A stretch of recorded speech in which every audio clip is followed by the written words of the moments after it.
ये फ़कर दरवेश माधो लाल हुसैन दी काफ़ी इंटरनेशनल पंजाबी कॉन्फ्रेंस का अज तीजा दिहाड़ा आखिरी दिहाड़ा सारे जियां का स्वागत है। अज दी रंगारंगी बड़ी लंबी चौड़ी है। गल्लां बाकी बाद च करांगे। हुण असीं थोड़ा जिहा क्योंकि बहुत टाइट स्कैड्यूल है साडे कोल और बहुत ज़्यादा प्रोग्राम्स ने और सैशनस ने, इस करके असीं टाइम नूं बचाने आ। गल्लां बड़ियां कर सकते हैं इस कॉन्फ्रेंस दे लोक नाल, खलकत दी जुड़त दियां, सांझ दियां, लेकिन मैं बुलाना है एक ऐसा अलबेला गायक जिहड़ा पाकिस्तान चों 20,000 ऑडिशनस होए। इंडिया दे विच ZTV ते शंकर महादेव और शफकत अमानत अली दियां टीमां एशियाज सिंगिंग सुपरस्टार का मुकाबला होया। ਉਹਦੇ ਵਿੱਚ पाकिस्तान 6 लोग चुने गए लंबे चौड़े इंटरव्यूज़ तो बाद, ऑडिशनस तो बाद। उन्होंने 6 ਦੇ ਵਿੱਚੋਂ ਸਾਡੇ ਬਾਬੇ ਬਾਹੂ ਦੀ ਧਰਤੀ ਦਾ ਇਹ ਅਲਬੇਲਾ ਗਾਇਕ, ਬਹਿ ਜਾਓ ਯਾਰ, ਬਹਿ ਜਾਓ, ਇਹ ਅਗਲੀਆਂ ਚੇਅਰਾਂ 'ਤੇ ਚੁੱਕ ਲਓ ਮੇਰਾ ਸ਼ਕ, ਬਹੁਤ ਅੱਛੇ ਵੀ। ਅਤੇ ਇਸ ਅਲਬੇਲੇ ਗਾਇਕ ਨੂੰ ਅਸੀਂ ਬੁਲਾਉਂਦੇ ਹਾਂ ਜਿਹਨੇ ਬੜੇ ਉੱਥੇ ਵੱਡੇ ਮਤਲਬ ਦਿੱਲੀ ਦੇ ਵਿੱਚ ਵੀ ਮੱਲਾਂ ਮਾਰੀਆਂ और पाकिस्तान दे विच भी इहदा एक नां है, जिन्हें फोक भी गाउंदे ने, पक्का भी गाउंदे ने, सूफियां दा भी, ठुमरी भी, नीम क्लैसिकल भी, ते नाल पूरी हेक सेक दे नाल फकीरां दरवेशां दा कलाम भी, ते हर रंग दा गीत भी। तुसीं यूट्यूब ते जाओगे तो अली बख्श दे नां तो वेखोगे। तो साडा सुल्तान बाहू दी धरती दे नाल तो ताल्लुक रखण वाला, लाहौर च वसण वाला साडा बहुत प्यारा, बड़ा हेक वाला, सेक वाला, बड़े जज़ब वाला सुरीला गायक अली बख्श तुहाडे सामने पेश करने। अली बख्श नूं कहने आ वो आण और सानू कोई दिलड़ी लुटी और बाकी तेरा मर्जी है जिलड़ी लुटी। हाँ हाँ इत्थे दे दिओ माइक, ठीक है। नहीं वो तुहानूं पता है वन मैन आर्मी है उन्हें, और इहदे से हेक ऐसी है दे अंदर कि यदि कल्ले साउंड भी ना हो तो पूरा हाल भर देगा अपनी आवाज़ नाल।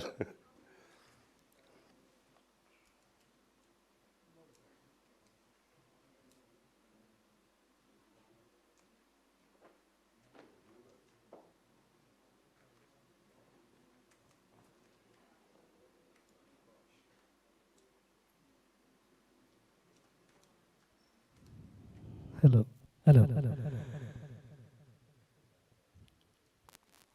वक्त चूँकि बहुत सारा गुजर गया, मेरा वक्त भी बहुत मुख्तसर है, तो बिल्कुल एक हुक्म है उनका एक शेर और एक दो शेर होर तुहानूं सुना के, और उम्मीद है कि जिथे तुहानूं लग्या कि इनू छड़ जाना चाहिए मैं उन्होंने तो बहुत पहले छड़ देना। तो बहुत मुबारकबाद पेश करना अज की सारी 3 दिनों के फंक्शन कराने वाली टीम नूं, और जिन्हें आए हो सारे ज़रा इस पंजाबी इंटरनेशनल कॉन्फ्रेंस लिए ज़रा तालियां बजाओ। हाँ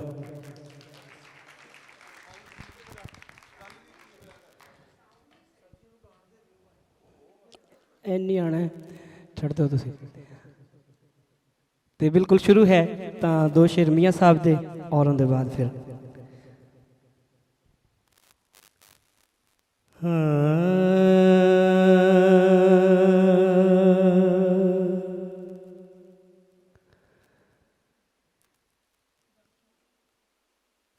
मैं नाते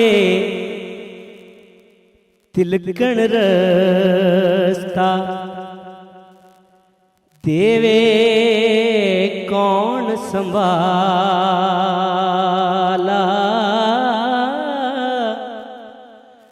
धक्के देवण वाले बोते, रब्बा तू हथ पकड़न वाला,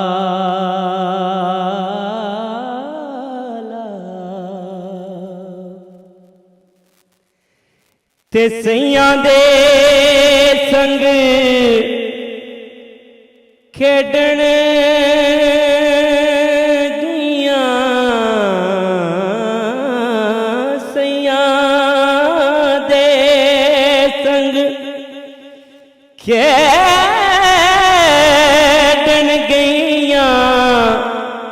मेरिया टुट गईयां सब वंगा मां होंदी तां होर चढ़ाउंदी प्यो तो मंगदी संगा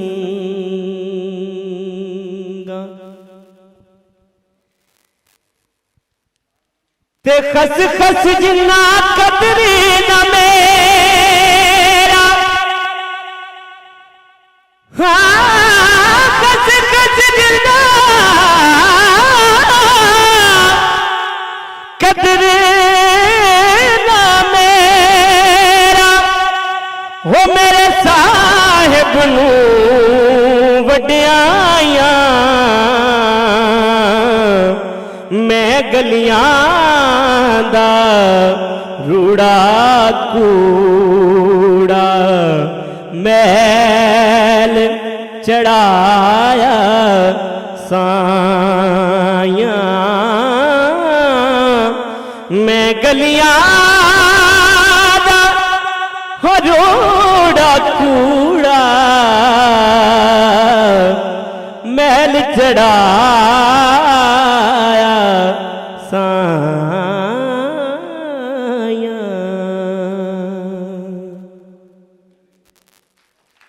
बहुत शुक्रिया।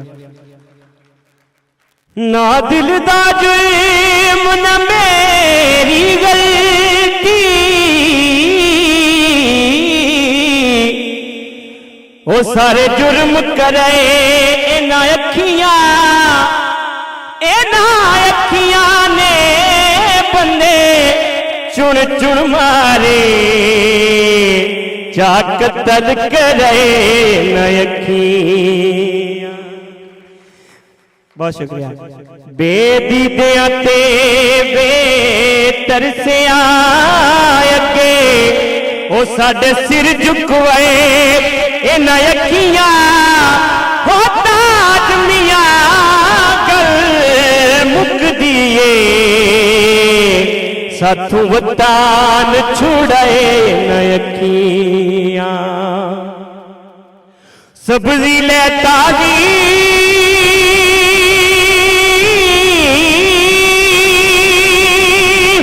ओ जिन्ना पिछे रुल गया ओ बोल के नीराली ओ जिंदड़ी लुटी ते यार सजे कदी मोड़ मुहारा तेरा वतन ओ जिंदड़ी लुटी ते यार तेरी रोही दे कंडीरे बेरिया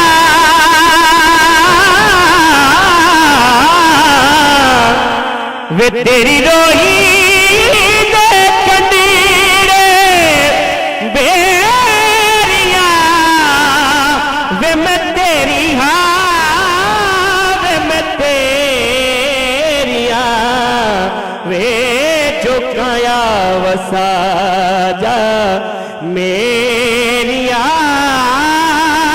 रोही बनाई देश वतन वो जिंदड़ी लुटी ते यार वे तेरी रोही दे कंडीरे तालियां ओ मेरिया दुखन कन्ना दिया वालियां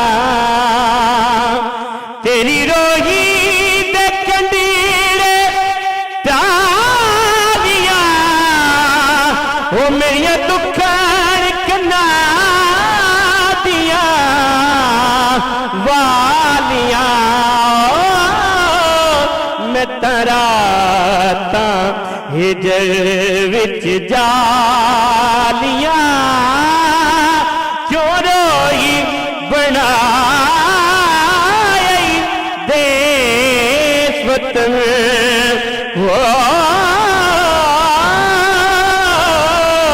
जिंदड़ी लुटी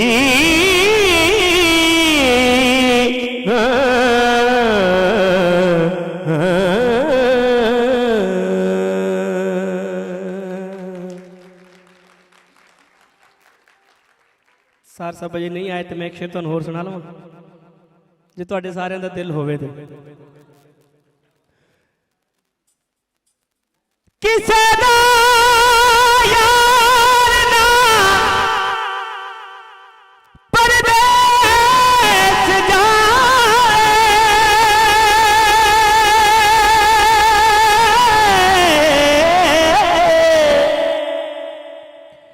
विछोड़ा ना किसे ने पेश आवे सानू एक पल चैन न आवे सानू एक पल चैन न आवे सजना तेरे बिना है सजना तेरे बिना ओ सानू एक पल चैन न आवे सानू एक पल चैन न आवे सजना तेरे बिना सजना तेरे बिना साडा कलिया जी नहीं लगना साडा कलिया जी नहीं लगना सजना तेरे बिना सजना तेरे बिना है सजना तेरे बिना सानू एक पल चैन न आवे सानू एक पल चैन न आवे सजना तेरे बिना है सजना तेरे बिना है सजना तेरे बिना। बहुत शुक्रिया।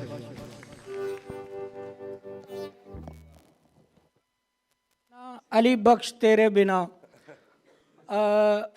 तुसां सारिਆਂ ने ना ਕਿਸੇ ਆਦੇ ਬਾਪ ਦਾਦੇ ਨੂੰ ਢੋਲ ਤੇ ਨੱਚਦਾ ਵੇਖਿਆ ਹੋਣਾ ਉਹਦਾ ਨੱਚਣ ਤੇ ਉਹਦੇ ਮੁਖ ਉੱਤੇ ਉਹ ਖੁਸ਼ੀ ਜਿਹੜਾ ਮੂੰਹ ਲਾਲ ਹੋਇਆ ਹੁੰਦਾ ਜਜ਼ਬਿਆਂ ਨਾਲ ਅੱਛਾ ਉਹਦੇ ਬਦਲੇ ਤੁਸੀਂ ਕਈ ਅਜਿਹੇ ਨੱਚਣ ਵਾਲੇ ਵੇਖੇ ਹੋਣਗੇ ਗਾਵਣ ਵਾਲੇ ਵੇਖੇ ਹੋਣਗੇ ਜਿਨ੍ਹਾਂ ਦੇ ਕੋਲ ਲੱਖਾਂ ਅਦਾਵਾਂ ਹੁੰਦੀਆਂ ਨੇ ਪਰ ਚਿਹਰੇ ਉੱਤੇ ਉਹ ਖੁਸ਼ੀ ਨਹੀਂ ਹੁੰਦੀ ਫਰਕ ਇੱਕੋ ਹੁੰਦਾ ਕਿਸੇ ਨੂੰ ਦਿਲ ਨਚਾਉਂਦਾ ਤੇ ਕਿਸੇ ਨੂੰ ਢਿੱਡ ਸਾਡੇ ਕੋਲ ਇਸ ਕਾਨਫਰੰਸ 'ਚ ਜਿੰਨੇ ਲੋਕ ਨੇ ਇਹ ਸਾਰੇ ਦਿਲੋਂ ਨੱਚੇ ਨੇ ਤੇ ਦਿਲੋਂ ਹੀ ਇਹਨਾਂ ਗਾਇਆ ਮੈਂ ਜਿੰਨਾ ਵੀ ਮਤਲਬ ਹੱਥ ਵੀ ਜੋੜਾਂ ਇਹਨਾਂ ਦੇ ਅੱਗੇ ਇਹ ਉਹਨੇ ਅਜ਼ੀਮ ਬੰਦੇ ਨੇ ਕਿ ਕੁਝ ਨਹੀਂ ਲਿਆ ਬਸ ਸਾਨੂੰ ਦਿੱਤਾ ਹੀ ਦਿੱਤਾ ਸੋ ਅਗਲੇ ਬੰਦਿਆਂ ਦੇ ਲਈ ਮੈਂ ਸੈਰ ਸਾਹਿਬ ਨੂੰ ਕਹਿਣਾ ਕਿ ਲਾਲ ਬੈਂਡ ਵੱਲ ਲਾਵਾਂ ਵਾਕਈ ਇੱਕ ਅਲੱਗ ਹੋਣਾ ਚਾਹੀਦਾ ਸੀ ਰਜਵਾਂ ਭਰਵਾਂ ਗਾਉਣ ਸੁਣਨਾ ਚਾਹੀਦਾ ਸੀ ਅਲੀ ਬਖਸ਼ ਕੋਲੋਂ ਪਰ ਦੇਖਦੇ ਹਾਂ ਕਿਧਰੇ ਅੱਜ ਦੇ ਦਿਨ 'ਚ ਕਿਧਰੇ ਫਿਰ ਦਾਲ ਲੱਗ ਗਏ ਤੇ ਲਾ ਲਾਂਗੇ ਤੁਸੀਂ ਅੱਜ ਦੀ ਇਸ ਅਗਲੀ ਪਰਫਾਰਮੈਂਸ ਵੱਲ ਵਧਦੇ ਹਾਂ ਸਾਡੇ ਮਿੱਤਰ ਨੇ ਡਾਕਟਰ ਤੈਮੂਰ ਰਹਿਮਾਨ ਜਿਨ੍ਹਾਂ ਦਾ ਬੜਾ ਵੱਡਾ ਕੰਟਰੀਬਿਊਸ਼ਨ ਹੈ ਪ੍ਰੋ ਪੀਪਲ ਐਕਟਿਵਿਜ਼ਮ 'ਚ ਮਜ਼ਦੂਰਾਂ ਕਿਸਾਨਾਂ ਦੀ ਸਿਆਸਤ ਦੇ ਨਾਲ ਜੁੜੇ ਨੇ ਪੋਲੀਟੀਕਲ ਸਾਇੰਟਿਸਟ ਨੇ ਪ੍ਰੋਫੈਸਰ ਨੇ ਔਰ ਮਿਊਜ਼ੀਸ਼ੀਅਨ ਵੀ ਨੇ ਔਰ ਲਮਜ਼ ਯੂਨੀਵਰਸਿਟੀ 'ਚ ਪੜ੍ਹਾਉਂਦੇ ਨੇ ਉਸ ਤੋਂ ਨਾਲ ਸੈਕਸਸ ਯੂਨੀਵਰਸਿਟੀ ਤੋਂ ਇਹਨਾਂ ਨੇ ਆਪਣੀ PhD ਕੀਤੀ ਹੋਈ ਹੈ ਅਤੇ ਸਾਡੇ ਪੁਰਾਣੇ ਆੜੀਏ ਮਜ਼ਦੂਰ ਕਿਸਾਨ ਪਾਰਟੀ ਦੇ ਅਤੇ ਔਰ ਇਹਨਾਂ ਨੇ ਲੋਕ ਪੱਖੀ ਗਾਵਣ ਵੀ ਜਿਹਦੇ ਵਿੱਚ ਬਾਬੇ ਫਕੀਰਾਂ ਦਾ ਗਾਵਣ ਜਿਹੜਾ ਲੋਕਾਂ ਦੇ ਸਵਾਲਾਂ ਨਾਲ ਲੋਕਾਂ ਦੀ ਹੱਕਾਂ ਦੇ ਨਾਲ ਜੁੜਿਆ ਹੈ ਉਹਦੇ ਉੱਤੇ ਵੀ ਇਹ ਪਹਿਰਾ ਦਿੰਦੇ ਨੇ ਅਤੇ ਰੱਜ ਕੇ ਨਚਾਉਂਦੇ ਨੇ ਅਤੇ ਬਹੁਤ ਬਹੁਤ ਰੂਹ ਨਾਲ ਬੜੀ ਥ੍ਰਿਲ ਦੇ ਨਾਲ ਗਾਉਂਦੇ ਨੇ ਤੁਹਾਡੀ ਸਾਰਿਆਂ ਦੀਆਂ ਤਾੜੀਆਂ ਚਾਹੁੰਦੇ ਨੇ ਲਾਲ ਬੈਂਡ ਵਾਲੇ ਡਾਕਟਰ ਤੈਮੂਰ ਰਹਿਮਾਨ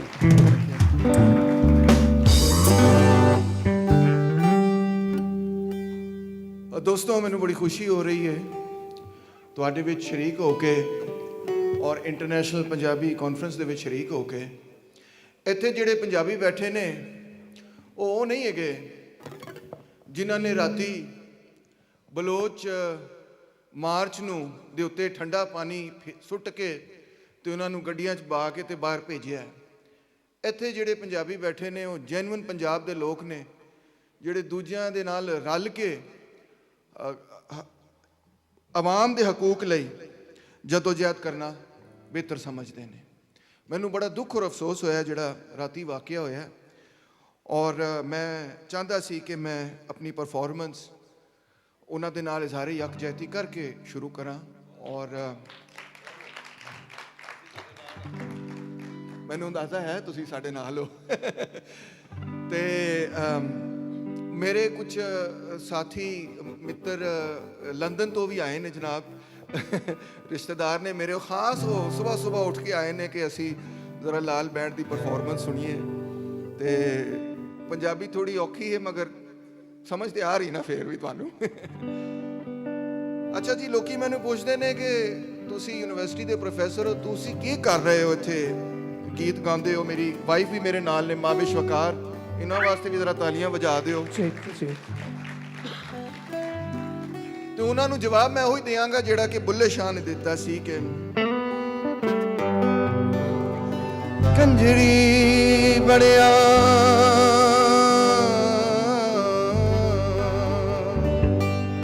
ਕੰਜਰੀ ਬਣਿਆ ਮੇਰੀ ਇੱਜ਼ਤ ਨਾ ਘਟਦੀ,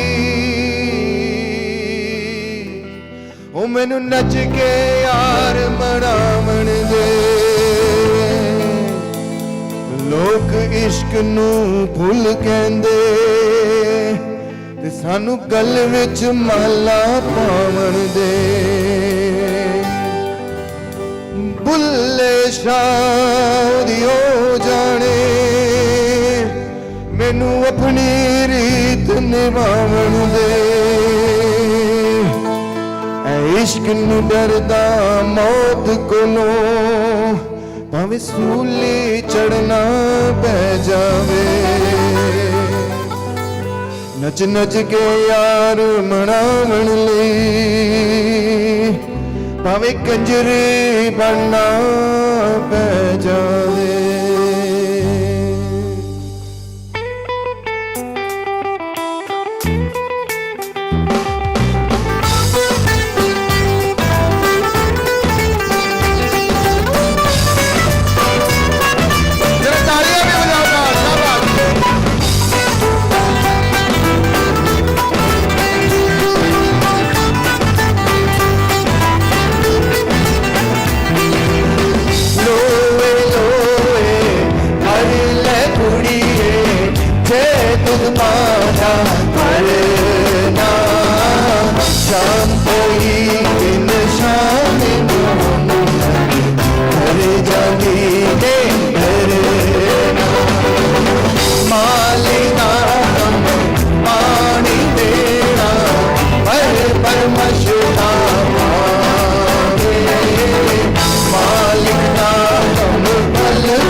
मेरी तू क्यों ढावे, मैं क्यों तोड़ा मंदिर तू, आजा तूने बैठे पड़िए एक दूजे दे अंदर।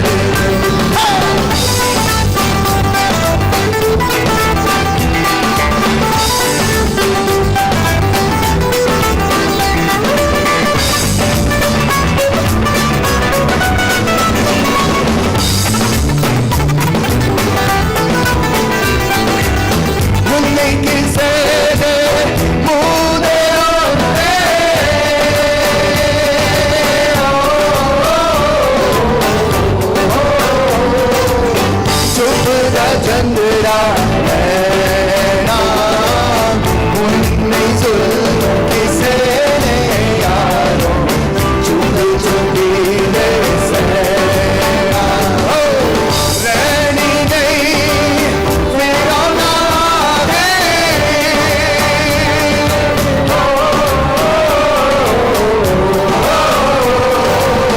सादियत खुदाई हर बंदे ने अपने अपने सुनना बदला है।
दुश्मन मरेगा खुशी ना करिए, सजना भी मर जाना, दीगर के दिन हो या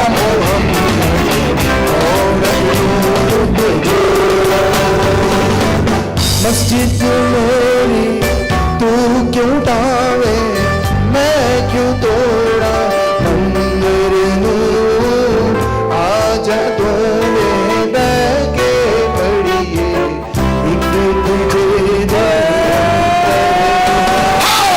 सादे मस्जिद सादे मंदिर, सादे मस्जिद सादे मंदिर, सादे जो कुछ है ना,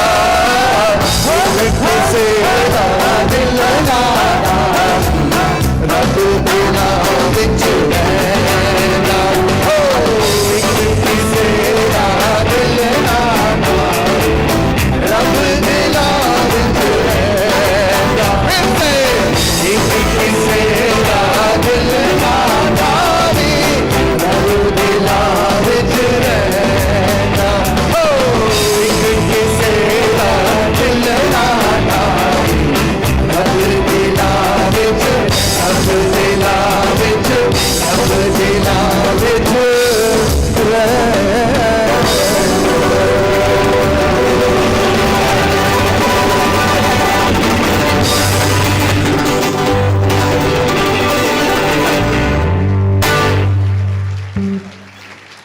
Thank you, ji. Thank you, जी।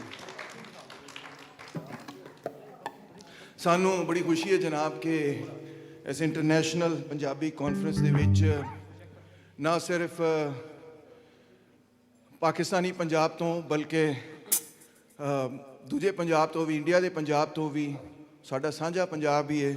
ਸਾਡੇ ਮਹਿਮਾਨ ਤਸ਼ਰੀਫ ਲਾਏ ਨੇ ਜਨਾਬ, ਬਹੁਤ ਖੁਸ਼ੀ ਹੋਈ ਹੈ। ਔਰ ਤੁਸੀਂ ਹਮੇਸ਼ਾ ਸਮਝੋ ਇਹ ਤੁਹਾਡਾ ਘਰ ਹੈ, ਇਹ ਤੁਹਾਡਾ ਆਪਣਾ ਹੀ ਘਰ ਹੈ, ਇਹ ਤੁਹਾਡੇ ਆਪਣੇ ਲੋਕ ਨੇ।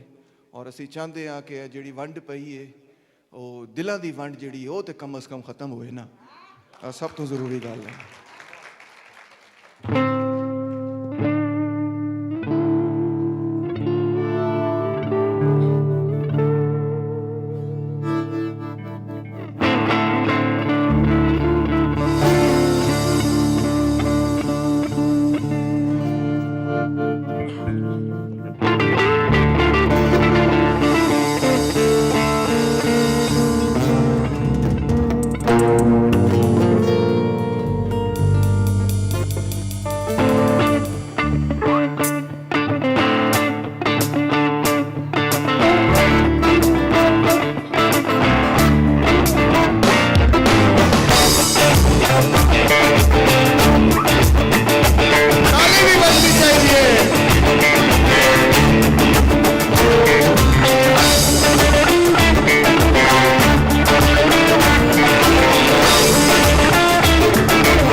एक विरद दम दम अली अली, दम दम अली अली, एक विरद दम दम अली अली, दम दम अली अली। सहीलाल कलंदर मस्त मस्त, सहीलाल कलंदर मस्त मस्त, झूलेलाल कलंदर मस्त मस्त, मस्त कलंदर मस्त मस्त, मस्त कलंदर मस्त मस्त, कलंदर मस्त मस्त, मस्त कलंदर मस्त, मस्त कलंदर मस्त मस्त, मस्त कलंदर मस्त, मस्त कलंदर मस्त मस्त, मस्त कलंदर मस्त।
झूलेलाल कलंदर मस्त मस्त, कलंदर मस्त मस्त, मस्त कलंदर मस्त, मस्त कलंदर मस्त मस्त, मस्त कलंदर मस्त। शाना उचिया तेरी मीरा अंधेरी मीरा, आसा दे तेरी मीरा, तेरी मीरा। ओ अकिजा मलंगा तू अली अली अली अली, अकिजा मलंगा, ओ अकिजा मलंगा तू अली अली अली अली, अकिजा मलंगा, ओ अकिजा मलंगा, अकिजा मलंगा, अकिजा अकिजा अकिजा मलंगा, ओ अकिजा मलंगा, अकिजा मलंगा, अकिजा अकिजा अकिजा मलंगा, अकिजा मलंगा सारे अपने मान लेंगे, अकिजा मलंगा सारे अपने मान लेंगे, अकिजा मलंगा सारे अपने मान लेंगे, अकिजा मलंगा सारे अपने मान लेंगे, अल्लाह ने कल सारे अली अली कहेंगे। मस्त कलंदर मस्त, मस्त कलंदर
गडोली भरती सोने यार दी गडोली भरती भाई यार दी गडोली भरती सोने यार दी गडोली भरती मौला करूं मैं एक रब्बा करूं मैं हक मौला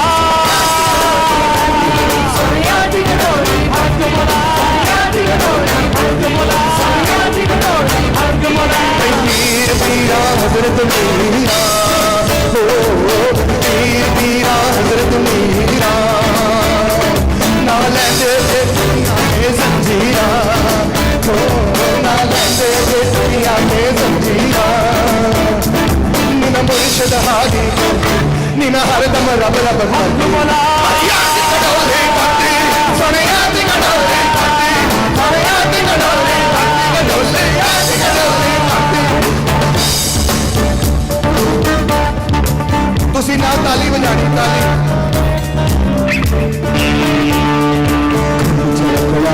छड़कड़ा तुम छड़कड़ा छड़कड़ा तुम छड़कड़ा छड़कड़ा तुम छड़कड़ा छड़कड़ा तुम छड़कड़ा छड़कड़ा तुम छड़कड़ा छड़कड़ा तुम छड़कड़ा छड़कड़ा तुम छड़कड़ा मेरी कंकड़ वाली जीवे मेरी कंकड़ वाली जीवे मेरी कंकड़ वाली जीवे मेरी कंकड़ वाली जीवे तुम छड़कड़ा छड़कड़ा तुम छड़कड़ा छड़कड़ा तुम छड़कड़ा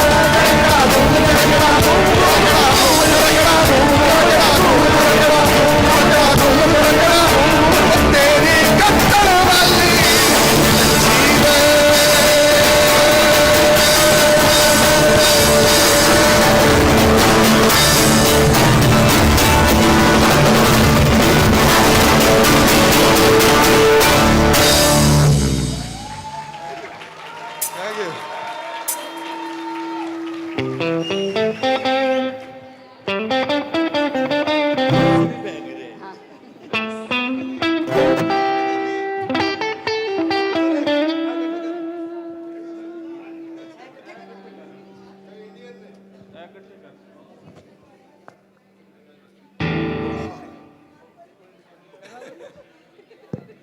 लो जी जेडे पैसे भेजे ने वो इंडियन ने जरा भेजने ने तो कोई डॉलर डॉलर ही भेज दियो वैसे तो साड़ी हुकूमत IMF के कोल गई है ओ सॉरी मंगन गई है अफसोस होता है कि जी यह $700 मिलियन ये बगैर साडा मुल्क नहीं चलना ਉਹ ਸਾਡਾ ਮੁਲਕ ਚੱਲ ਜਾਏਗਾ, ਅਸੀਂ ਚਲਾਉਣਾ ਜਾਣਦੇ ਹਾਂ, ਤੁਸੀਂ ਨਹੀਂ ਚਲਾਉਣਾ ਜਾਣਦੇ, ਹੈ ਕਿ ਨਹੀਂ?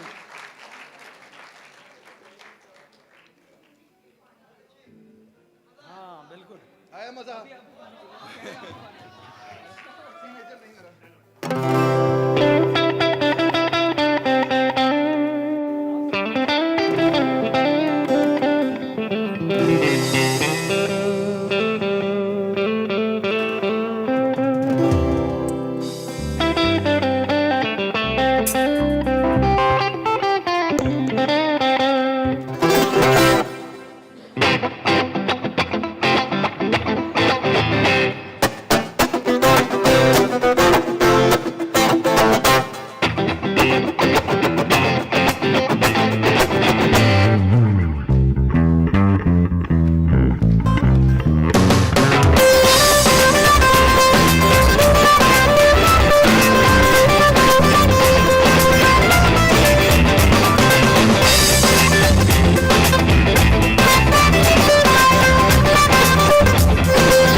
तुरिया जा फरीदा तुरिया तुरिया जा फरीदा तुरिया तुरिया जा फरीदा तुरिया तुरिया जा फरीदा तुरिया तुरिया जा फरीदा तुरिया तुरिया जा फरीदा तुरिया तुरिया जा फरीदा तुरिया तुरिया जा मन विच वल ना पा मन विच वल ना पा फरीदा तुरिया तुरिया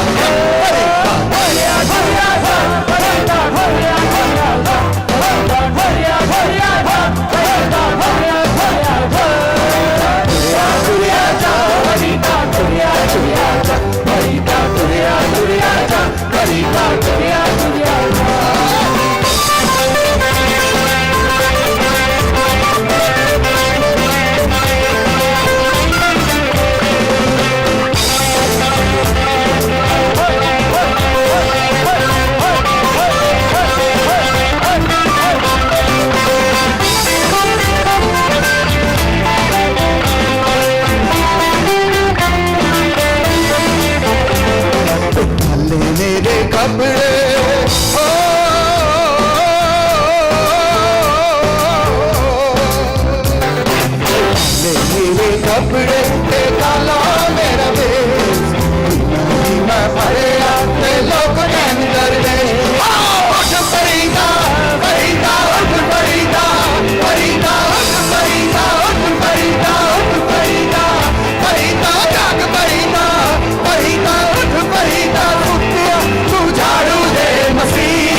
कपड़े ते काला मेरा देश नहीं मैं फड़या ते लोग कहने डरदे मेरे कपड़े ते काला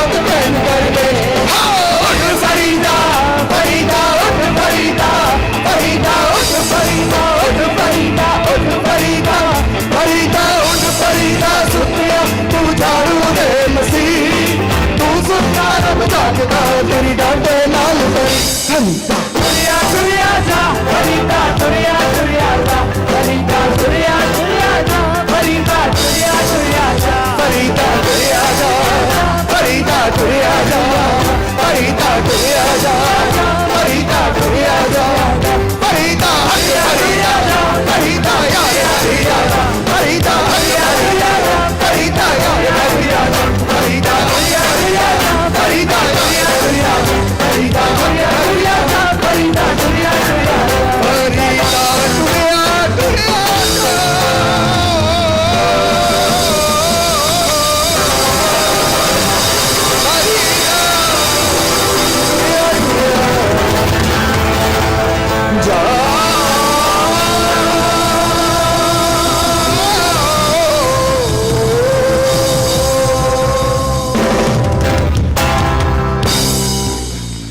ਮਿਹਰਬਾਨੀ ਮੈਂ ਸਰਦਾਰ ਜੀ ਮੈਂ ਤੇ ਮਜ਼ਾਕ ਕੀਤਾ ਸੀ ਤੁਸੀਂ ਵਾਕਈ ਡਾਲਰ ਸੱਟ ਗਏ ਹੋ ਲੋ ਜੀ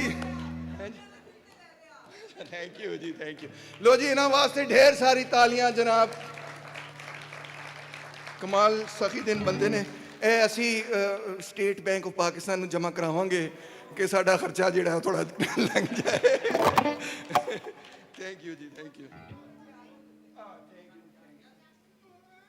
ਸਾਰੇ ਪੈਸੇ ਨੇ ਹੁਣ ਛੱਡਾਂਗੇ ਤੇ ਨਹੀਂ ਅੱਛਾ ਜੀ ਆਖਰੀ ਗੀਤ ਤੁਹਾਡੀ ਖਿਦਮਤ ਹੈ ਜਨਾਬ ਕਿਉਂਕਿ ਵਕਤ ਘਾਟੇ ਤੇ ਮੁਕਾਬਲਾ ਬੜਾ ਸਖਤ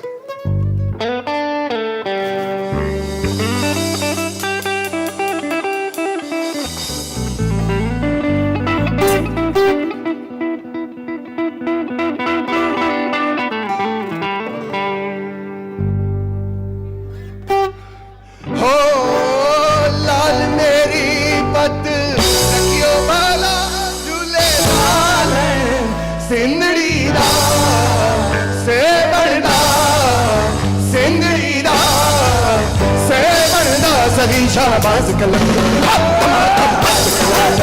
ਸਗੀ ਸ਼ਾਬਾਜ਼ ਕਲੰਦਰ ਟਮਾਟਮ ਮਸਤ ਕਲੰਦਰ ਕਲੰਦਰ ਮਸਤ ਕਲੰਦਰ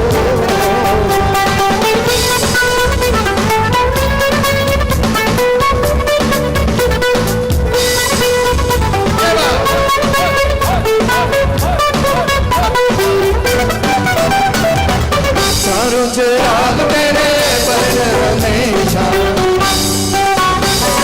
चारों चिराग तेरे पर हमेशा पंचवा बालन आया बला झूलेलाल सिंदड़ी दा सेवन दा सिंदड़ी दा सेवन दा सही शाबाज कलंदर टमाटम मस्त कलंदर सही शाबाज कलंदर टमाटम मस्त कलंदर कलंदर मस्त कलंदर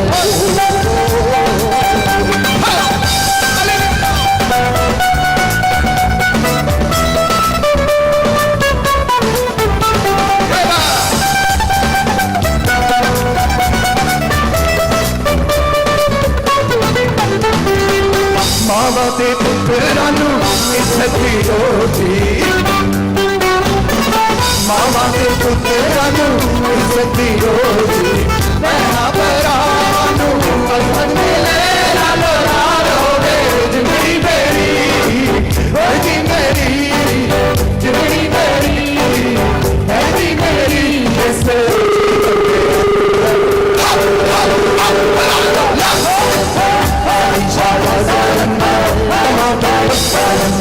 कलंदर मस्त कलंदर कलंदर मस्त कलंदर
जनाब ये मेरे कज़न हैं जो खास लंदन से आए हैं, वो कुछ हया कर लो, लंदन तो आ गए, साढ़े तो बेहतर का आ गया है।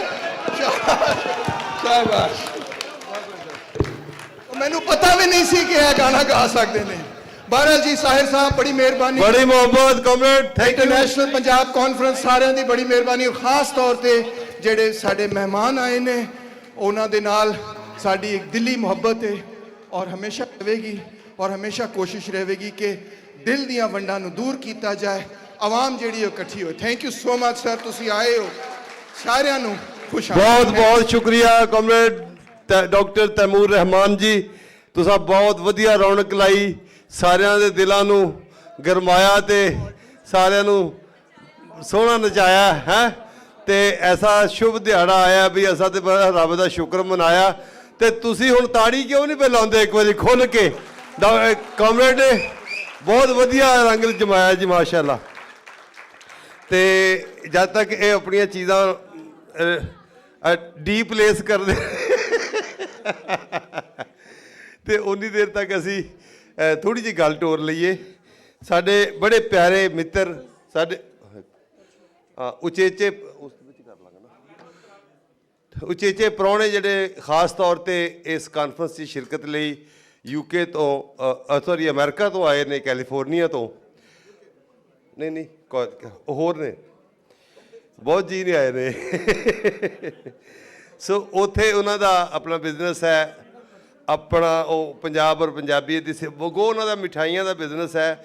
ਤੇ ਉਹ ਇਹ ਵੀ ਇੱਕ ਪੰਜਾਬ ਦੀ ਇਹ ਜਿਹੜੀ ਖਾਬਿਆਂ ਦੀ ਜਿਹੜੀ ਰਵਾਇਤ ਹੈ ਉਸ ਨੂੰ ਵੀ ਉੱਥੇ ਸੰਭਾਲੀ ਬੈਠੇ ਨੇ। ਤੇ ਅੱਛਾ, ਇੱਥੇ ਆ ਕੇ ਇਹਨਾਂ ਨੇ ਜਲੇਬੀ ਵੀ ਬਣਾਈ ਹੈ ਔਰ ਸੁਣਿਆ ਜੀ ਉਹ 'ਚ ਵਲ ਕੋਈ ਨਹੀਂ ਸੀ।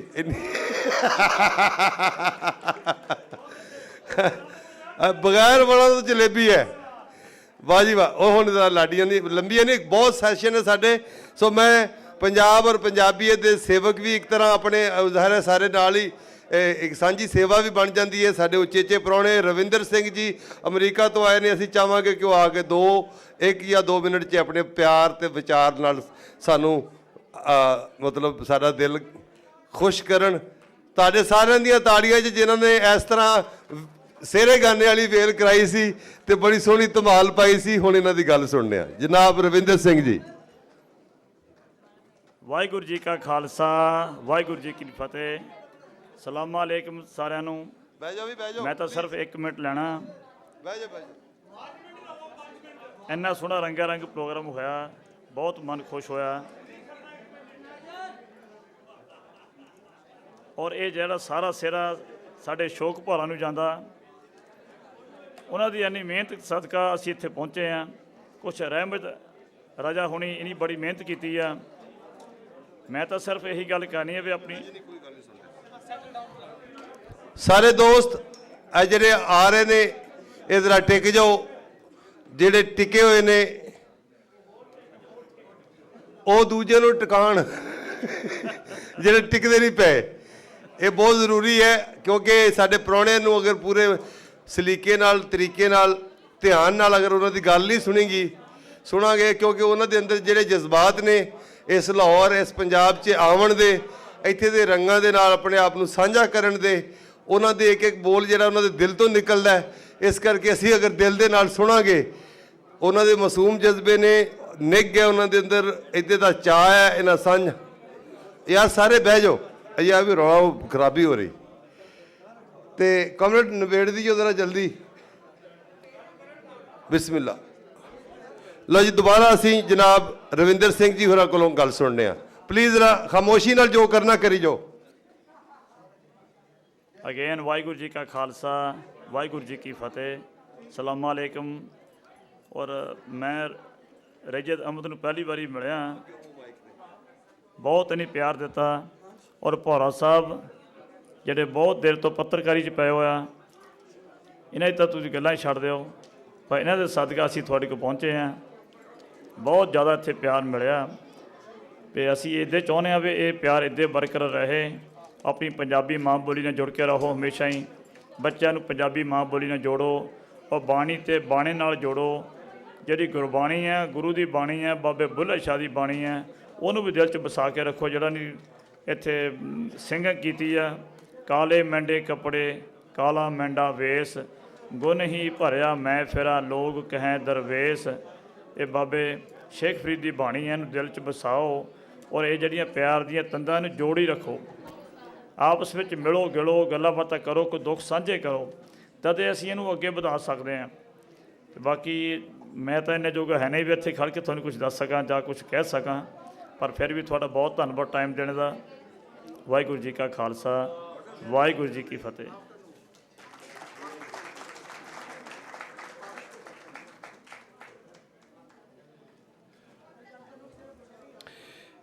ਸਾਨੂੰ ਇਸ ਗੱਲ ਦਾ ਮਾਣ ਹੈ ਕਿ ਇੱਕ ਬਹੁਤ ਮਹਾਨ ਹਸਤੀ, ਇੱਕ ਸੁਰੰਗਲੀ ਹਸਤੀ ਜਿਨ੍ਹਾਂ ਨੇ ਲਾਹੌਰ ਨੂੰ ਚਿਤਰਿਆ ਹੈ। ਲਾਹੌਰ ਈਵਨ ਇਹਨਾਂ ਦੇ ਵਾਲਿਦ ਸਾਹਿਬ ਬਹੁਤ ਵੱਡੇ ਕਹਾਣੀਕਾਰ ਸਨ, ਪੰਜਾਬੀ ਦੇ ਕਾਰਟੂਨਿਸਟ ਸਨ, ਪੇਂਟ ਆਰਟਿਸਟ ਸਨ, ਅਤੇ ਅਨਵਰ ਅਲੀ ਜਿਨ੍ਹਾਂ ਦੇ ਮੋਢੀ ਵੱਡੇ ਲੇਖਕਾਂ 'ਚੋਂ ਸ਼ੁਮਾਰ ਹੁੰਦਾ ਹੈ, ਅਤੇ ਅੱਜ ਉਹਨਾਂ ਦੇ ਸਪੁੱਤਰ ਵੀ ਨੇ ਔਰ ਇਸ ਦੇਸ਼ ਦੇ ਬਹੁਤ ਵੱਡੇ ਪੇਂਟਰ ਨੇ, ਆਰਟਿਸਟ ਨੇ। ਜਨਾਬ ਮਾਣਯੋਗ ਇਜਾਜ਼ ਅਨਵਰ ਜੀ ਨੈਸ਼ਨਲ ਕਾਲਜ ਆਫ ਆਰਟਸ 'ਚ ਵੀ ਪੜ੍ਹਾਉਂਦੇ ਰਹੇ ਨੇ, ਅਤੇ ਵਾਟਰ ਕਲਰ ਪੇਂਟਿੰਗ 'ਚ ਇਹਨਾਂ ਨੇ ਲਾਹੌਰ ਨੂੰ ਪੇਂਟ ਕੀਤਾ ਹੈ। ਅੱਜ ਸਾਡੇ ਉਚੇਚੇ ਮਹਿਮਾਨ ਆਏ ਨੇ, ਇਹਨਾਂ ਦੇ ਵਾਸਤੇ ਬਹੁਤ ਤਾੜੀਆਂ। ਸਾਡਾ ਮਾਣ ਸਨਮਾਨ, ਸਾਡਾ ਇਹਨਾਂ ਦੀ ਕੰਮ ਅੱਗੇ ਸਾਡਾ ਸਿਰ ਝੁਕਦਾ ਜੀ। ਇਹਨਾਂ ਦੇ ਉੱਤੇ ਸਾਨੂੰ ਮਾਣ ਹੈ ਜੀ, ਬੜੀ ਮੁਹੱਬਤ ਕਿ ਸਾਡੇ ਕੋਲ ਜਨਾਬ ਮਾਣਯੋਗ ਇਜਾਜ਼ ਅਨਵਰ ਜੀ ਤਸ਼ਰੀਫ ਲਿਆਏ ਨੇ, ਸਾਡੀ ਕਾਨਫਰੰਸ ਦਾ ਹਿੱਸਾ ਬਣੇ ਨੇ, ਇਹਨੂੰ ਵੇਖਦੇ ਨੇ। ਹੁਣ ਮੈਂ ਮਾਈਕ ਡਾਕਟਰ ਜ਼ਹੀਰ ਵੱਟੂ ਜੀ ਹੋਰਾਂ ਦੇ ਹਵਾਲੇ ਕਰਾਂਗਾ। ਉਹ ਇੱਕ ਬੱਚਿਆਂ ਦਾ ਕੁਇਜ਼ ਮੁਕਾਬਲਾ ਹੈ, ਉਸ ਨੂੰ ਕੰਡਕਟ ਕਰਨਗੇ, ਅਤੇ ਉਸ ਤੋਂ ਬਾਅਦ ਅਸੀਂ 5 ਮਿੰਟ ਦਾ ਇੱਕ ਨਾਟਕ ਵੇਖਾਂਗੇ। ਉਸ ਤੋਂ ਬਾਅਦ ਫਿਰ ਸਾਡਾ ਸੈਸ਼ਨ ਹੋਏਗਾ, ਅਤੇ ਅੱਗੋਂ ਵੀ ਕਾਫੀ ਚੀਜ਼ਾਂ ਇਨ ਆਰਡਰ ਨੇ, ਉਹਦੇ ਮੁਤਾਬਕ ਕਰਨ ਦੀ ਕੋਸ਼ਿਸ਼ ਕਰਾਂਗੇ। ਅਤੇ ਤੁਸੀਂ ਉਹੀ ਕੁਝ ਕਰਨਾ ਜਿਸ ਕੰਮ ਲਈ ਤੁਸੀਂ ਆਏ ਹੋ, ਪਲੀਜ਼ ਉਂਝ ਹੀ ਕਰੀ ਜਾਣਾ, ਠੀਕ ਹੈ। ਮਤਲਬ ਤੁਸੀਂ ਸੁਣਨ ਆਏ ਹੋ, ਵੇਖਣ ਆਏ ਹੋ, ਬਸ ਤੁਹਾਡਾ ਧਿਆਨ ਚਾਹੀਦਾ ਹੈ। ਅੱਗੋਂ ਤੁਸੀਂ ਇਸ਼ਾਰਾ ਵੀ ਸਮਝਦੇ ਹੋ। ਲਾ ਦੀ ਲਾਉਣ ਤੋਂ ਬਾਅਦ ਫਿਰ ਮੈਂ ਦਿਆਂ ਸੈਟਲ ਕਰ। ਹਾਂ, ਰਾਮੀਨ ਕੌਣ ਨੇ ਉਹ ਔਰ ਟੀਮਾਂ ਦੇ ਬੱਚੇ ਐਲਾਨ ਕਰ ਦਿਓ ਕਿ ਨੀਚੇ ਆ ਜਾਣ। ਰਾਮੀਨ ਟੀਮਾਂ ਦੇ ਬੱਚੇ ਅਲੀ ਉਸਮਾਨ ਬਾਜਵਾ ਔਰ ਰਾਮੀਨ ਬੀਬੀ ਔਰ ਹੋਰ ਜਿਹੜੇ ਟੀਮਾਂ ਦੇ ਬੱਚੇ ਨੇ ਜਿਹੜੇ ਕੁਇਜ਼ ਦਾ ਹਿੱਸਾ। ਹਾਏ, ਇਹ ਤੂੰ ਤੇ ਉਹੀ ਕੁੜੀ ਹੈ ਜਿਹੜੀ ਮੈਨੂੰ ਇੱਕ ਵਾਰੀ ਨਾ ਸੁਣੋ TV 'ਚ ਮਿਲੀ ਸੀ। ਹਾਂ, ਬੜੀ ਚੰਗੀ ਹੈ, ਸਿਆਣੀ ਹੈ। ਉਹ ਮੈਂ ਕਿਹਾ ਉਹ ਪੁੱਛ ਰਿਹਾ ਕਿ ਹੋ ਜਾਊਗਾ, ਕਰ ਲੈਂਗੇ। ਉਹ ਮੈਂ ਕਿਹਾ ਕਰ ਲੂਗੀ, ਉਹ ਪੜ੍ਹੀ ਲਿਖੀ ਕੁੜੀ। ਇਹਨੇ ਕਿਹੜੀਆਂ ਗਿਟਕਾਂ ਪੜ੍ਹੀਆਂ ਨੇ, ਤੇ ਨਾ ਕੋਈ ਪੱਟੀਆਂ ਪੜ੍ਹੀਆਂ, ਤੇ ਕੋਈ ਬੜੀਆਂ ਗੱਲਾਂ ਨੇ। ਸਮੀਨ ਹੈ ਨਾ? ਹਾਂ, ਹੁਣ ਸ਼ੁਰੂ ਕਰੋਗੇ ਤੁਸੀਂ? ਲਓ ਜੀ, ਸਾਡੀ ਕੁੜੀ ਚਿੜੀ ਬੜੀ ਸੁਰੰਗਲੀ ਹੈ ਇਸ ਵੇਲੇ, ਤੇ ਬਾਅਦ ਰੰਗੀਲੀ ਹੋ ਕੇ ਆਈ ਹੈ। ਇੰਜ ਲੱਗਦਾ ਜਿਵੇਂ ਬਾਬਿਆਂ ਦੀ ਮਲੰਗੜੀ ਹੁੰਦੀ ਹੈ, ਰੀਲੀਆਂ ਪਾਈਆਂ ਨੇ। ਇਹਦੇ ਵਾਸਤੇ ਤਾੜੀਆਂ ਲਾਓ ਤੇ ਪ੍ਰੋਗਰਾਮ ਨੂੰ ਚਲਾਉਂਦੀ ਹੈ। ਬਿਸਮਿਲ੍ਲਾ। ਬਹੁਤ ਸ਼ੁਕਰੀਆ ਸਾਰ ਸਾਹਿਬ। ਸਭ ਤੋਂ ਪਹਿਲੇ ਤੇ ਤੁਹਾਡੇ ਸਾਰਿਆਂ ਨੂੰ ਵੇਖ ਕੇ ਇੰਨੇ ਤੁਸੀਂ ਪਿਆਰੇ ਲੱਗਦੇ ਪਏ ਹੋ, ਇੰਨੇ ਸੋਹਣੇ ਲੱਗਦੇ ਪਏ ਹੋ ਮੇਰੇ ਪੰਜਾਬੀ ਭਰਾ ਤੇ ਭੈਣਾਂ। ਸਭ ਤੋਂ ਪਹਿਲੇ ਤੇ ਆਪਣੇ ਵਾਸਤੇ ਤਾਲੀਆਂ ਵਜਾਓ। ਮੈਂ ਤੁਹਾਡੇ ਸਾਰਿਆਂ ਨੂੰ ਪੰਜਾਬੀ ਪ੍ਰਚਾਰ ਦੀ ਜਾਨਬ ਜੋ ਪੰਜਾਬੀ ਇੰਟਰਨੈਸ਼ਨਲ ਕਾਨਫਰੰਸ ਦਾ ਇਨਕਾਦ ਕੀਤਾ ਗਿਆ ਹੈ, ਇਹਦੇ ਵਿੱਚ ਇੱਕ ਵਾਰ ਫਿਰ ਖੁਸ਼ਾਮਦੀਦ ਕਹਿੰਦੀ ਹਾਂ, ਜੀ ਆਇਆਂ ਨੂੰ। ਔਰ ਮੈਨੂੰ ਉਮੀਦ ਹੈ ਕਿ ਮੇਰੇ ਵਰਗੇ ਜਿਹੜੇ ਨੌਜਵਾਨ ਨੇ, ਅਸੀਂ ਪੰਜਾਬੀ ਨੂੰ ਕਿਤੇ ਨਾ ਕਿਤੇ ਭੁੱਲ ਬੈਠੇ ਹਾਂ। ਅਸੀਂ ਮਾਂ ਬੋਲੀ ਪੰਜਾਬੀ ਹੈ, ਅਸੀਂ ਆਪਣੀ ਮਾਵਾਂ ਨੂੰ, ਆਪਣੇ ਬਾਪ ਨੂੰ, ਆਪਣੀ ਦਾਦੀਆਂ ਨੂੰ, ਆਪਣੇ ਦਾਦਿਆਂ ਨੂੰ ਪੰਜਾਬੀ ਬੋਲਦੇ ਹੋਏ ਵੇਖਿਆ ਵੀ ਹੈ, ਸੁਣਿਆ ਵੀ ਹੈ, ਉਹਨਾਂ ਨਾਲ ਬੋਲੀ ਵੀ ਹੈ। ਮੈਂ ਚਾਹੁੰਦੀ ਹਾਂ ਕਿ ਜਿਹੜੀ ਪੰਜਾਬੀ ਹੈ ਇਹਨੂੰ ਅਸੀਂ ਇੰਨਾ ਉੱਤੇ ਲੈ ਕੇ ਜਾਈਏ ਕਿ ਮੇਰੇ ਅਗਲੀ ਆਉਣ ਵਾਲੀਆਂ ਜਿਹੜੀ ਨਸਲਾਂ ਨੇ ਉਹ ਵੀ ਪੰਜਾਬੀ ਨੂੰ ਯਾਦ ਰੱਖਣ ਤੇ ਪੰਜਾਬੀ ਜਿਹੜੀ ਹੈ ਉਹਨਾਂ ਨੂੰ ਬੋਲਣ। ਕੁਝ ਹੀ ਦੇਰ ਵਿੱਚ ਜਿਹੜੀ ਸਾਡੀ ਕੁਇਜ਼ ਦੀ ਟੀਮਾਂ ਨੇ ਉਹ ਵੀ ਤਿਆਰ ਹੋ ਜਾਣਗੀਆਂ, ਆਂਦੀਆਂ ਪਈਆਂ ਨੇ। ਤੋ ਜਿਹੜੀ ਸਾਡੇ ਜਿੰਨੇ ਵੀ ਪੰਜਾਬੀ ਭਰਾ ਤੇ ਭੈਣਾਂ ਨੇ, ਇੱਕ ਵਾਰ ਫਿਰ ਜੋ ਦੂਰ ਦੂਰ ਤੋਂ ਆਏ ਨੇ ਕੁਇਜ਼ ਕੰਪੀਟੀਸ਼ਨ ਵਾਸਤੇ, ਉਹਨਾਂ ਨੂੰ ਜੀ ਆਇਆਂ ਨੂੰ, ਬਹੁਤ ਖੁਸ਼ ਆਮਦੀਦ। ਖਾਸ ਤੌਰ ਤੇ ਮੈਂ ਸ਼ੁਕਰੀਆ ਅਦਾ ਕਰਨਾ ਚਾਹਾਂਗੀ ਬਹਾਉਦੀਨ ਜ਼ਿਕਰੀਆ ਮੁਲਤਾਨ ਦਾ ਤੇ ਯੂਨੀਵਰਸਿਟੀ ਆਫ ਗੁਜਰਾਤ ਦਾ, ਜਿਹੜੇ ਇੰਨੀ ਦੂਰੋਂ ਸਪੈਸ਼ਲ ਪੰਜਾਬ ਕਾਨਫਰੰਸ ਵਾਸਤੇ ਜੋ ਹੈ ਆਪਣਾ ਟਾਈਮ ਕੱਢ ਕੇ ਆਏ ਨੇ। ਔਰ ਬਾਕੀ तमाम ਜਿਹੜੇ ਪਰੋਨੇ ਨੇ ਔਰ ਜਿੰਨੇ ਵੀ ਸਟੂਡੈਂਟਸ ਨੇ ਔਰ ਇਦਾਰਿਆਂ ਦਾ उन यूनिवर्सिटियां ਦਾ ਜਿਨ੍ਹਾਂ ਨੇ ਆਪਣੇ ਸਟੂਡੈਂਟਸ ਨੂੰ ਇੱਥੇ ਘੱਲਿਆ ਹੈ ਕਿ ਉਹ ਆਉਣ ਤੇ ਇੱਥੇ ਆ ਕੇ ਜੋ ਹੈ ਉਹ ਕੁਇਜ਼ ਕੰਪੀਟੀਸ਼ਨ ਵਿੱਚ ਪਾਰਟਿਸਿਪੇਟ ਕਰੇ। ਉਹਨਾਂ तमाम ਇਦਾਰਿਆਂ ਵਾਸਤੇ ਤੇ ਉਹਨਾਂ तमाम ਸਟੂਡੈਂਟਸ ਵਾਸਤੇ ਇੱਕ ਵਾਰੀ ਤਾਲੀਆਂ ਵਜਾ ਦਿਓ ਤਾਂ ਕਿ ਉਹਨਾਂ ਦੀ ਜਿਹੜੀ ਮੋਟੀਵੇਸ਼ਨ ਹੈ ਉਹ ਵੱਧ ਜਾਵੇ। ਤੇ ਵੇਖਦੇ ਹਾਂ ਅੱਜ ਕਿਹੜੀ ਜਿਹੜੀ ਟੀਮ ਹੈ ਉਹ ਇਹ ਕੁਇਜ਼ ਕੰਪੀਟੀਸ਼ਨ ਆਪਣੇ ਨਾਂ ਕਰਕੇ ਜਾਂਦੀ ਹੈ। ਕੁਇਜ਼ ਕੰਪੀਟੀਸ਼ਨ ਦੇ ਕੀ ਰੂਲ ਹੋਣਗੇ ਮੈਂ ਉਹਨਾਂ ਉੱਤੇ ਥੋੜੀ ਜੀ ਗੱਲ ਕਰ ਲੈਂਦੀ ਹਾਂ। ਕੁਇਜ਼ ਕੰਪੀਟੀਸ਼ਨ ਜੇ ਸਾਡਾ ਹੈਗਾ ਉਹਦੇ ਵਿੱਚ ਹੋਣਗੇ ਸਾਡੇ 3 ਰਾਊਂਡ ਤੇ ਇੱਕ ਜਿਹੜਾ ਹੈ ਉਹ ਆਖਰੀ ਰਾਊਂਡ।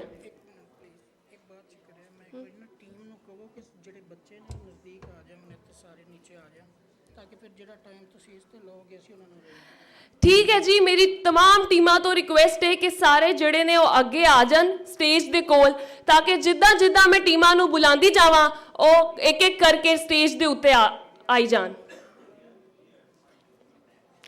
ਮੈਂ ਤੁਹਾਨੂੰ ਦੱਸਦੀ ਪਈ ਸੀ ਕਿ ਸਾਡੀ ਜਿਹੜੀ ਗੇਮ ਹੈ ਉਹਦੇ ਕੀ ਰੂਲਸ ਹੋਣਗੇ ਤੇ ਜਿਹੜਾ ਫਰਸਟ ਰਾਊਂਡ ਹੈ ਉਹਦੇ ਵਿੱਚ ਸਾਡੇ ਕੋਲ 5 ਸਵਾਲ ਹੋਣਗੇ। ਦੂਜੇ ਰਾਊਂਡ ਵਿੱਚ ਸਾਡੇ ਕੋਲ 3 ਸਵਾਲ ਹੋਣਗੇ ਤੇ ਤੀਜੇ ਰਾਊਂਡ ਵਿੱਚ ਸਾਡੇ ਕੋਲ ਹੋਣਗੇ ਜਿਹੜਾ ਆਖਰੀ ਰਾਊਂਡ ਹੋਏਗਾ ਉਹਦੇ ਵਿੱਚ 5 ਸਵਾਲ ਹੋਣਗੇ। ਔਰ ਸਾਡੇ ਜਿਹੜੀ ਪੂਰੀ ਟੀਮਾਂ ਨੇ ਅਗਰ ਵਿੱਚ 2 ਟੀਮਾਂ ਟਾਈ ਕਰ ਜਾਂਦੀਆਂ ਨੇ ਤੇ ਇੱਕ ਨੌਕਆਊਟ ਸਵਾਲ ਰੱਖਿਆ ਜਾਏਗਾ ਜਿਹੜਾ ਇਹ ਡਿਸਾਈਡ ਕਰੇਗਾ ਕਿ ਅੱਜ ਕਿਹੜੀ ਟੀਮ ਕੁਇਜ਼ ਕੰਪੀਟੀਸ਼ਨ ਆਪਣੇ ਨਾਂ ਕਰਕੇ ਜਾਏਗੀ। ਅਸੀਂ ਕੁਇਜ਼ ਕੰਪੀਟੀਸ਼ਨ ਵਿੱਚ ਕਿਸ ਬਾਰੇ ਵਿੱਚ ਗੱਲ ਕਰਾਂਗੇ?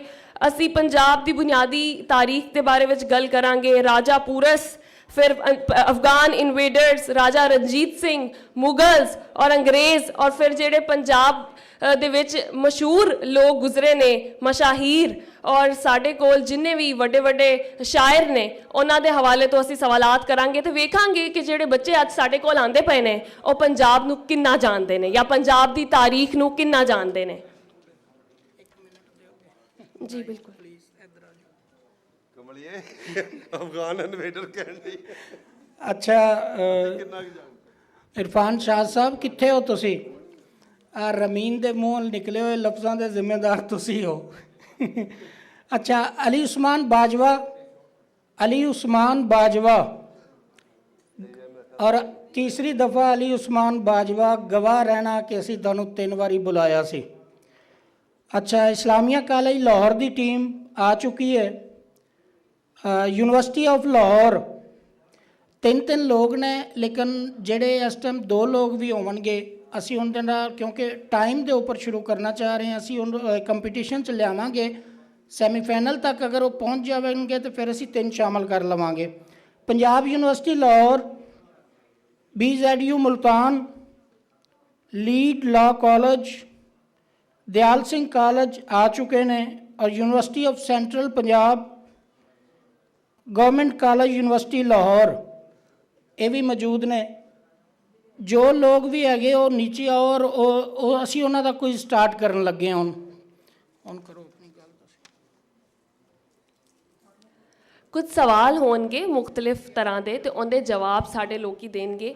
ਉਹਦੇ ਵਿੱਚ ਅਸੀਂ ਤਾਰੀਖ ਦੀ ਗੱਲ ਕਰਾਂਗੇ ਔਰ ਉਹ ਗੱਲਾਂ ਜੋ ਕਿ ਨਹੀਂ ਵੀ ਹੈਗੀਆਂ ਸਾਡੀ ਤਾਰੀਖ ਉਹਦੇ ਉੱਤੇ ਵੀ ਗੱਲ ਕਰਾਂਗੇ ਤੇ ਇਸ ਵਾਸਤੇ ਜੋ ਹੈ ਉਹ ਅਸੀਂ ਮਿਲ ਮਿਲਾ ਕੇ ਉਹਦੇ ਉੱਤੇ ਗੱਲ ਕਰਦੇ ਹੋਵਾਂਗੇ। ਤੇ ਸਾਡੇ ਕੋਲ ਕੁਝ ਟੀਮਾਂ ਉਹਨਾਂ ਦੀ ਅਨਾਉਂਸਮੈਂਟ ਹੋ ਗਈ ਹੈ ਕਿਹੜੀ ਟੀਮਾਂ ਸਾਡੇ ਕੋਲ ਆ ਚੁੱਕੀਆਂ ਨੇ ਤੇ ਇੱਕ ਇੱਕ ਕਰਕੇ ਮੈਂ ਟੀਮਾਂ ਨੂੰ ਬੁਲਾਵਾਂਗੀ ਤੇ ਉਹ ਸਟੇਜ ਤੇ ਆ ਜਾਣਗੇ। ਹਲੇ ਇਕੱਠੀਆਂ ਹੁੰਦੀਆਂ ਪਈਆਂ ਨੇ, ਜਦੋਂ ਇਕੱਠੀਆਂ ਹੋ ਜਾਣਗੀਆਂ ਤੇ ਅਸੀਂ ਉਹਨਾਂ ਨੂੰ ਸਟੇਜ ਤੇ ਦਾਵਤ ਦੇਣਗੇ ਕਿ ਉਹ ਆਣ ਤੇ ਆ ਕੇ ਜਿਹੜਾ ਆਪਣਾ ਅਸੀਂ ਫਿਰ ਬਕਾਇਦਾ ਕੁਇਜ਼ ਕੰਪੀਟੀਸ਼ਨ ਦਾ ਆਗਾਜ਼ ਕਰਾਂਗੇ।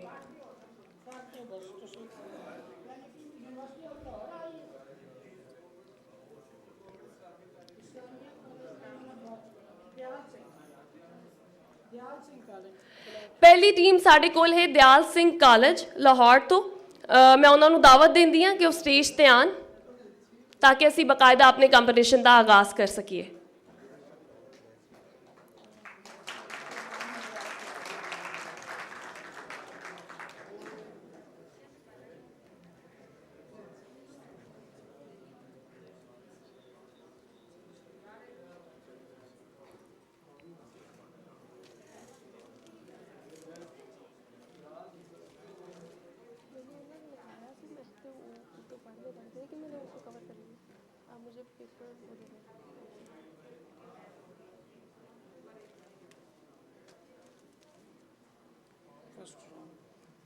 ਪਹਿਲੇ ਤੁਸੀਂ ਇੱਥੇ ਰਹਿਣਾ ਤੁਸੀਂ ਦੱਸੋ।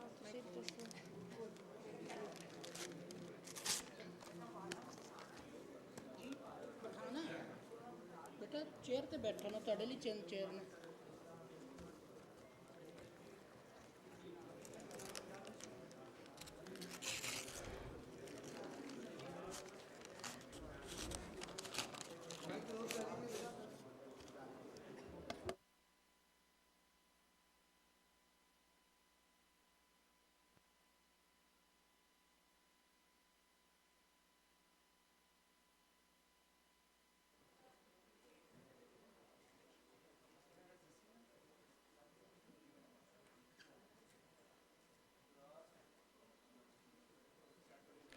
ਸਾਡੇ ਕੋਲ ਦਿਆਲ ਸਿੰਘ ਕਾਲਜ ਵਿੱਚੋਂ ਫੈਸਲ ਇਬਰਾਰ ਤੇ ਈਸ਼ਾ ਸਟੇਜ ਤੇ ਮੌਜੂਦ ਨੇ।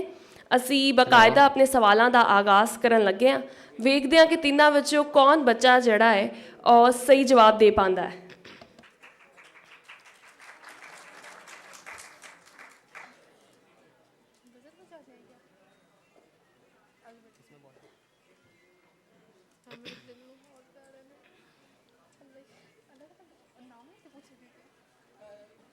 जी तैयार हो? अच्छा, सौखे सौखे सवाल ने। हजरत बाबा फरीद दे मुर्शद दा नां की है? मोहम्मद अनायत। हाँ जी, मोहम्मद इन्हू ऑन कर लो प्लीज। अच्छा जी, शाह अनायत। शाह अनायत। पहला सवाल तुसी वेख ही लिया, गलत हो गया। ता किस शायर दी किताब है? ता नहीं, ऑप्शन नहीं, जवाब है। साडे वालों भी जवाब ही है। अच्छा, ਚੱਠਿਆਂ ਦੀ ਵਾਰ ਦਾ ਲਖਾਰੀ यानी शायर कौन है?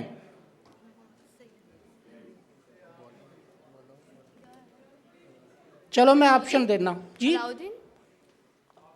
ऑप्शन ले लो ना तुसी। शाह मुहम्मद, नजाबत, पीर मोहम्मद, फजल अहमद। शाह मोहम्मद। पक्की गल है? पक्की बात। चलो ये भी गलत हो गया। जंगल रखे जग दे किस लखारी दी किताब है? 4 ऑप्शन देना मैं, जवाब ना देना हाले। नसीर अहमद, शहजाद अहमद, शहजाद कैसर, नजम हुसैन सैयद। नजम हुसैन सैयद। ये भी गलत हो गया। सांदल बार दे किसे मशहूर सूरमे दा नाम दसो, फ्रीडम फाइटर दा। गौर नाल सुनना। रायअहमद खान खरल, दुल्ला भट्टी, बालक वट्टू, चौथा भगत सिंह। थर्ड वाला क्या है? थर्ड वाला ऑप्शन? भगत सिंह, दुल्ला भट्टी, रायअहमद खान खरल, बालक वट्टू और भगत सिंह।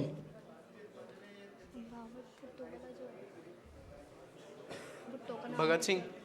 भगत सिंह। भगत सिंह।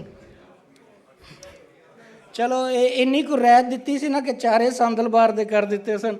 शाबाश, ठीक है जी। ओके जी, दयाल स्कोर लिखी जाना। नेक्स्ट टीम जी, बुलाओ नेक्स्ट टीम। कौन है नेक्स्ट टीम? कोई गल नहीं, तालियां बजाओ। ਇੱਥੇ ਤੱਕ ਆਣਾ, ਸਟੇਜ ਤੇ ਬਹਿਣਾ ਵੱਡੀ ਗੱਲ ਹੈ।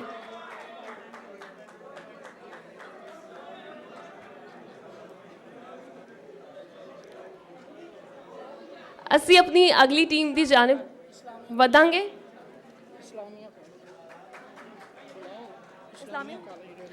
ਇਸਲਾਮੀਆ ਕਾਲਜ ਲਾਹੌਰ ਦੀ ਟੀਮ ਹੈ ਸਾਡੇ ਕੋਲ। ਇਸਲਾਮੀਆ ਕਾਲਜ ਲਾਹੌਰ ਦੇ ਬੱਚੇ ਸਟੇਜ ਤੇ ਆ ਜਾਣ।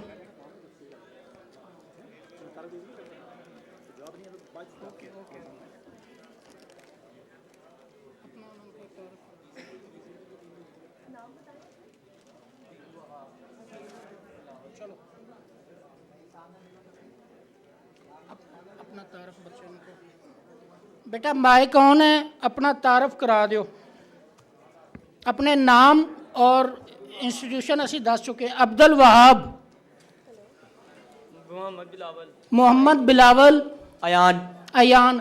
ਅੱਛਾ, ਇਹ ਬੱਚੇ ਨਾ ਛੋਟੀ ਕਲਾਸ ਦੇ ਨੇ, ਕਿਉਂਕਿ ਕਾਲਜ ਦੇ ਅੰਦਰ ਸਿਰਫ ਇੰਟਰ ਦੇ ਅੰਦਰ ਪੰਜਾਬੀ ਦੇ ਬੱਚੇ ਨੇ। ਸੋ ਮੈਂ 4 ਆਪਸ਼ਨ ਵੀ ਦੇਵਾਂਗਾ ਔਰ ਤੁਸੀਂ ਤਾੜੀਆਂ ਨਾਲ ਐਪਰੀਸ਼ੀਏਟ ਵੀ ਕਰਨਾ ਹੈ ਇਹਨਾਂ ਦੀ ਹਿੰਮਤ, ਇਹਨਾਂ ਦੀ ਜੁਰਤ ਔਰ ਇਹਨਾਂ ਦੀ ਉਮਰ, ਸਾਰੀਆਂ ਸ਼ੈਵਾਂ ਵੇਖਦਿਆਂ। ਜੀ ਪਹਿਲਾ ਸਵਾਲ ਹੈ, ਅੱਜ ਆਖਾਂ ਵਾਰਿਸ ਸ਼ਾਹ ਨੂੰ ਕਿਸ ਸ਼ਾਇਰ ਦੀ ਨਜ਼ਮ ਹੈ? ਕਿਦੂ ਕਬਰਾਂ ਵਿੱਚੋਂ ਬੋਲ, ਆਪਸ਼ਨ ਦਿਆਂ? ਠੀਕ ਹੈ।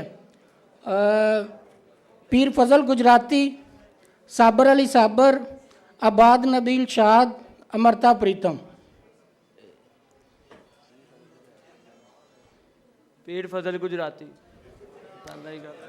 ਅਮਰਤਾ ਪ੍ਰੀਤਮ ਦਾ ਸਭ ਨੂੰ ਹੀ ਪਤਾ ਹੈ। ਬਾਬਾ ਫਰੀਦ ਦੇ ਨਾਂ ਤੇ ਬਣੇ ਕੋਈ 3 ਸ਼ਹਿਰਾਂ ਦੇ ਨਾਂ। ਅੱਛਾ, ਤੁਸੀਂ ਕੋਈ ਇੱਕ ਸ਼ਹਿਰ ਦਾ ਨਾਂ ਦੱਸ ਦੇਣਾ, ਮਤਲਬ ਇੰਨੀ ਛੋਟ ਮੈਨੂੰ ਦਿੰਦੇ ਰਹੇ ਕਿ ਇਹ ਬੱਚੇ ਨੇ ਛੋਟੇ। ਬਾਬਾ ਫਰੀਦ ਦੇ ਨਾਂ ਤੇ ਬਣੇ ਕਿਸੇ ਇੱਕ ਸ਼ਹਿਰ ਦਾ ਨਾਂ, ਇਹਦੇ 'ਚ ਹੁਣ ਆਪਸ਼ਨ ਨਹੀਂ ਦਿੱਤੀ ਜਾ ਸਕਦੀ। ਬਾਬਾ ਫਰੀਦ ਦੇ ਨਾਂ ਤੇ ਮਸ਼ਹੂਰ ਹੋਏ ਕਿਸੇ ਇੱਕ ਸ਼ਹਿਰ ਦਾ ਨਾਂ, ਦੋਨਾਂ ਪੰਜਾਬਾਂ 'ਚ ਕੋਈ ਵੀ। ਬਾਬਾ ਫਰੀਦ ਗੰਜ ਸ਼ਕਰ ਕਿਸੇ ਇੱਕ ਸ਼ਹਿਰ 'ਚ, ਉਹ ਸ਼ਹਿਰ ਉਹਨਾਂ ਦੇ ਨਾਂ ਤੇ ਮਸ਼ਹੂਰ ਹੈ।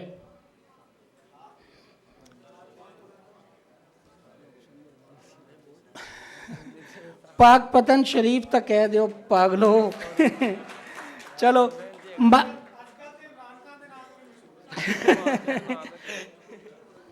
ਮਾਇਆ, ਕੋਈ ਇੱਕ ਮਾਇਆ ਸੁਣਾ ਦਿਓ। ਚਲੋ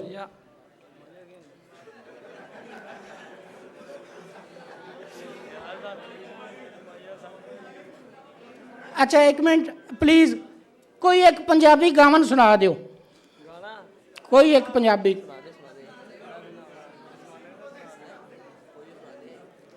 पंजाबी सुनाना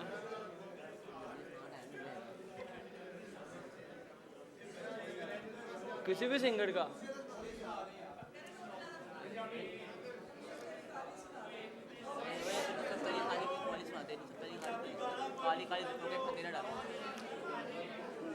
यार मैनू लहंगा ला दे सोने, ਹਾਂ मैनू लहंगा ला दे सोने। ਮੈਨੂੰ ਲਹਿੰਗਾ ਲੈ ਦੇ ਸੋਹਣਾ। ਅੱਛਾ ਜੀ, ਅਗਲਾ ਸਵਾਲ, ਪੂਰਨੇ ਦਾ ਲਿਖਾਰੀ ਕੌਣ ਹੈ? ਪੂਰਨੇ ਕਿਤਾਬ ਦਾ ਲਿਖਾਰੀ ਕੌਣ ਹੈ? ऑप्शन बोलना। ऑप्शन बोलने, ठीक है। शरीफ कुंजाई, हुसैन शाह, नजम हुसैन सैयद, चौथी ऑप्शन खाकान हैदर गाजी। शाबाश, कोई गल नहीं, शाबाश, वेरी गुड। सवाल ठीक है जी। चन्ने दे ओले किस दा लिखारी कौन है? चन्ने दे ओले किताब का नाम है चन्ने दे ओले। इनू लिखन वाला कौन है? इंज करो कि लिखन वाली कौन है? लिखन वाली कौन है? ऑप्शन बोलना। ऑप्शन बोल दो यार। नंबर 1 फरखंदा लोधी, दूसरी जगह ते शबनम इसाक इत्थे बैठे सन, ठीक है। तीसरा परवीन मलक और चौथी इन्हां विचों कोई भी नहीं। फरखंदा लोधी। फरखंदा लोधी। फरखंदा लोधी, चलो शाबाश। वैसे असी ख्याल थोड़ा ज़्यादा किया है। जींदे रहो बस, ठीक है, जाओ, शाबाश।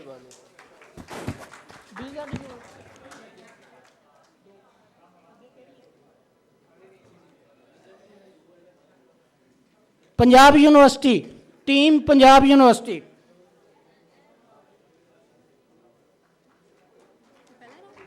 हाँ जी, टीम पंजाब यूनिवर्सिटी। अच्छा, जल्दी आओ यार, जल्दी।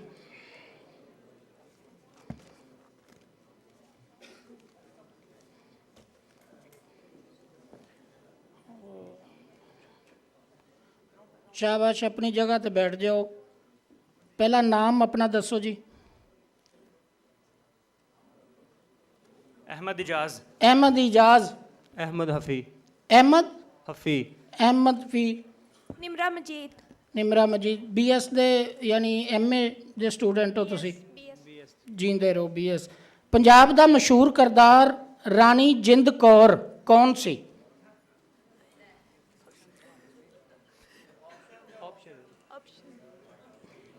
ਆਪਸ਼ਨ 1 1857 ਦੀ ਫਰੀडम ਫਾਈਟਰ। ਆਪਸ਼ਨ 2 ਅੰਗਰੇਜ਼ਾਂ ਨਾਲ ਮਿਲ ਕੇ ਗੱਦਾਰੀ ਕਰਨ ਵਾਲਾ ਪੰਜਾਬ ਦਾ ਇੱਕ ਨਾਂ। ਆਪਸ਼ਨ 3 ਰਾਜਾ ਦਲੀਪ ਸਿੰਘ ਦੀ ਮਾਂ। ਔਰ ਆਪਸ਼ਨ 4 ਮਹਾਰਾਜਾ ਰਣਜੀਤ ਸਿੰਘ ਦੀ ਬੀਵੀ। ऑप्शन ए जनाब। ਦੋ ਸਹੀ ਆਪਸ਼ਨ ਦਿੱਤੀਆਂ ਸਨ ਵਿੱਚ ਮੈਂ। ਰਾਜਾ ਰਣਜੀਤ ਸਿੰਘ ਦੇ ਬੀਵੀ ਸਨ ਜਿਨ੍ਹਾਂ ਲਾਸਟ ਤੇ ਹਕੂਮਤ ਕੀਤੀ ਸੀ। ਕੰਦੀ ਸੁਣੋ। ਕੰਦੀ ਉੱਤੇ ਰੁਖੜਾ, ਕਚਰਕ ਬੰਨੇ ਧੀਰ, ਕੱਚੇ ਭਾਂਡੇ ਰਖੀਏ, ਕੱਚਰ ਤਾਈ ਨੀਰ। ਕਿੰਦਾ ਸ਼ੇਰ ਹੈ? शाह हुसैन, बुल्ले शाह, पीर फजल गुजराती, बाबा फरीद। पीर फजल गुजराती। बाबा फरीद ਦਾ ਸ਼ੇਰ ਹੈ, ਸ਼ਲੋਕ ਦੀ ਸਿਨਫ 'ਚ ਮੈਂ ਸੁਣਾਉਂਦਾ ਪਿਆ। ਨੀਂਦਰ ਬਿੰਨੀ ਰਾਤ ਦੇ ਲਖਾਰੀ ਕੌਣ ਨੇ? ਅਫਜ਼ਲ ਹਸਨ ਰੰਧਾਵਾ, ਗੁਲਾਮ ਹੁਸੈਨ ਸਾਜਦ, ਸਾਬਰ ਅਲੀ ਸਾਬਰ और हीतम तनवीर। गुलाम हुसैन साजिद। गुलाम हुसैन साजिद जी बिल्कुल ठीक है। बड़ा सौखा सवाल है कि सारां दे लखारी दा नाम दसो। ऑप्शन चाहिए? अच्छा चलो ठीक है। हुसैन शाह, शरीफ कुंजाई, आरफ अब्दुल मतीन, नजम हुसैन सैयद।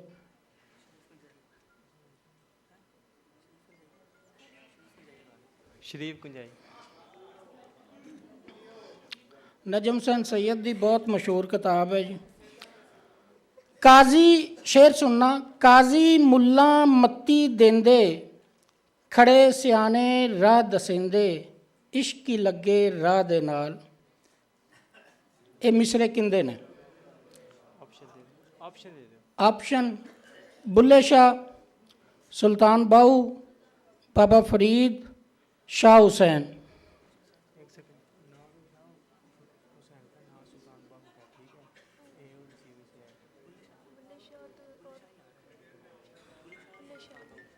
बुल्ले शाह। शाह हुसैन का बड़ा मशहूर मिसरा है। सो ठीक है, जाओ अगली team. Next team Bahauddin Zakaria Multan. Bahauddin Zakaria Multan.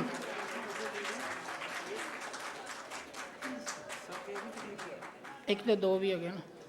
Bahauddin Zakaria Multan आ रहे हो? जी जी आओ प्लीज़। इन्हों का एक ही है।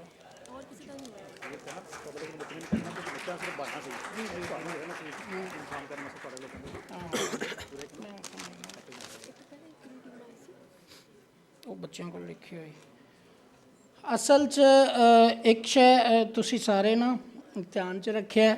ਇਹ ਸਵਾਲ ਦੋ ਤਰ੍ਹਾਂ ਦੀ ਵਿਜ਼ਡਮ ਦੇ ਲਈ ਕੋਸ਼ਿਸ਼ ਕੀਤੀ ਹੋਈ ਹੈ। ਪਹਿਲੀ ਇਹ ਬੱਚਿਆਂ ਨੂੰ ਸਾਹਮਣੇ ਰੱਖ ਕੇ ਸਵਾਲ ਕਰਨ ਤੋਂ ਮੁਰਾਦ ਇਹ ਵੀ ਹੈ ਕਿ ਜਿਹੜਾ 200 ਬੰਦਾ ਬੈਠਾ ਹੈ ਇਹਨਾਂ ਨੂੰ ਵੀ ਪੰਜਾਬੀ ਦੀਆਂ ਬਹੁਤ ਸਾਰੀਆਂ ਗੱਲਾਂ ਦਾ ਮੈਂ ਇਹ ਨਹੀਂ ਕਹਾਂਗਾ ਕਿ ਯਾਦ ਕਰਾਉਣਾ, ਰਿਪੀਟ ਕਰਾਉਣਾ।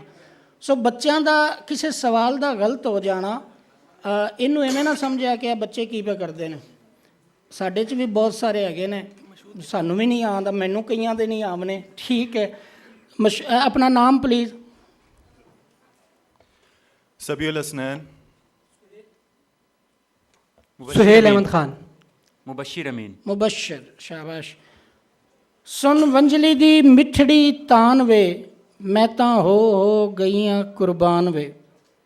ये मशहूर गावन किस फिल्म दा है? हीर रांझा। ਹੀਰ ਰਾਂਝਾ, ਸ਼ਾਬਾਸ਼।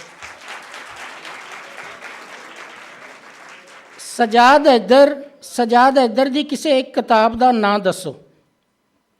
ऑप्शन मिल सकते हैं? ਮਿਲ ਸਕਦੇ ਨੇ। ਮੈਂ ਉਡੀਕਦਾ ਪਿਆ ਸੀ ਕਿ ਸ਼ਾਇਦ ਉਵੇਂ ਹੀ ਜਵਾਬ ਦੇ ਦਿਓ। ਜਾਤੀਆਂ,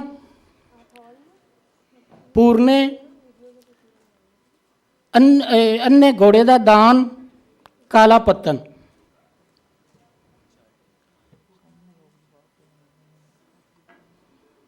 पहला ते त्री ऑप्शन दोबारा दसिया है। ਜਾਤੀਆਂ, ਬੜਾ ਮੇਰੇ ਨਾਲ ਦਾ ਲਾਉਂਦਾ ਪਿਆ ਤੂੰ। ਜਾਤੀਆਂ ਔਰ ਅੰਨੇ ਘੋੜੇ ਦਾ ਦਾਨ। ਜਾਤੀਆਂ ਪਹਿਲਾ ਸੀ, ਤੀਜਾ ਅੰਨੇ ਘੋੜੇ ਦਾ ਦਾਨ ਸੀ। जातियां? ਜਿਹੜਾ ਨਹੀਂ ਪੁੱਛਿਆ ਨੇ ਉਹੀ ਸਹੀ ਸੀ, ਕਾਲਾ ਪੱਤਨ।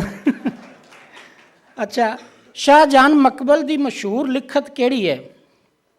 ऑप्शन? ਅੱਛਾ, ਸੈਫਲ ਮਲੂਕ, ਹੀਰ ਰਾਂਝਾ, ਐਹਸਨ ਉਲ ਕਸਸ, ਕੀਮਾ ਮਲਕੀ।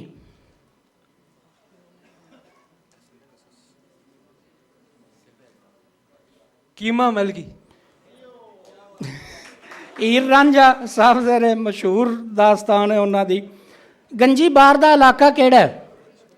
ਗੰਜੀ ਬਾਰ ਦਾ ਇਲਾਕਾ ਕਿਹੜਾ ਹੈ।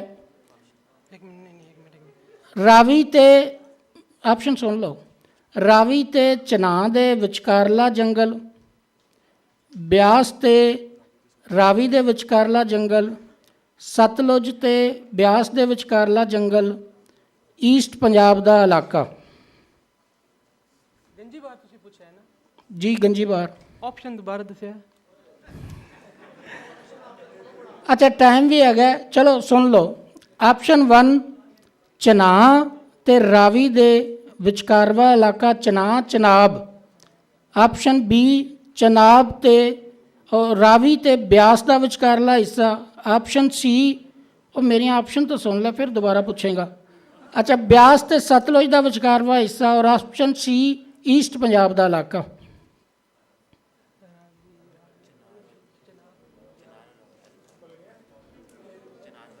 ਹੁਣੇ ਰੱਟੇ ਮਰਿੰਦੇ ਰਹੇ ਅਸੀਂ ਇਹਨੂੰ। ਚਲੋ ਟਾਈਮ ਓਵਰ। जनाब ते रावी। ਚਨਾਬ ਤੇ एक मिनट। सतलुज ते रावी। ਸਤਲੁਜ ਤੇ ਰਾਵੀ। ਛੇਤੀ ਦੱਸ। चलो गलत हो गया। ਇੱਕ ਆਪਸ਼ਨ ਮੈਂ ਦੁਬਾਰਾ ਦੇਣਾ, ਜਲਦੀ ਦੱਸੋ। ਇੱਕ ਕੋਈ ਦੱਸੋ ਨਾ। ਮੈਂ ਤੁਹਾਨੂੰ ਦਰਿਆ ਦੱਸ ਦੇਣਾ। ਸਤਲੁਜ ਪਹਿਲਾ ਹੈ, ਬਿਆਸ ਦੂਜਾ ਹੈ, ਰਾਵੀ ਤੀਜਾ ਹੈ, ਚਨਾਬ ਚੌਥੇ ਦੀ ਗੱਲ ਕਰ ਰਿਹਾ। ਹੁਣ ਦੱਸੋ। यार याद है। जनाब ते रावी। ਚਲੋ ਠੀਕ ਹੋ ਗਿਆ, ਬਸ ਗਲਤ ਹੋ ਗਿਆ। ਨੀਲੀ ਗੰਜੀ ਬਾਰ ਜਿਹੜੀ ਹੈ ਨਾ, ਇਹ ਬਿਆਸ ਤੇ ਰਾਵੀ ਦੇ ਵਿਚਕਾਰ ਹੈ। ਅੱਛਾ ਜੀ, ਕਮਾਲ ਕਹਾਣੀ ਕਿਸ ਦੀ ਖੋਜ ਹੈ, ਯਾਨੀ ਇਹਦਾ ਖੋਜੀ ਰਿਸਰਚਰ ਕੌਣ ਹੈ। ਡਾਕਟਰ ਨਬੀਲਾ ਰਹਿਮਾਨ, ਮੁਸ਼ਤਾਕ ਸੂਫੀ, ਨਜਮ ਹੁਸੈਨ ਸੈयद, सईद भुट्टा। सईद भुट्टा। जी ठीक है, शाबाश। हाँ जी, पंजाब यूनिवर्सिटी ओके। GC वाले आओ। हाँ, बहुद्दीन जिक्रिया, सॉरी।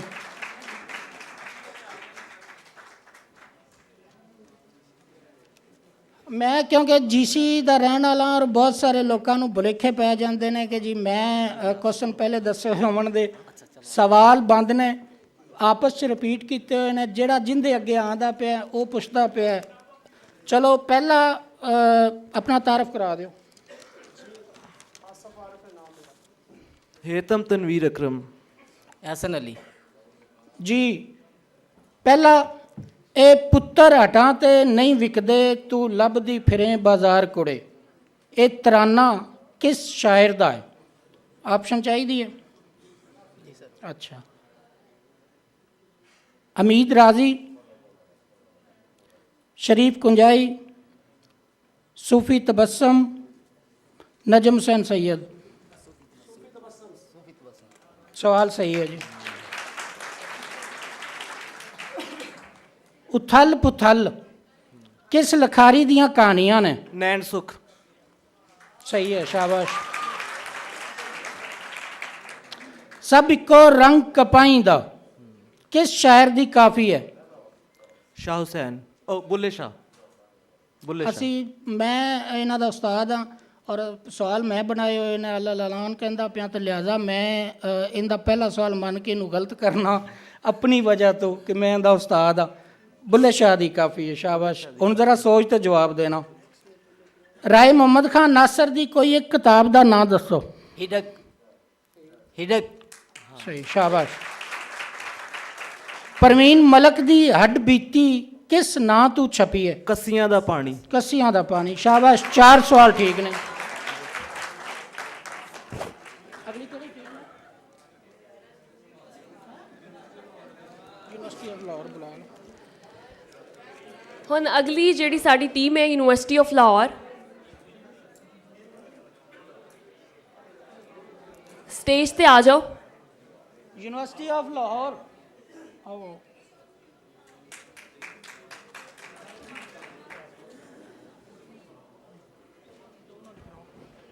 ਆਪਣਾ ਨਾਮ ਪਲੀਜ਼ ਦੱਸ ਦਿਓ। सैयद तफसीर अली। सैयद तफसीर अली जी। ਹਮਜ਼ਾ ਅਸਲਮ। हमजा असलम। सवाल मैं जल्दी नाल करना। पहला सवाल है कि बाकी सदीकी किस लहजे का शायर है। ऑप्शन चाहिए हाँ। लहंदी, सराइकी, माझी, पोठवारी। पोठवारी। शाबाश, पोठवारी जी। बुआ बुआ कोई ना किस नावल का पंजाबी तर्जमा है। ऑप्शन दे विच तां नां दा पता लग जाना है ना। इस सवाल की ऑप्शन नहीं आ सकती कि जदों मैं अंग्रेजी ना दसांगा तो तर्जमा सीधा लग जाना है। मैं सवाल बदल लेना है। हाँ जी हाँ। ओके, इस सवाल नूं असीं ड्रा करने हैं जी। चलो ठीक है। ये तर्जमा किन्ने कीता है? बुआ कोई ना। हुण मैं दोनों ऑप्शन देना, ठीक है। असीर आबद, शफकत तनवीर मिर्ज़ा, नजम हुसैन सैयद, अहमद सलीम। नजम हुसैन सैयद। हाँ जी, सवाल ठीक है। बस शफकत तनवीर मिर्ज़ा। अच्छा, मसले शेख फरीद दे किस लखारी दी सोध है। मसले शेख फरीद दे किस लखारी दी सोध है। सईद भुट्टा, डॉक्टर नबीला, अहमद सलीम, शफकत मिर्ज़ा। डॉक्टर नबीला। शाबाश, सवाल ठीक है। पंजाब दा इलाहाक ईस्ट इंडिया कंपनी नाल कदों होया। 1857, 1843, 1849, 1947। रिपीट करें जे थोड़ा जिहा एक बारी। पंजाब दा इलाहाक ईस्ट इंडिया कंपनी नाल कदों होया। 1857, 1843, 1840 और 1947। मेरे हिसाब नाल 1857 की जंग आज़ादी के बाद, यानी कि नहीं, सवाल गलत है क्योंकि वो ब्रिटिश सन ईस्ट इंडिया कंपनी 1849 च होया सी। अच्छा, हुण आखिरी सवाल एक तुहाडा रह गया। ठहरो, मैं पर्ची करना क्योंकि एवें किधरे औखा ना समझ लो।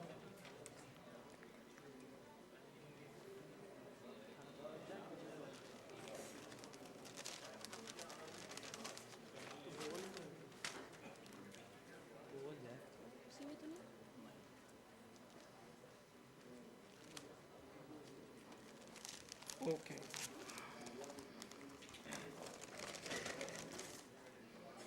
कबूतर कड्ढन लगे जी। बाबा बैठो। बाबा नानक दा जन्म किस थां होया। हाँ जी। ऑप्शन हाँ जी। ठीक है। Narowal, option 1 Narowal, option 2 Faisalabad, option 3 Awan Sharif, option 4 Talwandi. Narowal. Chakwal. जाओ, शाबाश। की ऑप्शन की किन्ने सवाल सन? 2 सवाल ठीक ने तुहाडे। नैक्सट टीम जी, यूनिवर्सिटी ऑफ गुजरात। तारफ कराना।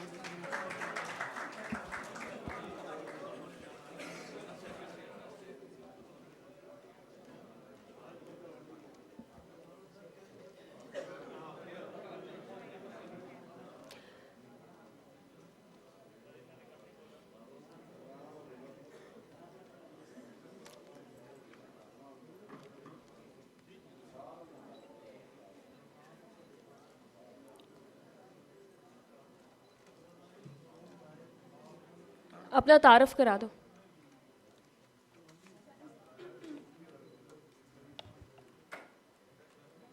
Zainab Zafarullah. Syed Taseen Haider. Muhammad Usman from university of Gujrat. ਚਲੋ ਸ਼ਾਬਾਸ਼। ਪਹਿਲਾ ਸਵਾਲ ਜੀ, ਪੰਜਾਬੀ ਬੋਲੀ ਦਾ ਪਿਛੋਕੜ ਕਿਸ ਲਿਖਾਰੀ ਦੀ ਕਿਤਾਬ ਹੈ? ऑप्शन ठीक है, नजम हुसैन सैयद, आरफ अब्दुल मतीन, मोहम्मद आसफ खान और लास्ट इन्हां विचों कोई भी नहीं।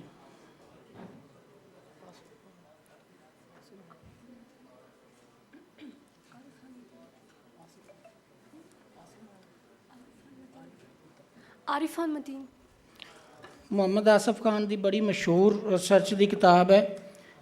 चांजे छत्ते, चांजे छत्ते किस दी खोज है? मोहम्मद आसफ खान, एडी एजाज, शारब प्रोफेसर शारब और साबर अली साबर।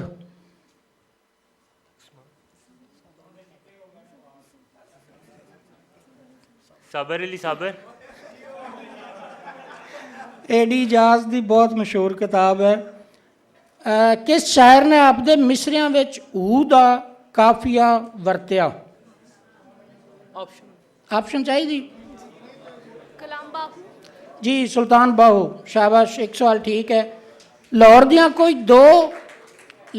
कोई दो ऐसियां इमारतां दा नाम दसो जिन्हां दा डिज़ाइन सर गंगा राम ने बनाया होवे। इहदे च ऑप्शन नहीं दी जा सकती। Sir Ganga Ram hospital. शाबाश, ठीक हो गया। अच्छा, एक सवाल तो रह गया, दो सवाल इन्हों के ठीक हो गए ने। Very good. गुजरात के रहने वाले हो ना, कोई गुजरात का सवाल करिए।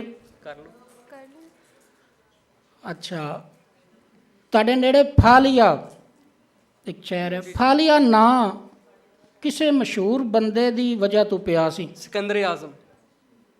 उसके घोड़े का नाम था ब्यूसी फालिया और उससे फालिया नाम पड़ गया था। चलो शाबाश, वेरी गुड। ओके, आओ। टोटल कितनी टीम?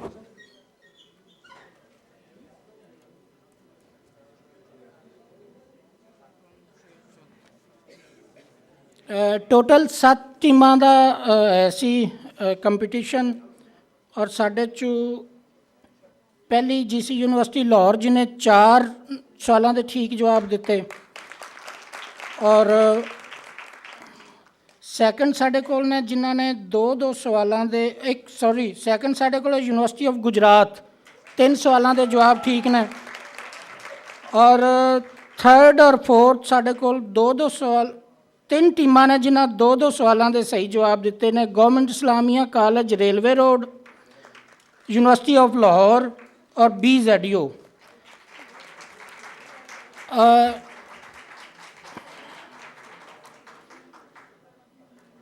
3 टीमां गवर्नमेंट कॉलेज। सब तो पहले यूनिवर्सिटी ऑफ लाहौर वाले स्टेज पर आवन, एक सवाल ही पूछते जावांगे।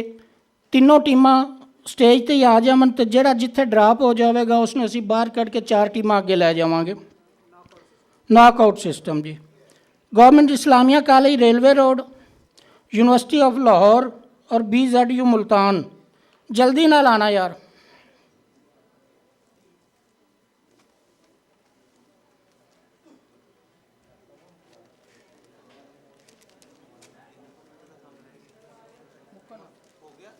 बस एक नॉकआउट करके फाइनल हो जाना। हाँ, 15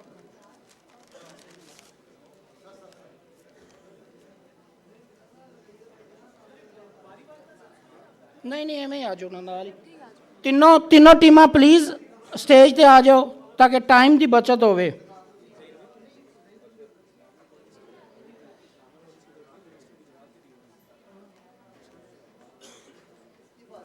इधर हम तू दिखता है ना यूनिवर्सिटी ऑफ गुजरात दे 3 ठीक ने। उन्होंने दसो यूनिवर्सिटी ऑफ गुजरात दे 3 ठीक ने।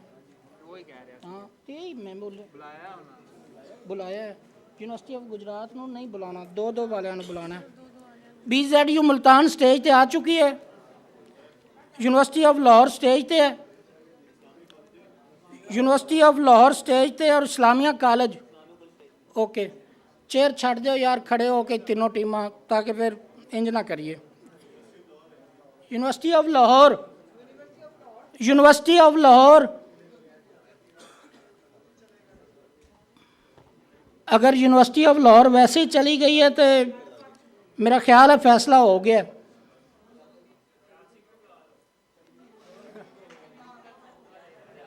अच्छा चलो इन्होंने दोनों को असी सैमीफाइनल समझने हैं, करिए। ओके जी। पहले 5 सवाल होवणगे BZU नहीं तुहाडा यूनिवर्सिटी ऑफ BZU, ठीक है। पहले 5 सवाल तुहाडे तो होवणगे, नैक्सट 5 सवाल तुहाडे तो होवणगे। अच्छा हुण रायत नहीं होवेगी, ऑप्शन नहीं होवेगी, ठीक है। पहला सवाल, मिर्ज़ा साहिबा दा किस्सा किस शायर दा मुकम्मल मिलदा है? तुहाडे तो करदे पे।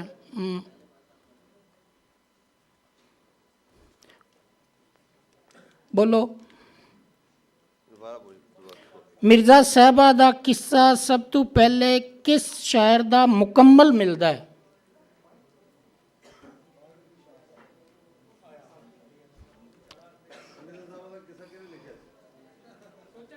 चलो इनका मतलब है लिखे का नहीं पता तो फिर पूरा नहीं हो सकता। आपस बरखुरदार। अच्छा दूसरा सवाल, मेरा नाम इंसान किस शायर की किताब है? बाबा नजमी।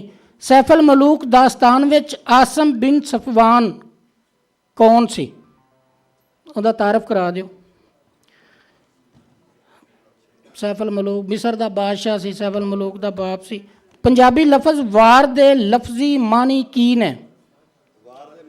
वार दे मानी, लफजी मानी।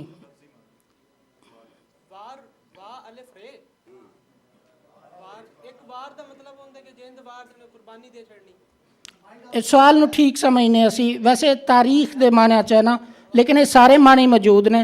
सिर्फ काफ़ी दा मोडी शायर कौन है? सुल्तान बाहू। चलो बाबा नानक है, उस तो बाद शाह हुसैन नूं आख्या जाता है, सुल्तान बाहू तो नहीं। हाँ बाबा नानक ही है, पहले कह दिता है, क्यों मारूं है? ओके सवाल 5 हो गए, एक सही है, ठीक है। अच्छा भी दूसरे second round, government Islamia college उन रैत नहीं ठीक है। सब तो पहला पंजाबी नकाद कौन है? सब तो पहला पंजाबी नकाद किनू मन्निया जाता है? क्रिटिक।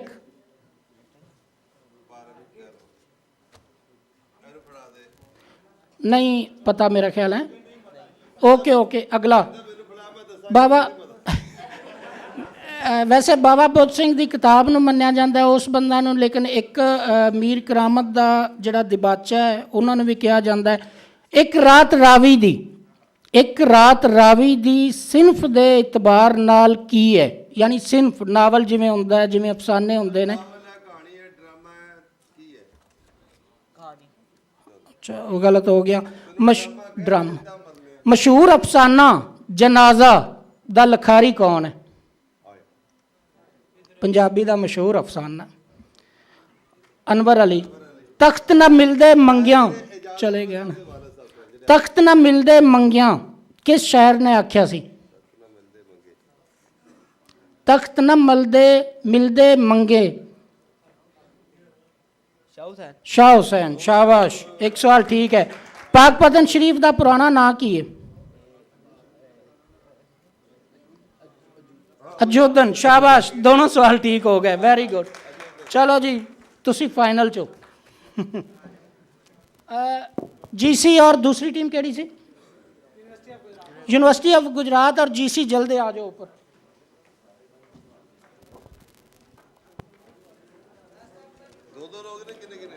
बस आ जाओ, 3-3 ने, इवें इको इकट्ठे ही खड़े हो जाना।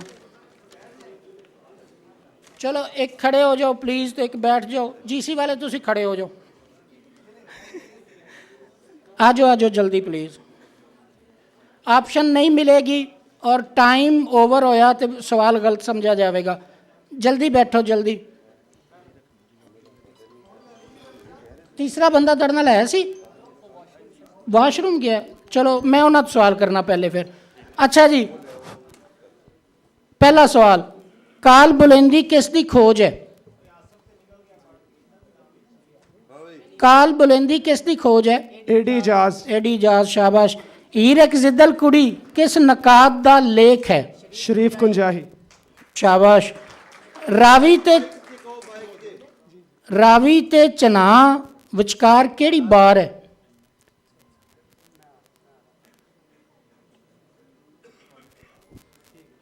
ਸਾਂਦਲਵਾਰ। ਸ਼ਾਬਾਸ਼। ਸਾਵਾਂ ਦਾ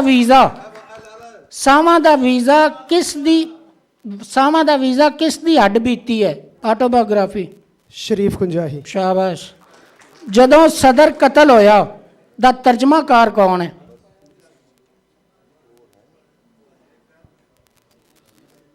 ਹਮੀਦ ਰਾਜ਼ੀ। ਸ਼ਾਬਾਸ਼। ਜੀਂਦੇ ਰਹੋ, ਜੀਂਦੇ ਰਹੋ। ਸੈਕੰਡ ਟੀਮ ਵੀ।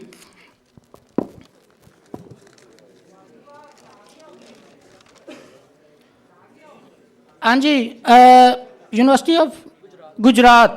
शाबाश। पहला सवाल, जंगे हिंद पंजाब वार दा शायर कौन है? जंगे हिंद पंजाब वार दा शायर कौन है?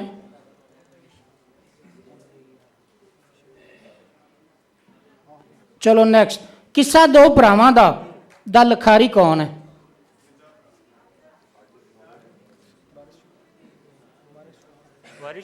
नहीं नहीं, मुनीर नियाज़ी। त्रिंजन दे लफ्जी मानी की ने? त्रिंजन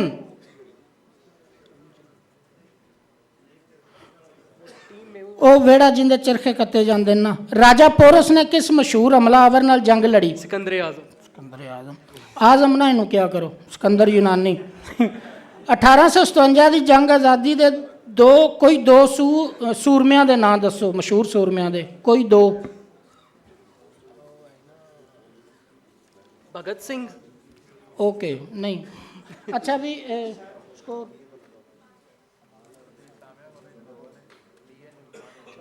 चलो, इस्लामिया कॉलेज और BZ GC university Lahore final च ने।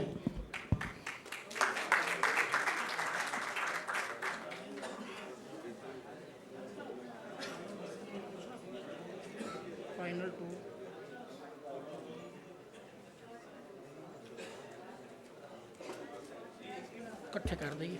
अच्छा, आ जाओ दोनों, जल्दी आ जाओ, दोनों टीमां ऊपर आ जाओ कट्ठियां ही।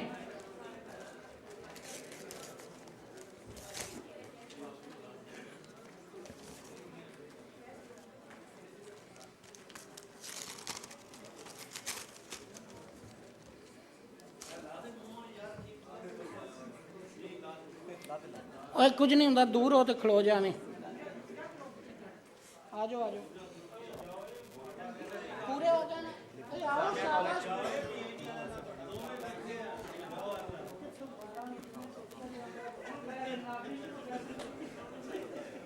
लिया शाबाश।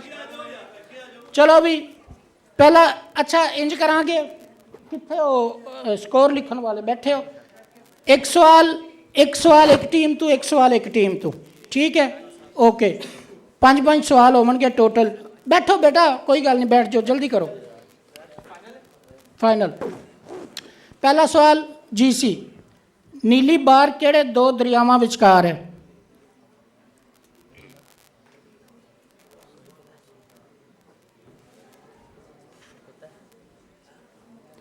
Time last 30 second. रावी ते चना। गलत सवाल। नीली बार ब्यास ते सतलुज विचकार है। हड़प्पा, सैकंड तुहाडे कोल है। हड़प्पा किस दरिया किनारे वाक़ है? थले बह जाओ, तुहाडे के माइक है। किस दरिया दे कोल है? हाँ, झेलम। गलत सवाल, दोनों का एक गलत हो गया। कादर बख्श कलम दा घोड़ा उस मैदान हलाया, छोटे जुमले छाल न दिसे, चाल सफा चलाया, किस शायर दा शेर है?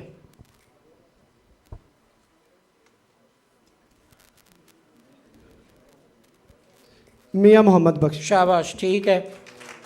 तुहाडे कोल सवाल है, मिंचर रसूलपुर शहरां दा नां किस वार वल इशारा करते हैं? सवाल औखा हो जाना तुहाडे तो। ਬੋਲੋ ਬੋਲੋ, ਸ਼ਾਬਾਸ਼, ਕੋਈ ਗੱਲ ਨਹੀਂ, ਤੁਹਾਡੀ ਹਿੰਮਤ ਹੈ। ਨਹੀਂ, ਆਪਸ਼ਨ ਹੁਣ ਨਹੀਂ। ਰਸੂਲਪੁਰ, ਮਿੰਚਰ, ਇਹ ਕਿਹੜੇ, ਇਹ ਸ਼ਹਿਰ ਜਿਹੜੇ ਨੇ ਕਿਸ ਮਸ਼ਹੂਰ ਪੰਜਾਬੀ ਦੀ ਵਾਰ ਵੱਲ ਇਸ਼ਾਰਾ ਕਰਦੇ ਨੇ? वारशा।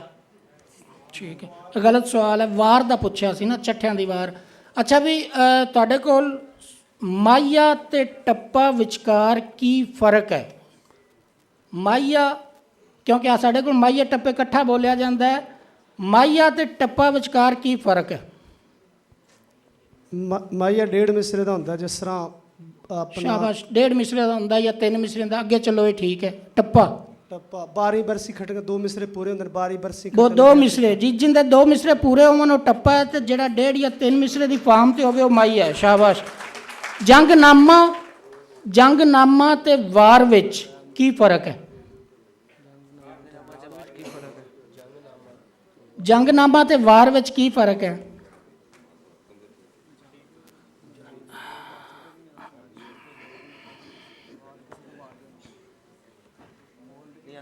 ਨਹੀਂ ਆਉਂਦਾ।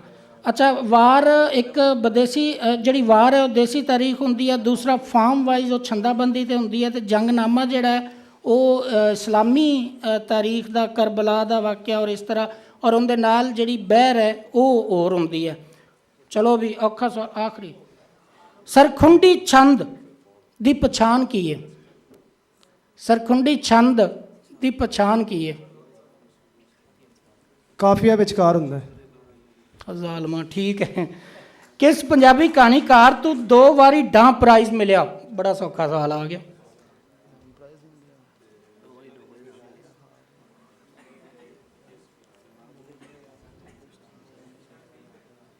ਸ਼ਾਬਾਸ਼ ਸ਼ਾਬਾਸ਼, ਜਲਦੀ। बुले शाह। की बोलते ही यार। ਕੋਈ ਗੱਲ ਨਹੀਂ। ਜ਼ੁਬੈਰ ਅਹਿਮਦ ਨੇ। ਸਭ ਤੋਂ ਪਹਿਲਾਂ ਹੀਰ ਦਾ ਕਿੱਸਾ ਕਿਸ ਪੰਜਾਬੀ ਸ਼ਾਇਰ ਦਾ ਮਿਲਦਾ ਹੈ? ਸੌਖਾ ਸਵਾਲ। ਦਮੋਦਰ ਦਸਤਖਤ। ਦਮੋਦਰ। ਨਾਦਰ ਸ਼ਾਹ ਦੀ ਵਾਰ ਦਾ ਸ਼ਾਇਰ ਕੌਣ ਹੈ?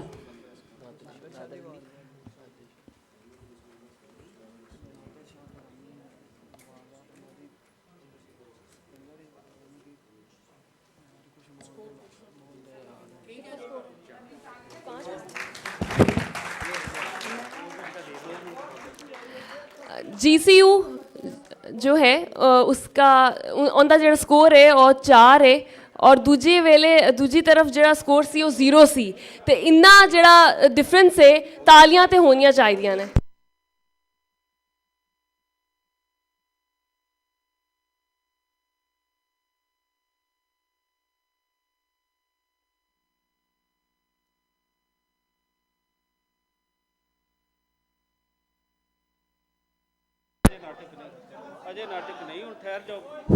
ਹੋ ਗਿਆ। ਲਓ ਜੀ, ਇੱਕ ਵਾਰੀ ਆ ਜਿਹੜਾ ਮੁਕਾਬਲਾ ਹੋਇਆ ਅੰਨ੍ਹੇਵਾਹ ਔਰ ਬੜਾ ਭਾਰਾ ਡਾਢਾ ਮੁਕਾਬਲਾ ਹੋਇਆ, ਇਹਦੇ ਵਿੱਚ ਜਨਾਬ ਆ ਜਿਹੜੇ ਸਟੇਜ ਤੇ ਖੜੇ ਨੇ ਦੋਸਤ ਸਾਰੇ ਬਹਿ ਜਾਓ ਥੱਲੇ, ਉੱਤੇ ਇੱਕ ਚੇਅਰ ਹੋਰ ਲਾ ਦਿਓ। ਹਾਂ, ਬਹੁਤ ਜ਼ਿਆਦਾ ਸ਼ੁਕਰੀਆ ਰਾਮੀਨ ਤੇ ਡਾਕਟਰ ਜ਼ਹੀਰ ਵੱਟੂ ਹੋਰਾਂ ਦਾ। ਦੇਖੋ ਜੀ, ਅਜੇ ਨਾ ਪੰਜਾਬੀ ਕਹਿੰਦੇ ਨੇ ਅਜੇ ਅਸੀਂ ਟੁਰਨਾ ਰਿੜਨਾ ਹੀ ਸਿੱਖਿਆ। ਹੌਲੀ ਹੌਲੀ ਇੰਜ ਦੇ ਇਕੱਠ ਹੋਣਗੇ, ਇੰਜ ਦੇ ਮੁਕਾਬਲੇ ਹੋਣਗੇ, ਕੋਈ ਇਸ ਤਰ੍ਹਾਂ ਦੀ ਫਜ਼ਾ ਬਣੂਗੀ ਤੇ ਬਿਹਤਰ ਤਰੀਕੇ ਦੇ ਨਾਲ ਵੀ ਚੀਜ਼ਾਂ ਜਿਹੜੀਆਂ ਨੇ ਤਿਆਰ ਕਰਕੇ ਤੁਹਾਡੇ ਸਾਹਮਣੇ ਪੇਸ਼ ਕੀਤੀਆਂ ਜਾਣਗੀਆਂ। ਇਹ ਉਹੀ ਗੱਲ ਹੈ, ਧੁਖਦੀ ਰਹੀ ਤੇ ਮੱਚ ਵੀ ਪੋਸੀ। ਪਰ ਲੈ ਮਿਸਾ ਲੂਣਾ ਜਿਹੋ ਜਿਹਾ ਵੀ ਹੈ ਹੋਇਆ ਇਹ ਮੁਕਾਬਲਾ, ਇਹ ਕਬੂਲ ਕਰੋ। ਇਹ ਸਾਡਾ ਸਮਝ ਲਓ ਕਿ ਪਹਿਲੀ ਕਣੀ ਹੈ ਇਹ ਸਾਰੀ ਇਸ ਲਹਿਰ ਦੀ, ਇਸ ਜੁੜਤ ਦੀ, ਨਵੀਂ ਪੀੜ੍ਹੀ ਨੂੰ ਜੋੜਨ ਦੀ। ਇਸ ਤਰ੍ਹਾਂ ਦੇ ਮੁਕਾਬਲੇ ਮਤਲਬ ਸਾਡੇ ਵੱਲ ਕੋਈ ਰਵਾਇਤ ਨਹੀਂ। ਇਹ ਬੱਚੀਆਂ, ਕੁੜੀਆਂ, ਮੁੰਡੇ ਜਿਹੜੀ ਯੂਨੀਵਰਸਿਟੀਆਂ ਤੋਂ ਜਿਵੇਂ ਵੀ ਆਏ, ਇਹਨਾਂ ਨੇ ਜੋ ਹਿੱਸਾ ਪਾਇਆ ਇਹਨੂੰ ਕਬੂਲ ਕਰ ਦਿਓ ਤੇ ਤਾੜੀਆਂ ਮਾਰ ਦਿਓ। ਹੁਣ ਸਾਡਾ ਅਗਲਾ ਬੜਾ ਵਧੀਆ ਸੈਸ਼ਨ ਹੋ ਰਿਹਾ, ਪਰ ਉਸ ਸੈਸ਼ਨ ਦੇ ਜਦ ਤੱਕ ਚੀਜ਼ਾਂ ਪਲੇਸਮੈਂਟ ਹੁੰਦੀ ਹੈ, ਸਾਡੇ ਇੱਕ ਉਚੇਚੇ ਪ੍ਰਾਹੁਣੇ ਡਸਕਾ ਸ਼ਹਿਰ ਤੋਂ ਤਸ਼ਰੀਫ ਲਿਆਏ ਨੇ। ਉਹ 1 ਜਾਂ 2 ਮਿੰਟ ਦੇ ਵਿੱਚ ਆਪਣੇ ਵਿਚਾਰ ਸਾਂਝੇ ਕਰਨਗੇ। ਪੰਜਾਬ ਔਰ ਖ਼ਾਸ ਤੌਰ 'ਤੇ ਪੰਜਾਬੀਆਂ ਦੇ ਲਈ ਇਸ ਘਰਾਣੇ ਦੀ ਬੜੀ ਸੇਵਾ ਹੈ। ਜਿਸ ਵੇਲੇ 47 ਦੇ ਦੰਗੇ ਹੋਏ ਤੇ ਇਸ ਘਰਾਣੇ ਨੇ ਇਹਨਾਂ ਨੇ ਉਹਨਾਂ ਲੋਕਾਂ ਨੂੰ ਸਾਂਭਿਆ। ਇਹ ਸਾਂਭਣ ਵਾਲਿਆਂ 'ਚੋਂ ਸਨ, ਬਹੁਤ ਸਾਰੇ ਲੋਕਾਂ ਦੀਆਂ ਜਾਨਾਂ ਬਚਾਈਆਂ। ਤੇ ਉਹਦੀ ਇੱਕ ਪੂਰੀ ਰਵਾਇਤ ਹੈ। ਬਾਬਰ ਸਾਹੀ ਹੋਰਾਂ ਦੇ ਛੋਟੇ ਭਾਈ ਨੇ ਔਰ ਸਾਡੇ ਕੋਲ ਤਸ਼ਰੀਫ ਲਿਆਏ ਨੇ ਡਸਕਾ ਤੋਂ। ਅਸੀਂ ਪਾਰਟੀਸ਼ਨ ਦੇ ਹਵਾਲੇ ਦੇ ਨਾਲ ਉਹ ਲੋਕ ਜਿਨ੍ਹਾਂ ਨੇ ਸੰਭਾਲਿਆ, ਜਿਨ੍ਹਾਂ ਨੇ ਇੱਕ ਦੂਸਰੇ ਨੂੰ ਪਨਾਹਾਂ ਦਿੱਤੀਆਂ ਔਰ ਇੱਕ ਦੂਸਰੇ ਦੀਆਂ ਜਾਨਾਂ ਬਚਾਈਆਂ, ਉਹਨਾਂ ਦੇ ਵਿੱਚੋਂ ਇਸ ਘਰਾਣੇ ਦਾ ਇਹਨਾਂ ਦਾ ਵੱਡਾ ਕੰਟਰੀਬਿਊਸ਼ਨ ਹੈ। ਮੈਂ ਦਾਅਵਤ ਦਿਆਂਗਾ 1 ਜਾਂ 2 ਮਿੰਟ ਦੀ ਗੱਲ ਲਈ ਜਨਾਬ ਮੁਹੰਮਦ ਨਸਰੁੱਲਾ ਸ਼ਾਹੀ ਜੋ ਨਸਰੁੱਲਾ ਸਾਹੀ ਸਾਹਿਬ ਜੋ ਡਸਕੇ ਤੋਂ ਤਸ਼ਰੀਫ ਲਿਆਏ ਨੇ, ਇਹਨਾਂ ਵਾਸਤੇ ਬਹੁਤ ਜ਼ਿਆਦਾ ਤਾੜੀਆਂ, ਇਸ ਘਰਾਣੇ ਦੀ ਖਿਦਮਤ ਵਾਸਤੇ ਵੀ ਤਾੜੀਆਂ। ਜਿਉਂਦੇ ਰਹੋ ਸਰ। ਮੁਹੰਮਦ ਨਸਰੁੱਲਾ ਸਾਹੀ ਜੀ। ਹੋ ਗਿਆ ਸਰ? ਠੀਕ ਹੈ ਸਰ ਜੀ। ਭਾਈ ਯਾਰਾ ਤਾਰੋ ਵੱਡਾ ਕਰਾਇਆ ਜੀ, ਤੇ ਬੰਦਾ ਮੈਂ ਛੋਟਾ ਢੇਰ ਸਾਰਾ, ਤੇ ਇਹਨਾਂ ਦੀ ਮਿਹਰਬਾਨੀ ਹੈ। ਨਾ ਜੀ ਮੇਰਾ ਮੁਹੰਮਦ ਨਸਰੁੱਲਾ ਖਾਨ ਹੈ, ਕੌਮ ਦਾ ਪੰਜਾਬੀ ਤੇ ਜ਼ਾਤ ਜੱਟ ਸਾਈ ਹੈ ਮੇਰੇ। ਤੇ ਮੈਂ ਸਾਰੀ ਦੁਨੀਆ ਤੋਂ ਆਉਣ ਵਾਲੇ ਆਪਣੇ ਪੰਜਾਬੀ ਭਾਈਆਂ ਨੂੰ ਬੜੇ ਦਿਲ ਤੋਂ ਖੁਸ਼ਾਮਦੀਦ ਆਨਾ ਕਿ ਤੁਸੀਂ ਪੰਜਾਬ ਵਿੱਚ ਦੁਬਾਰਾ ਵਾਪਸ ਆਏ ਹੋ। ਤੇ ਇੱਕ ਬੜਾ ਸਾਡਾ ਪੁਰਾਣਾ ਮੁਹਾਵਰਾ ਹੈ ਜੀ ਕਿ ਜਿਹਨੇ ਲਾਹੌਰ ਨਹੀਂ ਵੇਖਿਆ ਉਹ ਜੰਮਿਆ ਨਹੀਂ। ਤੇ ਕਈ ਮੇਰੇ ਭਰਾ ਤੇ ਕਈ ਜਿਹੜੇ ਬੱਚੇ ਛੋਟੇ ਨੇ ਉਹਨਾਂ ਨੂੰ ਫਿਰ ਹੈਪੀ ਬਰਥਡੇ ਹੈ ਜੀ, ਜਿਹੜਾ 20, 21, 22 ਨੂੰ ਇੱਥੇ ਪਹੁੰਚੇ ਹੋ। ਤੇ ਮੇਰੀ ਦੋਵਾਂ ਪਾਸਿਆਂ ਦੀ ਹਕੂਮਤਾਂ ਤੋਂ ਵੀ ਬੜੀ ਇੱਕ ਅੱਜ ਰੋਜ਼ਾਨਾ ਜੇ ਰਿਕੁਐਸਟ ਹੈ ਜੀ ਕਿ ਜਿਹੜੇ ਲੋਕ ਉੱਥੋਂ ਇੱਥੇ ਆਏ ਜਾਂ ਇੱਥੋਂ ਉੱਥੇ ਗਏ, ਉਹਨਾਂ ਨੂੰ ਇੱਕ ਵਾਰ ਮੌਕਾ ਜ਼ਰੂਰ ਦਿਓ ਕਿ ਆਪਣੀ ਜਨਮ ਭੂਮੀ ਤੇ ਆ ਸਕਣ ਤੇ ਇੱਥੋਂ ਵੀ ਜਾ ਸਕਣ। ਤੇ ਇਸ ਸਿਲਸਿਲੇ 'ਚ ਮੈਂ ਤੁਹਾਨੂੰ ਛੋਟਾ ਜਿਹਾ ਲਤੀਫਾ ਸੁਣਾ ਦੇਣਾ, ਕਿਉਂਕਿ ਅਸੀਂ ਜ਼ਿਮੀਂਦਾਰ ਹਾਂ ਜੀ, ਤੇ ਮੇਰੇ ਵੱਡਿਆਂ ਨੂੰ ਤੇ ਸਾਨੂੰ ਵੀ ਕੁੱਤਿਆਂ ਦਾ, ਘੋੜਿਆਂ ਤੇ ਮੱਝੀ ਗਾਈਆਂ ਦਾ ਬੜਾ ਸ਼ੌਕ ਹੈ ਜੀ। ਤੇ ਮੇਰੇ ਵਾਲਿਦ ਸਾਹਿਬ ਵੀ ਸ਼ਿਕਾਰ ਖੇਡਦੇ ਸਨ, ਤੇ ਜਦੋਂ 65 ਦੀ ਜੰਗ ਹੋਈ ਤੇ ਇੱਥੇ ਸੁੱਖੇ ਕੀ ਮੰਡੀ ਦੇ ਨਾਲ ਇੱਕ ਪਿੰਡ ਹੈ ਜੀ ਨਥੇ, ਰੰਧੇਰੇ ਖਰਲਾਂ ਦਾ, ਉੱਥੇ ਮੇਰੇ ਵਾਲਿਦ ਸਾਹਿਬ ਅੱਬੇ ਗਏ ਸਨ ਉੱਥੇ ਸ਼ਿਕਾਰ ਤੇ ਉੱਥੇ ਇੱਕਦਮ ਉੱਥੇ ਜੰਗ ਸ਼ੁਰੂ ਹੋ ਗਈ ਤੇ ਪਟਾਕੇ ਚੱਲਣੇ ਸ਼ੁਰੂ ਹੋ ਗਏ। ਤੇ ਰਾਜ ਲਾਲ ਹਰੀ ਸਨ ਜਿਹੜੇ ਮੇਰੇ ਵਾਲਿਦ ਸਾਹਿਬ ਦੇ ਦੋਸਤ ਸਨ, ਤੇ ਉਹ ਮੇਜ਼ਬਾਨ ਵੀ ਸਨ। ਤੇ ਉਹਨਾਂ ਆਖਿਆ ਚੌਧਰੀ ਮੁਨੱਵਰ ਖਾਨ ਜੇ ਐਤਕੀ ਕੁੱਤੇ ਚੰਗੇ ਸਨ ਤੇ ਹਕੂਮਤਾਂ ਕਮਲੀਆਂ ਹੋ ਗਈਆਂ। ਤੇ ਇਹ ਜਨਾਬ ਮੇਰੇ ਕੋਲ ਇੱਕ ਛੋਟਾ ਜਿਹਾ ਮਜ਼ਮੂਨ ਹੈ, ਮੇਰੇ ਵੱਡੇ ਭਾਈ ਲਿਖਿਆ ਜੀ, ਬਾਬਰ ਨਸਰੁੱਲਾ ਉਹਨਾਂ ਦਾ ਨਾਂ ਹੈ, ਤੇ ਕੈਨੇਡਾ ਹੁੰਦੇ ਨੇ। ਤੇ ਇਹਦਾ ਉਨਵਾਨ ਹੈ ਜੀ ਮੋਰਾਂ ਵਾਲੀ ਕੋਠੀ ਦਾ ਮੁਰਗੇ ਬਾਦਨੁਮਾ। ਮੈਂ ਮੋਰਾਂ ਵਾਲੀ ਕੋਠੀ ਦਾ ਸਿਰਫ ਇੰਨਾ ਤਾਰਫ ਕਰਾ ਦਿਆਂ ਜੀ ਕਿ ਸਾਡੇ ਸ਼ਹਿਰ ਡਸਕੇ ਦੇ ਵਿੱਚ ਇਹ ਮੋਰਾਂ ਵਾਲੀ ਕੋਠੀ ਸੀ ਸਰਦਾਰ ਸ਼ਿਵਦੇਵ ਸਿੰਘ ਸਾਹੀ ਹਰਾਂ ਦੀ।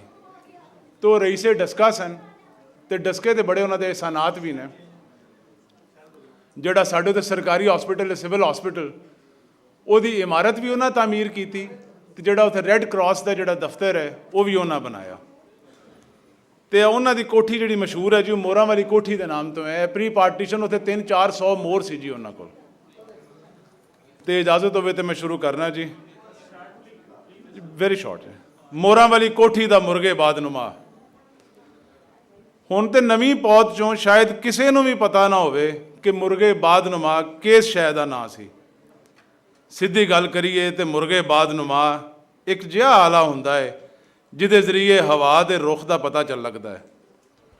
ਹੁਣ ਤੇ ਇਹ ਕਿਤੇ ਟਾਵਾਂ ਟਾਵਾਂ ਹੀ ਦਿਸਦਾ ਹੈ,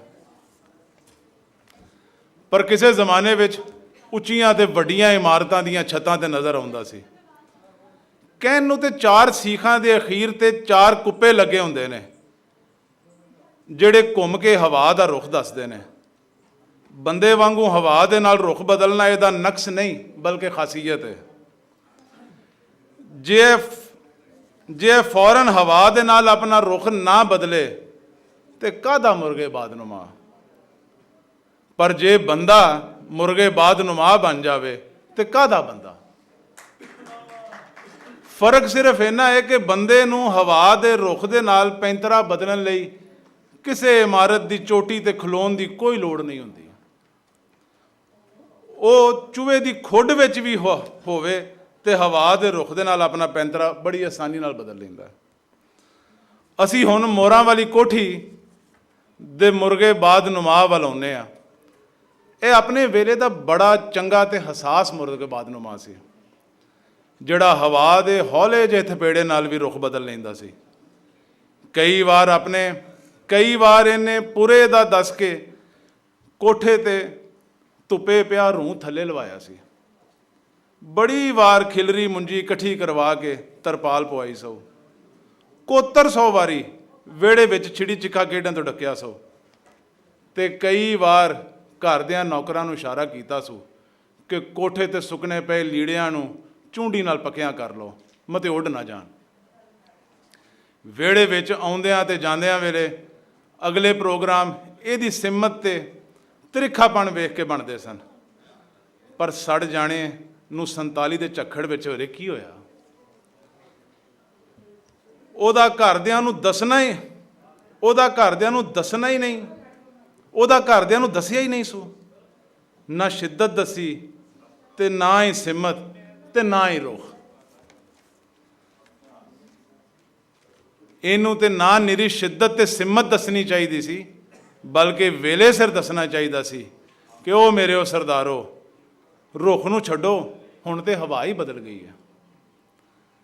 ਐਸ ਮੁਰਗੇ ਬਾਦਨੁਮਾ ਨੂੰ ਤੇ ਬਹੁਤੀ ਸ਼ਰਮ ਕਰਨੀ ਚਾਹੀਦੀ ਸੀ। ਕਹਿ ਤੇ ਨਿਸ਼ਾਨ ਐਸ ਕੁੱਕੜ ਨੂੰ ਤੇ ਬਾਂਗਾਂ ਦੇਣੀਆਂ ਚਾਹੀਦੀਆਂ ਸਨ। ਅੱਜ ਮੈਂ ਸੋਚਣਾ ਤੇ ਆਖਣ ਤੇ ਮਜਬੂਰ ਹਾਂ ਕਿ ਐਸ ਮੁਰਗ ਨਾਲੋਂ ਤੇ ਕਾਲੇ ਕਾਂ ਚੰਗੇ, ਜਿਹੜੇ ਆਫਤੇ ਨਾਗਿਆਨੀ ਤੋਂ ਪਹਿਲਾਂ ਗੌਲ ਬਣਾ ਕੇ ਕਾਂ ਕਾਂ ਕਰਕੇ ਅਸਮਾਨ ਸਿਰ ਤੇ ਚੁੱਕ ਲੈਂਦੇ ਨੇ। ਬੜੀ ਮਿਹਰਬਾਨੀ ਜਨਾਬ, ਖੁਸ਼ ਰਹੋ ਤੇ ਵਸਦੇ ਰਹੋ। Thank you sir, thank you. ਬਹੁਤ ਮੁਹੱਬਤ ਨਸਰੁੱਲਾ ਖਾਨ ਸਾਈ ਜੀ, ਬੜੀ ਮੁਹੱਬਤ। ਤੁਸਾਂ ਅਸੀਂ ਤੇ ਥੋੜ੍ਹਾ ਜਿਹਾ ਘਬਰਾ ਹੀ ਗਏ ਸਾਂ ਕਿ ਪਰਚਾ ਸ਼ੁਰੂ ਕਰ ਦਿੱਤਾ ਤੇ ਦੂਸਰੇ ਸਾਡੇ ਤੇ ਪਰਚਾ ਕਰਾਉਣ ਨੂੰ ਫਿਰਨ ਡਏ ਨੇ। ਅਸੀਂ ਬੜੇ ਕਸੂਤੇ ਫਸੇ ਆ ਤੇ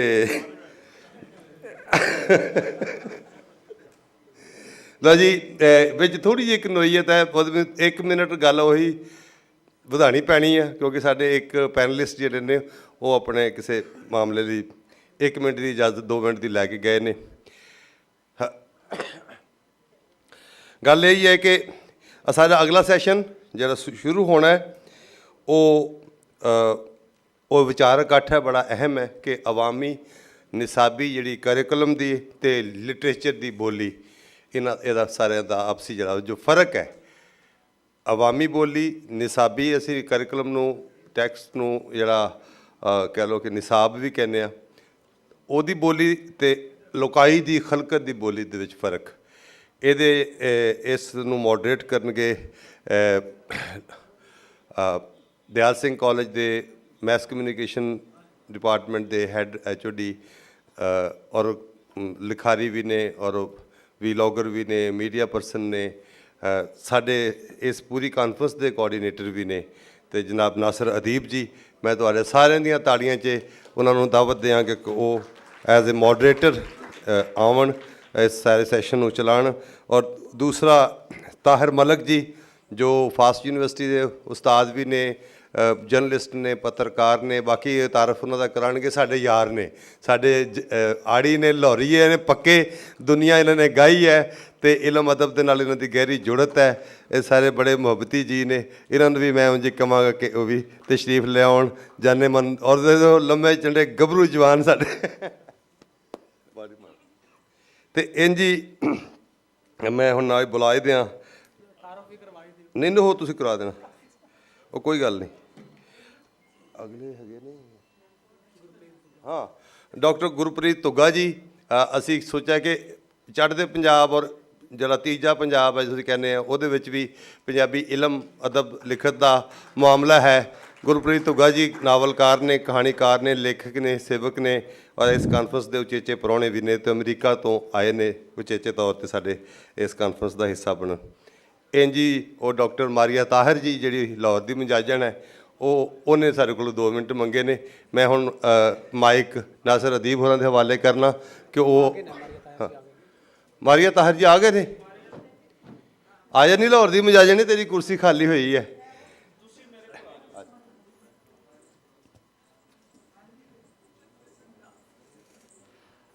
बहुत बहुत शुक्रिया जी अफजल ताहिर साहब पैनलिस्ट का तारुफ अफजल साहब करवा गए ने।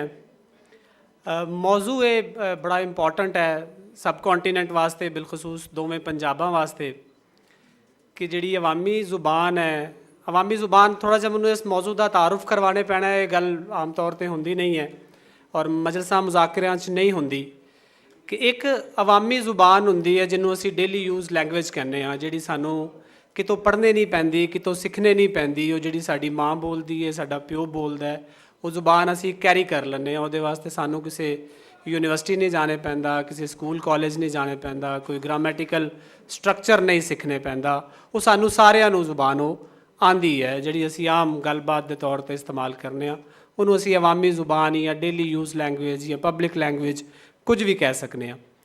उस तो बाद एक ज़ुबान वो आती है जिहड़ी साडे निसाब च मौजूद होंदी है, जिहड़ी असी किताबां च पढ़ने हाँ, स्कूल कॉलेज जदों असी मैट्रिक FA BS MPhil कर रहे होंदे हाँ, तो निसाब च जिहड़ी सानू ज़ुबान मिलती है। एक ज़ुबान साडी लिटरेचर दी होंदी है, जिहड़ी साडे तखलीकार, साडे नॉवलिस्ट, साडे अफसाना निगार, साडे शायर वो ज़ुबान लिखते हैं। अज असी परख है करनी है, एक्चुअली असी वांडे कड्ढनी है कि इन्हां तिन्नां ज़ुबानां च फ़र्क की है।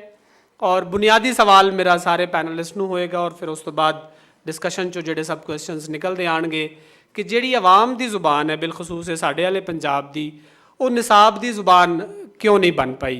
हल्का हल्का जिहा तारुफ मैं भी करवा दा क्योंकि बड़ा तगड़ा पैनल है और सारे लोग मेरे दिल के बड़े करीब ने। ताहिर मलिक साहब पाकिस्तान की सहाफत का वड्डा नाम ने, मैं सहाफत पढ़ाना उस्ताद हाँ, तो मैं अगर कोई गैर जानबदार सहाफ़ी अपने स्टूडेंट्स नूं दिखाना होए तो मैं ताहिर मलिक साहब के प्रोग्राम दिखाना। तो इन्हां वास्ते भरपूर तालियां, पक्के लाहौरीए ने, पंजाबी ने, तनकीद बहुत शानदार करते हैं, सहाफत के उस्ताद ने। दूजे साडे बड़े उचेचे परौने अमेरिका तो तशरीफ ले आए ने, डॉक्टर गुरप्रीत दुग्गा साहब नॉवलिस्ट ने, वड्डे लिखारी ने। इस तो पहले भी 2 सैशन च असीं उन्हां दी बड़ी शानदार गुफ्तगू सुन चुके हाँ। खुश आमदीद सर, जी आया नूं।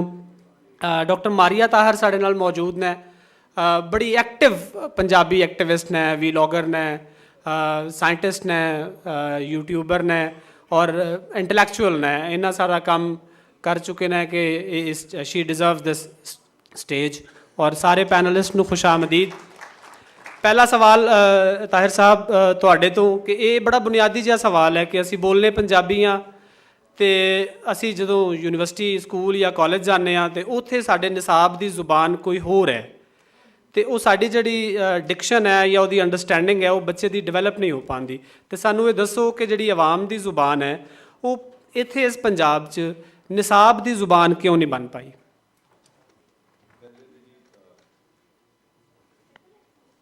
ठीक हो गया, आ गई बात। पहले तो जी मेरे लिए बड़ी इज्जत अफजाई है कि इन्ने पंजाबियों के मैं बैठने का जोड़ा मौका मिले, बड़ी इज्जत अफजाई है और मैं बड़ा ममनून हाँ तुहाडा सारिਆਂ ਦਾ। तो तुसीं जिहड़ा सवाल किया मेरे ख्याल नाल काफ़ी हैवी है वे और एडा उहदा आसान जवाब नहीं होगा। पहले तो थोड़ा जिहा मैं जिस रैफरेंस नाल जवाब देवांगा पंजाब पाकिस्तानी पंजाब के हवाले नाल करांगा। मैं एक छोटी जी 2 ਇਹਦੇ समझना कटहरे मुलजम है ने ਜਿਹੜਾ ਤੁਹਾਡਾ सवाल है। एक तो पंजाबी ਜਿਹੜੇ पाकिस्तानी ने वो भी शामिल हाँ, तो दूसरी साडी रियासत साडे हुक्मरान जिन्हां दी वजह नाल ਜਿਹੜਾ ਤੁਹਾਡਾ सवाल है। मैं अज तो 40 साल तो भी ज़्यादा पहले जो FA कर रहा सा ਉਹਦੇ अंग्रेज़ी की मैं एक अफसाना मैनूं याद आ गया दी लास्ट क्लास, ਉੱਥੋਂ मैं गल शुरू करांगा तो फिर मैं कोशिश करांगा कि थोड़े जे टाइम दे मैं अपना जवाब देता। तो इस तरह का वाक़या कि फ्रांस जो है ना वो जर्मनी कैप्चर कर लैंदा, कब्जा कर लैंदा, तो उस्ताद जो है ना वो अपनी हीली क्लास पढ़ा रहे हैं। तो क्योंकि मैं थॉरोब्रेड पंजाबी अंग्रेज़ी मेरी पहले भी चंगी नहीं सी, हुण भी नहीं, तो एक लफ्ज़ वो लिखता है अफसाने कि he was pale like death, कि वो पीला जर्द सी अपना, but he was never seem so tall, कि पीला जर्द सी मगर एडा लंबा नहीं कभी नज़र आया, लंबे तो मुराद बड़ा आदमी। तो वह लास्ट क्लास का जो मैसेज सी होया सी उन्हें कहा कि अज बच्चों याद रखना कि जर्मनस ने साढ़े ते कब्जा कर लिया और असी बड़े प्राउड फ्रेंच हाँ, असी साड़ी बड़ी हिस्टरी है, बड़ा ना है, मगर असी अज मकूम हो गए हाँ, साढ़े ते कब्जा हो गया। तो मेरी बस क्योंकि खीरली क्लास है तो मैं तुहानूं कोई गल कह के जावांगा कि बस एक काम करना, अगर कब्ज़ा हो गया तो अपनी ज़ुबान बचा लेना, क्योंकि जो ज़ुबान बचाओगे ना, उन्हें कहा ज़ुबान एक ऐसी चाबी है जिहड़ी कैदी दे कोल होएगी, तो कदी ना कदी तुहाडा जेलर सो जाएगा तो तुसी दरवाज़ा खोल के बाहर आ जाओगे। तो मैं समझना, क्योंकि अगे बहस शायद दोवें पंजाबां ते चली जाए, वैसे मैं वो पाकिस्तानी पंजाबी शामिल है जिहड़ा 10 बार तो ज़्यादा इंडियन पंजाब विच भी गया, तो मैं बड़ी अपनाहत उहदे नाल भी है। एज ए जर्नलिस्ट मैंने काफ़ी मौके मिले ने, तो मैं समझना कि तुहाडे हुण सवाल दा जवाब बनने साडी जिहड़ी रियासत है जिन्होंने असीं पाकिस्तान की हुकूमत कहने आ, वो बड़ी लंबी पोलीटिकल बहस चली जाएगी। उन्हें साडे नाल ज़्यादती की, उन्हें साडी जुबान जिहड़ी है ना उन्हें सानूं नहीं दित्ती, क्योंकि असीं अंग्रेज़ां तो मुल्क तो ले लिया, आज़ाद कर लिया, मगर रियासत का स्ट्रक्चर ऐसा सी जो अंग्रेज़ां नूं सूट करदा सी कि डिवीजन ज़्यादा तो ज़्यादा होवे। मुगल रे हिंदुस्तान के जिहड़ा भी हुक्मरान है और गुलामी की हुक्मरानी नूं डिवाइड रखो, मतलब यह बड़ी कॉमन जी गल ही है। तो अंग्रेज़ सब तो ज़्यादा मैं हिसाब लाया जिन्ना भी मैं दुनिया के मैं अपना कब्ज़ा ग्रुप देखिया, अंग्रेज़ों का रेट नूं मैं बहुत उत्ते करना, मतलब इन्नी मीस नहीं, इन्नी घटिया और इन्नी मतलब घटियापन की इंतहा है। उन्होंने तुहानूं पहली तकसीम रखिया, पाकिस्तान की रियासत ने साडी 60% आवाम नूं उन्हां दी जुबान का हक नहीं दिता, पंजाबी ने भी उसकी हिफाजत नहीं की, तो मेरा हाले कुछ 2 मैन मुलजम नज़र आ रहे हैं, वो असीं पंजाबी भी शामिल है तो मेरी रियासत भी शामिल है। ਇਹਦਾ जवाब है। एक सब क्वेश्चन है मैनू इस सवाल का जवाब बड़ी देर तो ये खटकदा है कि असी इकट्ठा कर लिया पाकिस्तान, फिर रियासत नूं की डर सी कि अगर लोग अपनी जुबान च पढ़ लैणगे तो की मतलब बार्डरों पार चले जाएंगे, वापस चले जाएंगे, रियासत टुट जाएगी। रियासत का खौफ की सी कि लोगों को असी उर्दू पढ़ा लीए, अंग्रेज़ी पढ़ा लीए, अपनी जुबान ना पढ़न दईए, डर की सी रियासत नूं? असी तो पाकिस्तानी हो गए सां। देखो बहुत ज़्यादा पोलीटिकल गल हो जाएगी, पता नहीं कितनी कुछ मुनासिब है।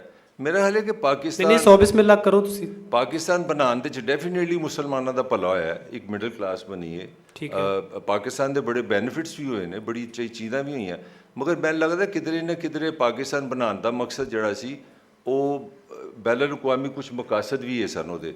मसलन अंग्रेज़ और अमरीका नूं सूट करता सी कि इंडिया इस तरह तकसीम होवे कि इंडिया तुसीं देखो ना, इंडिया च सोशलिज्म आ रहा है, 40s ਦੇ ਵਿੱਚ ਚਾਈਨਾ ਦੇ ਸੋਸ਼ਲਿਜ਼ਮ ਆ ਰਿਹਾ, रूस पहले ही निकल गया है, तो मेरा ख्याल है खिते च अगर पाकिस्तान के हुक्मरान पंजाब दे देंगे, पंजाबी जुबान दे देंगे, तो शायद इसकी कनैक्टिविटी इंडिया के नाल बन जानी सी। मेरी अकल है कह रही है कि इंटरनेशनल हुकूमतां ते पाकिस्तान के हुक्मरानां नूं सूट नहीं करता सी कि पाकिस्तान की ज़मीन के लोग अपनी जुबानां नाल जुड़े रहन, क्योंकि असी इहदा एक शनाखत बनानी सी अरब की।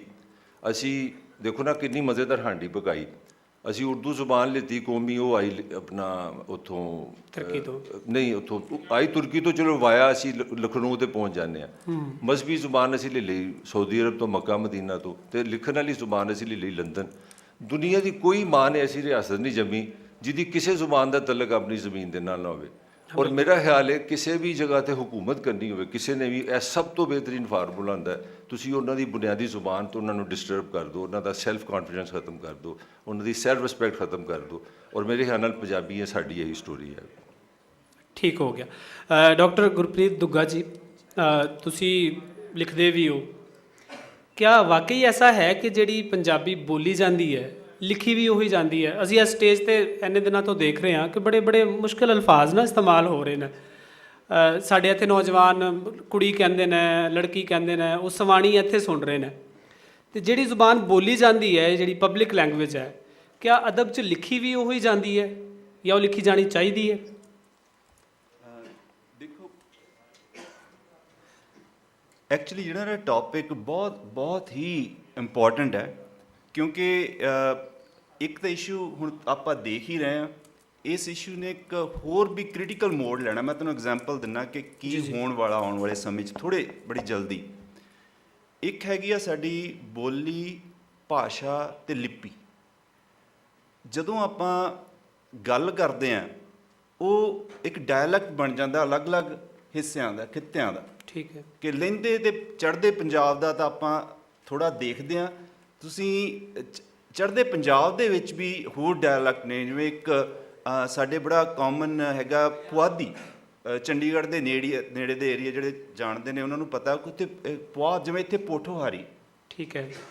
ਅੱਛਾ, ਕੀ ਹੈ ਕਿ ਉਹਨਾਂ ਦਾ ਇੱਕ ਆਪਣਾ ਬੋਲਣ ਦਾ ਲਹਿਜ਼ਾ, ਲਿਖਣ ਦੇ ਮਾਮਲੇ 'ਚ ਮੈਂ ਪਹਿਲਾਂ ਸ਼ੁਰੂ ਕਰਦਾ ਕਿ ਇੱਕ ਸਾਡੀਆਂ ਜਿਹੜੀਆਂ ਭਾਸ਼ਾਵਾਂ ਨੇ, ਤੁਸੀਂ ਬੜਾ ਵਧੀਆ ਕਿਹਾ ਕਿ ਕਈ ਲਫ਼ਜ਼ ਸਾਨੂੰ ਵੀ ਸਮਝ ਨਹੀਂ ਲੱਗਦੇ, ਕਿਉਂਕਿ ਇੱਕ ਐਕਡਮਿਸ਼ੀਅਨ ਦੀ ਲੈਂਗੁਏਜ ਹੈ। ਜਿਹੜੇ ਲੋਕ ਯੂਨੀਵਰਸਿਟੀਜ਼ ਦੇ ਵਿੱਚ PhD ਕਰ ਰਹੇ, ਤੁਸੀਂ ਪ੍ਰੋਫੈਸਰ ਹੋ, ਤੁਸੀਂ ਵੀ ਇੱਕ ਨੋਟਿਸ ਕਰੋਗੇ ਕਿ ਜਦੋਂ ਉਹਨਾਂ ਨੇ ਕਿਸੇ ਰਿਸਰਚ ਪੇਪਰ ਲਿਖਣਾ ਹੋਵੇ ਨਾ, ਤੇ ਆਮ ਬੰਦੇ ਨੂੰ ਉਹ ਸਮਝ ਨਹੀਂ ਲੱਗਦਾ। ਉਹਦੀ ਖਾਸ ਟਰਮਸ ਹੁੰਦੀਆਂ ਨੇ, ਖਾਸ ਟਰਮਸ ਹੁੰਦੇ, ਉਹਦੇ 'ਚ ਥੋੜ੍ਹੀ ਜਿਹੀ ਕਈ ਵਾਰ ਲੱਗਦਾ ਕਿ ਆਪਣੀ ਵਿਦਵਤਾ ਦਿਖਾਉਣ ਲਈ ਉਹ ਲਫ਼ਜ਼ ਵੀ ਯੂਜ਼ ਕੀਤੇ ਜਾਂਦੇ ਆ ਜਿਹੜੇ ਆਮ ਲੋਕ ਨਾ ਸਮਝ ਸਕਦੇ ਆ, ਨਾ ਬੋਲਦੇ ਆ, ਨਾ ਬਹੁਤੀ ਵਾਰ ਤੁਸੀਂ ਲਿਖੇ ਪੜ੍ਹਦੇ ਹੀ ਹੋ। ਹਾਂਜੀ ਹਾਂਜੀ। ਦੂਸਰਾ ਹੈਗਾ ਕਿ ਆਪਣੀ ਇੱਕ ਆਮ ਲੋਕਾਂ ਦੀ ਬੋਲੀ ਹੈ ਜਿਹੜੀ ਹਰ ਇੱਕ ਨੂੰ ਸਮਝ ਵੀ ਲੱਗਦੀ ਹੈ। ਫਿਰ ਉਹਦਾ ਤੀਸਰਾ ਪਾਰਟ ਹੈ ਕਿ ਡਾਇਲੈਕਟ ਆ, ਕਿਸੇ ਇੱਕ ਰੀਜਨ ਦਾ ਹੈਗਾ। ਹੁਣ ਉਹ ਸਾਰਾ ਕੁਝ ਇੰਪੋਰਟੈਂਟ ਹੈ, ਉਹਨਾਂ ਦੀ ਪ੍ਰੀਜ਼ਰਵੇਸ਼ਨ ਚਾਹੀਦੀ ਹੈ। ਇੱਕ ਜਿਹੜਾ ਲੇਖਕ, ਚੰਗਾ ਲੇਖਕ ਕੀ ਹੈ ਕਿ ਉਹਦਾ ਜਿਹੜਾ ਪਾਤਰ ਹੈ, ਜੇ ਉਹ ਕਿਸੇ ਇੱਕ ਖਾਸ ਰੀਜਨ ਦਾ, ਜੇ ਮੇਰੇ ਨਾਵਲ ਦੇ ਵਿੱਚ ਇੱਕ ਪੋਠੋਹਾਰੀ ਬੰਦਾ ਹੈ, ਇੱਕ ਪੌਧ ਦਾ ਬੰਦਾ ਹੈ, ਜੇ ਉਹ ਡਾਇਲੌਗ ਜਦੋਂ ਬੋਲਦਾ ਉਹ ਆਪਣੀ ਉਸ ਡਾਇਲੈਕਟ ਦੇ ਵਿੱਚ ਬੋਲਿਆ ਜਾਏਗਾ, ਠੀਕ ਹੈ, ਉਹ ਲਿਖਤ ਦੀ ਇੱਕ ਖੂਬੀ ਹੋਏਗੀ। ਸੋ ਇੱਕ ਲਿਖਾਰੀ ਨੂੰ, ਮੇਰੇ ਹਿਸਾਬ ਨਾਲ ਲਿਖਣ ਵਾਲੇ ਨੂੰ ਇਹਨਾਂ ਸਾਰੀਆਂ ਚੀਜ਼ਾਂ ਦਾ ਪਤਾ ਹੋਣਾ ਚਾਹੀਦਾ, ਤੇ ਉਹ ਜਿੱਥੇ ਜਿੱਥੇ ਜਿਓਗ੍ਰਾਫਿਕਲੀ ਜਾ ਰਿਹਾ ਉਹ ਲਿਖਿਆ ਹੋਣਾ ਚਾਹੀਦਾ। ਉਹ ਇੱਕ ਖੂਬਸੂਰਤੀ ਬਣਦੀ ਹੈ ਲਿਖਤ ਦੀ।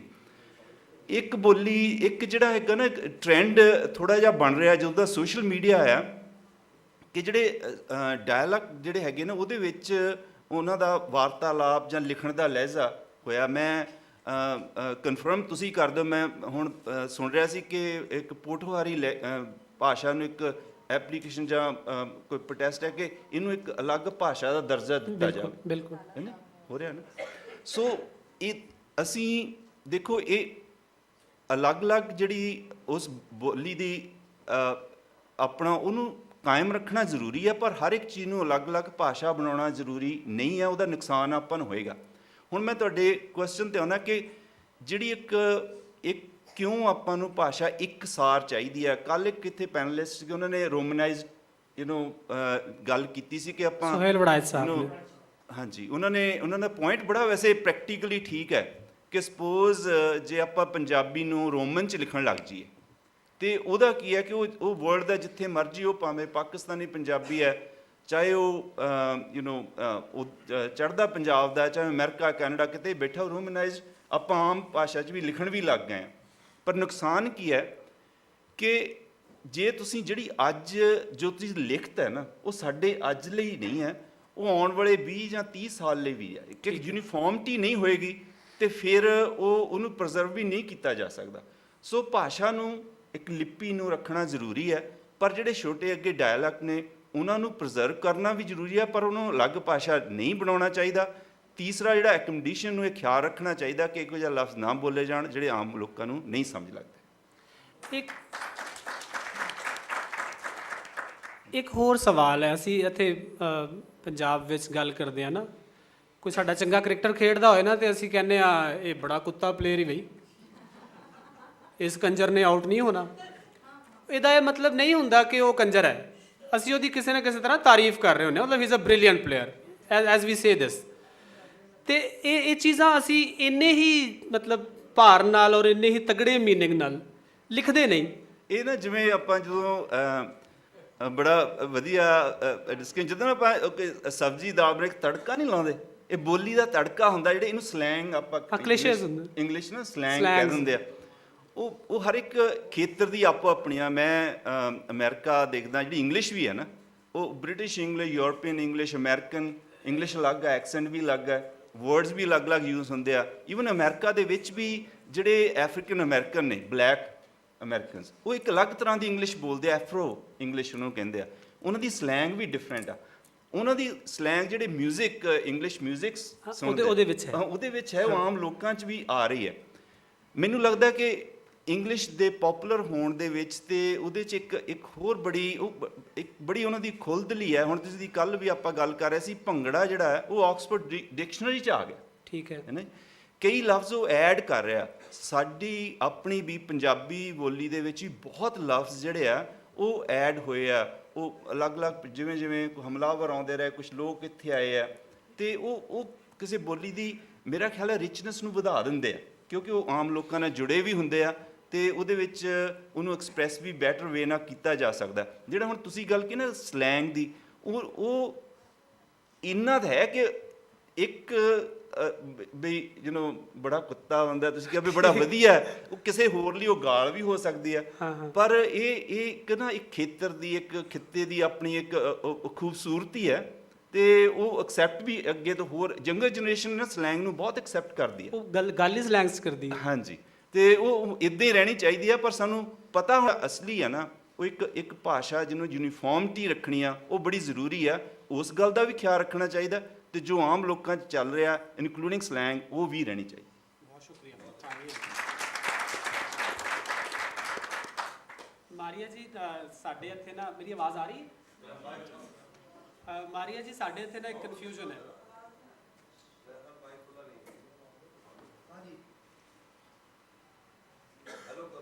ਹੈਲੋ ਹੈਲੋ ਨਹੀਂ ਰੋਲਾ ਹੈ ਤੁਹਾਡੇ ਮਾਈਕ 'ਚ ਕੋਈ hello hello hello hello hello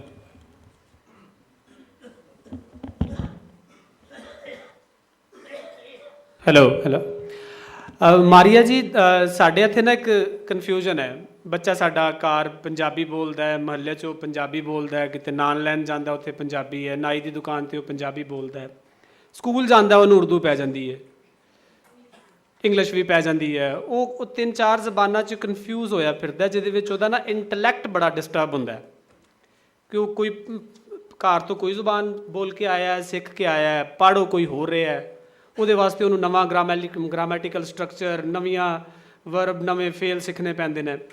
ਤੁਸੀਂ ਚੂੰਕਿ ਯੂਕੇ ਹੁੰਦੇ ਹੋ, ਉੱਥੇ ਪਬਲਿਕ ਦੀ ਜ਼ੁਬਾਨ ਵੀ ਅੰਗਰੇਜ਼ੀ ਹੈ ਤੇ ਨਿਸਾਬ ਦੀ ਜ਼ੁਬਾਨ ਵੀ ਅੰਗਰੇਜ਼ੀ ਹੈ। ਕਿਆ ਉੱਥੋਂ ਦੇ ਸਟੂਡੈਂਟ ਨੂੰ ਵੀ ਇਸ ਕਨਫਿਊਜ਼ਨ ਦਾ ਸਾਹਮਣਾ ਹੈ, ਔਰ ਅਗਰ ਨਹੀਂ ਹੈ ਤੇ ਉਹਦਾ ਉੱਥੇ ਫਾਇਦਾ ਕੀ ਹੈ ਤੇ ਸਾਡੇ ਬੱਚੇ ਨੂੰ ਨੁਕਸਾਨ ਕੀ ਹੈ ਐਕਚੁਅਲੀ? ਮੇਰੀ ਆਵਾਜ਼ ਮੇਰੀ ਆ ਰਹੀ ਠੀਕ ਸਾਰਿਆਂ ਨੂੰ? ਹਾਂਜੀ, ਥੋੜਾ ਜਿਹਾ ਨੇੜੇ ਹੋਣਾ। ਉਂਝ ਤੇ ਮੇਰੀ ਆਪ ਦੀ ਆਵਾਜ਼ ਪੰਜਾਬੀ ਹੋਣ ਦੇ ਨਾਤੇ ਕਾਫੀ ਲਾਊਡ ਹੈ, ਮੈਨੂੰ ਮਾਈਕ ਦੀ ਲੋੜ ਨਹੀਂ ਪੈਂਦੀ। ਮੇਰੀ ਮਾਂ ਜੀ ਜਿਹੜੇ ਨਾ ਬਹੁਤ ਤੰਗ ਪਏ ਨੇ ਮੇਰੀ ਆਵਾਜ਼ ਤੋਂ। ਤੁਹਾਡਾ ਸਵਾਲ ਬਹੁਤ ਵਧੀਆ ਹੈ ਤੇ ਸਿਰਫ ਮੈਂ ਇੱਕ ਗੱਲ ਤੋਂ ਸਟਾਰਟ ਲਵਾਂਗੀ, ਫਿਰ ਅੱਗੇ ਅਸੀਂ ਟੋਰਾਂਗੇ ਗੱਲ ਨੂੰ ਕਿ ਸਾਡੇ ਕੋਲ ਪਾਕਿਸਤਾਨ ਦੀ ਗੱਲ ਕਰ ਲੈਂਦੇ ਹਾਂ। ਵੰਡ ਦੇ ਬਾਅਦ ਹੁਣ ਪਾਕਿਸਤਾਨ ਲੈਂਦਾ ਪੰਜਾਬ ਪਾਕਿਸਤਾਨ ਬਣ ਗਿਆ। ਬਹੁਤ ਵੱਡੀ ਸਾਡੀ ਇੱਕ ਸਟੇਟ ਹੈ, ਸੂਬਾ ਹੈ ਜਿਹੜਾ ਪਾਕਿਸਤਾਨ ਨੂੰ ਪੂਰੇ ਨੂੰ ਚਲਾਉਂਦਾ। ਉਂਝ ਕਹਿੰਦੇ ਨੇ ਕਿ ਪਾਕਿਸਤਾਨ ਨੂੰ ਖਾ ਗਿਆ, ਪਰ ਚਲੋ ਕੋਈ ਨਹੀਂ। ਖੈਰ, ਕਹਿਣ ਦਾ ਮਕਸਦ ਇਹ ਹੈ ਕਿ ਡਾਕਟਰ ਅਬਦੁਲ ਸਲਾਮ ਦੇ ਬਾਅਦ ਇੱਥੇ ਕਿਸੇ ਨੇ ਲਿੱਤਾ ਨੋਬਲ ਪ੍ਰਾਈਜ਼ ਤੁਹਾਡੇ ਕਿਸੇ ਸਾਇੰਸ ਦੇ ਸਬਜੈਕਟ 'ਚ? ਨਹੀਂ। ਹਾਂਜੀ, ਤੇ ਉਹਨਾਂ ਨੇ ਜਿਹੜੀ ਪੜ੍ਹਾਈ ਕੀਤੀ ਸੀ ਨਾ, ਉਹ ਕਿਹਦੇ 'ਚ ਕੀਤੀ ਸੀ? ਪੰਜਾਬੀ। ਤੇ ਇਹ ਗੱਲ ਮੈਂ ਕਰਨਾ ਚਾਹ ਰਹੀ ਸਾਂ, ਕਰਦੀ ਵੀ ਰਹਿੰਦੀ ਹਾਂ ਕਿ ਤੁਸੀਂ ਜਦੋਂ ਤੱਕ ਆਪਣੇ ਆਲੇ ਦੁਆਲੇ ਦੀ ਬੋਲੀ 'ਚ ਪੜ੍ਹਾਈ ਨਹੀਂ ਨਾ ਕਰਾਓਗੇ ਆਪਣੇ ਨਿਆਣਿਆਂ ਨੂੰ, ਜਵਾਕਾਂ ਨੂੰ, ਤੇ ਤੁਹਾਡੇ ਸਾਇੰਸ ਦੇ ਜਿਹੜੇ ਕਨਸੈਪਟਸ ਹੁੰਦੇ ਨੇ ਨਾ, ਮੈਥਸ ਹੋ ਗਿਆ, ਫਿਜ਼ਿਕਸ, ਕੈਮਿਸਟਰੀ, ਉਹ ਨਹੀਂ ਪੱਕੇ ਹੋਣੇ।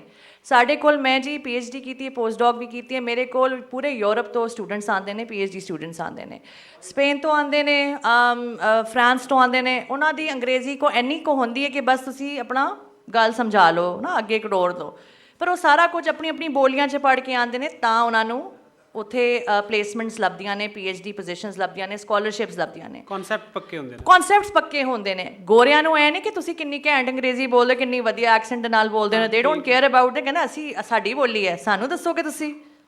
ਸਾਡੇ ਇੱਥੇ ਮੁਕਾਬਲੇਬਾਜ਼ੀ ਚੱਲ ਰਹੀ ਕਿ ਕਿਹੜਾ ਕਿੰਨਾ ਵਧੀਆ। ਮੈਂ ਡਿਫੈਂਸ ਗਈ ਹਾਂ, ਉੱਥੇ ਅੰਗਰੇਜ਼ੀ ਤੋਂ ਥੱਲੇ ਤੇ ਗੱਲ ਹੀ ਕੋਈ ਨਹੀਂ ਹੁੰਦੀ। ਤੇ ਗੱਲ ਜਦੋਂ ਤੁਸੀਂ ਕੋਈ ਮੈਥਸ ਦਾ ਸਵਾਲ ਕਰ ਲਓ, ਫਿਜ਼ਿਕਸ ਦਾ ਸਵਾਲ ਕਰ ਲਓ, ਕੈਮਿਸਟਰੀ, ਤੇ ਉਹ ਉਹਨਾਂ ਨੂੰ ਨਹੀਂ ਪਤਾ ਹੁੰਦਾ। ਈਵਨ ਲੰਮਸ ਦੇ ਸਟੂਡੈਂਟਸ ਹੋ ਜਾਣ ਜਾਂ ਕੋਈ ਵੱਡੀਆਂ ਜਿਹੜੀਆਂ ਫਾਸਟ ਹੋ ਗਿਆ, ਨਸਟ ਹੋ ਗਿਆ, ਕਨਸੈਪਟ ਦੇ ਵਿੱਚ ਮਾਰ ਖਾਂਦੇ ਨੇ ਉਹ। ਠੀਕ ਹੈ। ਤੇ ਦੂਜੀ ਗੱਲ ਜਿਹੜੀ ਬਹੁਤ ਇੰਪੋਰਟੈਂਟ ਗੱਲ ਹੈ, ਇਹ ਕਲਾਸਿਜ਼ਮ ਨੂੰ ਪ੍ਰਮੋਟ ਕਰਦੀ ਹੈ। ਇਹ ਜਿਹੜਾ ਅਸੀਂ ਕੰਮ ਫੜ ਕੇ ਬੈਠੇ ਨਾ, ਉਰਦੂ ਅੰਗਰੇਜ਼ੀ, ਉਹ ਉਰਦੂ ਨੂੰ ਤੇ ਉਹੀ ਟੋਏ 'ਚ ਡਿੱਗ ਗਿਆ ਜਿਹਦਾ ਇਹ 'ਚ ਆਪ ਉਹਨੇ ਟੋਇਆ ਬਣਾਇਆ ਸੀ ਪੰਜਾਬੀ ਵਾਸਤੇ, ਕਿ ਤੁਸੀਂ ਕਲਾਸਿਜ਼ਮ ਨੂੰ ਕ੍ਰੀਏਟ ਕਰਿਓ। ਮਾਸ਼ਾਅੱਲਾ ਅਸੀਂ ਸਾਰੇ ਪ੍ਰਿਵਿਲੇਜਡ ਹੈ। ਮੈਂ ਆਈ ਐਕਨੋਲੇਜ ਮਾਈ ਪ੍ਰਿਵਿਲੇਜ, ਮੈਂ ਆਪਣੇ ਪ੍ਰਿਵਿਲੇਜ ਨੂੰ ਪਛਾਣਨੀ ਆ। ਸਾਡੇ ਮਾਪੇ ਨੇ ਪੈਸਾ ਲਾ ਕੇ ਸਾਨੂੰ ਉਰਦੂ ਸਿਖਾਤੀ ਉਸ ਮਾਸ਼ਰੇ 'ਚ, ਉਸ ਸੁਸਾਇਟੀ 'ਚ ਜਿੱਥੇ ਦੀ ਬੋਲੀ ਹੈ ਹੀ ਨਹੀਂ ਉਰਦੂ। ਠੀਕ ਹੈ, ਅੰਗਰੇਜ਼ੀ ਵੀ ਸਿਖਾਤੀ, ਫਰੈਂਚ ਵੀ ਸਿਖਾ ਸਕਦੇ ਨੇ। ਉਸ ਨਿਮਾਣੀ ਮਾਂ ਦਾ ਸੋਚੋ ਜਿਹੜੀ ਪਤਾ ਨਹੀਂ ਸਾਰਾ ਦਿਨ ਦਿਹਾੜਾ ਲਾ ਕੇ ਪਿੰਡਾਂ 'ਚ ਕੰਮ ਕਰਕੇ ਆਪਣੇ ਬੱਚਿਆਂ ਨੂੰ ਤੋਰਦੀ ਹੈ ਸਕੂਲ, ਉੱਥੇ ਆਲੇ ਦੁਆਲੇ ਪੰਜਾਬੀ ਪੜ੍ਹ ਕੇ ਸਿੱਖ ਕੇ ਆਉਂਦੇ ਨੇ, ਸਕੂਲ ਕਿਵੇਂ ਸਕਾਲਰਸ਼ਿਪ ਲੈਂਦੇ ਨੇ, ਕਿਵੇਂ ਰੱਤ ਜੱਗੇ ਕਰਕੇ ਆਉਂਦੇ ਨੇ, ਤੇ ਤੁਹਾਡੇ ਬੱਚੇ ਦੇ ਨਾਲ ਵਾਹ ਪੈਂਦਾ ਉਹਦਾ, ਤੇ ਉਹ ਕਹਿੰਦਾ ਤੂੰ ਤੇ ਪੇਂਡੂ ਹੈ। ਉਹਦੇ ਕਨਸੈਪਟ ਤੇ ਉੱਥੇ ਹੀ ਮਰ ਜਾਂਦੇ ਨੇ। ਉਹ ਕਹਿੰਦਾ ਕਿ ਮੈਂ ਤੇ ਪੜ੍ਹਦਾ ਨੇ ਆਪਣੀ ਧਰਤੀ ਦੀ ਬੋਲੀ 'ਚ, ਮੈਂ ਤੇ ਕਨਸੈਪਟ ਵੀ ਪੱਕੇ ਨੇ, ਨੰਬਰ ਵੀ ਮੈਂ ਵਧੀਆ ਲੈ ਕੇ, ਮੈਂ ਤੇ ਸਕਾਲਰਸ਼ਿਪ ਤੇ ਆਇਆ, ਇਹ ਤੇ ਉਹ ਕੀ ਕਹਿੰਦੇ ਨੇ ਜਿਹੜਾ ਸੈਲਫ ਫਾਈਨੈਂਸ ਤੇ ਆਇਓ ਜਾਂ ਜਿਸ ਤਰ੍ਹਾਂ ਵੀ ਆਇਓ, ਈਵਨ ਸਕਾਲਰਸ਼ਿਪ ਵੀ ਲਈਏ, ਦੈਟ ਇਜ਼ ਯੋਰ ਪ੍ਰਿਵਿਲੇਜ। ਸਾਰੇ ਸਾਡੇ ਜਿੰਨੇ ਵੀ ਪੰਜਾਬੀ ਨੇ ਨਾ ਜਿਹੜੇ ਸਪੈਸ਼ਲੀ ਬਾਹਰ ਰਹਿੰਦੇ ਨੇ, ਸਾਨੂੰ ਆਪਣਾ ਪ੍ਰਿਵਿਲੇਜ ਪਹਿਚਾਨਣ ਦੀ ਬਹੁਤ ਜ਼ਰੂਰਤ ਹੈ। ਅਸੀਂ ਇਹ ਭੁੱਲ ਜਾਂਦੇ ਹਾਂ ਕਿ ਪਾਕਿਸਤਾਨ ਹੋ ਗਿਆ, ਪੰਜਾਬ ਨੂੰ ਚਲਾਉਣ ਵਾਲੇ ਸਾਡੇ ਜਿਹੜੇ ਨੇ ਨਾ ਉਹ ਕਿਸਾਨ ਬੀਜੀਵਾੜੀ ਜਿਹੜੇ ਕਰ ਰਹੇ ਨੇ ਨਾ, ਉਹ ਹੈ ਨੇ, ਉਹ ਹੈ ਨਸਲ ਜਿਨ੍ਹਾਂ ਨੇ ਟੋਰਨਾ, ਤਾਂ ਹੀ ਤਾਂ ਸਾਡੀ ਕੋਈ ਇਕਨੋਮਿਕ ਵੱਧ ਨਹੀਂ ਰਹੀ ਆ। ਅੱਛਾ ਜੀ, ਦੂਜੀ ਤੁਸੀਂ ਗੱਲ ਕਰ ਰਹੇ ਹੋ ਕਿ ਉੱਥੇ ਕਨਫਿਊਜ਼ਨ ਹੈ ਕਿ ਨਹੀਂ ਹੈ ਬਾਹਰ ਜੀ, ਉੱਥੇ ਵੀ ਜਿਹੜੀ ਇੱਕ ਨਿਸਾਬੀ, ਇਹ ਤੇ ਹਰ ਬੋਲੀ ਦਾ ਹੁੰਦਾ ਹੈ। ਇੱਥੇ ਸਵਾਲ ਵੀ ਕੀਤਾ ਸੀ ਪਰ ਉਹੋ ਹੀ ਹੋਇਆ ਸਵਾਲ, ਗੰਦਮ ਜਵਾਬ ਚਨਾ ਲੱਭਿਆ। ਮੈਂ ਉਹਨੂੰ ਵੀ ਕਵਰ ਕਰਨਾ ਚਾਹਾਂਗੀ ਇੱਥੇ ਕਿ ਅਸੀਂ ਲਿਪੀਆਂ ਦਾ ਰੌਲਾ ਕਿਉਂ ਬਣਾਇਆ ਹੈ। ਮੇਰੀ ਕਾਂਗ ਸਾਹਿਬ ਦੇ ਨਾਲ ਗੱਲ ਹੁੰਦੀ ਨੇ, ਇੱਥੇ ਚੜ੍ਹਦੇ ਪਾਸੇ ਵਾਲਿਆਂ ਨੂੰ ਤਾਂ ਪਤਾ ਹੋਣਾ, ਬਹੁਤ ਵੱਡੇ ਐਕਟਿਵਿਸਟ ਨੇ ਪੰਜਾਬੀ ਦੇ, ਉਹ ਆਉਂਦੇ ਨੇ ਮੇਰੀ ਲਾਈਵ ਤੇ ਟਿਕਟੌਕ ਦੀ, ਤੇ ਕਹਿੰਦੇ ਨੇ ਇਹ ਤੇ ਸਾਡੀ ਮਹਾਨਤਾ ਹੈ ਬੋਲੀ ਦੀ ਕਿ ਇੱਕ ਸ਼ਾਹਮੁਖੀ ਹੈ ਸਾਡੇ ਕੋਲ, ਇੱਕ ਗੁਰਮੁਖੀ ਹੈ। ਹੁਣ ਦੇਵਨਾਗਰੀ 'ਚ ਵੀ ਲਿਖੋ ਜੀ, ਬਿਸਮਿਲ੍ਲਾ 100 ਬਿਸਮਿਲ੍ਲਾ ਲਿਖੋ, ਤੇ ਨਾਲੇ ਰੋਮਨ 'ਚ ਵੀ ਲਿਖੋ, ਛੱਡੋ ਕੋਈ ਨਾ। ਇਹ ਬੋਲੀ ਦੀ ਮਹਾਨਤਾ ਹੁੰਦੀ ਹੈ, ਜਿੰਨੀ ਵੀ ਵੱਡੀਆਂ ਉਹਦੀਆਂ ਬਥੇਰੀਆਂ ਲਿਪੀਆਂ ਹੋਣਗੀਆਂ, ਇਹ ਬੋਲੀ ਦਾ ਹੀ ਵਧਾਵਾ ਹੁੰਦਾ ਹੈ। ਜਿੰਨੇ ਵੱਡੇ ਬਥੇਰੇ ਲਹਿਜੇ ਹੋਣਗੇ, ਬੋਲੀ ਦੀ ਮਹਾਨਤਾ ਹੁੰਦੀ ਹੈ। ਇਹਦੇ 'ਚ ਲੜਨ ਦੀ ਤਾਂ ਲੋੜ ਹੀ ਕੋਈ ਨਹੀਂ ਹੈ। ਦੂਜੀ ਗੱਲ ਹੈ ਕਿ ਤੁਸੀਂ ਮੈਂ ਆਪ ਗੁਰਮੁਖੀ ਸਿੱਖ ਰਹੀ ਹਾਂ, ਸ਼ਾਹਮੁਖੀ ਮੈਨੂੰ ਆਉਂਦੀ ਹੈ। ਉਰਦੂ ਜਿਹੜੀ ਹੈ, ਉਰਦੂ ਦੀ ਜਿਹੜੀ ਲਿਪੀ ਹੈ, ਜਿਹਨੂੰ ਅਕਸਰ ਈਵਨ ਚੜ੍ਹਦੇ ਪਾਸਿਆਂ ਦੇ ਨਾਲ ਜਦੋਂ ਮੇਰੀ ਗੱਲਬਾਤ ਹੁੰਦੀ ਹੈ, ਉਹ ਕਹਿੰਦੇ ਨੇ ਕਿ ਇਹ ਤੇ ਉਰਦੂ ਹੈ। ਮੈਂ ਕਿਹਾ ਉਰਦੂ ਨਹੀਂ ਹੈ, ਲਿਪੀ ਵੱਖ ਹੁੰਦੀ ਹੈ, ਬੋਲੀ ਵੱਖ ਹੁੰਦੀ ਹੈ। ਉਰਦੂ ਦੀ ਲਿਪੀ ਗੋਰੇ ਨੇ ਤੁਹਾਡੇ ਫੋਰਟ ਵਿਲੀਅਮ ਕਾਲਜ ਕੈਲਕੱਤਾ 'ਚ ਬਣਾਈ ਹੈ, ਇਹਨੂੰ ਖੋ ਕੇ ਲੈ ਕੇ ਆਏ ਨੇ ਪੰਜਾਬੀ ਤੋਂ। ਉਹਦੇ ਅੰਦਰ ਜਿਹੜਾ ਇੱਕ 4 ਨੂਨ ਦੇ ਜਿਹੜੇ ਨਾਂ ਦੇ ਸਾਊਂਡਸ ਹੁੰਦੇ ਨੇ, ਗੁਰਮੁਖੀ 'ਚ 4 ਹੁੰਦੇ ਨੇ, ਤੇ ਸਾਡੀ ਉਰਦੂ ਦੀ ਜਿਹੜੀ ਲਿਪੀ ਉਹਦੇ 'ਚ ਹੁਣ 2 ਹੋ ਗਏ ਨੇ, 3 ਤੇ ਹੁੰਦੇ ਨੇ। ਇੱਕ ਨਾਣਾ ਵੀ ਹੁੰਦਾ ਜਿਹੜਾ ਟੁਣਕਣਾ ਪੈਂਦਾ ਹੈ। ਤੁਸੀਂ ਉਹ ਅੱਖਰ ਵਾਪਸ ਲੈ ਕੇ ਆਓ ਆਪਣੀ ਸ਼ਾਹਮੁਖੀ 'ਚ, ਠੀਕ ਹੈ। ਆਪਣਾ ਜਿਹੜਾ ਸਕ੍ਰਿਪਟ ਹੈ ਉਹਨੂੰ ਤਗੜਾ ਕਰੋ, ਬਹੁਤ ਲੋੜ ਹੈ ਉਹਦੀ। ਸਕ੍ਰਿਪਟ ਲਿਪੀ ਦੇ ਬਗੈਰ, ਮਤਲਬ ਸੁਹੇਲ ਵੜਾਇਚ ਦੀ ਗੱਲ ਦੇ ਨਾਲ ਮੈਂ ਇਤਫਾਕ ਕਰਨੀ ਆ, ਪਰ ਤੁਸੀਂ ਜਿਹੜੀ ਪ੍ਰੋਨੰਸੀਏਸ਼ਨ ਹੈ ਨਾ, ਅੱਛਾ ਇਹ ਮਸਲਾ ਸਾਡਾ ਲੈਣ ਦੇ ਦਾ ਨਹੀਂ ਹੈ। ਚੜ੍ਹਦੇ ਪਾਸੇ ਗੱਗੇ ਪੈਰ ਬਿੰਦੀ ਪਾ ਕੇ ਵੀ ਗੱਦਾਰ ਹੁੰਦਾ ਹੈ ਤੁਹਾਡਾ, ਠੀਕ ਹੈ, ਤੇ ਉਹ ਖਰਗੋਸ਼ ਹੁੰਦਾ ਹੈ ਉਹਦੀ ਬਿੰਦੀ ਪਾਉਣ ਦੇ ਬਾਅਦ। ਤੇ ਇਹ ਵੰਡ ਦੇ ਨਾਲ ਲਿਪੀ ਤੇ ਬੋਲੀ ਦਾ ਬਹੁਤ ਨੁਕਸਾਨ ਹੋਇਆ ਹੈ। ਜੇ ਤੁਸੀਂ ਦੋਵੇਂ ਪਾਸੇ ਸ਼ਾਹਮੁਖੀ ਤੇ ਗੁਰਮੁਖੀ ਨੂੰ ਰਾਈਜ ਕਰੋਗੇ ਨਾ, ਉਹਨਾਂ ਦੀ ਵੀ ਤਲੱਫਜ਼ ਪ੍ਰੋਨੰਸੀਏਸ਼ਨ ਜਿਹੜੇ ਨੇ ਉਹ ਠੀਕ ਹੋਣੇ ਨੇ, ਸੈੱਟ ਹੋਣੇ, ਸਾਡੀ ਵੀ ਪੰਜਾਬੀ ਕੈਂਟ ਹੋਣੀ ਹੈ। ਤੇ ਆਈ ਥਿੰਕ ਮੈਂ ਤੁਹਾਡੇ ਸਾਰੇ ਸਵਾਲਾਂ ਦਾ ਜਵਾਬ ਦੇ ਦਿੱਤਾ। ਠੀਕ ਹੋ ਗਿਆ। ਅਸੀਂ ਵਾਪਸ ਤਾਹਿਰ ਸਾਹਿਬ ਵੱਲ ਆਉਂਦੇ ਹਾਂ। ਤਾਹਿਰ ਸਾਹਿਬ, ਚੂँकि ਸਾਡੇ ਕੋਲ ਇੱਥੇ ਯੂਨੀਵਰਸਿਟੀਜ਼ ਕਾਲਜਸ ਦੇ ਸਟੂਡੈਂਟਸ ਬੜੇ ਮੌਜੂਦ ਨੇ, ਔਰ ਇਹਨਾਂ ਦੇ ਦਰਮਿਆਨ ਕਿਤੇ ਨਾ ਕਿਤੇ ਕਨਫਿਊਜ਼ਨ ਮੌਜੂਦ ਹੈ ਕਿ ਜਿਹੜਾ ਅੰਗਰੇਜ਼ੀ ਬੋਲਦਾ ਉਹ ਇੰਟੈਲੈਕਚੁਅਲ ਜ਼ਿਆਦਾ ਹੈ, ਜਿਹੜਾ ਉਰਦੂ ਬੋਲਦਾ ਉਹ ਜ਼ਰਾ ਉਹਦੇ ਨਾਲੋਂ ਘੱਟ ਇੰਟੈਲੈਕਚੁਅਲ ਹੈ, ਤੇ ਜਿਹੜਾ ਪੰਜਾਬੀ ਬੋਲਦਾ ਉਹਦਾ ਇੰਟੈਲੈਕਟ ਨਾਲ ਕੋਈ ਤਾਲੁਕ ਨਹੀਂ ਹੈ। ਮੈਂ ਚਾਹੁੰਦਾ ਤੁਸੀਂ ਇਸੇ ਹੀ ਦਬੰਗ ਅੰਦਾਜ਼ ਜਿਹੜਾ ਬੱਚਿਆਂ ਨੂੰ ਕਮ ਅਜ਼ ਕਮ ਇਹ ਸਮਝਾਓ ਕਿ ਇੰਟੈਲੈਕਟ ਦੀ ਕੋਈ ਜ਼ੁਬਾਨ ਨਹੀਂ ਹੁੰਦੀ, ਹਰ ਜ਼ੁਬਾਨ 'ਚ ਹੀ ਇੰਟੈਲੈਕਚੁਅਲ ਹੋਇਆ ਜਾ ਸਕਦਾ ਹੈ। ਤੇ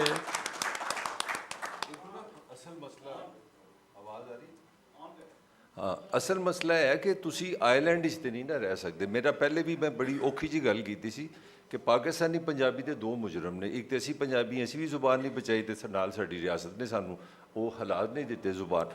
ਹੁਣ ਜਿਸ ਬੱਚੇ ਨੇ ਕਾਮਯਾਬ ਬੱਚਾ ਹੋਵੇ ਜਿਹੜਾ ਅਮਰੀਕਾ ਜਾਂਦਾ, ਕਾਮਯਾਬ ਉਹਦਾ ਕੌਨਫਲਿਕਟ ਪਹਿਲੇ ਸਮਝੋ ਨਾ। ਜੇ ਤੁਸੀਂ ਉਹਦੀ ਹੈਲਪ ਕਰਨੀ ਹੈ ਤਾਂ ਇੱਕ ਉਹਦਾ ਕੌਨਫਲਿਕਟ ਹੈ, ਇੱਕ ਉਹਦਾ ਭਰਾ ਹੈ ਉਹ ਫੌਜ ਹੀ ਚਲਾ ਗਿਆ, ਫੌਜ ਹੀ ਜਾਣਾ ਸੀ, ਤੁਹਾਨੂੰ ਅੰਗਰੇਜ਼ੀ 'ਚ ਇਮਤਿਹਾਨ ਪਾਸ ਕਰਨਾ ਪੈਂਦਾ। ਕੋਈ ਤੁਹਾਡੇ ਜਿਹਾ ਸੋਹਣਾ ਜਿਹੜਾ ਭਰਾ ਵੀ ਉਹ ਡਾਕਟਰ ਬਣ ਗਿਆ, MBBS ਨੂੰ ਅੰਗਰੇਜ਼ੀ ਚਾਹੀਦੀ ਹੈ। ਅੱਛਾ, ਹੁਣ ਤੁਸੀਂ ਆਪਣੀ ਜ਼ਬਾਨ ਦਾ ਪ੍ਰਾਈਡ ਕਿਸ ਤਰ੍ਹਾਂ ਲਿਆਓਗੇ? ਪ੍ਰਾਈਡ ਨੂੰ ਜਦੋਂ ਤੁਸੀਂ ਪੇਟ ਤੋਂ ਕੱਢ ਦਿੱਤਾ, ਢਿੱਡ ਤੋਂ ਕੱਢ ਦਿੱਤਾ, ਤਾਂ ਉਹ ਫਿਰ ਗਵਾਚ ਗਿਆ। ਮੇਰਾ ਤੇ ਆਪਣਾ ਪਰਸਨਲ ਓਪੀਨੀਅਨ ਹੀ ਹੈ ਕਿ ਪੰਜਾਬੀਆਂ ਦਾ ਜਿਹੜਾ ਸਾਈਕੋਲੋਜੀਕਲੀ ਲੋ ਸੈਲਫ ਰਿਸਪੈਕਟ ਦਾ ਮਸਲਾ ਹੈ, ਆਪਣੇ ਬਾਰੇ ਕਨਫਿਊਜ਼ ਰਹਿਣਾ, ਸ਼ਰਮਿੰਦਾ ਰਹਿਣਾ, ਥੋੜ੍ਹਾ ਆਪਣੇ ਆਪ ਨੂੰ ਸਮਝਣਾ ਕਿ ਅਸੀਂ ਪਤਾ ਨਹੀਂ ਕਿਉਂ ਘਟੀਆ ਵਾ, ਉਹਦੀ ਸਾਰਾ ਕ੍ਰਾਈਸਿਸ ਹੀ ਜ਼ੁਬਾਨ ਹੈ।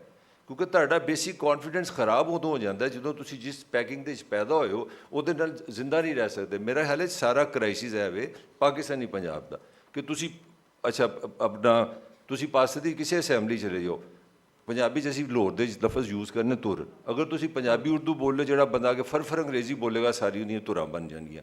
ਜਿਹੜਾ ਬੰਦਾ ਅੱਛਾ ਆਰਮੀ ਦੇ 'ਚ ਆਫੀਸਰ ਹੋਏਗਾ, ਜਿਹਦਾ ਅੱਛਾ ਇੰਗਲਿਸ਼ ਵਿੱਚ ਹੋਏਗਾ, ਤਰੱਕੀ ਕਰ ਜਾਏਗਾ। ਤੇ ਤੁਸੀਂ ਖਾਲੀ ਇੱਕ ਲੈਕਚਰ ਦੇ ਨਾਲ ਪਾਕਿਸਤਾਨ, ਤੇ ਮੈਨੂੰ ਸਮਝ ਨਹੀਂ ਆਈ ਕੀ ਹੋਇਆ ਉਦੋਂ, ਮੈਨੂੰ ਦੁਨੀਆ ਨਹੀਂ ਸਮਝਦਾ ਸੀ। ਮੈਂ ਜਾ ਕੇ ਅਮਰੀਕਾ ਪਤਾ ਲੱਗਾ ਕਿ Japan is the 2nd largest economy of the world. ਹੁਸਨ ਦਾ ਮਿਆਰ ਬਦਲ ਗਿਆ। ਵੀਅਤਨਾਮ ਜਿਹੜਾ ਮੈਂ 70s ਦੇ ਐਜ਼ ਏ ਬੱਚਾ ਪੜ੍ਹਿਆ ਗੁਰਬਤ ਵੀਅਤਨਾਮ ਜੋ ਵੀ ਹੈ, ਮੇਰਾ ਖਿਆਲ ਹੈ ਕਿ ਜਾਂ ਤੇ ਅਸੀਂ ਫਾਈਨੈਂਸ਼ੀਅਲੀ ਪਾਕਿਸਤਾਨ ਦੀ ਜੇਕਰ ਜ਼ੁਬਾਨ ਨੂੰ ਚੁੱਕਣ ਅਸੀਂ, ਤੁਸੀਂ ਦੇਖੋ ਨਾ, ਤੁਸੀਂ ਪਾਕਿਸਤਾਨ ਵਿੱਚ ਮੇਰਾ ਤਾਂ ਤੁਸੀਂ ਹੈਡ ਆਫ ਡਿਪਾਰਟਮੈਂਟ ਹੋ, ਤੁਹਾਡੀ ਸਾਰੀ ਜਿਹੜੀ ਸਟਰੈਂਥ ਹੈ ਉਹ ਕਿਆ ਪੰਜਾਬੀ ਜ਼ੁਬਾਨ ਹੈ? ਨਹੀਂ। ਕਿਹੜੀ ਜ਼ੁਬਾਨ ਹੈ ਜਿਹਦੀ ਵਜ੍ਹਾ ਨਾਲ ਤੁਹਾਨੂੰ ਨੌਕਰੀ ਮਿਲੀ? ਅੰਗਰੇਜ਼ੀ। ਤੇ ਫਿਰ ਕੌਨਫੀਡੈਂਸ ਕਿੱਥੋਂ ਮੈਂ ਆਏਗਾ? ਐਗਰੀ ਨਹੀਂ ਕਰਦੀ ਇਸ ਗੱਲ ਦੇ ਨਾਲ। ਮੈਂ ਸਿਸਟਮ ਦੀ ਗੱਲ ਕਰ ਰਿਹਾ। ਮੈਂ ਤੁਸੀਂ ਜ਼ਰੂਰ ਆਪਣੀ ਗੱਲ ਕਰਨਾ, ਮੇਰਾ ਪੁਆਇੰਟ ਹੈ ਕਿ ਸਾਨੂੰ ਕਿਸੇ ਨਾ ਕਿਸੇ ਹਵਾਲੇ ਨਾਲ ਇਨਵਾਇਰਨਮੈਂਟ ਦੇ ਵਿੱਚ ਈਜ਼ ਪੈਦਾ ਕਰਨੀ ਪੈਗੀ। ਸਾਡੇ ਨਿਜ਼ਾਮ ਨੂੰ, ਸਾਡੇ ਹੁਕਮਰਾਨਾਂ ਨੂੰ ਪੰਜਾਬੀ ਨੂੰ ਐਕਨੋਲਜ ਕਰਨਾ ਪੜੇਗਾ। ਇਸੇ ਫਲੋ 'ਚ ਇਹ ਦੱਸ ਦਿਓ ਕਿ ਪੰਜਾਬੀ ਦਾਨਿਸ਼ਵਰ ਦਾ ਇਹਦੇ 'ਚ ਕਿੰਨਾ ਕਸੂਰ ਹੈ ਕਿ ਉਹਨੇ ਰਿਆਸਤ ਦਾ ਕਨਸੈਪਟ ਵੀ ਬਾਏ ਕਰ ਲਿਆ ਤੇ ਕਲੋਨੀਅਲਿਜ਼ਮ ਦਾ ਕਨਸੈਪਟ ਵੀ ਬਾਏ ਕਰ ਲਿਆ, ਆਪ ਉਹ ਚੁੱਪ ਕਰਕੇ ਬੈਠਾ ਰਿਹਾ। ਟ੍ਰੈਡੀਸ਼ਨਲੀ ਮੇਰਾ ਹਾਲੇ ਦੋਵੇਂ ਹੀ ਬੜੀਆਂ ਕੂਵਤਾਂ ਨਹੀਂ ਹੈ। ਹੁਣ ਪੰਜਾਬੀ ਅਸੀਂ ਪੰਜਾਬੀ ਹਾਂ, ਮੈਂ ਅੰਗਰੇਜ਼ੀ 'ਚ ਪੜ੍ਹਿਆ, ਤੁਸੀਂ ਉਰਦੂ ਮੀਡੀਅਮ ਤੇ ਕੰਮ ਕਰਦੇ ਹੋ, ਉਰਦੂ ਮੀਡੀਆ ਤੇ ਕੰਮ ਕਰਦੇ ਹੋ, ਤੇ ਅਸੀਂ ਵੀ ਤੇ ਫਿਰ ਖਾਲੀ ਰੋ ਪੇਟ ਹੀ ਰਹੇ ਹਾਂ ਨਾ। ਮੇਰੀ ਰਾਏ 'ਚ ਜਿਹੜਾ ਪੰਜਾਬੀ ਕਰੈਕਟਰ ਹੈ ਨਾ, ਪੰਜਾਬ ਕਿਉਂਕਿ ਇੰਡੀਆ ਪਾਸਨ ਦਾ ਗੇਟ ਹੈ, ਦਰਵਾਜ਼ਾ ਹੈ, ਤੇ ਦਰਵਾਜ਼ੇ ਤੇ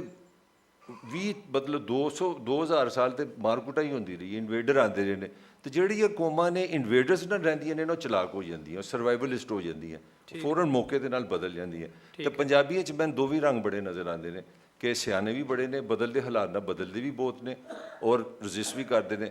ਮੇਰਾ ਹਾਲੇ ਮੈਜੋਰਿਟੀ ਸਾਡਾ ਜਿਹੜਾ ਦਾਨਿਸ਼ਵਰ ਹੈ ਨਾ, ਸਟੇਟ ਦੇ ਨਾਲ ਚੱਲਦਾ, ਆਪਣੇ ਫਾਇਦੇ ਦੇ ਨਾਲ ਚੱਲਦਾ, ਔਰ ਫਾਇਦਾ ਪੰਜਾਬੀ ਜ਼ੁਬਾਨ 'ਚ ਨਹੀਂ, ਮੈਂ ਬਾਹਰ ਭਰਿਆ ਕਹਿ ਰਿਹਾ। ਤੁਸੀਂ ਅੰਗਰੇਜ਼ੀ 'ਚ ਜਿਹੜੀ ਪੋਇਮ ਲਿਖੋਗੇ ਉਹਦਾ ਕਰੈਕਟਰ ਹੋ ਰਿਹਾ, ਜਿਸ MN ਨੂੰ ਅੰਗਰੇਜ਼ੀ ਆਉਂਦੀ ਉਹਦਾ ਵੈਲਿਊ ਕੁਝ ਹੋ ਰਿਹਾ, ਜਿਸ ਜਰਨੈਲ ਨੂੰ, ਜਿਸ ਫੌਜੀ ਨੂੰ, ਜਿਸ ਜਰਨਲਿਸਟ ਨੂੰ ਈਵਨ ਜਿਹਨੂੰ ਅੰਗਰੇਜ਼ੀ ਆਉਂਦੀ ਉਹਦਾ ਮਿਆਰ ਕੁਝ ਹੋ ਰਿਹਾ। ਤੇ ਸਾਨੂੰ ਜਦ ਤੱਕ ਤੁਸੀਂ ਫਾਈਨੈਂਸ਼ੀਅਲ ਟਰਮਸ ਦੇ ਵਿੱਚ ਪੰਜਾਬੀ ਨੂੰ ਨਹੀਂ ਨਾ ਚੁੱਕੋਗੇ ਪਾਕਿਸਤਾਨ ਵਿੱਚ, ਮੇਰਾ ਖਿਆਲ ਹੈ ਇਹ ਗੜਬੜ ਹੈ। ਠੀਕ ਡਾਕਟਰ ਤੁੱਗਾ ਜੀ, ਅਸੀਂ ਦੇਖੀਏ ਨਾ ਜਿੰਨੀ ਸ਼ਾਇਰੀ, ਜਿੰਨਾ ਅਦਬ ਫਿਲਮਾਂ 'ਚ ਹੁੰਦਾ ਹੈ ਜਾਂ ਗਾਣਿਆਂ 'ਚ ਹੁੰਦਾ ਹੈ, ਉਹ ਬੜਾ ਪਪੂਲਰ ਹੁੰਦਾ ਹੈ, ਔਰ ਉਹ ਬੜਾ ਸਾਰਾ ਅਵਾਮੀ ਵੀ ਹੁੰਦਾ ਹੈ। ਅਸੀਂ ਉਧਰ ਵਾਲੇ ਪੰਜਾਬ ਦੇ ਗੁਲੂਕਾਰਾਂ ਨੂੰ ਸੁਣੀਏ, ਇੱਧਰ ਵਾਲਿਆਂ ਨੂੰ ਸੁਣੀਏ, ਤਾਂ ਬੜੀ ਅਵਾਮੀ ਜੀ ਗੱਲ ਕਰ ਰਹੇ ਹੁੰਦੇ ਨੇ, ਕੋਈ ਮੁਸ਼ਕਿਲ ਕਲਿਸ਼ੇ ਜਾਂ ਟਰਮਸ ਇਸਤੇਮਾਲ ਨਹੀਂ ਕਰ ਰਹੇ ਹੁੰਦੇ। ਤੇ ਉਹ ਵੀ ਤੇ ਲਿਟਰੇਚਰ ਦੀ ਇੱਕ ਫਾਰਮ ਹੈ ਨਾ, ਗੀਤ ਹੈ ਜਾਂ ਫਿਲਮ ਹੈ ਜਾਂ ਰਾਈਟਿੰਗ ਹੈ ਜਾਂ ਡਰਾਮਾ ਰਾਈਟਿੰਗ ਹੈ, ਉਹ ਵੀ ਲਿਟਰੇਚਰ ਦੀ ਇੱਕ ਫਾਰਮ ਹੈ। ਉਹਦੇ 'ਚ ਸਾਨੂੰ ਕਿੰਨਾ ਕੁ ਅਵਾਮੀ ਟੱਚ ਨਜ਼ਰ ਆਉਂਦਾ ਹੈ, ਔਰ ਉਹ ਫਿਰ ਜਵਾਨਾਂ 'ਚ ਪਾਪੂਲਰ ਵੀ ਬੜਾ ਹੈ। ਉਹ ਤੁਹਾਡੇ ਵਾਲੇ ਗਾਣੇ ਇੱਧਰ ਵੀ ਸੁਣੇ ਜਾਂਦੇ ਨੇ, ਇੱਧਰ ਵਾਲੇ ਉੱਧਰ ਵੀ ਪਾਪੂਲਰ ਨੇ। ਤੇ ਸਾਨੂੰ ਇਹ ਨੌਲੇਜ ਹੀ ਦੱਸੋ ਕਿ ਜਿਹੜਾ ਮੀਡੀਅਮ ਦਾ ਜਾਂ ਮੀਡੀਆ ਦੀ ਜ਼ੁਬਾਨ ਹੈ, ਜਾਂ ਫਿਲਮ ਦੀ, ਡਰਾਮਾ ਦੀ, ਗਾਣਿਆਂ ਦੀ, ਉਹ ਵੀ ਤੇ ਅਦਬ ਹੀ ਹੈ। ਇਸ ਜ਼ੁਬਾਨ ਨੇ ਨੌਜਵਾਨਾਂ ਨੂੰ ਪੰਜਾਬੀ ਦੇ ਕਰੀਬ ਕਰਨ 'ਚ ਕਿੰਨਾ ਕਿਰਦਾਰ ਅਦਾ ਕੀਤਾ ਜਾਂ ਰੋਲ ਪਲੇ ਕੀਤਾ? ਬਹੁਤ ਵੱਡਾ ਰੋਲ ਹੈ ਮੀਡੀਆ ਦਾ, ਫਿਲਮ, ਮਿਊਜ਼ਿਕ ਦਾ ਜੀ। ਇੱਕ ਇਹਦੇ ਨਾਲ 3 ਪੁਆਇੰਟ ਮੈਂ ਹੋਰ ਸਟ੍ਰੈਸ ਕਰਾਂਗਾ ਕਿ ਜਿਵੇਂ ਆਪਾਂ ਗੱਲ ਕਰ ਰਹੇ ਸੀ ਨਾ ਕਿ ਕੋਈ ਵੀ ਆਪਣੇ ਨੂੰ ਐਕਸਪ੍ਰੈਸ ਕਰਦਾ, ਕਿਹੜੀ ਲੈਂਗੁਏਜ ਕਰਦਾ, ਤੁਸੀਂ ਦੁਨੀਆ ਦੀ ਕੋਈ ਵੀ ਸ਼ਾਹਕਾਰ ਰਚਨਾ ਜਿਹੜੀ ਹੈ ਨਾ, ਉਸ ਦੇ ਲੇਖਕ ਨੇ ਆਪਣੀ ਮਾਂ ਬੋਲੀ 'ਚ ਲਿਖੀ ਹੈ। ਇੱਕ ਵੀ ਨੋਬਲ ਪ੍ਰਾਈਜ਼ ਵਿਨਰ ਜਾਂ ਜਿਹੜਾ ਵਰਲਡ ਲਿਟਰੇਚਰ 'ਚ ਵੀ ਦੇਖ ਲਈਏ, ਇਨਕਲੂਡਿੰਗ ਆਪਣੀਆਂ ਬੋਲੀਆਂ ਜਿਹੜੀਆਂ ਇੰਡੀਆ ਪਾਕਿਸਤਾਨ ਦੀਆਂ ਵੀ, ਕਿਸੇ ਨੇ ਸੈਕੰਡ ਲੈਂਗੁਏਜ ਲਿਖ ਕੇ ਕੋਈ ਸ਼ਾਹਕਾਰ ਰਚਨਾ ਦੀ ਸਿਰਜਣਾ ਨਹੀਂ ਕੀਤੀ। ਸੋ ਉਹਦੇ ਤੋਂ ਕੀ ਆਪਾਂ ਕਨਕਲੂਜਨ ਕੀ ਕੱਢ ਸਕਦੇ ਹਾਂ ਕਿ ਹਰ ਇੱਕ ਬੰਦਾ ਆਪਣੇ ਆਪ ਨੂੰ ਬੈਸਟ ਐਕਸਪ੍ਰੈਸ, ਚਾਹੇ ਉਹ ਲਿਟਰੇਚਰ ਹੋਵੇ, ਚਾਹੇ ਉਹ ਸਾਇੰਸ ਹੋਵੇ, ਚਾਹੇ ਕੋਈ ਅੰਡਰਸਟੈਂਡਿੰਗ ਹੋਵੇ, ਕੋਈ ਕਿਸੇ ਵੀ ਫੀਲਡ ਦੇ ਵਿੱਚ ਤੁਸੀਂ ਰਾਈਜ਼ ਕਰਨਾ ਨਾ, ਜੋ ਤੁਹਾਡੀ ਮਾਂ ਬੋਲੀ ਹੈ ਜਾਂ ਜਿਹੜਾ ਤੁਸੀਂ ਓਰੀਜਨਲੀ ਜਿੱਥੇ ਪੜ੍ਹਦੇ ਹੋ, ਮਤਲਬ ਜਿਵੇਂ ਫਸਟ ਜਿਹੜੇ ਸਟੱਡੀਜ਼ ਹੋਈਆਂ, ਤੁਸੀਂ ਇੱਕ ਇਹ ਜਿਹੜਾ ਸਾਡਾ ਕਨਸੈਪਟ ਹੈ ਨਾ ਕਿ ਇੱਕ ਰਿਲੀਜਨ ਹੋਵੇ ਤੇ ਇੱਕ ਬੋਲੀ ਹੋਵੇ। ਮੈਂ ਤੁਹਾਡੇ ਨਾਲ ਸਭ ਤੋਂ ਪਹਿਲਾਂ ਜਿਹੜਾ ਕੁਐਸਚਨ ਤੁਸੀਂ ਡਾਕਟਰ ਸਾਹਿਬ ਨੂੰ ਕੀਤਾ ਸੀ, ਉਹ ਕੀ ਸੀ ਕਿ ਪਾਕਿਸਤਾਨ ਜਦੋਂ ਬਣਿਆ ਤੇ ਲੈਂਗੁਏਜ ਨੂੰ ਆਪਾਂ ਉਰਦੂ ਕਿਉਂ ਰੱਖਣ ਦੀ ਟਰਾਈ ਕੀਤੀ। ਮੇ ਵੀ ਉਹਨਾਂ ਦੇ ਆਪਾਂ ਕੁਝ ਵੀ ਸੋਚ ਸਕਦੇ ਹਾਂ, ਪਰ ਇੱਕ ਰੀਜ਼ਨ ਇਹ ਵੀ ਸੀ ਕਿ ਉਸ ਟਾਈਮ 'ਤੇ ਨਾ, ਅੱਜ ਤੋਂ 70-75 ਸਾਲ ਪਹਿਲਾਂ ਜਾਂ 100 ਸਾਲ ਪਹਿਲਾਂ, ਇੱਕ ਸਟੱਡੀਜ਼ ਇੱਦਾਂ ਦੀਆਂ ਸੀਗੀਆਂ ਕਿ ਕੋਈ ਕੰਟਰੀ ਦੀ ਯੂਨਿਟੀ ਲਈ ਰਿਲੀਜਨ ਇੱਕ ਹੋਵੇ ਤੇ ਲੈਂਗੁਏਜ ਇੱਕ ਹੋਵੇ, ਠੀਕ ਹੈ, ਤੇ ਉਹ ਯੂਨਿਟੀ ਜ਼ਿਆਦਾ ਹੋਏਗੀ। ਜਦ ਕਿ ਹੁਣ ਆਪਾਂ ਉਹਨੂੰ ਗਲਤ ਪ੍ਰੂਵ ਕਰ ਚੁੱਕੇ ਹਾਂ ਵਰਲਡ ਲੈਵਲ ਤੇ। ਪਲੂਰਲਿਜ਼ਮ, ਹਾਂ ਬਿਲਕੁਲ।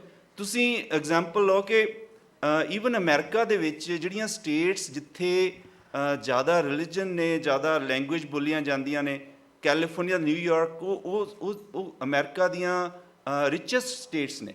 ਮਿਡ ਵੈਸਟ ਦੇ ਵਿੱਚ ਜਿੱਥੇ ਜ਼ਿਆਦਾ ਮਾਈਗ੍ਰੇਸ਼ਨ ਨਹੀਂ ਹੈ, ਉਹ ਪੁਰਾਣਾ ਉਹੀ ਹੈ, ਉਹ ਸਾਰੇ ਕ੍ਰਿਸਚਨ ਵੀ ਨੇ, ਪਰ ਪੂਰੈਸਟ ਸਟੇਟਸ ਜਿਹੜੀਆਂ ਅਮਰੀਕਾ ਦੀਆਂ, ਉਹ ਹੈਗੀਆਂ ਨੇ। ਸੋ ਉਹ ਕੀ ਗੱਲ ਪ੍ਰੂਵ ਕਰਦੀ ਹੈ ਕਿ ਜਿਹੜਾ ਨਿਜ਼ਾਮ ਹੁਣ ਬਦਲ ਰਿਹਾ, ਲੋਕਾਂ ਦੀ ਸੋਚ ਬਦਲ ਰਹੀ ਹੈ, ਜਿਹੜੇ ਐਜੂਕੇਸ਼ਨਿਸਟ ਨੇ ਉਹ ਬਦਲ ਰਹੇ ਆ। ਮੈਂ ਤੁਹਾਨੂੰ ਲੇਟੈਸਟ ਦੱਸਦਾ ਕਿ ਇੰਡੀਆ ਦੀ ਇੱਕ ਐਜੂਕੇਸ਼ਨ ਪਾਲਿਸੀ ਨਾਲ ਬੜੀ ਡਰਾਸਟਿਕ ਚੇਂਜ ਹੋਈ ਹੈ। ਅਜੇ 2 ਵੀਕ ਪਹਿਲਾਂ ਉਹਦਾ ਅਨਾਉਂਸਮੈਂਟ ਹੋਈ ਹੈ, ਐਜੂਕੇਸ਼ਨ ਪਾਲਿਸੀ 2023 ਨੈਸ਼ਨਲ ਲੈਵਲ 'ਤੇ, ਉਹ ਇੰਪਲੀਮੈਂਟ ਅਜੇ ਹੋਣੀ ਹੈ।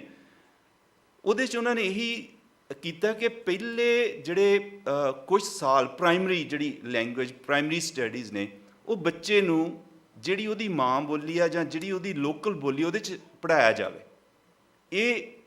ਇਹਦੀ ਇੰਪਲੀਮੈਂਟੇਸ਼ਨ ਦਾ ਰੀਜ਼ਨ ਕੀ ਹੈ ਕਿ ਸਟੱਡੀਜ਼ ਨੇ ਇਹੋ ਹੀ ਸ਼ੋਅ ਕੀਤਾ ਕਿ ਜਿਵੇਂ ਆਪਾਂ ਪਹਿਲਾਂ ਵੀ ਇਹ ਗੱਲ ਨੂੰ ਥੋੜ੍ਹਾ ਟੱਚ ਕੀਤਾ ਕਿ ਤੁਸੀਂ ਜੇ ਤਾਂ ਘਰ ਦੇ ਵਿੱਚ ਕੋਈ ਲੈਂਗੁਏਜ ਹੋਰ ਬੋਲਦੇ ਹੋ, ਅਤੇ ਜਦੋਂ ਤੁਸੀਂ ਯੂਨੀਵਰਸਿਟੀ ਲੈਵਲ 'ਤੇ ਜਾ ਕੇ ਇੰਗਲਿਸ਼ ਬੋਲਣ ਦੀ ਟਰਾਈ ਕਰਦੇ ਹੋ ਜਾਂ ਉਹਨੂੰ ਸਿੱਖਣ ਦੀ ਟਰਾਈ ਕਰਦੇ ਹੋ, ਜੋ ਉਹਦੇ 'ਚ ਤੁਹਾਡਾ ਥਾਟ ਪ੍ਰੋਸੈਸ ਉਹ ਬਣਨ ਦੀ ਟਰਾਈ ਕਰਦਾ, ਨਾ ਤੁਸੀਂ ਇੱਕ ਵਧੀਆ ਲਿਖਾਰੀ ਬਣ ਸਕਦੇ ਹੋ, ਨਾ ਤੁਸੀਂ ਵਧੀਆ ਸਾਇੰਟਿਸਟ ਬਣ ਸਕਦੇ ਹੋ, ਨਾ ਤੁਸੀਂ ਆਪਣੇ ਫੀਲਡ ਦੇ ਵਿੱਚ ਵੈਸੇ ਵੀ ਰਾਈਜ਼ ਕਰ ਸਕਦੇ ਹੋ। ਇੱਕ ਛੋਟਾ ਜਿਹਾ ਸਵਾਲ ਹੋਰ ਲੈ ਲਓ ਕਿ ਅਸੀਂ ਅਵਾਮੀ ਜ਼ੁਬਾਨ, ਨਿਸਾਬੀ ਜ਼ੁਬਾਨ ਤੇ ਅਦਬੀ ਜ਼ੁਬਾਨ ਡਿਸਕਸ ਕਰ ਰਹੇ ਹਾਂ। ਹਾਂਜੀ, ਕ੍ਰੀਏਟੀਵਿਟੀ ਦਾ ਕਿੱਥੇ ਕਨੈਕਸ਼ਨ ਜੁੜਦਾ ਜਾ ਕੇ, ਜਾਂ ਕ੍ਰੀਏਟੀਵਿਟੀ ਕਿੱਥੇ ਡੈਮੇਜ ਹੁੰਦੀ ਹੈ ਕਿ ਉਹ ਸਾਨੂੰ ਅਵਾਮੀ ਜ਼ੁਬਾਨ 'ਚ ਅੱਛੀ ਤਰ੍ਹਾਂ ਲੱਭ ਜਾਂਦੀ ਹੈ, ਜਾਂ ਸਾਨੂੰ ਸਿੱਖੀ ਜਿਹੜੀ ਜ਼ੁਬਾਨ ਹੋਏ ਉਹਦੇ 'ਚ ਅੱਛਾ ਕ੍ਰੀਏਟ ਕਰ ਪਾਉਂਦੇ? ਇਹਨੂੰ ਨਾਲ ਜੋੜ ਲਿਓ। ਹਾਂ ਬਿਲਕੁਲ, ਜੋ ਕੁਐਸਚਨ ਪਹਿਲਾਂ ਸੀ ਕਿ ਜੋ ਮਿਊਜ਼ਿਕ ਆ, ਮਿਊਜ਼ਿਕ ਦੇ ਵਿੱਚ ਉਹ ਜਿਹੜੀ ਲੈਂਗੁਏਜ ਹੈ ਉਹ ਕੋਈ ਵੀ ਹੋਵੇ, ਜਦੋਂ ਕ੍ਰੀਏਟਿਵਿਟੀ ਜਿਹੜੀ ਹੈਗੀ ਹੈ ਨਾ, ਉਹਦੇ ਵਿੱਚ ਜਿਹੜੀ ਤੁਹਾਡੀ ਐਕਸਪ੍ਰੈਸ਼ਨ ਜਿਹੜੇ ਆ ਨਾ, ਉਹ ਤੁਸੀਂ ਜੋ ਓਰੀਜਨਲੀ ਸਿੱਖੇ ਹੋ, ਜਿੱਥੇ ਤੁਹਾਡਾ ਤੁਸੀਂ ਬ੍ਰੌਟ ਅਪ ਹੋਏ ਹੋ, ਜਿਹੜਾ ਉਹ ਕਹਿੰਦੇ ਨੇ ਵੀ ਬੱਚਾ ਜਿਹੜਾ ਉਹ 3 ਸਾਲ ਤੋਂ 12 ਸਾਲ ਤੱਕ ਦੀ ਏਜ ਦੇ ਵਿੱਚ ਨਾ ਜੋ ਕੁਛ ਜਿੱਥੇ ਰਹਿੰਦਾ, ਉਹਦਾ ਸਾਰੀ ਉਮਰ ਜਿਹੜਾ ਨਾ ਭਾਵਨਾਤਮਕ ਤੌਰ 'ਤੇ ਇਮੋਸ਼ਨਲੀ ਅਟੈਚਮੈਂਟ ਜਿਹੜੀ ਹੁੰਦੀ ਹੈ ਉਸ ਥਾਂ ਨਾਲ ਰਹਿੰਦੀ ਹੈ, ਭਾਵੇਂ ਉਹ ਜਿੱਥੇ ਮਰਜ਼ੀ ਚਲਾ ਜਾਵੇ। ਅਸੀਂ ਆਪ ਵੀ ਦੇਖਦੇ ਹਾਂ ਅਤੇ ਉਹਦੇ 'ਚ ਕੀ ਹੈ ਕਿ ਜਦੋਂ ਤੁਸੀਂ ਆਪਾਂ ਇਕਨੋਮਿਕਲੀ ਫੀਲ ਕਰਦੇ ਹਾਂ, ਕਿਵੇਂ ਆਪਾਂ ਗੱਲ ਕਰ ਰਹੇ ਸੀ ਇੰਗਲਿਸ਼, ਤੁਸੀਂ ਕਿਹਾ ਸੀ ਕਿ ਉਹ ਜਿੱਦਾਂ ਹੁੰਦਾ ਸੀ ਆਪਣੇ ਕਿ ਇੰਗਲਿਸ਼ ਜੇ ਤੁਸੀਂ ਇੰਪ੍ਰੈਸ ਕਰਨਾ ਹੋਵੇ ਤਾਂ ਇੰਗਲਿਸ਼ ਬੋਲੋ, ਜੇ ਤੁਸੀਂ ਰੋਮੈਂਟਿਸਿਜ਼ਮ ਲਈ ਉਰਦੂ ਨੂੰ ਕਿਹਾ ਜਾਂਦਾ ਸੀ, ਲੜਨਾ ਹੋਵੇ ਤਾਂ ਪੰਜਾਬੀ ਕਿਹਾ ਜਾਂਦਾ ਸੀ। ਹੁਣ ਉਹਦੇ 'ਚ ਕੀ ਹੈ ਕਿ ਤੁਸੀਂ ਅੱਜ ਜੇ ਆਪਾਂ ਆਪਣੀ ਲੋਕਲ ਇੰਡੀਆ ਪਾਕਿਸਤਾਨ ਦੀ ਗੱਲ ਕਰੀਏ ਤੇ ਫਿਲਮਾਂ ਵੀ ਪੰਜਾਬੀ ਪੋਪੂਲਰ ਨੇ, ਮਿਊਜ਼ਿਕ ਵੀ ਪੰਜਾਬੀ ਪੋਪੂਲਰ ਹੈ, ਕਪਿਲ ਸ਼ਰਮਾ ਦਾ ਨੰਬਰ 1 ਸ਼ੋਅ। ਹੁਣ ਇਹਨਾਂ ਚੀਜ਼ਾਂ ਨਾਲ ਪ੍ਰਾਈਡ ਅਟੈਚ ਹੁੰਦਾ। ਪੰਜਾਬੀ 'ਚ ਵੈਸੇ ਬਿਹਤਰ ਰੋਮਾਂਟਿਕ ਹੋਇਆ ਜਾ ਸਕਦਾ ਬਾਕੀ ਜ਼ੁਬਾਨਾਂ ਦੇ ਹੋ ਰਹੇ ਆ ਹੁਣ ਤੁਹਾਡੇ ਵਰਗੇ ਮੁੰਡੇ ਨਾ ਬਿਲਕੁਲ ਸਿੱਖ ਰਹੇ। ਹਾਂਜੀ, ਉਹ ਅਸਲ 'ਚ ਮੈਂ ਇਹਨਾਂ ਨੂੰ ਕਹਾਂਗਾ ਤਾਂ ਹੀ ਮੈਨੂੰ ਕਹਿਣਗੇ। ਅੱਛਾ ਕੀ ਹੈ ਕਿ ਦੇਖੋ ਸਾਡਾ ਨਾ ਪੰਜਾਬੀ ਸਾਡਾ ਤਾਂ ਹਿਸਟਰੀ ਇੱਦਾਂ ਸੀ ਨਾ, ਹਮਲਾਵਰਾਂ ਨਾਲ ਲੜਦੇ ਹੀ ਰਹੇ, ਰੋਮਾਂਸ ਕਰਨ ਦਾ ਟਾਈਮ ਹੀ ਨਹੀਂ ਮਿਲਿਆ। ਸੋ ਹੁਣ ਸੈਟਲ ਹੋਏ ਆ ਅਤੇ ਉਹ ਵੀ ਇੰਪਰੂਵ ਹੋਏਗਾ। ਹੁਣ ਗੱਲ ਇਹ ਆ ਕਿ ਹੁਣ ਦੇਖੋ ਫਰਕ ਕਿਵੇਂ ਪੈਂਦਾ। ਅਸੀਂ ਕੈਨੇਡਾ ਦੇ ਵਿੱਚ ਜਾਂ ਅਮਰੀਕਾ ਦੇ ਵਿੱਚ ਸਾਡੇ ਜਿਹੜੇ ਸਕਸੈਸਫੁਲ ਬਿਜ਼ਨਸਮੈਨ ਨੇ, ਉਹਨਾਂ ਦੇ ਅੰਡਰ ਗੋਰੇ ਕੰਮ ਕਰਦੇ ਨੇ, ਉਹ ਇੰਗਲਿਸ਼ ਬੋਲਦੇ ਆ, ਉਹ ਪੰਜਾਬੀ ਸਿੱਖਣ ਦੀ ਟਰਾਈ ਕਰਦੇ। ਠੀਕ ਹੈ ਜੀ, ਇਹ ਤੁਹਾਡੀ ਜਿੱਤ ਹੈ, ਤੁਹਾਡੀ ਫਤਿਹ ਹੈ। ਹਾਂਜੀ ਬਿਲਕੁਲ, ਪੈਸੇ ਦੀ ਫਤਿਹ। ਹਾਂ, ਪੈਸੇ ਦੀ ਇਕਨੋਮਿਕਲੀ ਇਕਨੋਮਿਕਸ ਕਿੱਦਾਂ ਜੁੜੀ ਹੋਈ ਹੈ, ਉਹਦੇ ਨਾਲ ਹੀ ਪ੍ਰਾਈਡ ਜੁੜਿਆ ਹੋਇਆ। ਠੀਕ ਹੈ। ਹੁਣ ਜੇ ਪੰਜਾਬੀ ਮਿਊਜ਼ਿਕ ਤੁਸੀਂ ਕਿਹਾ ਹਰ ਇੱਕ ਸੁਣਦਾ, ਰਾਈਟ, ਮਤਲਬ ਮੈਂ ਕੱਲ੍ਹ ਵੀ ਡਿਨਰ ਕਰ ਰਿਹਾ ਸੀ, ਮੇਰੇ ਨਾਲ ਇੱਕ ਬੜਾ 17-18 ਸਾਲ ਦਾ ਆਪਣਾ ਇੱਥੋਂ ਮੁੰਡਾ, ਉਹਦੇ ਫੋਨ 'ਤੇ ਮੂਸੇਵਾਲ ਦਾ ਲਿਖਿਆ ਹੋਇਆ ਸੀ ਗਾਣੇ ਦਾ ਇੱਕ ਲਾਈਨ ਲਿਖੀ ਹੋਈ ਸੀ। ਹੁਣ ਕੀ ਹੈ ਕਿ ਜਦੋਂ ਇੰਡੀਆ ਦੀ ਇੱਕ ਬੜੀ ਬਹੁਤ ਜ਼ਿਆਦਾ ਬਜਟ ਵਾਲੀ ਇੱਕ ਮੂਵੀ ਬਣਦੀ ਹੈ ਐਨੀਮਲ, ਅਤੇ ਉਹਦੇ 'ਚ ਗਾਣਾ ਇੱਕ ਅਰਜਨ ਵੈਲੀ ਪੰਜਾਬੀ, ਅਤੇ ਉਹ ਇੰਨਾ ਪੰਜਾਬੀ ਆ ਵੀ ਜਿਹਨੂੰ ਠੇਠ ਪੰਜਾਬੀ ਸਮਝ ਲੱਗਦੀ, ਉਹੀ ਉਹ ਸਮਝ ਸਕਦਾ। ਜਦ ਕਿ ਹੁਣ ਇਹ ਕਿਹਾ ਜਾਂਦਾ ਕਿ ਉਸ ਮੂਵੀ ਦੀ ਸਕਸੈਸ 50% ਜਿਹੜਾ ਹਿੱਸਾ ਉਹ ਉਸ ਸੌਂਗ ਕਰਕੇ, ਉਸ ਗਾਣੇ ਕਰਕੇ। ਉਹਦੇ ਨਾਲ ਕੀ ਹੁੰਦਾ ਕਿ ਸਾਡੇ ਪੰਜਾਬੀਆਂ ਦੇ ਵਿੱਚ ਪ੍ਰਾਈਡ ਹੋਇਆ ਕਿ ਅਸੀਂ ਪੰਜਾਬੀ, ਜਿਹੜਾ ਇਹ ਰੀਸੈਂਟਲੀ ਹੋਇਆ ਪਿਛਲੇ 15 ਸਾਲ 'ਚ ਹੀ ਮੈਂ ਕਹੂੰਗਾ। ਸੋ ਆਪਾਂ ਨੂੰ ਇਹ ਸਾਰੀਆਂ ਗੱਲਾਂ ਨੂੰ ਮੱਦੇਨਜ਼ਰ ਰੱਖਦੇ ਆਪਾਂ ਨੂੰ ਇਹ ਗੱਲ ਦੀ ਅਵੇਅਰਨੈਸ ਜੀ ਆਪਾਂ ਕਰਵਾ ਦਈਏ। ਅਤੇ ਦੂਸਰਾ ਮੇਰਾ ਖਿਆਲ ਆ ਵੀ ਕੱਲ੍ਹ ਆਪਾਂ 2-3 ਗੱਲਾਂ ਕੀਤੀਆਂ ਸੀ। ਇੱਕ ਤਾਂ ਪੋਲੀਟੀਕਲ ਪ੍ਰੈਸ਼ਰ ਪੰਜਾਬੀ ਲਾਗੂ ਕਰਨ ਲਈ, ਦੂਸਰੀਆਂ ਜਿਹੜੀਆਂ ਵਰਲਡ ਲੈਵਲ 'ਤੇ ਸਟੱਡੀਜ਼ ਹੋਈਆਂ ਕਿ ਬੱਚਾ ਕਿਸ ਲੈਂਗੁਏਜ ਦੇ ਵਿੱਚ ਬੈਸਟ ਸਿੱਖ ਸਕਦਾ, ਉਹਨੂੰ ਥੋੜਾ ਜਿਹਾ ਹੋਰ ਮੀਡੀਆ 'ਚ ਐਕਸਪਲੋਰ ਕਰਨਾ ਚਾਹੀਦਾ। ਮੇਰੇ ਖਿਆਲ ਉਹ ਸਟੱਡੀਜ਼ ਨੂੰ ਇੰਨਾ ਬਹੁਤੇ ਲੋਕਾਂ ਨੂੰ ਇਸ ਗੱਲ ਦਾ ਪਤਾ ਵੀ ਨਹੀਂ ਹੈਗਾ।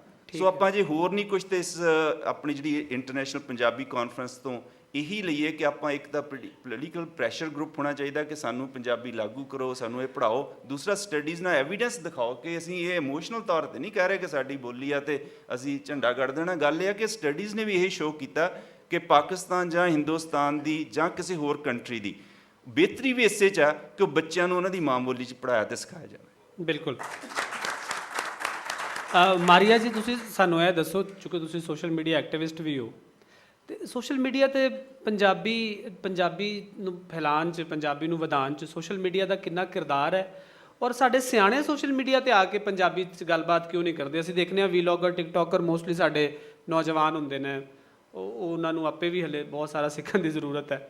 ਤੇ ਕਿਉਂ ਨਹੀਂ ਐਸਾ ਹੋ ਪਾਉਂਦਾ ਕਿ ਇੱਕ ਬਹੁਤ ਸਟਰੋਂਗ ਮੀਡੀਅਮ ਹੈ, ਹਰ ਬੰਦਾ ਸੋਸ਼ਲ ਮੀਡੀਆ ਯੂਜ਼ ਕਰਦਾ ਹੈ, ਔਰ ਖ਼ਾਸ ਤੌਰ ਤੇ ਅਗਲੀ ਨਸਲ ਸੋਸ਼ਲ ਮੀਡੀਆ ਬਹੁਤ ਦੇਖਦੀ ਹੈ, ਤੇ ਇਹਦੇ ਜ਼ਰੀਏ ਅਸੀਂ ਕੋਈ ਪੰਜਾਬੀ ਦੀ ਬਿਹਤਰੀ, ਕੋਈ ਬੜ੍ਹੋਤਰੀ ਵਾਸਤੇ ਕੰਮ ਕਰ ਸਕਦੇ ਹਾਂ? ਜੀ ਤੁਸੀਂ ਪੁੱਛਿਆ ਵਡੇਰੇ ਕਿਉਂ ਨਹੀਂ ਆਉਂਦੇ ਨੇ, ਉਹਨਾਂ ਨੂੰ ਲਾਈਕਸ ਤੇ ਵਿਊਜ਼ ਨਹੀਂ ਲੱਭਦੇ। ਲੋਕੀ ਹੁਸਨ ਵੇਖਣਾ ਚਾਹੁੰਦੇ ਨੇ ਤੇ ਉਹ ਜਿੱਥੇ ਵੀ ਲੱਭ ਜਾਂਦਾ ਉਹ ਵੇਖ ਲੈਂਦੇ ਨੇ। ਠੀਕ, ਇਹ ਮਸਲਾ ਹੈ।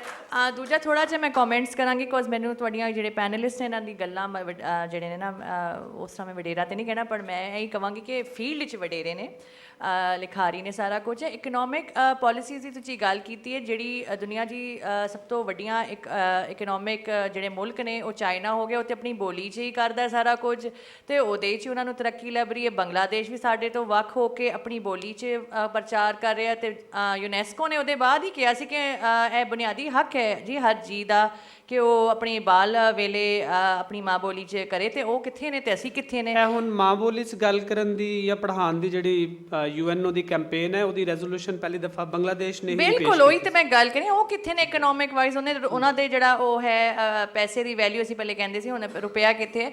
ਤੇ ਇਹ ਗੱਲਾਂ ਜਿਹੜੀਆਂ ਨੇ ਨਾ, ਇਹ ਹੁਣ ਪੁਰਾਣੀਆਂ ਹੋ ਗਈਆਂ ਨੇ ਕਿ ਸਾਨੂੰ ਅੰਗਰੇਜ਼ੀ, ਤੇ ਅਕਸਰ ਕੈਨੇਡਾ ਵਾਲੀਆਂ ਕੁੜੀਆਂ ਵੀ ਕਹਿੰਦੀਆਂ ਨੇ ਸਾਨੂੰ ਜੀ ਇੰਡੀਆ ਪਾਸੇ ਦੇ ਜਿਹੜੇ ਲੋਕ ਨੇ ਉਹਨਾਂ ਨੂੰ ਬਹੁਤ ਵਧੀਆ ਨੌਕਰੀਆਂ ਲੱਭ ਜਾਂਦੀਆਂ ਨੇ, ਉਹਨਾਂ ਦੀ ਅੰਗਰੇਜ਼ੀ ਚੰਗੀ ਹੁੰਦੀ, ਤਾਂ ਕਰਕੇ ਮੈਂ ਕਿਹਾ ਅੜੀਏ ਉਹਨਾਂ ਦੇ ਕੋਲ 22 ਆਫੀਸ਼ੀਅਲ ਲੈਂਗੁਏਜਸ ਨੇ, ਉਹਨਾਂ ਦੇ 'ਚ ਹੀ ਪੜ੍ਹਦੇ ਨੇ, ਉਹ ਕਨਸੈਪਟਸ ਪਹਿਲੇ ਪੱਕੇ ਕਰਦੇ ਨੇ, ਅੰਗਰੇਜ਼ੀ ਨੂੰ as a second third language ਸਿੱਖਦੇ ਨੇ।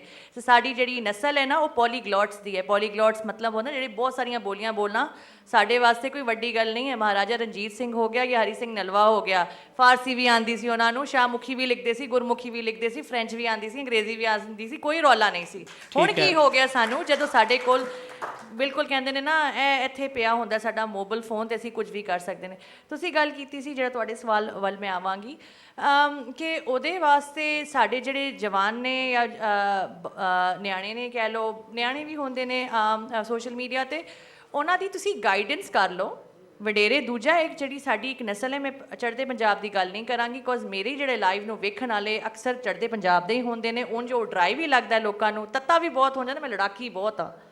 ਠੀਕ ਹੈ, ਮੈਂ ਲੜਾਕੀ ਬਹੁਤ ਆ, ਅਸੀਂ ਸਮਝਦੇ ਪੰਜਾਬੀ ਬਾਰੇ ਜਾਂ ਪੰਜਾਬ ਬਾਰੇ ਕੋਈ ਗੱਲ ਕਰੇ, ਜਾਂ ਸਰਦਾਰਾਂ ਬਾਰੇ ਕੋਈ ਗੱਲ ਕਰੇ, ਜਾਂ ਮੇਰੇ ਸ਼ਾਵਾਂ ਬਾਰੇ ਕੋਈ ਗੱਲ ਕਰੇ, ਤੇ ਮੈਂ ਫਿਰ ਸਿੱਧੀ ਹੋ ਜਾਂਦੀ ਹਾਂ ਉਹਨਾਂ ਦੇ ਨਾਲ, ਤੇ ਉਹ ਕਰਕੇ ਤੇ ਵਿਊਜ਼ ਲਾਈਕਸ ਆਉਂਦੇ ਨੇ। ਪਰ ਉਹ ਉਹਨਾਂ ਦੀ, ਮੈਂ ਉਹਨਾਂ ਦੇ hats off to them, because ਇਸ ਵੇਲੇ ਵੀ ਉਹ ਮੈਨੂੰ ਵੇਖ ਰਹੇ ਨੇ ਕਿ ਯਾਰ ਉਹ ਬੜੀ ਤਸੱਲੀ ਦੇ ਨਾਲ ਸੁਣਦੇ ਨੇ ਗੱਲਾਂ, ਉਹਨਾਂ ਦੇ ਜੋ ਹੌਸਲਾ ਹੈ, ਉਹਦੀ ਵਜ੍ਹਾ ਵੀ ਮੈਂ ਦੱਸਣੀ। ਉਹ ਪੰਜਾਬੀ 'ਚ ਪੜ੍ਹਦੇ ਨੇ, ਉਹਨਾਂ ਨੂੰ ਮਾਣ ਐਸ ਕਰਕੇ ਆਇਆ, ਉਹਨਾਂ ਨੇ ਪੜ੍ਹਿਆ ਪੰਜਾਬੀ ਇਤਿਹਾਸ। ਸਾਨੂੰ ਐਸੇ ਹੁਣੇ ਕੁਇਜ਼ ਕੰਪੀਟੀਸ਼ਨ ਹੋਇਆ, ਮਾਈ ਜਿੰਦਾ ਦਾ ਪਤਾ ਹੀ ਨਹੀਂ ਕਿਸੇ ਨੂੰ, ਕਿ ਉਹਨੇ ਆਪਣੀ ਚੁੰਨੀ ਖਿਲਾਰ ਕੇ ਕਿਹਾ ਸੀ ਕਿ ਇਹ ਲੈ ਲਓ ਮੇਰੀ ਇੱਜ਼ਤ, ਫਿਰ ਜੇ ਨਹੀਂ ਮੈਨੂੰ ਬਚਾਉਣਾ, ਠੀਕ ਹੈ? ਤੇ ਇਹ ਗੱਲਾਂ ਤੁਸੀਂ ਦੱਸੋਗੇ ਤੇ ਮਾਣ ਆਏਗਾ। ਮਾਣ ਖਾਲੀ ਗਾਣਿਆਂ ਦੇ ਨਾਲ ਨਹੀਂ ਹੁੰਦਾ, ਠੀਕ ਹੈ, ਉਹਨਾਂ ਐਕਟਿੰਗ ਦੇ ਨਾਲ ਨਹੀਂ ਹੁੰਦਾ, ਇਤਿਹਾਸ ਦੇ ਨਾਲ ਹੁੰਦਾ ਹੈ। ਇਤਿਹਾਸ ਨਾਲ ਜੁੜਨ ਨਾਲ ਮਹਾਰਾਜਾ ਰਣਜੀਤ ਸਿੰਘ ਕਿੰਨਾ ਸੈਕੂਲਰ ਪ੍ਰੋਗਰੈਸਿਵ ਉਹਦੀ ਵੈਲਿਊ ਸੀ। ਉਹਨੇ ਸਿਰ ਸਿੱਧ ਕੇ ਵਾਰ ਕੇ ਪੇਸ਼ਾਵਰ ਦਿੱਤਾ ਸੀ ਮੁਸਲਮਾਨਾਂ ਕੇ, ਮੁਸਲਮਾਨ ਆ ਕੇ ਦੁਰਾਨੀ ਜਿਹੜੇ ਨੇ ਨਾ, ਮੇਰੇ ਮੁਸਲਮਾਨਾਂ ਦਾ ਗਲਾ ਨਾ ਵੱਢਣ, ਉਹਨਾਂ ਦੀ ਧੌਣ ਨਾ ਲਾਣ। ਤੇ ਇਹ ਗੱਲਾਂ ਜਦੋਂ ਬੁੱਧੇ ਤੇ ਨਿਆਣੇ ਵੀ ਉਹ ਟਿਕਟੋਕ ਤੇ ਗੱਲਾਂ ਕਰਨਗੇ, ਉਹ ਕੰਟੈਂਟ ਇਸ ਵੇਲੇ ਵੀ ਡੋਂਟ ਹੈਵ, ਕਹਿਣਾ ਚਾਹੀਦਾ ਨਾ, ਚੰਗਾ ਵਧੀਆ ਕੰਟੈਂਟ ਪੰਜਾਬੀ ਦਾ ਹੈ ਹੀ ਨਹੀਂ। ਤੇ ਇਤਿਹਾਸ ਬਾਰੇ ਤੇ ਬਿਲਕੁਲ ਵੀ ਨਹੀਂ ਹੈ। ਤੇ ਕੁੜੀਆਂ ਤੇ ਨਾਨ ਐਗਜ਼ਿਸਟ ਨੇ, ਉਹ ਨੱਚਣ ਟੱਪਣ ਜਾਂ ਉਹ ਕੀ ਕਰਦੇ ਨੇ, ਲਾਈਕ ਗਾਣਾ ਉਂਝ ਸਿੱਧੂ ਮੂਸੇਵਾਲੇ ਦੇ ਗਾਣਾ ਲਾ ਕੇ ਅੱਗੇ ਹੱਥ ਹਿਲਾ ਦਿੰਦੀਆਂ ਨੇ। ਇੱਥੇ ਵੀ ਮਾਜ਼ਰਤ ਦੇ ਨਾਲ ਉਹ ਜਿਹੜੀ ਹੋਸਟਿੰਗ ਕਰਕੇ ਗਏ ਨੇ ਬਾਹਰ, ਉਰਦੂ 'ਚ ਹੀ ਬੋਲ ਰਹੇ ਸੀ, ਮੈਂ ਦੱਸ ਦੇਵਾਂ ਤੁਹਾਨੂੰ। ਤੇ ਉਹ ਪੰਜਾਬੀ ਦਾ ਮਾਣ, ਸਾਡੀ ਲੜਾਈ ਨਾ ਕਰਾ ਦੇਣਾ ਕਿਸੇ ਨਾਲ, ਗਾਣਿਆਂ ਦੇ ਨਾਲ ਮਾਣ ਨਹੀਂ ਆਣਾ। ਮਹਾਰਾਜਾ ਰਣਜੀਤ ਸਿੰਘ ਬਾਰੇ ਦੱਸੋ, ਹਰੀ ਸਿੰਘ ਨਲਵਾ ਬਾਰੇ ਦੱਸੋ, ਦੁੱਲਾ ਭੱਟੀ ਬਾਰੇ ਦੱਸੋ, ਬੁੱਲੇ ਸ਼ਾਹ ਬਾਰੇ ਦੱਸੋ, ਫਿਰ ਮਾਣ ਆਣਾ ਹੈ ਫਿਰ ਇਸ ਤਰ੍ਹਾਂ ਕਰਕੇ ਨਾ ਬੋਲੇ ਪੰਜਾਬੀ ਤੇ ਮੇਰਾ ਨਾਂ ਕੋਈ ਹੋਰ ਰੱਖ ਲੈਣਾ। ਬਹੁਤ ਆਲਾ। ਅੱਛਾ, ਥੋੜਾ ਜਿਹਾ ਅਸੀਂ ਆਪਣੇ ਆਡੀਅנס ਨੂੰ ਵੀ ਸ਼ਾਮਿਲ ਕਰ ਲਈਏ। ਕੋਈ ਸਵਾਲ ਹੈ ਸਾਡੇ ਪੈਨਲਿਸਟ ਤੋਂ ਤੇ ਪਲੀਜ਼ ਮਾਈਕ ਬਈ ਪਲੀਜ਼।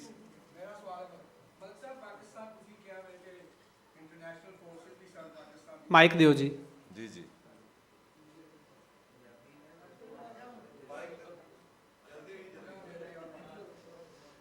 ਵੈਸੇ ਤੁਸੀਂ ਉੱਚੀ ਬੋਲ ਰਹੇ ਸੋ ਬੋਲਦੇ ਰਹੋ। ਉਹ ਮੁਕਾਮੀ ਜ਼ੁਬਾਨਾਂ ਦਾ ਇਨਕਾਰ, ਪਾਕਿਸਤਾਨ ਦੇ ਕਿਆਮ ਦੇ ਵਿੱਚ ਹੀ ਮੁਕਾਮੀ ਜ਼ੁਬਾਨਾਂ ਦਾ ਇਨਕਾਰ ਸ਼ਾਮਲ ਸੀ ਔਰ ਪੰਜਾਬੀਆਂ ਨੇ ਬੜੀ ਖੁਸ਼ੀ ਇਸ ਇਨਕਾਰ ਨੂੰ ਤਸਲੀਮ ਕੀਤਾ ਸੀ। ਠੀਕ ਹੈ, 1947 ਤੋਂ ਬਾਅਦ ਨਾ ਸਿਰਫ ਪੰਜਾਬੀ, ਬਲੋਚੀ, ਸਿੰਧੀ ਔਰ ਬਾਕੀ ਮੁਕਾਮੀ ਜ਼ੁਬਾਨਾਂ ਨੂੰ ਇਨਕਾਰ ਕੀਤਾ ਸੀ। ਜਿਨਾਹ ਨੇ ਜਿਹੜਾ ਤੁਸੀਂ ਕਿਹਾ ਕਿ ਯੂਨੈਸਕੋ ਨੇ ਕਿਹਾ ਵੇ ਕਿ ਜ਼ੁਬਾਨਾਂ ਦਾ ਹੱਕ ਜਿਹੜਾ ਵੇ ਮਾਦਰੀ ਜ਼ੁਬਾਨ ਦਾ, ਉਹ ਜਿਨਾਹ ਦੀ ਉਸ ਤਕਰੀਰ ਦੇ ਨਤੀਜੇ 'ਚ ਜਿਹੜਾ ਬੰਗਾਲੀਆਂ ਨੇ ਇhtਜਾਜ ਕੀਤਾ ਤਦ ਉਹਨੂੰ ਮੰਨਿਆ ਗਿਆ ਵੇ। ਇਸ ਵਾਸਤੇ ਪਾਕਿਸਤਾਨ ਦੇ ਵਿੱਚ ਪੰਜਾਬੀ ਦੀ ਮੁਖਾਲਫਤ ਪਾਕਿਸਤਾਨ ਦੇ ਨਜ਼ਰੀਏ 'ਚ ਇਨਬਿਲਟ ਹੈਗੀ ਹੈ। ਇਸ ਵਾਸਤੇ ਅਗਰ ਕੋਈ ਕਹਿੰਦਾ ਹੋਵੇ ਕਿ ਜੀ ਫਲਾਣੇ ਨੇ ਕਰਤਾ, ਅਸੀਂ ਤਾਂ ਮੰਨ ਕੇ ਟੁਰੇ ਸੀ ਕਿ ਪੰਜਾਬੀ ਨੂੰ ਮੰਨਣਾ ਹੀ ਨਹੀਂ ਤੇ ਅਸੀਂ ਉਰਦੂ ਦਾ ਝੰਡਾ ਚੁੱਕਣਾ ਵੇ, ਤੇ ਹੁਣ ਤੱਕ ਪਾਕਿਸਤਾਨ ਦੀ ਮਿਡਲ ਕਲਾਸ ਨੇ ਉਰਦੂ ਦਾ ਝੰਡਾ ਚੁੱਕਿਆ ਹੈ। ਠੀਕ ਹੈ। ਮੈਂ ਥੋੜੀ ਜੀ ਆਪਣੀ ਗੱਲ ਵਾਜ਼ੇ ਕਰਦਾ। ਮੇਰਾ ਹਾਲੇ ਮੇਰੀ ਓਪਨਿੰਗ ਦੇ ਵਿੱਚ ਕਿਹਾ ਸੀ ਕਿ ਪਾਕਿਸਤਾਨੀ ਪੰਜਾਬ ਦੇ ਦੋ ਮੁਲਜ਼ਮ ਨੇ ਕਟਹਿਰੇ 'ਚ। ਇੱਕ ਮੈਂ ਕਿਹਾ ਸੀ ਪੰਜਾਬੀ ਆਵਾਮ ਤੇ ਦੂਸਰੀ ਤੁਹਾਡੀ ਰਿਆਸਤ। ਮੇਰੇ ਡਾਕਟਰ ਮਾਰੀਏ ਨੂੰ ਵੀ ਮੇਰੀ ਗੱਲ ਸਮਝ ਨਹੀਂ ਆਈ। ਮੈਂ ਕਹਿਣਾ ਚਾਹ ਰਿਹਾ ਕਿ ਜਦ ਤੱਕ ਤੁਸੀਂ ਕਿਸੇ ਵੀ ਕਲਚਰ ਦੇ ਲੋਕਾਂ ਨੂੰ ਹਰ ਬੰਦਾ ਕੋਈ ਅਰਸਤੂ ਨਹੀਂ ਹੁੰਦਾ, ਜਦ ਤੱਕ ਇਹ ਨਿਜ਼ਾਮ ਪੰਜਾਬੀ ਨੂੰ ਕਿਧਰੇ ਰਿਵਾਰਡ ਹੀ ਨਹੀਂ ਕਰ ਰਿਹਾ। ਤੁਸੀਂ ਇਹ ਜਿੰਨੀ ਮਰਜ਼ੀ ਬੁੱਲੇ ਸ਼ਾਹ ਪੜ੍ਹਾ ਲਓ ਤੇ ਜਿੰਨੇ ਮਰਜ਼ੀ ਤੁਸੀਂ ਰਣਜੀਤ ਸਿੰਘ ਪੜ੍ਹਾ ਲਓ, ਜਿੰਨੀ ਮਰਜ਼ੀ ਹਿਸਟਰੀ ਪੜ੍ਹਾ ਲਓ, ਬੱਚੇ ਨੇ ਨੌਕਰੀ ਕਰਨੀ ਹੈ, ਉਹਨੇ ਵਿਆਹ ਕਰਨਾ ਹੈ, ਉਹਨੇ ਬਿਜਲੀ ਦਾ ਬਿੱਲ ਦੇਣਾ ਹੈ, ਔਰ ਸਾਰੇ ਅਸੀਂ ਹੁਣ ਪੰਜਾਬੀ ਤੋਂ ਬਾਹਰ ਨਿਕਲਣਾ ਪਏਗਾ। ਇਹ ਆਈ ਜਾਵੇ ਪੰਜਾਬੀ ਦੇ ਬਾਰੇ ਕਰੇ ਨਾ ਗੱਲ। ਮੈਂ ਪੰਜਾਬੀ ਦੇ ਜਰਨਲਿਜ਼ਮ ਵਿੱਚ ਆਇਆ, ਮੈਂ ਭੁੱਖਾ ਮਰ ਜਾਵਾਂਗਾ।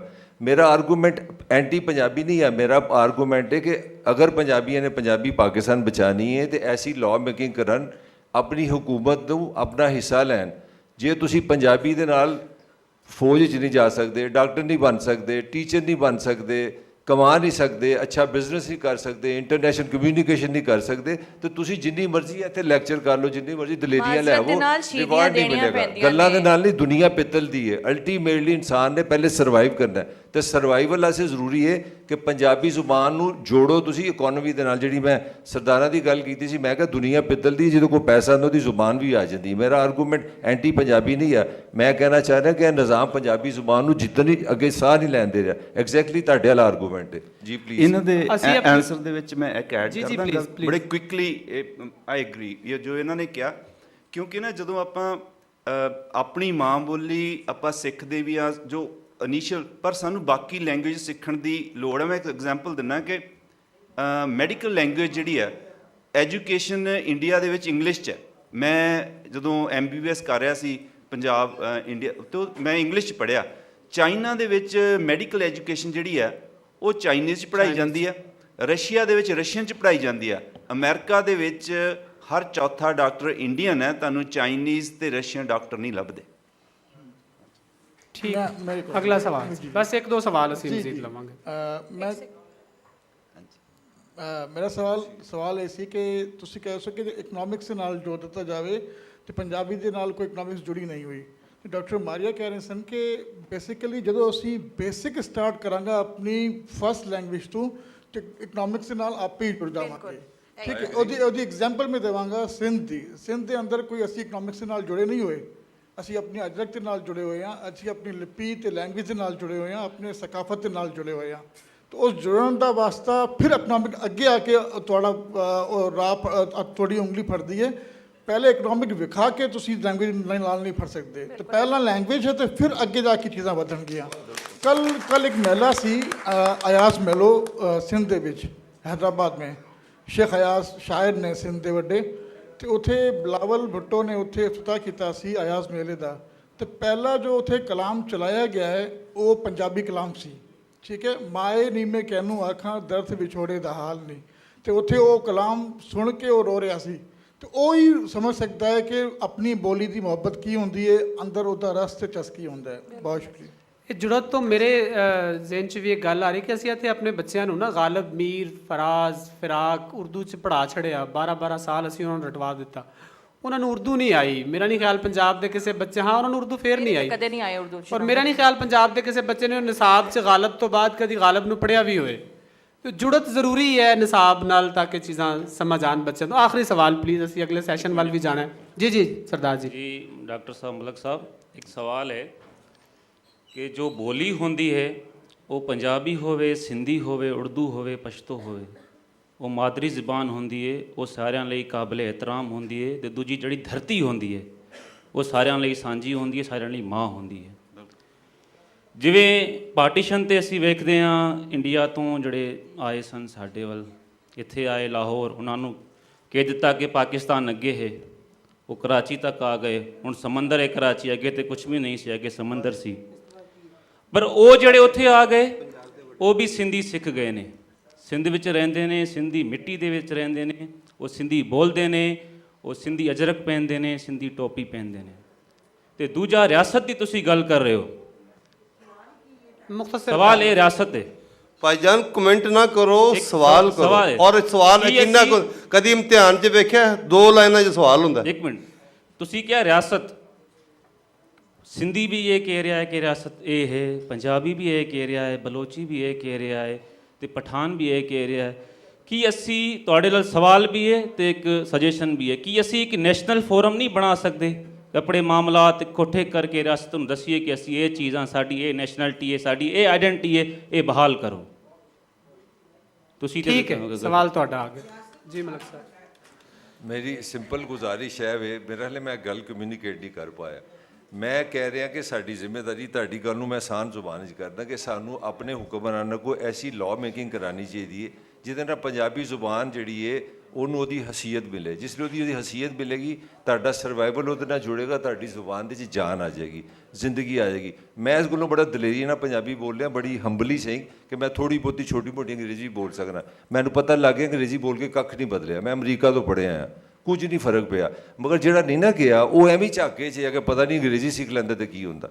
ਤੇ ਸਾਡੀ ਰਿਆਸਤ ਨੇ ਕਿਸੇ ਹੱਦ ਤੱਕ ਸਾਨੂੰ ਕਿਸੇ ਪੰਜਾਬੀ ਨੂੰ ਅੱਗੇ ਜਾਣ ਦਾ ਰਸਤਾ ਨਹੀਂ। ਮੇਰਾ ਸਵਾਲ ਹੀ ਕੁਝ ਹੋ ਰਿਹਾ, ਤੁਸੀਂ ਮੇਰੇ ਨਾਲ ਪੁੱਠੀ ਬਹਿਸ ਪਾ ਰਹੇ ਹੋ। ਮੈਂ ਕਹਿ ਰਿਹਾ ਕਿ ਪਾਕਿਸਤਾਨੀ ਨੂੰ, ਪੰਜਾਬੀ ਨੂੰ ਪ੍ਰਾਈਡ ਦੇਈ ਜਾਓਗੇ, ਵੇਚੇਗਾ ਕਿੱਥੇ, ਢਿੱਡ ਕਿੱਥੋਂ ਭਰੇਗਾ, ਕਰੇਗਾ ਕੀ ਪੰਜਾਬੀ ਦੇ ਨਾਲ? This is my question. ਔਰ ਇਹਦਾ ਜਵਾਬ ਹੈ ਵੇ ਕਿ ਸਾਨੂੰ ਇਕੱਠੇ ਹੋ ਕੇ ਐਸੀ ਲਾਅ ਮੇਕਿੰਗ ਕਰਨੀ ਚਾਹੀਦੀ, ਆਪਣੀ ਸਕੂਲਿੰਗ ਜਿਹੜੀ ਉਹਦੀ ਪੰਜਾਬੀ ਲਿਆਈਏ, ਪੰਜਾਬੀ ਜਰਨਲਿਜ਼ਮ ਲਿਆਈਏ। ਤੁਹਾਨੂੰ ਪਤਾ ਹੈ ਪਾਕਿਸਤਾਨ ਦੇ ਜੇ ਕੋਈ ਚੈਨਲ ਬੰਦ ਹੋਇਆ, ਸ਼ੇਮ ਹੋਣਾ, ਅਸੀਂ 11 ਕਰੋੜ ਆ, ਉਹਦਾ ਨਾਂ ਸੀ ਆਪਣਾ, ਅਸੀਂ ਚੈਨਲ ਵੀ ਬੰਦ ਕਰਾਤਾ।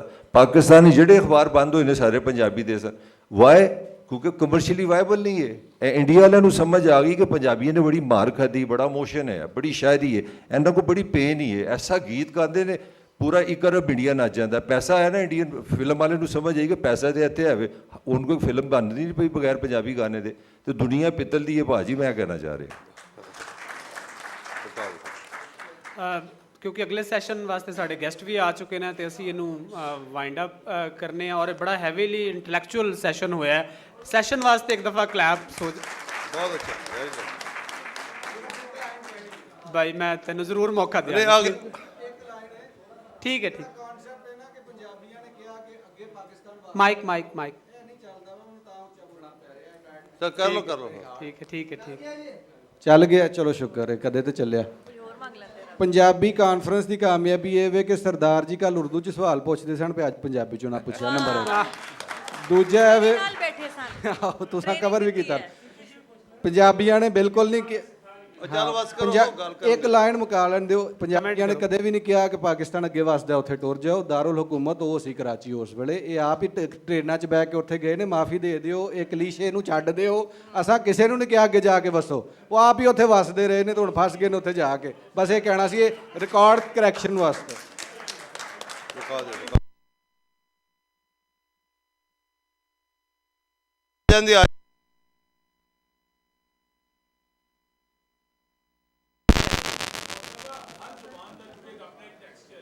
ਠੀਕ ਹੈ। ਜਿਹੜੀ ਸਾਡੀ ਪੰਜਾਬੀ ਹੈ ਇਹਦਾ ਲਾਊਡ ਹੈ, ਔਰ ਮੇਰੇ ਖਿਆਲ ਵਿੱਚ ਇਹਦੀ ਖੂਬਸੂਰਤੀ ਹੀ ਲਾਊਡ ਹੋਵੇ। ਆਇਆ ਅਸੀਂ ਐਸੇ ਸਾਸੇ ਕੰਪਨੀ ਦੇ ਮਰੀਜ਼ ਨਹੀਂ ਆ ਕਿ ਅਸੀਂ ਸਾਹਮਣੇ ਦੂਸਰੀ ਜ਼ੁਬਾਨਾਂ ਕਿਉਂਕਿ ਬਹੁਤ ਸ਼ਰੀਫ ਨੇ ਔਰ ਇਹ ਹੈ ਉਹ ਹੈ, ਇਸ ਵਜ੍ਹਾ ਨਾਲ ਅਸੀਂ ਆਪਣੀ ਪੰਜਾਬੀ ਬੋਲੀ ਤੋਂ ਪਿੱਛੋਂ ਨਹੀਂ ਜਾ ਰਹੇ। ਆਇਆ ਇਹਦਾ ਲਾਊਡਨੈਸ ਦੀ ਖੂਬਸੂਰਤੀ। ਇਹ ਪੰਜਾਬੀ ਦੇ ਤੇ 34 ਲਹਿਜੇ ਨੇ। ਤੁਸੀਂ ਕੀ ਕਰਿੰਦੇ ਪਿਓ? ਚਾਹ ਪੀਸੋ, ਇਹਦੇ 'ਚ ਕਿਹੜੀ ਲਾਊਡਨੈਸ ਤੁਹਾਨੂੰ ਸੁਣਨ ਨੂੰ ਲੱਭੀ ਹੈ। ਇਹ ਤੇ ਜੇ ਕੋਈ ਮੀਰਪੁਰੀ ਜਾਂ ਪਟਵਾਰੀ ਬੋਲਦਾ ਇਹ ਗੱਲ ਨਹੀਂ ਕਿ ਸਾਰੀ ਲਹਿਜੇ ਲਾਊਡ ਨੇ, ਉਹ ਬੰਦਾ ਐਸੀ ਇਹ ਵੀ ਥੋੜਾ ਜਨਰਲਾਈਜ਼ ਕਰ ਲਿਆ ਹੈ ਕਿ ਇੱਕ ਹੁੰਦਾ ਹੈ ਜਿਹੜਾ ਜੀ ਹੁੰਦਾ ਨਾ, ਉਹ ਜਿਹੜਾ ਹੁੰਦਾ ਕਿ ਹਾਂ ਮੈਂ ਰੱਬ ਦੇ ਇਲਾਵਾ ਆਪਣੇ ਦਿਲ ਦੀ ਸੁਣਨੀ ਆ, ਠੀਕ ਹੈ। ਜੇ ਮੁਟਿਆਰ ਦਾ ਜਿਹੜਾ ਕਨਸੈਪਟ ਹੈ, ਉਹਦਾ ਮਤਲਬ ਇਹ ਨਹੀਂ ਕਿ ਉੱਚੀ ਹੀ ਬੋਲੇਗੀ, ਉੱਚੀ ਹੀ ਬੋਲੇਗੀ, ਜ਼ਰੂਰੀ ਨਹੀਂ ਹੈ। ਲਾਊਡਨੈਸ ਦੀ ਗੱਲ ਦੇ ਨਾਲ ਵੀ ਮੈਂ ਸਹਿਮਤ ਨਹੀਂ ਹਾਂ ਕਿ ਸਾਰੇ ਪੰਜਾਬੀ ਹੀ ਲਾਊਡ ਹੁੰਦੇ ਨੇ। ਬਹੁਤ ਬਹੁਤ ਧੀਮਾ ਬੋਲਣ ਵਾਲੇ ਸਹਿਜ ਮੈਂ ਕਿੰਨਾ ਧੀਮਾ ਬੋਲ ਰਿਹਾ ਮੈਂ ਤੇ ਦੇਖੋ ਉਹ ਵਿਚਾਰਾ ਨਿਮਾਣਾ ਤੇ ਜੇ ਮੈਂ ਤੇ ਜਦੋਂ ਉੱਚੀ ਤੁਸੀਂ ਬੋਲ ਹੀ ਨਹੀਂ ਮੁਲਤਾਨੀ ਸਕਦਾ। ਬੋਲੀ ਹੁੰਦੀ ਹੈ, ਰਿਆਸਤੀ ਬੋਲੀ 'ਚ ਜਾਂ ਜੇ ਅਹਿਮਦ ਸਾਹਿਬ ਜਦੋਂ ਗੱਲ ਕਰਦੇ ਨੇ ਉਹਦੇ 'ਚ ਕਿਹੜੀ ਲਾਊਡਨੈਸ ਤੁਹਾਨੂੰ ਸੁਣਨ ਨੂੰ ਲੱਭ ਜਾਂਦੀ ਹੈ। ਇਹ ਥੋੜੇ ਅਸੀਂ ਸਟੀਰੀਓਟਾਈਪ ਕੀਤਾ ਹੈ ਪੰਜਾਬੀਆਂ ਨੂੰ ਵੀ, ਇਹਦੇ ਨਾਲ ਮੈਂ ਸਹਿਮਤ ਨਹੀਂ ਹਾਂ। ਬਹੁਤ ਸ਼ੁਕਰੀਆ, ਬਹੁਤ ਸ਼ੁਕਰੀਆ ਜੀ। ਇੱਕ ਦਫਾ ਤਾਲੀਆਂ, ਬੜਾ ਹੈਵੀਲੀ ਇੰਟੈਲੈਕਚੁਅਲ ਸੈਸ਼ਨ ਸੀ ਔਰ we are very grateful to Tahir Sahab, Gurpreet Sahab, really honored. Dr. Maria, एक group photo वास्ते please हाथ।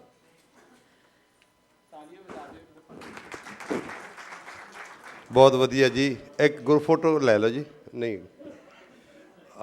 ਤੇ ਦੇਖੋ ਸਾਡੇ ਸੂਫੀਆਂ ਫਕੀਰਾਂ ਦਰਵੇਸ਼ਾਂ ਨੇ ਬਹੁਤ ਨਿਮਰਤਾ, ਬੜੀ ਧੀਰਜ ਨਾਲ, ਬੜੇ ਮਿੱਠੇ, ਤੁਸੀਂ ਤੇ ਲਾਊਡ ਦੀ ਗੱਲ ਕੀਤੀ, ਉਹ ਬੰਦੇ ਦੇ ਅੰਦਰ ਦੀ ਗੱਲ ਹੈ, ਮੌਕੇ ਦੀ ਗੱਲ ਹੈ। ਉਹ ਲਾਊਡ ਵੀ ਹੈ, ਮੱਧਮ ਵੀ ਹੈ, ਧੀਮਾ ਵੀ ਹੈ, ਹੱਸਦਾ ਖੇਡਦਾ ਵੀ ਹੈ, ਰੋਂਦਾ ਵੀ ਹੈ। ਸਾਰੇ ਰੰਗ ਨੇ ਪੰਜਾਬ ਦੇ, ਪੰਜਾਬੀ ਦੇ। ਇਹ ਫਿਕਸ ਕਰ ਦੇਣਾ ਕਿ ਕੋਈ ਸੁਭਾਅ ਹੈ ਅਸੀਂ ਬੜੇ ਲਾਊਡ ਹਾਂ, ਕੋਈ ਲਾਊਡ ਨਹੀਂ ਹੈਗੇ। ਹਾਂ ਠੀਕ ਹੈ, ਸਾਡੀ ਲਲਕਾਰ ਵੀ ਹੈ ਤੇ ਸਾਡਾ ਪਿਆਰ ਵੀ ਹੈ, ਸਭ ਚੱਲਦਾ। ਤਾੜੀਆਂ ਮਾਰੋ। ਮੈਂ ਕਿਹਾ ਇੰਜ ਨਹੀਂ ਤੇ ਫਿਰ ਇੰਜ ਹੀ ਸਹੀ। ਦੋਸਤੋ ਅਸੀਂ ਕਿਉਂਕਿ ਹਾਈ ਜਾਨੀ ਅਸੀਂ ਬਿਲਕੁਲ ਨਾਲ ਜੋੜਨੇ। ਪਹਿਲੇ ਦੱਸ ਦਈਏ ਕਿ ਸਾਡੇ ਇੱਕ ਬੜਾ ਮਾਣਯੋਗ, ਜਿਨ੍ਹਾਂ ਅਸੀਂ ਕਹਿੰਦੇ ਕਿ ਜਿਵੇਂ ਲਲਕਾਰ ਵੀ ਹੈ ਤੇ ਪਿਆਰ ਵੀ ਹੈ ਤੇ ਨਾਲ ਹਾਸਿਆਂ ਦੀ ਉਹ ਪਟਾਰੀ ਤੇ ਮਹਿਕਾਰ ਵੀ ਹੈ, ਤੇ ਜਿਨ੍ਹਾਂ ਪੂਰੀ ਜਗਤ, ਪੰਜਾਬੀ ਜਗਤ 'ਚ ਹਾਸੇ ਫੈਲਾਏ ਨੇ, ਲੋਕ ਉਹਨਾਂ ਨੂੰ ਸੁਣ ਕੇ ਮੁਸਕਾਏ ਨੇ, ਐਸਾ ਰਾਂਝੇ ਰਾਜ਼ੀ ਕੀਤੇ ਨੇ। 2 ਰਾਂਝੇ ਨੇ ਸਾਡੇ, ਇੱਕ ਉਸਤਾਦ ਨੇ ਤੇ ਨਾਲ ਇੱਕ ਉਹਨਾਂ ਦੇ ਮਤਲਬ ਸ਼ਾਗਿਰਦ ਨੇ। ਤੇ ਉਸਤਾਦ ਨੇ ਜਨਾਬ ਸਲੀਮ ਅਲਬੇਲਾ ਜੀ, ਅਲਬੇਲਾ ਟੀਵੀ ਵਾਲੇ, ਤੇ ਗੋਗਾ ਪਸਰੂਰੀ, ਦੋਵੇਂ ਹੀ ਅਸੀਂ ਸਾਡੇ ਖਾਸ ਮਹਿਮਾਨ ਨੇ। ਇਹਨਾਂ ਨੂੰ ਵੈਲਕਮ ਕਰਦੇ ਹਾਂ। ਇਹਨਾਂ ਦਾ ਉਚੇਚਾ ਆ ਜਾਓ।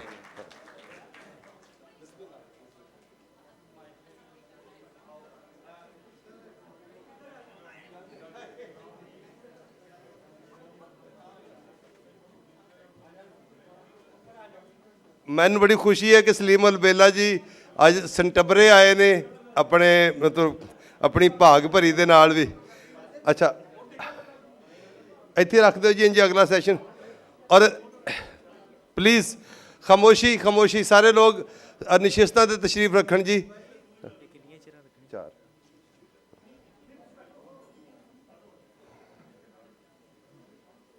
ਹਾਂ ਤੇ ਇੱਕ ਹੋਰ ਤੁਹਾਨੂੰ ਦੱਸ ਦਈਏ ਕਿ ਉਚੇਚੇ ਤੌਰ ਤੇ ਇਸ ਕਾਨਫਰੰਸ ਲਈ ਸਲੀਮ ਅਲਬੇਲਾ ਜੀ ਔਰ ਗੋਗਾ ਪਸਰੂਰੀ ਔਰ ਨੇ, ਖਾਸ ਤੌਰ ਤੇ ਸਲੀਮ ਅਲਬੇਲਾ ਬਹੁਤ ਵਧੀਆ ਗਾਇਕ ਵੀ ਨੇ। ਇਹਨਾਂ ਨੇ ਚੜ੍ਹਦੇ ਲਹਿੰਦੇ ਪੰਜਾਬ ਬਲਕਿ ਸਾਂਝੇ ਪੰਜਾਬ ਦੀ ਸਾਂਝ ਦੇ ਉੱਤੇ ਉਚੇਚੇ ਤੌਰ ਤੇ ਗੀਤ ਬਣਾਇਆ। ਉਹ ਵੀ ਤੁਹਾਡੇ ਸਾਹਮਣੇ ਪੇਸ਼ ਕਰਨਗੇ ਠਹਿਰ ਕੇ। ਇਸ ਸੈਸ਼ਨ ਤੋਂ ਬਾਅਦ ਉਹਨਾਂ ਦੀ ਕੋਈ 10-15 ਮਿੰਟ ਦੀ ਪਰਫਾਰਮੈਂਸ ਹੈ ਤੇ ਫਿਰ ਉਸ ਤੋਂ ਅਗਲਾ ਸੈਸ਼ਨ ਹੋਏਗਾ। ਤੇ ਨਾਲ ਇਹਨਾਂ ਨੇ ਇੱਕ ਸੈਗਮੈਂਟ ਵੀ ਤਿਆਰ ਕੀਤਾ ਹੈ ਉਚੇਚੇ ਤੌਰ ਤੇ, ਉਹ ਵੀ ਸਾਡੇ ਨਾਲ ਸਾਨੂੰ ਹਸਾਉਣਗੇ, ਵਧੀਆ ਜੀ ਰੌਣਕ ਲਾਉਣਗੇ।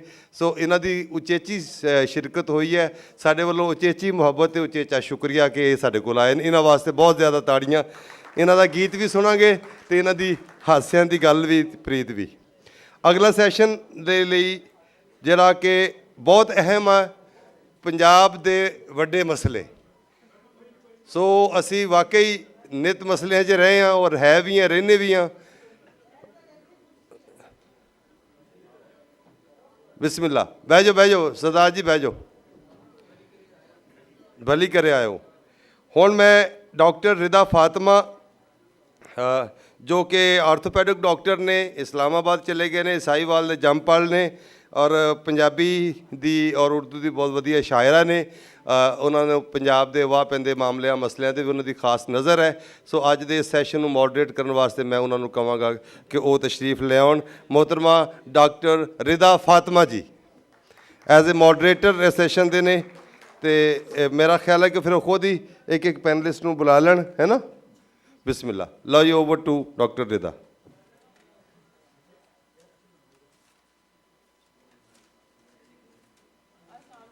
ਜਿਵੇਂ ਤੁਸੀਂ ਸਾਰਿਆਂ ਨੇ ਪਿਛਲਾ ਸੈਸ਼ਨ ਸਕੂਨ ਨਾਲ ਸੁਣਿਆ, ਪਲੀਜ਼ ਤੁਹਾਡਾ ਧਿਆਨ ਚਾਹੀਦਾ ਹੈ ਤੇ ਆਉਣ ਜਾਣ ਵੀ ਬੰਦ ਕਰੋ ਪਲੀਜ਼।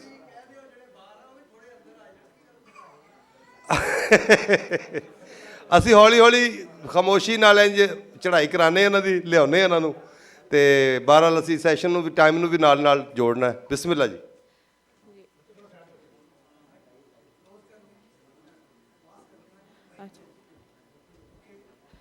ਹੈਲੋ, अस्सलाम वालेकुम, सत बिस्मिल्ला जी आया ਨੂੰ। ਸਭ ਤੋਂ ਪਹਿਲੇ ਮੈਂ ਮਦਰਸਾ ਪੰਜਾਬੀ ਤੇ ਸਾਰੇ ਆਰਗੇਨਾਈਜ਼ਰ ਦਾ ਇੰਨਾ ਵਧੀਆ ਮੇਲਾ ਸਜਾਉਣ ਤੇ ਧੰਨਵਾਦ ਕਰਦੀ ਹਾਂ, ਸ਼ੁਕਰੀਆ ਕਰਦੀ ਹਾਂ ਕਿ ਸਾਨੂੰ ਪੰਜਾਬੀ ਬੋਲ ਬਾਰੇ ਬਹੁਤ ਕੁਝ ਸੁਣਨ ਨੂੰ ਸਿੱਖਣ ਨੂੰ ਮਿਲਿਆ। ਅੱਛਾ, ਮੈਂ ਹੁਣ ਇਸਲਾਮਾਬਾਦ ਤੋਂ ਆਈ ਹਾਂ ਤਾਂ ਠੀਕ ਹੈ। ਅਸੀਂ ਅੰਮ੍ਰਿਤਾ ਪ੍ਰੀਤਮ ਦੀ ਇੱਕ ਨਜ਼ਮ ਤੋਂ ਸ਼ੁਰੂ ਕਰਦੀ ਹਾਂ ਮੈਂ, ਠੀਕ ਹੈ। ਅੱਛਾ, ਸਭ ਤੋਂ ਪਹਿਲੇ ਅਸੀਂ ਆਪਣੇ ਗੈਸਟ ਨੂੰ ਬੁਲਾ ਲੈਂਦੇ ਹਾਂ। ਸਾਡਾ ਜਿਹੜਾ ਅੱਜ ਦੇ ਸੈਸ਼ਨ ਦਾ ਸਰਨਾਮਾ ਹੈ ਉਹ ਹੈ ਪੰਜਾਬ ਤੇ ਪੰਜਾਬੀ ਦੇ ਵੱਡੇ ਮਸਲੇ, ਠੀਕ ਹੈ। ਤੇ ਸਾਡੇ ਪੈਨਲਿਸਟ ਨੇ ਸਭ ਤੋਂ ਪਹਿਲੇ ਅਬੂਜ਼ਰ ਮਾਧੂ ਸਾਹਿਬ। He is performing artist, Ravi ਬਚਾਓ ਤਹਿਰੀਕ ਦੇ ਕਰਤਾ ਧਰਤਾ ਨੇ, ਇੱਕ ਲਿਖਾਰੀ ਵੀ ਨੇ ਜਿਹਦੇ ਕੋ ਐਡੀਟਰ ਨੇ ਇੱਕ ਕਿਤਾਬ ਹੈ ਉਹਦਾ ਨਾਂ ਹੈ ਜਗਰਾਤੇ ਵਾਲੇ, ਉਹਦੇ ਕੋ ਆਥਰ ਨੇ ਤੇ ਕੋ ਐਡੀਟਰ ਨੇ ਇੱਕ ਨਿਊਜ਼ ਲੈਟਰ ਦੇ, ਠੀਕ ਹੈ। ਮੈਂ ਦਾਵਤ ਦੇਣੀ ਹਾਂ ਅਬੂਜ਼ਰ ਮਾਧੂ ਨੂੰ।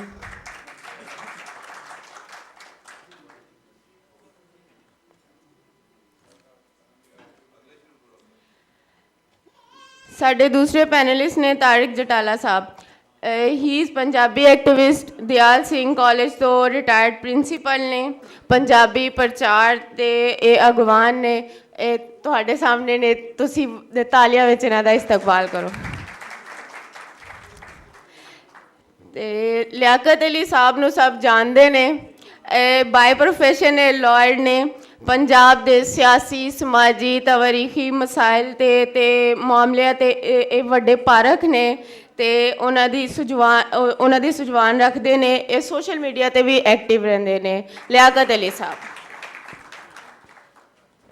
ਅੰਮ੍ਰਿਤਾ ਪ੍ਰੀਤਮ ਦੀ ਇੱਕ ਨਜ਼ਮ ਦੇ ਕੁਝ ਮਿਸਰਿਆਂ ਤੋਂ ਮੈਂ ਆਪਣੇ ਸੈਸ਼ਨ ਦਾ ਆਗਾਜ਼ ਕਰਨੀ ਆ। ਅੱਜ ਆਖਾਂ ਵਾਰਿਸ ਸ਼ਾਹ ਨੂੰ ਕਿਤੋਂ ਕਬਰਾਂ ਵਿੱਚੋਂ ਬੋਲ, ਤੇ ਅੱਜ ਕਿਤਾਬੇ ਇਸ਼ਕ ਦਾ ਕੋਈ ਅਗਲਾ ਵਰਕਾ ਫੋਲ। ਇੱਕ ਰੋਈ ਸੀ ਧੀ ਪੰਜਾਬ ਦੀ, ਤੂੰ ਲਿਖ ਲਿਖ ਮਾਰੇ ਵੈਣ, ਅੱਜ ਲੱਖਾਂ ਧੀਆਂ ਰੋਂਦੀਆਂ ਤੈਨੂੰ ਵਾਰਿਸ ਸ਼ਾਹ ਨੂੰ ਕਹਿਣ। ਉੱਠ ਦਰਦ ਮੰਦਾ ਦਿਆ ਦਰਦਿਆ, ਉੱਠ ਤੱਕ ਕਪੜਾ ਪੰਜਾਬ, ਅੱਜ ਬੇਲੇ ਲਾਸ਼ਾਂ ਵਿਛੀਆਂ ਤੇ ਲਹੂ ਦੀ ਭਰੀ ਚਨਾਬ। ਹੁਣ ਮੈਂ ਆਪਣੇ ਸੈਸ਼ਨ ਦਾ ਆਗਾਜ਼ ਕਰਦੀ ਹਾਂ ਤੇ ਸਾਰਿਆਂ ਤੋਂ ਪਹਿਲੇ ਮੈਂ ਲਿਆਕਤ ਅਲੀ ਸਾਹਿਬ ਕੋਲੋਂ ਸਵਾਲ ਕਰਨਾ ਚਾਹਾਂਗੀ ਕਿ ਅਸੀਂ ਪੰਜਾਬ ਦੇ ਮਸਲੇ ਬਾਰੇ ਪਹਿਲੇ ਸਵਾਲ ਕਰਨੇ ਆ, ਫਿਰ ਪੰਜਾਬੀ ਦੇ ਮਸਲਿਆਂ ਬਾਰੇ ਕਰ ਲੈਂਦੇ ਆ। ਪੰਜਾਬ ਦੇ ਮਸਲਿਆਂ 'ਚ ਸਭ ਤੋਂ ਪਹਿਲੇ ਜਿਹੜੇ ਸਿਆਸੀ ਸਮਾਜੀ ਤੇ ਮੁਆਸ਼ਰਤੀ ਮਸਲੇ ਨੇ ਉਹਨਾਂ ਬਾਰੇ ਇਹ ਕੀ ਸੋਚਦੇ ਨੇ ਤੇ ਉਹਨਾਂ ਦਾ ਕੀ ਹੱਲ ਹੈ। ਲਿਆਕਤ ਅਲੀ ਸਾਹਿਬ। हाँ, शुक्रिया। मेरा ख्याल है कि साहिर ने कहा सी कि जंग तो खुद एक मसला है, जंग क्या मसलों का हल देगी। पंजाब जिहड़ा वे वो पिछले 75 सालों च खुद एक मसला बन गया वे। पंजाब दे मसले की ने, पहले पंजाब एक मसला वे। पाकिस्तान दे विच पंजाब दी 13 पंजाबियों की आबादी 13 करोड़ है, 12 करोड़ 78 लाख हुण जिहड़ा सेंसस आया वे, और ये कुल जिहड़ी पैदावार है वो 54% इहदी कंट्रीब्यूशन है। लेकिन पंजाब जिहड़ा वे इन्हें 75 सालों च ना जदों अपनी जुबान छड्डी, अपना कल्चर छड्डिया, पहले तो इन्हें वंड वेले एक दूजे का बहुत बस घण बच्चा कोलू कर दिता, कोई गल छड्डी नहीं ना कि एक दूजे को मार के ही छड्डना वे। तो फिर जो साढ़े वाला पंजाब सी इन्हें जुबान भी छड्डी, अपना कल्चर भी छड्डिया तो इन्हें इंसाफ भी छड्डिया। हुण इस वक्त सूरत है वे कि पंजाब जो 13 करोड़ का वे, पाकिस्तान की कौमी असैंबली इन्नियां सीटां इहदे कोल है ने कि बाकी सूबियां चों किसी भी बंदे नूं ना लवे तो यह हुकूमत बना सकता वे। इस वास्ते ये जिहड़ा पंजाब असीं पंजाब असीं रहिंदे आ, इस पंजाब ने जिहड़ी पाकिस्तान की मुनसिफाना फैडरेशन है उहदे च इहदा रोल कदी भी मुस्बत नहीं रहा। ये हमेशा मैं मतलब है पंजाब की रूलिंग क्लासिस, पंजाब के आवाम नहीं, पंजाब की मिडल क्लास जिन्हें अपनी जुबान छड्डी, जिहड़ी अंग्रेजी वाल गए, उर्दू वाल गए, वो फिर धक्के वाल भी गए, वो फिर जबर वाल भी गए, वो ना इंसाफी वाल भी गए। ਅੱਜ ਇਹ ਵੇ ਕਿ ਪੰਜਾਬ ਦੇ ਵਿੱਚ ਪੰਜਾਬ ਕਦੀ ਵੀ ਉਹਨਾਂ ਫੋਰਸਿਸ ਨਾਲ ਨਹੀਂ ਖਲੋਂਦਾ ਜਿਹੜੀਆਂ ਡੈਮੋਕ੍ਰੈਟਿਕ ਫੋਰਸਿਸ ਨੇ, ਜਿਹੜੀਆਂ ਸੈਕੂਲਰ ਫੋਰਸਿਸ ਨੇ। ਪੰਜਾਬ ਹਮੇਸ਼ਾ ਜਿਹੜਾ ਵੇ ਉਹ ਖਲੋਂਦਾ ਵੇ ਰੁਜਤ ਪਸੰਦੀ ਦੀਆਂ ਕੁਵਤਾਂ ਦੇ ਨਾਲ। ਪੰਜਾਬ ਖਲੋਂਦਾ ਵੇ ਜਿਹੜੀਆਂ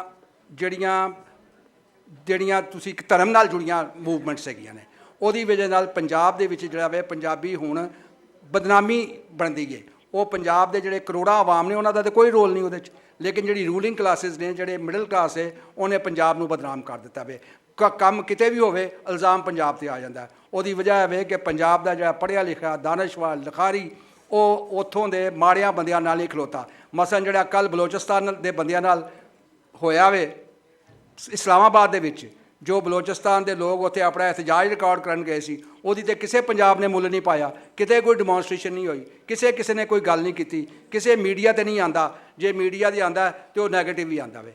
ਇਸ ਵਜ੍ਹਾ ਮੇਰਾ ਖਿਆਲ ਹੈ ਕਿ ਪੰਜਾਬ ਦਾ ਜਿਹੜਾ ਸਭ ਤੋਂ ਵੱਡਾ ਮਸਲਾ ਵੇ, ਇਹਨੂੰ ਆਪ ਆਪਣੇ ਬਾਰੇ ਸੋਚਣਾ ਚਾਹੀਦਾ ਵੇ ਕਿ ਉਹਨੇ ਕੀ ਕਰਨਾ ਵੇ। ਪੰਜਾਬ ਦੇ ਮਸਲੇ ਮਾਸ਼ੀ ਮਸਲੇ ਵੀ ਹੈ ਨੇ, ਪੰਜਾਬ ਦੇ ਪਾਣੀ ਦੇ ਮਸਲੇ ਵੀ ਹੈ ਨੇ। ਪੰਜਾਬ ਦਾ ਸਭ ਤੋਂ ਵੱਡਾ ਮਸਲਾ ਤਾਂ ਪਾਪੂਲੇਸ਼ਨ ਹੈ, ਜਿਹਦੀ 13 ਕਰੋੜ ਆਬਾਦੀ ਹੋ ਗਈ ਹੈ ਔਰ ਜਿਹਦੀ ਆਪਣੇ ਕੋਲ ਕੋਈ ਸਕਿੱਲ ਡਿਵੈਲਪਮੈਂਟ ਹੀ ਨਹੀਂ ਹੈਗੀ। ਲੇਕਿਨ ਸਭ ਤੋਂ ਵੱਡਾ ਪੰਜਾਬ ਨੂੰ ਆਪਣੀ ਇਮੇਜ ਬਿਲਡਿੰਗ ਕਰਨ ਦੀ ਲੋੜ ਹੈ ਔਰ ਉਹ ਇਮੇਜ ਬਿਲਡਿੰਗ ਐਸੇ ਤਰੀਕੇ ਨਾਲ ਕਰ ਸਕਦਾ ਵੇ ਕਿ ਉਹ ਪਾਕਿਸਤਾਨ ਦੀ ਫੈਡਰੇਸ਼ਨ ਦੇ ਵਿੱਚ ਜਿਹੜੇ ਮਾੜੇ ਸੂਬੇ ਨੇ, ਜਿਹੜੇ ਛੋਟੇ ਸੂਬੇ ਨੇ, ਉਹਨਾਂ ਦੇ ਨਾਲ ਖਲੋਵੇ, ਉਹਨਾਂ ਦੀਆਂ ਕਾਜ਼ਸ ਦੇ ਨਾਲ ਖਲੋਵੇ, ਉਹਨਾਂ ਦੇ ਹੱਕਾਂ ਦੇ ਨਾਲ ਖਲੋਵੇ। ਔਰ ਅੱਜ ਤੁਸੀਂ ਪਿਛਲੇ 50 ਸਾਲ ਦੇ ਵਿੱਚ ਸਭ ਤੋਂ ਜ਼ਿਆਦਾ ਪੰਜਾਬ ਅਸੈਂਬਲੀ ਹੀ ਇੱਕ ਐਸੀ ਅਸੈਂਬਲੀ ਹੈ ਜਿਹਨੇ ਮਜ਼ਹਬੀ ਕਰਾਰਦਾਦਾਂ ਸਭ ਤੋਂ ਜ਼ਿਆਦਾ ਮਨਜ਼ੂਰ ਕੀਤੀਆਂ ਨੇ ਔਰ ਮੁਤਫਿਕਾ ਤੌਰ 'ਤੇ ਮਨਜ਼ੂਰ ਕੀਤੀਆਂ ਨੇ। ਅੱਜ ਪੰਜਾਬ ਨੂੰ ਬਲੋਚਿਸਤਾਨ ਨਾਲ ਖਲੋਣਾ ਚਾਹੀਦਾ ਹੈ, ਅੱਜ ਪੰਜਾਬ ਨੂੰ ਸਿੰਧੀਆ ਨਾਲ ਖਲੋਣਾ ਚਾਹੀਦਾ ਹੈ, ਅੱਜ ਪੰਜਾਬ ਨੂੰ ਉਹਨਾਂ ਲੋਕਾਂ ਨਾਲ ਖਲੋਣਾ ਚਾਹੀਦਾ ਹੈ ਜਿਨ੍ਹਾਂ ਦਾ ਕਟਾਪਾ ਚੜ੍ਹ ਰਿਹਾ ਵੇ। ਤਦ ਹੀ ਪੰਜਾਬ ਦੀ ਇਮੇਜ ਬਿਲਡਿੰਗ ਹੋਏਗੀ, ਤਦ ਹੀ ਪਾਕਿਸਤਾਨ ਜਿਹੜਾ ਹੈਗਾ, ਪੰਜਾਬ ਜਿਹੜਾ ਹੈਗਾ ਵੇ, ਪਾਕਿਸਤਾਨ ਦੇ ਵਿੱਚ ਇੱਕ ਮੁਨਸਫਾਨਾ ਫੈਡਰੇਸ਼ਨ ਦਾ ਜਿਹੜਾ ਵੇ ਸਾਥੀ ਬਣ ਕੇ ਖਲੋਏਗਾ। ਅਜੇ ਤੱਕ ਤੇ ਪੰਜਾਬ ਜਿਹੜਾ ਹੈਗਾ ਵੇ ਉਹ ਮੁਨਸਫਾਨਾ ਫੈਡਰੇਸ਼ਨ ਦੇ ਵਿੱਚ ਇਹਦਾ ਕੋਈ ਰੋਲ ਨਹੀਂ। ਇਹ ਅੱਜ ਧੱਕੇ ਵਾਲੀਆਂ ਕੁਵਤਾਂ ਦੇ ਨਾਲ ਖਲੋਤਾ ਵੇ, ਇਹ ਜਬਰ ਵਾਲੀਆਂ ਕੁਵਤਾਂ ਦੇ ਨਾਲ ਖਲੋਤਾ ਵੇ। ਇਹਦੇ ਲਿਖਾਰੀ ਵੀ ਇੱਥੇ ਦੇ ਇਹੋ ਜਿਹੇ ਵੀ ਪੰਜਾਬੀ ਲਿਖਾਰੀ ਸਨ ਜਿਨ੍ਹਾਂ ਨੇ ਯਾਹਿਆ ਖਾਨ ਨੂੰ ਗਾਜ਼ੀ ਕਹਿ ਦਿੱਤਾ ਸੀ ਕਿ ਉਹ ਜਿਹੜਾ ਕੰਮ ਕਰ ਰਿਹਾ ਹੈ। ਜੇ ਸਾਡੇ ਸਿਰਫ 42 ਸ਼ੇਰਾਂ 540 ਮਾਰੇ ਨੇ, ਇਹ ਪੰਜਾਬੀਆਂ ਦੇ ਕੰਮ ਸੀ। ਐਸੇ ਪੰਜਾਬ ਨੂੰ ਜਮਹੂਰੀ ਕੁਵਤਾਂ ਦੇ ਨਾਲ, ਸੈਕੂਲਰ ਕੁਵਤਾਂ ਦੇ ਨਾਲ, ਜਿਹੜੀਆਂ ਸੋਸ਼ਲ ਡੈਮੋਕ੍ਰੈਟਿਕ ਫੋਰਸਿਸ ਦੇ ਨਾਲ ਖਲੋਣਾ ਚਾਹੀਦਾ ਹੈ, ਨਾ ਕਿ ਉਹ ਇਸ ਵਾਸਤੇ ਜੇ ਕੋਈ ਮਸਲਾ ਹੱਲ ਕਰਨਾ ਚਾਹੁੰਦਾ ਹੈ। ਮੈਨੂੰ ਨਹੀਂ ਲੱਗਦਾ ਕਿ ਅਜੇ ਪੰਜਾਬ ਦੀ ਜਿਹੜੀ ਪਾਪੂਲੇਸ਼ਨ, ਜਿਹੜੀ ਆਮ ਇੰਟਲੈਕਚੁਅਲ ਪਾਪੂਲੇਸ਼ਨ ਹੈਗੀ ਹੈ, ਉਹ ਕਿਸੇ ਮੁਸਬਤ ਤਰੀਕੇ ਨਾਲ ਖਲੋਤੀ ਹੈ। ਉਹ ਅਜੇ ਵੀ ਨੈਗੇਟਿਵ ਫੋਰਸਿਸ ਦਾ ਖਲੋਤੀ ਹੈ ਔਰ ਇਹੋ ਹੀ ਸਭ ਤੋਂ ਵੱਡਾ ਪੰਜਾਬ ਦਾ ਮਸਲਾ ਹੈ। ਸਰ ਲਿਆਕਤ ਅਲੀ ਨੇ ਜਿੱਦਾਂ ਅਰਜ਼ ਕੀਤੀ ਹੈ ਕਿ ਧਰਮਾਂ ਦੇ ਮਸਲੇ ਨੇ, ਮੈਂ ਤਾਰਕ ਜਟਾਲਾ ਸਾਹਿਬ ਕੋਲੋਂ ਪੁੱਛਣਾ ਚਾਹਾਂਗੀ ਕਿ ਜਿਹੜੀ ਪੰਜਾਬ 'ਚ ਮਜ਼ਹਬੀ ਸ਼ਿੱਦਤ ਪਸੰਦੀ ਹੈ, ਜਿੱਦਾਂ ਇਹ ਜੜ੍ਹਾਂਵਾਲਾ ਦਾ ਵਾਕਿਆ ਹੋਇਆ ਸੀ, ਉਹਦੇ ਸੱਦੇਬਾਬ ਵਾਸਤੇ ਅਸੀਂ ਕੀ ਕਰ ਸਕਦੇ ਹਾਂ ਅਤੇ ਉਹਦੇ ਕੀ ਹੱਲ ਕੀ ਹੈ ਇਹਦਾ, ਜਿਹੜੀ ਸ਼ਿੱਦਤ ਪਸੰਦੀ ਫੈਲਣ ਰਹੀ ਹੈ ਪੰਜਾਬ 'ਚ? ਜੀ, ਪੰਜਾਬ 'ਚ ਮਜ਼ਹਬੀ ਸ਼ਿੱਦਤ ਪਸੰਦੀ ਹੈ। ਪੰਜਾਬ ਦਾ ਮਜ਼ਾਜ ਹਮੇਸ਼ਾ ਤੋਂ ਸੈਕੂਲਰ ਰਿਹਾ ਸੀ।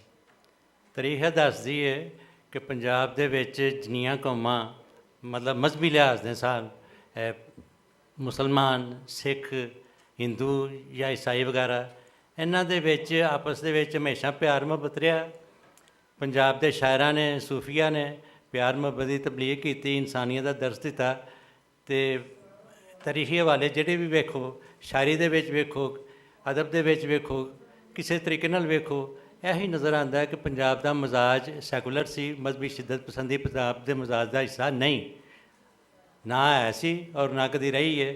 ਲੇਕਿਨ ਜਦੋਂ ਪੰਜਾਬ ਦੇ ਵਿੱਚ ਅੰਗਰੇਜ਼ ਆਏ, ਉਹਨਾਂ ਨੇ ਜੈਸਾ ਕਿ ਕਿਹਾ ਜਾਂਦਾ ਕਿ divide and rule the policy ਅਪਣਾਈ, ਅਤੇ ਉਹਨਾਂ ਦੇ ਇਸ ਤਰੀਕੇ ਦੀ ਵਜ੍ਹਾ ਕਰਕੇ ਪੰਜਾਬ ਦੇ ਵਿੱਚ ਮੁਸਲਮਾਨਾਂ ਦੇ ਵਿੱਚ ਇਸਲਾਮੀ, ਹਿੰਦੂਆਂ ਦੇ ਵਿੱਚ ਹਿੰਦੂ ਅਤੇ ਸਿੱਖਾਂ ਦੇ ਵਿੱਚ ਵੀ ਆਪਣੇ ਮਜ਼ਹਬ ਦੇ ਨਾਲ ਜੁੜਨ ਦੀ ਜਿਹੜੀ ਹੈ ਨਾ ਉਹ ਗੱਲਾਂ ਜਿਹੜੀਆਂ ਸ਼ੁਰੂ ਹੋ ਗਈਆਂ। ਔਰ ਮੈਂ ਸਮਝਦਾ ਹਾਂ ਕਿ ਜਦੋਂ ਅੰਗਰੇਜ਼ ਇੱਥੇ ਆਏ, ਅੰਗਰੇਜ਼ਾਂ ਦੇ ਨਾਲ ਜਿਹੜੀ ਫੋਰਸ ਆਈ ਸੀ ਉਰਦੂ ਸਪੀਕਿੰਗ, ਉਹ ਮਜ਼ਹਬੀ ਇੰਤਹਾ ਪਸੰਦੀ ਔਰ ਫਿਰਕਾਵਾਰੀਅਤ ਨਾਲ ਲੈ ਕੇ ਆਈ ਸੀ। ਉਦੋਂ ਪਹਿਲਾਂ ਪੰਜਾਬ ਦੇ ਵਿੱਚ ਐਸੀ ਕੋਈ ਗੱਲ ਨਹੀਂ ਸੀ। ਅਤੇ ਮਜ਼ਹਬੀ ਸ਼ਿੱਦਤ ਪਸੰਦੀ ਪੰਜਾਬ ਦੇ ਵਿੱਚ ਪੈਦਾ ਤਾਂ ਹੋਈ ਕਿ ਅਸੀਂ ਆਪਣੀ ਜਿਹੜੀ ਇਹ ਬੁਨਿਆਦੀ ਸਾਡਾ ਸੀ ਵਿਰਸਾ, ਉਹਦੇ ਨਾਲ ਸਾਡੀ ਅਲਹਿਦਗੀ ਹੋ ਗਈ ਹੈ। ਸਾਨੂੰ ਸਾਡੇ ਜਿਹੜੇ ਸ਼ੋਰਾ ਕਰਾਮ ਨੇ, ਸਾਡੇ ਸੂਫੀਆ ਕਰਾਮ ਨੇ, ਸਾਡੇ ਬਜ਼ੁਰਗ ਨੇ, ਸਾਨੂੰ ਉਹਨਾਂ ਤੋਂ ਦੂਰ ਰੱਖਿਆ ਗਿਆ। ਸਾਨੂੰ ਨਿਸਾਬ 'ਚ ਇਹਨਾਂ ਨੂੰ ਸ਼ਾਮਲ ਨਹੀਂ ਕੀਤਾ ਗਿਆ, ਨਾ ਪੰਜਾਬੀ ਜ਼ਬਾਨ ਨੂੰ ਸ਼ਾਮਲ ਕੀਤਾ ਗਿਆ, ਨਾ ਪੰਜਾਬੀ ਜ਼ਬਾਨ ਦੇ ਜਿੰਨੇ ਵੱਡੇ ਮਸ਼ਾਹੀਰ ਨੇ ਔਰ ਅਦਬ ਲਿਖਣ ਵਾਲੇ, ਸ਼ਾਇਰੀ ਕਰਨ ਵਾਲੇ, ਉਹਨਾਂ ਨੂੰ ਸ਼ਾਮਲ ਕੀਤਾ ਗਿਆ।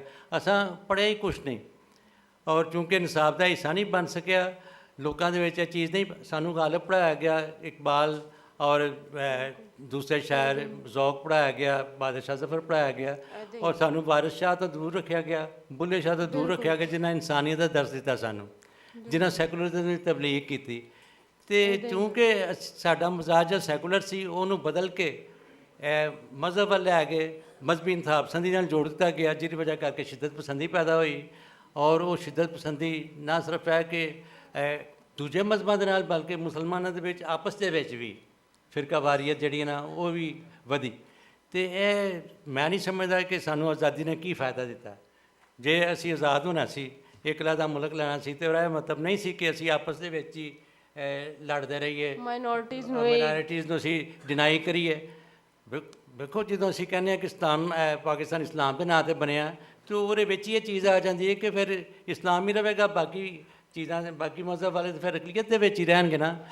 ਅਤੇ ਇਹ ਮਜ਼ਹਬੀ ਇੰਤਹਾ ਪਸੰਦੀ ਸਾਡਾ, ਮੈਂ ਸਮਝਦਾ ਕਿ ਸਾਡੀ ਬੁਨਿਆਦ ਦੇ ਵਿੱਚ ਹੀ ਸ਼ਾਮਲ ਕਰ ਦਿੱਤੀ ਗਈ ਸੀ, ਪਾਕਿਸਤਾਨ ਦੀ ਬੁਨਿਆਦ ਦੇ ਵਿੱਚ। ਸਾਨੂੰ ਇਹਨੂੰ ਕੱਢਣਾ ਪਏਗਾ ਜੇ ਅਸੀਂ ਦੁਨੀਆ ਦੇ ਨਾਲ ਨਾਲ ਚੱਲਣਾ ਹੈ। ਔਰ ਬੜਾ ਬਦਨਾਮੀ ਦਾ ਬਾਇਸ ਹੈ ਕਿ ਸਾਡਾ ਜਿਹਾ ਤਾਲੀਮਾਤ ਸਾਨੂੰ ਸੈਕੂਲਰਿਜ਼ਮ ਦੀਆਂ ਜਿਹੜੀਆਂ ਦਿੱਤੀਆਂ ਸਨ ਸਾਡੇ ਬਜ਼ੁਰਗਾਂ ਨੇ, ਔਰ ਇੱਕ ਐਸਾ ਸਮਾਜ ਸਾਨੂੰ ਦਿੱਤਾ ਸੀ ਕਿ ਜਿਸ 'ਚ ਸਾਰੇ ਮਜ਼ਹਬਾਂ ਵਾਲੇ ਬੜੇ ਪਿਆਰ ਮੁਹੱਬਤ। ਵੇਖੋ, ਜਿਹਨੂੰ ਪੁੱਛਦੇ ਆ ਨਾ, ਮਸਲਨ ਜਿਹੜਾ ਬਾਹਰੋਂ ਆਉਂਦੇ ਨੇ ਇੰਡੀਆ ਤੋਂ ਜਾਂ ਦੂਜੇ ਮੁਲਕਾਂ ਤੋਂ ਆਪਣੇ ਪੁਰਾਣੇ ਘਰ ਵੇਖਣ ਜਾਂ ਉਹਨਾਂ ਨਾਲ ਮਿਲਾਪ ਹੁੰਦਾ, ਉਹ ਇਹੋ ਹੀ ਦਾਸਤਾਨਾਂ ਦੱਸਦੇ ਨੇ ਜੀ ਅਸੀਂ, ਸਾਡੇ ਬਜ਼ੁਰਗ ਤਾਂ ਬੜੇ ਅੱਛੇ ਤਰੀਕੇ ਨਾਲ ਰਹਿ ਰਹੇ ਸਨ, ਸਾਨੂੰ ਤਾਂ ਪਿਆਰ ਮੁਹੱਬਤ ਸੀ ਆਪਸ ਦੇ ਵਿੱਚ, ਮੇਲ ਜੋਲ ਸੀ, ਸਭ ਕੁਛ ਸੀ। ਲੇਕਿਨ ਕੀ ਹੋਇਆ ਕਿ ਉਹ ਸਾਰਾ ਕੁਝ ਖਤਮ ਹੋ ਗਿਆ ਪਾਰਟੀਸ਼ਨ ਤੋਂ ਬਾਅਦ। ਜ਼ਾਹਿਰ ਹੈ ਕਿ ਇਹ ਬੁਨਿਆਦ ਤਾਂ ਪਹਿਲੀ ਹੈ ਕਿ ਪਾਕਿਸਤਾਨ ਇੱਕ ਇਸਲਾਮੀ ਮੁਲਕ ਹੈ, ਦਿਨਾਂ 'ਚ ਬਹਾਤਾ ਗਿਆ। ਹਿੰਦੂ ਜਿਹੜਾ ਨਾ ਉਹ ਤੁਹਾਡਾ ਦੁਸ਼ਮਣ ਹੈ, ਬਾਕੀ ਮਜ਼ਹਬਾਂ ਵਾਲੇ ਵੀ ਤੁਸੀਂ ਸੁਪੀਰੀਅਰ ਹੋ। ਜਦੋਂ ਅਸੀਂ ਸੁਪੀਰੀਅਰ ਹੋ ਗਏ, ਬਾਕੀ ਅਕਲੀਤਾਂ ਹੋ ਗਈਆਂ, ਅਤੇ ਜ਼ਾਹਿਰ ਹੈ ਕਿ ਸੁਪੀਰੀਅਰ ਬੰਦਾ ਤਾਂ ਫਿਰ ਅਕਲੀਤਾਂ ਦੇ ਨਾਲ ਨਹੀਂ ਨਾ ਚੱਲ ਸਕਦਾ, ਉਹਨੇ ਤਾਂ ਫਿਰ ਕੋਈ ਐਸੀ ਗੱਲ ਕਰਨੀ ਹੈ ਜਿਹੜੀ ਅਕਲੀਅਤ ਦੇ ਖਿਲਾਫ ਜਾਏ। ਅਤੇ ਸੋ ਇਹ ਜਿਹੜਾ ਮੰਜ਼ਰ ਬਦਲਿਆ ਨਾ ਆਜ਼ਾਦੀ ਤੋਂ ਬਾਅਦ, ਇਹ ਸਾਨੂੰ ਸੈਕੂਲਰਿਜ਼ਮ ਤੋਂ ਬਾਅਦ ਇਹ ਤਸੱਵੁਰ ਵੱਲ ਲੈ ਗਏ ਨੇ, ਅਤੇ ਉਹ ਤਸੱਵੁਰ ਰਚ ਗਿਆ ਮਾਸ਼ਰੇ ਦੇ ਵਿੱਚ, ਉਹਨੂੰ ਕੱਢਣ ਦੀ ਲੋੜ ਹੈ। ਔਰ ਉਹ ਉਸੇ ਸੂਰਤ ਨਿਕਲ ਸਕਦਾ ਹੈ। ਮੇਰਾ ਇੱਥੇ ਹਿੱਸਾ ਹੀ ਹੈ ਕਿ ਜਿਸ ਸੂਰਤ ਸਾਨੂੰ ਸਾਡੀ ਜ਼ਬਾਨ ਵਾਪਸ ਕੀਤੀ ਜਾਏ। ਜਦੋਂ ਸਾਡੀ ਜ਼ਬਾਨ ਸਾਨੂੰ ਮਿਲੇਗੀ, ਅਸੀਂ ਆਪਣੀ ਜ਼ਬਾਨ ਪੜ੍ਹਾਂਗੇ, ਉਹਦੇ ਵਿੱਚ ਸਾਡਾ ਲਿਟਰੇਚਰ ਹੈ, ਉਹ ਸਾਨੂੰ ਪੜ੍ਹਨਾ ਨਸੀਬ ਹੋਏਗਾ, ਅਤੇ ਆਹਿਸਤਾ ਆਹਿਸਤਾ ਬਲਕਿ ਸੈਕੂਲਰਿਜ਼ਮ ਯਾਨੀ ਕਿ ਮਜ਼ਹਬੀ ਵਫਾਦਾਰੀ ਜਿਹੜੀ ਹੈ ਨਾ ਉਹ ਪੈਦਾ ਹੋਏਗੀ, ਔਰ ਅਸੀਂ ਸ਼ਿੱਦਤ ਪਸੰਦੀ ਤੋਂ ਪਿੱਛੇ ਹਟਦੇ ਜਾਵਾਂਗੇ। ਬਹੁਤ ਸ਼ੁਕਰੀਆ, ਬਹੁਤ ਸ਼ੁਕਰੀਆ। ਪੰਜਾਬ ਦੇ ਮਸਲਿਆਂ ਬਾਰੇ ਮੇਰਾ ਤੀਜਾ ਸਵਾਲ ਹੈ ਮਾਧੂ ਸਾਹਿਬ ਕੋਲੋਂ ਕਿ ਸਾਡੇ ਪੰਜਾਬ ਦੇ ਤਾਲੀਮੀ ਨਿਸਾਬ ਦੇ ਕੀ ਮਸਾਇਲ ਨੇ ਅਤੇ ਉਹਨਾਂ ਦਾ ਹੱਲ ਕੀ ਹੈ। ਐਜ਼ ਅ ਯੂਥ ਤੁਸੀਂ ਤਾਲੀਮੀ ਨਿਸਾਬ ਨੂੰ ਕਿਵੇਂ ਵੇਖਦੇ ਹੋ? ਬਾਬਾ ਫਰੀਦ ਦਾ ਸ਼ਲੋਕ ਹੈ, ਵੇਖ ਫਰੀਦਾ ਜੋ ਥੀਆ ਸ਼ੱਕਰ ਹੋਈ ਵਿਸ, ਸਾਈਂ ਬਾਜੋਂ ਆਪਨੇ वेदन कहिए किस, कि जो प्रोडक्शन जो बन रहा है वो ਜ਼ਹਿਰ हो गया है, विस हो गया है। सो विस ਦਾ ਜ਼ਹਿਰ ਦਾ ਇੱਕ ਸਰਕਲ ਹੈ ਜੋ ਇਸ ਵੇਲੇ ਪੰਜਾਬ ਦੀ ਧਰਤੀ, ਹਵਾ, ਬੋਲੀ ਹਰ ਉਹਦੇ ਵਿੱਚ ਜਿਹੜਾ ਹੈ ਉਹ ਸਰਾਇਤ ਕਰ ਗਿਆ ਹੈ, ਉਹਦੇ ਵਿੱਚ ਰਚ ਗਿਆ ਹੈ। ਨਿਸਾਬ ਦੇ ਮਸਲਿਆਂ ਦੀ ਗੱਲ ਹੈ। ਸਾਡੇ ਇੱਕ ਦੋਸਤ ਸਨ, ਉਹ ਆਪਣਾ ਮਾਸਟਰਸ ਕਰ ਰਹੇ ਸਨ ਇਨਵਾਇਰਮੈਂਟ 'ਤੇ, ਅਤੇ ਉਹ ਕੀ ਕਰਦੇ ਸਨ, ਉਹਨਾਂ ਨੇ ਇਨਵਾਇਰਮੈਂਟ ਅਤੇ ਬੋਲੀ ਦਾ ਜਿਹੜਾ ਆਪਸੀ ਕਨੈਕਸ਼ਨ ਹੈ ਉਹਨੂੰ ਉਹ ਲੈ ਕੇ ਟੁਰੇ।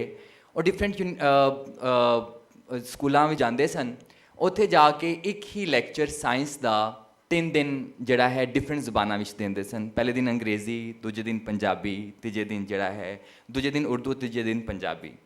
ਅਤੇ ਉਹਨਾਂ ਦਾ ਸੀ ਕਿ ਜਦੋਂ ਪਹਿਲੇ ਦਿਨ ਉਹਨਾਂ ਨੇ ਟੌਪਿਕ ਲਿਆ ਫੋਟੋਸਿੰਥੇਸਿਸ ਦਾ, ਜਿਹੜਾ ਅਮਲ ਹੈ ਸਾਰਾ ਉਹਦਾ, ਉਹ ਦੱਸਦੇ ਨੇ ਕਿ ਪਹਿਲੇ ਦਿਨ ਜਾ ਕੇ ਜਦੋਂ ਮੈਂ, ਔਰ ਇਹ ਕੋਈ ਪੰਜਾਬ ਦੇ ਕੋਈ ਦੁਰਾਡੇ ਪਿੰਡ ਵਿੱਚ ਜਾ ਕੇ ਨਹੀਂ, ਪੰਜਾਬ ਦੇ ਬਿਲਕੁਲ ਲਾਹੌਰ ਦੇ ਬਿਲਕੁਲ ਜਿਹੜੇ ਨਾਲ ਸਕੂਲ ਨੇ ਉਹਨਾਂ ਵਿੱਚ, ਕਹਿੰਦੇ ਕਿ ਪਹਿਲੇ ਦਿਨ ਜਾ ਕੇ ਉਹਨਾਂ ਨਾਲ ਗੱਲ ਹੋਈ, ਉਹਨਾਂ ਨੂੰ ਮੈਂ ਅੰਗਰੇਜ਼ੀ 'ਚ ਫੋਟੋਸਿੰਥੇਸਿਸ ਦਾ ਦੱਸਿਆ ਤੇ ਵਿਚਾਰੇ ਬਾਲਾਂ ਨੂੰ ਬਾਲੜੀਆਂ ਨੂੰ ਜਿਹੜੇ ਘਰਾਂ ਵਿੱਚ ਪੰਜਾਬੀ ਬੋਲ ਰਹੇ ਨੇ ਜਾਂ ਤੱਕੋ ਤੱਕੀ ਉਰਦੂ ਬੋਲ ਰਹੇ ਨੇ, ਉਹਨਾਂ ਨੂੰ ਕੀ ਸਮਝ ਬਣਨੀ ਸੀ। ਦੂਜੇ ਦਿਨ ਉਰਦੂ ਕੀਤੀ ਤੇ ਉਰਦੂ ਵਿੱਚ ਗੱਲ ਕੀਤੀ ਤੇ ਇੱਕ ਮਾੜੀ ਮੋਟੀ ਗੱਲ ਕੋਈ ਪੁੱਜੀ। ਤੇ ਤੀਜੇ ਦਿਨ ਮੈਂ ਕਿਹਾ ਕਿ ਜਦੋਂ ਸੂਰਜ ਆਉਂਦਾ ਹੈ ਨਾ ਤੇ ਜਿਹੜੇ ਪੱਤਰ ਨੇ ਉਹ ਆਪਣੀ ਰੋਟੀ ਬਣਾਉਂਦੇ ਨੇ, ਰੁੱਖ ਜਿਹੜਾ ਹੈ ਉਹ ਆਪਣੀ ਰੋਟੀ ਬਣਾਉਂਦਾ ਹੈ। ਤੇ ਫੌਰਨ ਇੱਕ ਬਾਲੜੀ ਨੇ ਸਵਾਲ ਕੀਤਾ ਤੇ ਫਿਰ ਰਾਤ ਨੂੰ ਕੀ ਕਰਦੇ ਨੇ। ਸੋ ਕਿਵੇਂ ਬੋਲੀ ਨੇ ਬੱਚੇ ਦੀ ਜਿਹੜੀ ਸੋਚਣ ਦੀ ਜਿਹੜੀ ਉਹਦੀ ਜਿਹੜੀ ਤਾਕਤ ਸੀ ਉਹਨੂੰ ਕਿਵੇਂ ਜਿਹੜਾ ਹੈ ਉਭਾਰਿਆ ਔਰ ਉਹਨੂੰ ਜਿਹੜਾ ਹੈ ਸੋਚਣ ਵੱਲ ਲੈ ਕੇ ਗਏ। ਮੈਂ ਲਾਹੌਰ ਵਿੱਚ ਵੀ ਤੇ ਆਲੇ ਦੁਆਲੇ ਵੀ ਪਿੰਡਾਂ ਵਿੱਚ ਜਾ ਕੇ ਬਾਲਾਂ ਨਾਲ ਲੱਗਾ ਰਹਿਣਾ, ਮਾੜਾ ਮੋਟਾ ਕੰਮ ਕਰਨਾ ਬੋਲੀ ਦਾ ਤੇ ਨਾਲ। ਤੇ ਇੱਥੇ ਖਾਸ ਤੌਰ 'ਤੇ ਸ਼ਹਿਰ ਵਿੱਚ ਬੋਲੀ ਨਾ ਪੜ੍ਹਨ ਨਾਲ ਇੱਕ ਵੱਡਾ ਮਸਲਾ ਇਹ ਹੋਇਆ ਹੈ ਕਿ ਬੱਚਿਆਂ ਨੂੰ ਆਪਣੇ ਰੁੱਖਾਂ ਦੇ ਨਾਂ ਨਹੀਂ ਆਉਂਦੇ, ਆਪਣੇ ਪੱਖੂਆਂ ਦੇ ਨਾਂ ਨਹੀਂ ਆਉਂਦੇ। ਮੇਰੇ ਕੋਲ ਕੋਈ ਪਿਛਲੇ ਸੈਸ਼ਨ ਵਿੱਚ ਜਦੋਂ ਕਲਾਸ ਸ਼ੁਰੂ ਹੋਈ ਤਾਂ 150 ਦੇ ਨੇੜੇ ਬਾਲ ਸਨ। 150 ਬਾਲਾਂ ਵਿੱਚੋਂ ਕਿਸੇ ਨੂੰ ਨਹੀਂ ਸੀ ਪਤਾ ਕਿ ਟਾਲੀ ਕੀ ਹੈ, ਕਿਸੇ ਨੂੰ ਨਹੀਂ ਸੀ ਪਤਾ ਕਿੱਕਰ ਕੀ ਹੈ। ਸੋ ਜਦੋਂ ਬੋਲੀ ਨਹੀਂ ਪੜ੍ਹਾਈ ਜਾ ਰਹੀ ਨਿਸਾਬ ਵਿੱਚ, ਬੱਚੇ ਨਾ ਤੇ ਆਪਣੇ ਆਪ ਨਾਲ ਜੁੜੇ ਨੇ, ਨਾ ਧਰਤੀ ਨਾਲ ਜੁੜੇ ਨੇ ਔਰ ਨਾ ਹੀ ਜਿਹੜਾ ਹੈ ਉਹ ਉਹਨਾਂ ਦਾ ਸੋਚਣ ਵੱਲ ਜਿਹੜਾ ਹੈ ਉਹ ਧਿਆਨ ਹੈ। ਇਸੇ ਤਰ੍ਹਾਂ ਮੈਂ ਇੱਕ ਪਿੰਡ ਹੈ ਨਨਕਾਣੇ ਲਾਗੇ ਦੋਦਾ ਹੈ, ਉੱਥੇ ਇੱਕ ਪ੍ਰਾਇਮਰੀ ਸਕੂਲ ਹੈ ਗੌਰਮੈਂਟ ਸਕੂਲ। ਉੱਥੇ ਗਏ ਅਸੀਂ, ਉੱਥੇ ਬਾਲਾਂ ਨਾਲ ਵਰਕਸ਼ਾਪ ਕਰਨੀ ਸੀ। ਉੱਥੇ ਪੇਂਟਿੰਗ ਹੋਈ ਸੀ ਕੰਧ 'ਤੇ ਕਿ ਇੱਕ ਨਿੱਕੀ ਜੀ ਬਾਲੜੀ ਹੈ, ਕਿਸੇ ਜਿਵੇਂ ਲੰਡਨ ਵਿੱਚ ਘਰ ਬਣੇ ਹੁੰਦੇ ਨੇ ਉਸ ਤਰ੍ਹਾਂ ਦੇ ਘਰ ਵਿੱਚ ਹੈ ਤੇ ਉੱਥੋਂ ਬਹਿ ਕੇ ਉਹ ਤਾਰੇ ਵੇਖ ਰਹੀ ਹੈ। ਤੇ ਉੱਥੇ ਨਜ਼ਮ ਜਿਹੜੀ ਲਿਖੀ ਸੀ ਉਹ ਲਿਖੀ ਸੀ ਟਵਿੰਕਲ ਟਵਿੰਕਲ ਲਿਟਲ ਸਟਾਰ। ਤੇ ਮੇਰਾ ਸੀ ਕਿ ਇੱਕ ਬੱਚਾ ਜਿਹੜਾ ਪਿੰਡ ਦਾ ਬਾਲ ਹੈ ਉਹ ਜਦੋਂ ਸਕੂਲ ਦੇ ਕਲਾਸਰੂਮ ਵਿੱਚ ਬਹਿੰਦਾ ਹੋਏਗਾ ਉਹ ਕਿੰਨਾ ਉਹਨੂੰ ਲੱਗਦਾ ਹੋਏਗਾ ਕਿ ਪੜ੍ਹਾਈ, ਜੀਵਨ, ਮੇਰੀ ਬੋਲੀ, ਇਹ ਤਿੰਨੇ ਜਿਹੜੀਆਂ ਨੇ ਉਹ ਕੋਈ ਅੱਡ-ਅੱਡ ਸ਼ੈਵਾਂ ਨੇ, ਇਹ ਕੋਈ ਵੱਖਰੀ ਸ਼ੈ ਹੈ। ਸੋ ਸਾਡਾ ਜਿਹੜਾ ਐਜੂਕੇਸ਼ਨ ਵਿੱਚ ਜਿਹੜਾ ਹੈ ਉਹ ਬੋਲੀ ਦਾ ਸ਼ਾਮਿਲ ਨਾ ਹੋਵਨ, ਉਹਨੇ ਕਿਵੇਂ ਜਿਹੜਾ ਹੈ ਇਸ ਵੇਲੇ ਜਿਹੜੀ ਸ਼ਿੱਦਤ ਪਸੰਦੀ ਦੀ ਗੱਲ ਹੋ ਰਹੀ ਸੀ, ਇਸ ਵੇਲੇ ਇਹ ਗੱਲ ਹੋ ਰਹੀ ਸੀ ਕਿ ਪੰਜਾਬ ਆਪ ਕਿਵੇਂ ਪ੍ਰੋਬਲਮ ਬਣ ਗਿਆ ਹੈ, ਉਹਦਾ ਇੱਕ ਬਹੁਤ ਵੱਡਾ ਮਸਲਾ ਤੁਹਾਡੇ ਨਿਸਾਬ ਨਾਲ ਜੁੜਿਆ ਹੋਇਆ ਹੈ। ਤੁਸੀਂ ਨਿਸਾਬ ਵਿੱਚ ਜਿਹੜੀ ਤਾਰੀਖ ਪੜ੍ਹਾ ਰਹੇ ਹੋ, ਤੁਸੀਂ ਨਿਸਾਬ ਵਿੱਚ ਜਿਹੜੀ ਬੋਲੀ ਪੜ੍ਹਾ ਰਹੇ ਹੋ, ਨਾ ਤੇ ਉਹ ਬਾਲ ਦੀ ਤਾਰੀਖ ਹੈ ਨਾ ਉਹ ਉਹਦੀ ਬੋਲੀ ਹੈ। ਸੋ ਫਿਰ ਉਹਦਾ ਤੇ ਜਿਹੜਾ ਕਨੈਕਸ਼ਨ ਜਿਹੜਾ ਆਪਣੇ ਆਪ ਨਾਲ, ਟੋਟੈਲਿਟੀ ਨਾਲ, ਆਪਣੇ ਮਾਹੌਲ ਨਾਲ, ਆਪਣੇ ਰੁੱਖਾਂ ਨਾਲ, ਪੱਖੂਆਂ ਨਾਲ, ਪਰਿੰਦਿਆਂ ਨਾਲ ਬਣਨਾ ਸੀ, ਉਹ ਬਣਿਆ ਹੀ ਨਹੀਂ। ਉਹ ਟੁੱਟਿਆ ਹੈ, ਉਹ ਬਿਲਕੁਲ ਐਲੀਏਨੇਟਿਡ ਹੈ, ਉਹ ਵੱਖਰਾ ਹੈ। ਸੋ ਉਹਨੂੰ ਤੁਸੀਂ ਜਿਸ ਵੀ ਪਾਸੇ ਟੁਰੋਗੇ ਉਹ ਟੁਰੇਗਾ। ਉਹਨੂੰ ਸਿੰਧੀ ਦਾ ਵੀ ਨਹੀਂ ਪਤਾ ਲੱਗੇਗਾ, ਉਹਨੂੰ ਬਲੋਚੀ ਦਾ ਵੀ ਨਹੀਂ ਪਤਾ ਲੱਗੇਗਾ, ਉਹਨੂੰ ਕਿਸੇ ਹੋਰ ਕੌਮ ਦੀ ਵੀ ਸਮਝ ਨਹੀਂ ਆਏਗੀ ਜਦੋਂ ਤੱਕ ਉਹਨੂੰ ਆਪਣੀ ਬੋਲੀ ਦੀ ਨਹੀਂ ਸਮਝ, ਜਦੋਂ ਤੱਕ ਉਹਨੂੰ ਆਪਣੇ ਆਪ ਦੀ ਨਹੀਂ ਸਮਝ। ਉਹਦਾ ਜਿਹੜਾ ਸੋਚਣ ਢੰਗ ਹੈ ਉਹ ਉਹੀ ਹੋਏਗਾ ਜਿਹੜਾ ਸਟੇਟ ਦਾ ਨੈਰੇਟਿਵ ਹੈ, ਜਿਹੜਾ ਸਟੇਟ ਬਣਾਉਣਾ ਚਾਹੁੰਦੀ ਹੈ, ਕਿਉਂਕਿ ਉਹਦੇ ਕੋਲ ਆਪਣੀ ਤਾਰੀਖ ਹੀ ਨਹੀਂ ਹੈ। ਸੋ ਇਹ ਸਾਰਾ ਜਿਹੜਾ ਪੁਆੜਾ ਹੈ ਇਸ ਪੰਜਾਬ ਦਾ, ਉਹਦੇ ਵਿੱਚ ਪੰਜਾਬ ਦਾ ਜਿਹੜਾ ਐਜੂਕੇਸ਼ਨ ਸਿਸਟਮ ਹੈ, ਪੰਜਾਬ ਦਾ ਜਿਹੜਾ ਅਸੀਂ ਤਾਂ ਸਿਰਫ ਬੋਲੀ ਦੇ ਪੱਖ ਤੋਂ ਪੰਜਾਬ ਦਾ, ਉਹਦੇ ਵਿੱਚ ਪੰਜਾਬ ਦਾ ਜਿਹੜਾ ਐਜੂਕੇਸ਼ਨ ਸਿਸਟਮ ਹੈ, ਪੰਜਾਬ ਦਾ ਜਿਹੜਾ ਅਸੀਂ ਤਾਂ ਸਿਰਫ ਬੋਲੀ ਦੇ ਪੱਖ ਤੋਂ ਗੱਲ ਕਰ ਰਹੇ ਹਾਂ। ਐਜੂਕੇਸ਼ਨ ਸਿਸਟਮ ਦੇ ਹੋਰ ਬੜੇ ਮਸਲੇ ਨੇ, ਕਿਹੜੀਆਂ ਵੰਡਾਂ ਨੇ, ਕਿਹੜੇ ਸਕੂਲ ਨੇ ਜਿਹੜੇ ਤਗੜਿਆਂ ਲਈ ਨੇ, ਮਾੜਿਆਂ ਲਈ ਨੇ, ਇਹ ਵੰਡ ਕਿਹੜੀ ਹੈ। ਸੋ ਇਹਨੂੰ ਵੀ ਸੋਚਣ ਦੀ ਤੇ ਜਿਹੜਾ ਹੈ ਬਹੁਤ ਸ਼ੁਕਰੀਆ ਗੱਲ ਕਰਨ ਦੀ ਲੋੜ ਹੈ। ਮਿਹਰਬਾਨੀ। ਠੀਕ ਹੈ। ਅੱਛਾ, ਲਿਆਕਤ ਅਲੀ ਸਾਹਿਬ ਕੋਲੋਂ ਮੇਰਾ ਅਗਲਾ ਸਵਾਲ ਹੈ। ਐਜ਼ ਅ ਯੂਥ ਅਸੀਂ ਦੋ ਲਿਪੀਆਂ ਨੇ ਜਿੱਦਾਂ ਪੰਜਾਬੀ ਦੀਆਂ, ਗੁਰਮੁਖੀ ਤੇ ਸ਼ਾਹਮੁਖੀ। ਜਦੋਂ ਮੈਂ ਜਾਂ ਮੇਰੀ ਕੋਈ ਵੀ ਕਲਾਸ ਫੈਲੋ ਅਸੀਂ ਗੂਗਲ ਤੇ ਜਾਈਦਾ ਵਾ ਤਾਂ ਕੋਈ ਵੀ ਪੰਜਾਬੀ ਦਾ ਅੱਖਰ ਇਨਪੁਟ ਕਰੀਦਾ ਵਾ ਤਾਂ ਜਿਹੜੀ ਹੈ ਗੁਰਮੁਖੀ ਉਹ 'ਚ ਤੇ ਉਹਦਾ ਤਰਜਮਾ ਆ ਜਾਂਦਾ ਵਾ, ਅੰਗਰੇਜ਼ੀ 'ਚ ਵੀ ਆ ਜਾਂਦਾ ਵਾ, ਤੇ ਸ਼ਾਹਮੁਖੀ 'ਚ ਉਹਦਾ ਤਰਜਮਾ ਨਹੀਂ ਆਉਂਦਾ। ਅਸੀਂ ਡਿਜੀਟਲੀ ਇੰਪਾਵਰ ਕਿਉਂ ਨਹੀਂ ਕਰ ਸਕੇ? ਲਹਿੰਦੇ ਪੰਜਾਬ ਨੂੰ ਤੇ ਚੜ੍ਹਦੇ ਪੰਜਾਬ ਵਾਲਿਆਂ ਨੇ ਕੰਮ ਕੀਤਾ ਵਾ, ਅਸੀਂ ਇਹ ਤੋਂ ਇੰਨਾ ਦੂਰ ਕਿਉਂ ਆ? ਮੇਰਾ ਖਿਆਲ ਹੈ ਕਿ ਪੰਜਾਬੀਆਂ ਨੇ ਨਾ ਪੰਜਾਬੀ ਨੂੰ ਮਾਡਰਨਿਜ਼ਮ ਨਾਲ ਨਹੀਂ ਜੋੜਿਆ। ਇਹ ਹਮੇਸ਼ਾ ਇਹਨੂੰ ਸ਼ਾਇਰੀ ਨਾਲ ਤੇ ਜੋੜਦੇ ਰਹੇ, ਅਫਸਾਨੇ ਨਾਲ ਵੀ ਜੋੜਦੇ ਰਹੇ। ਮਸਲਨ ਇਸ ਪੰਜਾਬ 'ਚ ਜਦੋਂ ਇਸ ਤੋਂ ਪਹਿਲੇ ਡਾਕਟਰ ਮਾਰੀਆ ਦੱਸ ਰਹੇ ਸੀ ਕਿ ਬਈ ਇਤਿਹਾਸ ਜਿਹੜਾ ਹੈਗਾ ਪੰਜਾਬੀ 'ਚ ਕਿੰਨੀਆਂ ਤਾਰੀਖ 'ਤੇ ਕਿਤਾਬਾਂ ਛਪੀਆਂ ਨੇ, ਮੈਨੂੰ ਨਹੀਂ ਪਤਾ ਕੋਈ 2-4 ਛਪੀਆਂ ਹੋਣ, ਕਿਉਂਕਿ ਹਿਸਟਰੀ ਦੇ ਕੋਈ ਕਿਤਾਬ ਨਹੀਂ ਹੈਗੀ, ਕੋਈ ਸੋਸ਼ੀਓਲੋਜੀ ਦੀ ਕਿਤਾਬ ਨਹੀਂ ਹੈਗੀ। ਅਗਰ ਕੋਈ ਹੈ ਤਾਂ ਅਫਸਾਨੇ ਦੀ ਹੋਏਗੀ, ਕੋਈ ਨਾਵਲ ਵੀ ਹੋਏਗਾ। ਨਾਵਲ ਵੀ ਕੋਈ ਬਹੁਤ ਜ਼ਿਆਦਾ ਨਹੀਂ ਹੈਗੇ। ਇਸ ਵਾਸਤੇ ਪੰਜਾਬੀ ਨੂੰ ਮਾਡਰਨਿਜ਼ਮ ਨਾਲ ਜੋੜਨ ਦੀ ਲੋੜ ਹੈ। ਪੰਜਾਬੀ ਨੂੰ ਸਿਰਫ ਸ਼ਾਇਰੀ ਦੀ ਹੱਦ ਤੱਕ ਨਾ ਰੱਖੋ, ਉਹਨੂੰ ਅਫਸਾਨੇ ਦੀ ਹੱਦ ਤੱਕ ਨਾ ਰੱਖੋ, ਉਹਨੂੰ ਜਿਹੜੇ ਜਦੀਦ ਅਲੂਮ ਨੇ ਉਹਨਾਂ ਨਾਲ ਵੀ ਲੈ ਕੇ ਜਾਓ। ਐਸੇ ਵਾਸਤੇ ਜਦੋਂ ਤੁਸੀਂ ਕਹਿੰਦੇ ਹੋ ਡਿਜੀਟਲਾਈਜ਼ ਨਹੀਂ ਹੋਈ, ਉਹ ਐਸੇ ਵਾਸਤੇ ਨਹੀਂ ਹੋਈ ਕਿ ਮਾਡਰਨਿਜ਼ਮ ਵੱਲ ਕੋਈ ਗੌਰ ਹੀ ਨਹੀਂ ਕਰਦਾ। ਅੱਜ ਥੋੜ੍ਹਾ ਜਿੰਨਾ ਜ਼ੁਬਾਨਾਂ ਨੂੰ ਸਹਾਰਾ ਜਿਹੜਾ ਹੋਵੇ ਉਹ ਕੰਪਿਊਟਰ ਨੇ ਵੀ ਦਿੱਤਾ ਹੋਵੇ, ਉਹ ਮਾਡਰਨ ਜਿਹੜੇ ਗੈਜਟਸ ਨੇ ਉਹਨਾਂ ਨੇ ਵੀ ਦਿੱਤਾ ਹੋਵੇ। ਮਸਲਨ ਜੇ ਇਨ ਪੇਜ ਨਾ ਆਉਂਦਾ ਤਾਂ ਉਰਦੂ ਮਰਦੀ ਪਈ ਸੀ, ਉਰਦੂ ਨੂੰ ਸਹਾਰਾ ਇਨ ਪੇਜ ਨੇ ਦਿੱਤਾ ਹੋਵੇ, ਉਹਦੇ ਵਿੱਚੋਂ ਹੀ ਪੰਜਾਬੀ ਨੂੰ ਵੀ ਸਹਾਰਾ ਮਿਲਿਆ ਹੋਵੇ। ਇਸ ਵੇਲੇ ਪੰਜਾਬੀ ਨੂੰ ਅਗਰ ਇਹ ਚਾਹੁੰਦੇ ਨੇ ਕਿ ਵੀ ਜਿੰਦਾ ਰਹੇ, ਇਹ ਲੋਕਾਂ ਦੀ ਜ਼ੁਬਾਨ ਬਣੇ ਔਰ ਕੋਈ ਰੋਟੀ ਰੋਜ਼ੀ ਦੀ ਜ਼ੁਬਾਨ ਬਣੇ, ਔਰ ਰੋਟੀ ਰੋਜ਼ੀ ਦੀ ਜ਼ੁਬਾਨ ਬਣੇਗੀ, ਇਕੋਨਮੀ ਦੀ ਜ਼ੁਬਾਨ ਬਣੇਗੀ, ਤੇ ਫਿਰ ਹੀ ਇਹਦਾ ਕੋਈ ਅੱਗੇ ਗੱਲ ਟੁਰੇਗੀ। ਅਤੇ ਉਹਦੇ ਵਾਸਤੇ ਜਿਹੜਾ ਇਹਨੂੰ ਮਾਡਰਨ ਨਾਲ ਜੋੜਨਾ ਪਏਗਾ, ਮਾਡਰਨ ਟੈਕਨੋਲੋਜੀ ਨਾਲ ਜੋੜਨਾ ਪਏਗਾ। ਜੇ ਤੁਸੀਂ ਕਹੋ ਕਿ ਟੈਕਨੋਲੋਜੀ ਤੋਂ ਬਗੈਰ ਹੀ ਇਹ ਚੱਲ ਪਵੇ ਤੇ ਇਹ ਇੰਜ ਤੇ ਹੋ ਸਕਦਾ ਕਿ ਗਾਣੇ ਮੈਨੂੰ ਬੜੇ ਚੰਗੇ ਲੱਗਣਗੇ, ਮੈਂ ਸਿੱਧੂ ਮੂਸੇਵਾਲੇ ਦਾ ਵੀ ਗਾਣਾ ਸੁਣ ਲਾਂਗਾ, ਇੱਥੋਂ ਵੀ ਕਿਸੇ ਦਾ ਗਾਣਾ ਸੁਣ ਲਾਂਗਾ, ਲੇਕਿਨ ਨਹੀਂ, ਇਹ ਉਦੋਂ ਹੀ ਚੱਲੇਗੀ ਜਦੋਂ ਇਹ ਰੋਟੀ ਰੋਜ਼ੀ ਦੀ ਜ਼ੁਬਾਨ ਹੋਏਗੀ, ਲੋਕਾਂ ਦੇ ਨਾਲ ਇਹਦੀ ਗੱਲਬਾਤ ਹੋਏਗੀ, ਲੋਕਾਂ ਦੀ ਜਿਹੜਾ ਉਹਨੂੰ ਸਮਝ ਆਉਂਦੀ ਹੋਏਗੀ ਕਿ ਮੈਂ ਪੰਜਾਬੀ ਸਿੱਖ ਲਵਾਂਗਾ ਜਾਂ ਪੰਜਾਬੀ ਪੜ੍ਹਾਂਗਾ ਅਤੇ ਮੇਰੇ 'ਤੇ ਕੋਈ ਭਾਰ ਨਹੀਂ ਪੈਣਾ, ਮੈਂ ਅੱਗੇ ਹੀ ਵਧਾਂਗਾ। ਹੁਣ ਅਜੇ ਤੱਕ ਪਾਕਿਸਤਾਨ ਦੀ ਸੂਰਤ ਹੈ ਵੇ ਕਿ ਪੰਜਾਬੀ ਅੱਗੇ ਵਧਣ ਵਾਸਤੇ ਨਹੀਂ ਹੈਗੀ, ਅਜੇ ਸਿਰਫ ਗੱਲਬਾਤ ਵਾਸਤੇ ਹੀ ਹੈਗੀ ਹੈ। ਇਹ ਜਿੰਨਾ ਚਿਰ ਅੱਗੇ ਵਧਣ ਦੀ, ਸਮਾਜੀ ਤਰੱਕੀ ਦੀ, ਸੋਸ਼ਲ ਡਿਵੈਲਪਮੈਂਟ ਦੀ ਇਹ ਇੰਸਟਰੂਮੈਂਟ ਨਹੀਂ ਬਣੇਗੀ ਪੰਜਾਬੀ, ਤੇ ਉਹ ਠੀਕ ਹੈ। ਇੱਕ ਮੁੰਡਾ ਜਿਸ ਤਰ੍ਹਾਂ ਮਲਕ ਸਾਹਿਬ ਨੇ ਅੱਗੇ ਗੱਲ ਕੀਤੀ ਤੇ ਇੱਕ ਬੀਬੀ ਨੇ ਕਿਹਾ ਕਿ ਚੀਨੀ ਦੇ ਆਪਣੀ ਜ਼ੁਬਾਨ 'ਚ ਸਾਇੰਸ ਪੜ੍ਹਾਉਂਦੇ ਨੇ। ਬਈ ਜਿਹੜੀਆਂ ਜ਼ੁਬਾਨਾਂ 'ਚ ਸਾਇੰਸ ਇਜਾਦ ਹੁੰਦੀ ਹੈ ਉਹ ਤੁਸੀਂ ਆਪਣੀ ਜ਼ੁਬਾਨ 'ਚ ਪੜ੍ਹਾ ਸਕਦੇ ਜੇ, ਪੰਜਾਬੀ 'ਚ ਅਜੇ ਸਾਇੰਸ ਇਜਾਦ ਨਹੀਂ ਹੋ ਰਹੀ। ਇਹਨੇ ਉਹ ਮਹਾਰਤਾਂ ਨਹੀਂ ਸਿੱਖੀਆਂ ਸਾਇੰਸੀ, ਉਹ ਪੰਜਾਬੀ 'ਚ ਨਹੀਂ ਹੈਗੀਆਂ। ਇਸ ਵਾਸਤੇ ਡਾਕਟਰ ਸਾਹਿਬ ਨੇ ਗੱਲ ਕੀਤੀ ਇਸ ਤੋਂ ਪਹਿਲੇ ਕਿ ਉਹਨਾਂ ਨੇ MBBS ਜਿਹੜਾ ਅੰਗਰੇਜ਼ੀ 'ਚ ਪੜ੍ਹਿਆ ਹੋਵੇ।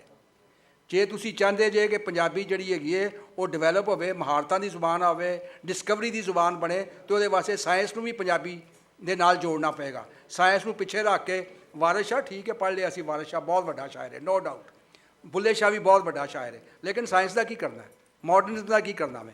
ਇਹਨਾਂ ਨੂੰ ਨਾਲ ਜੋੜੋਗੇ ਤਾਂ ਪੰਜਾਬੀ ਚੱਲੇਗੀ।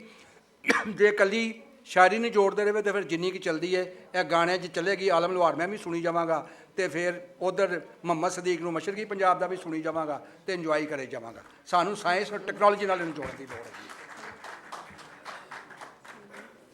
ਸਰ ਤਾਰਿਕ ਜਟਾਲਾ ਸਾਹਿਬ, ਸਰ ਜਿਹੜੀ ਯੂਥ ਆ ਉਹ ਆਪਣੀ ਬੋਲੀ ਤੋਂ, ਆਪਣੇ ਕਲਚਰ ਤੋਂ ਇੰਨਾ ਸ਼ਰਮਾਉਂਦੀ ਕਿਉਂ ਆ? ਤੇ ਅਸੀਂ ਇੱਕ ਦੂਜੇ ਨੂੰ ਬੁਲੀ ਕਿਉਂ ਕਰਦੇ ਆ? ਜੇ ਕੋਈ ਪੰਜਾਬੀ ਬੋਲਦਾ ਵੀ ਆ ਤੇ ਅਸੀਂ ਉਹਦਾ ਮਜ਼ਾਕ ਕਿਉਂ ਉਡਾਉਂਦੇ ਆ? ਅਸੀਂ ਐਪਰੀਸ਼ੀਏਟ ਕਿਉਂ ਨਹੀਂ ਕਰਦੇ ਇੱਕ ਦੂਜੇ ਨੂੰ? ਤੇ ਇਹਦੇ ਵਾਸਤੇ ਸਾਡੀ ਜਿਹੜੀ ਹਕੂਮਤ ਆ ਉਹਨੇ ਆਹਰ ਕੀਤਾ ਵਾ, ਤੇ ਸਾਡੇ ਜਿਹੜੇ ਦਾਨਿਸ਼ਵਰ ਨੇ ਉਹ ਆਪਣਾ ਕੀ ਰੋਲ ਪਲੇ ਕਰ ਰਹੇ ਨੇ? ਹਾਂਜੀ, ਇਹ ਬਹੁਤ ਵੱਡਾ ਮਸਲਾ ਹੈ ਕਿ ਯੂਥ ਅਵਲ ਤਾਂ ਪੰਜਾਬੀ ਬੋਲਦੀ ਨਹੀਂ, ਤੇ ਜੇ ਬੋਲੇ ਤੇ ਉਹ ਮਜ਼ਾਕ ਦਾ ਨਿਸ਼ਾਨਾ ਬਣਦੀ ਹੈ। ਇਹਦੀ ਕੋਈ ਤਾਰੀਖੀ ਬੈਕਗਰਾਉਂਡ ਵੀ ਹੈ। ਤਾਰੀਖੀ ਬੈਕਗਰਾਉਂਡ ਇਹ ਹੋਵੇ ਕਿ ਪਾਕਿਸਤਾਨ ਬਣਿਆ ਹੀ ਇਸ ਅੰਦਾਜ਼ ਨਾਲ ਸੀ ਕਿ ਇਲਾਕਾਈ ਜ਼ਬਾਨਾਂ ਜਾਂ ਇਲਾਕਾਈ ਕੌਮੀਅਤਾਂ ਦੀ ਨਫੀ ਕੀਤੀ ਜਾਏ ਤੇ ਇੱਕ ਕੌਮ ਬਣਾਈ ਜਾਏ ਜਿਹਦਾ ਇੱਕ ਮਜ਼ਹਬ ਹੋਏ ਤੇ ਇੱਕ ਜ਼ਬਾਨ ਹੋਏ। ਮਤਲਬ ਇਹ ਪਾਕਿਸਤਾਨ ਦੀ ਬੁਨਿਆਦ ਸੀ, ਜਿਹਦੀ ਵਜ੍ਹਾ ਕਰਕੇ ਇਸਲਾਮ ਨੂੰ ਮਜ਼ਹਬ ਮਿਥਿਆ ਗਿਆ ਔਰ ਉਰਦੂ ਨੂੰ ਇਸਲਾਮੀ ਨਿਜ਼ਾਮ ਜ਼ਬਾਨ ਦੇ ਨਾਤੇ 'ਤੇ ਮਤਲਬ ਹੈ ਕਿ ਇੱਕ ਜ਼ਬਾਨ ਮਿਥਿਆ ਗਿਆ। ਇਸ ਜਿਹੜੀ ਮਿੱਥ ਦੀ ਜਾਂ ਜੋ ਵੀ ਸੀ ਇਹ ਤਾਂ ਬਰਬਾਦ ਹੋ ਗਈ ਨਾ ਜਦੋਂ ਕਿ ਈਸਟ ਪਾਕਿਸਤਾਨ ਲਹਿਦਾ ਹੋਇਆ। ਉਹਨਾਂ ਨੇ ਸਭ ਕੁਝ ਮਤਲਬ ਹੈ ਕਿ ਖਲੀਜ ਬੰਗਾਲ 'ਚ ਰੋੜ ਕੇ ਰੱਖ ਦਿੱਤੀ। ਦੋ ਕੌਮੀ ਨਜ਼ਰੀਏ ਨੂੰ ਇਸਲਾਮ ਨਾਲ ਜੋੜ ਸਕਿਆ ਨਾ, ਔਰ ਨਾ ਜ਼ਬਾਨ ਇੱਕ ਹੋ ਸਕੀ ਤੇ ਨਾ ਮਜ਼ਹਬ ਇੱਕ ਹੋ ਸਕਿਆ। ਪਹਿਲੀ ਗੱਲ ਤਾਂ ਹੈ, ਅਤੇ ਜਿਹਦੀ ਵਜ੍ਹਾ ਕਰਕੇ ਮਤਲਬ ਇਹ ਇੱਕ ਬੁਨਿਆਦ ਸੀ। ਅਤੇ ਇੱਥੇ ਲੇਕਿਨ ਮਾਮਲਾ ਦੂਸਰਾ ਸੀ। ਇਸ ਪਾਸੇ ਇਹ ਵੇ ਕਿ ਜਦੋਂ ਪਾਕਿਸਤਾਨ ਬਣਿਆ ਅਤੇ ਉਦੋਂ ਬਾਅਦ ਜਦੋਂ ਹਿੰਦੁਸਤਾਨ ਤੋਂ ਇੱਥੇ ਮਹਾਜਰਾਂ ਦਾ ਇਨਫਲਕਸ ਹੋਇਆ, ਸਿਆਸੀ ਵਜੂਹਾਤ ਨੇ ਕਈ, ਅਤੇ ਚੂੰਕਿ ਉਹ ਅਲੀਗੜ੍ਹ ਤੋਂ ਆ ਰਹੇ ਸਨ ਮੁਖਤਲਿਫ ਦਾਇਰਿਆਂ ਤੋਂ, ਔਰ ਇੱਥੇ ਹਕੂਮਤ ਜਿਹੜੀ ਸੀ ਨਾ ਉਦੋਂ ਜਿਹੜੀ ਵੀ ਸੀ ਉਹਨਾਂ ਮਹਾਜਰਾਂ ਨੂੰ ਬਹੁਤ ਫੈਸਿਲੀਟੇਟ ਕੀਤਾ। ਨੌਕਰੀਆਂ 'ਤੇ ਉਹ ਕਾਬਜ਼ ਹੋਏ, ਪਾਲਿਸੀ ਮੇਕਿੰਗ 'ਤੇ ਉਹ ਕਾਬਜ਼ ਹੋਏ, ਬੈਂਕਿੰਗ 'ਤੇ ਉਹ ਕਾਬਜ਼ ਹੋਏ, ਅਤੇ ਉਹਨਾਂ ਨੇ ਐਸੇ ਅਦਾਰੇ ਬਣਾਏ ਔਰ ਐਸੀ ਪਾਲਿਸੀਆਂ ਸ਼ੁਰੂ ਕੀਤੀਆਂ ਕਿ ਜਿਹਦੀ ਵਜ੍ਹਾ ਕਰਕੇ ਉਰਦੂ ਨੂੰ ਉਹਨਾਂ ਨੂੰ ਹਾਵੀ ਕਰ ਦਿੱਤਾ ਔਰ ਬਾਕੀ ਜ਼ਬਾਨਾਂ ਜਿਹੜੀਆਂ ਨਾ ਪਿੱਛੇ ਰਹਿ ਗਈਆਂ। ਔਰ ਇਸ ਤਰ੍ਹਾਂ ਕਾਫੀ ਦੇਰ ਤੱਕ ਚੱਲਦਾ ਰਿਹਾ ਔਰ ਇਸ ਤਰੀਕੇ ਨੇ ਇਸ ਨਿਜ਼ਾਮ ਨੇ ਪੰਜਾਬੀਆਂ ਨੂੰ ਖਾਸ ਤੌਰ 'ਤੇ ਮੁਤਅਸਰ ਕੀਤਾ। ਬਾਕੀ ਇਲਾਕਾਈ ਮਤਲਬ ਕੌਮੀ ਜ਼ਬਾਨਾਂ ਜਾਂ ਕੌਮੀ ਜਿਹੜੇ ਵਾਧਤਾਂ ਸਨ ਉਹ ਤਾਂ ਕਾਫੀ ਹੱਦ ਤੱਕ ਆਪਣੇ ਆਪ ਨੂੰ ਬਚਾ ਗਈਆਂ, ਲੇਕਿਨ ਪੰਜਾਬੀ ਜਿਹੜੇ ਸਨ ਨਾ ਉਹ ਅਹਿਸਾਸੇ ਕਮਤਰੀ ਦੇ ਵਿੱਚ ਉਹਨਾਂ ਨੂੰ ਮੁਬਤਲਾ ਕਰਤਾ ਗਿਆ। ਮੈਨੂੰ ਯਾਦ ਹੈ ਕਿ ਇਹ ਸਾਡੇ ਜ਼ਮਾਨੇ ਦੇ ਵਿੱਚ ਮਸਲਨ ਅਸਾਂ ਤਾਂ ਮਾਪਿਆਂ ਕੋਲ ਪੰਜਾਬੀ ਸਿੱਖੀ, ਸਕੂਲ 'ਚ ਵੀ ਪੰਜਾਬੀ ਲੈ ਕੇ ਗਏ, ਪੰਜਾਬੀ ਪਹਾੜੇ ਪੜ੍ਹੇ, ਪੰਜਾਬੀ ਦੇ ਵਿੱਚ ਅਸਾਂ ਸਭ ਮੈਥ ਪੜ੍ਹਿਆ।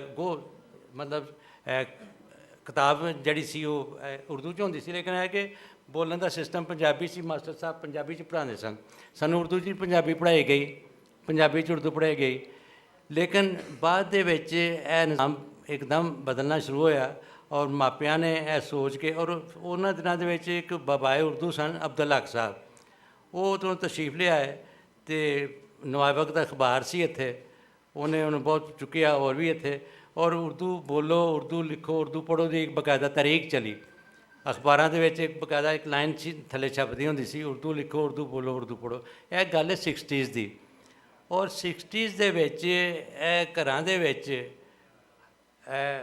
ਕੁਝ ਲੋਕਾਂ ਨੇ ਮਤਲਬ ਜਿਹੜੇ ਕਿ ਆਪਣੇ ਆਪ ਨੂੰ ਜ਼ਿਆਦਾ ਪੜ੍ਹੇ ਲਿਖੇ ਸਮਝਦੇ ਸਨ, ਆਪਣੇ ਬੱਚਿਆਂ ਨਾਲ ਉਰਦੂ ਬੋਲਣੀ ਸ਼ੁਰੂ ਕਰਤੀ।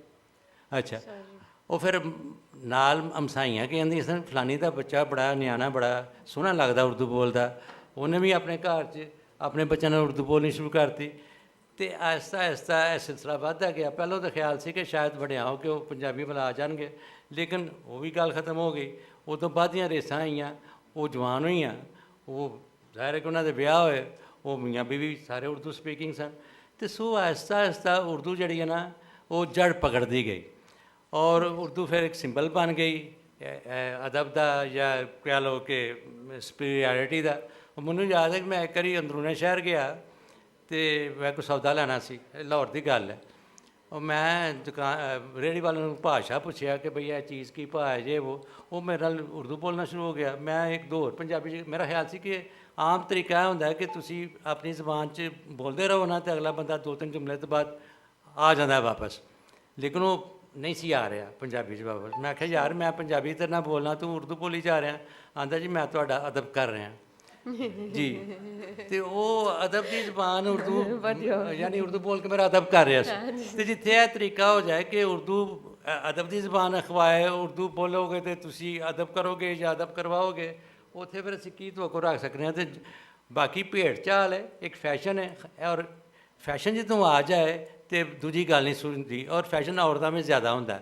ਇਹੀ ਵਜ੍ਹਾ ਹੈ ਕਿ ਉਰਦੂ ਬੋਲਣ ਦਾ ਫੈਸ਼ਨ ਜ਼ਿਆਦਾਤਰ ਔਰਤਾਂ ਵਿੱਚ, ਔਰ ਔਰਤਾਂ ਜਿਹੜੀਆਂ ਨਾ ਉਹ ਪੰਜਾਬੀ ਆਉਂਦੀ ਵੀ ਉਹ ਤਾਂ ਨਹੀਂ ਬੋਲਦੀਆਂ, ਔਰਤਾਂ ਨੇ ਲਫ਼ਜ਼ ਵੀ ਪੰਜਾਬੀ ਬੋਲਣ ਦਾ ਜਵਾਬ ਉਰਦੂ 'ਚ ਦੇਣਾ। दुकानदार को जान गया वो वाला दिखाएं आपने देखा होगा ਤੇ ਆਮ ਇੱਕ ਸਿਲਸਿਲਾ ਸਰ ਜੀ ਇਹ ਤੁਹਾਡੀ ਸ਼ਿਕਾਇਤ ਅਸੀਂ ਹੁਣ ਦੂਰ ਕਰਾਂਗੇ। ਉਹ ਵਿਖਾਓ, ਆਹ ਵਿਖਾਓ, ਆਹ ਰੰਗ ਵਿਖਾਓ। ਤੇ ਇਹ ਇੱਕ ਸਿਲਸਿਲਾ ਚੱਲ ਗਿਆ ਹੈ ਕਿ ਉਰਦੂ ਬੋਲਣੀ ਨਹੀਂ ਤੇ ਪੰਜਾਬੀ ਬੋਲਣੇ ਸ਼ਰਮ ਆਣੀ ਹੈ ਸਾਨੂੰ। ਬਹੁਤ ਸ਼ੁਕਰੀਆ, ਬਹੁਤ ਸ਼ੁਕਰੀਆ।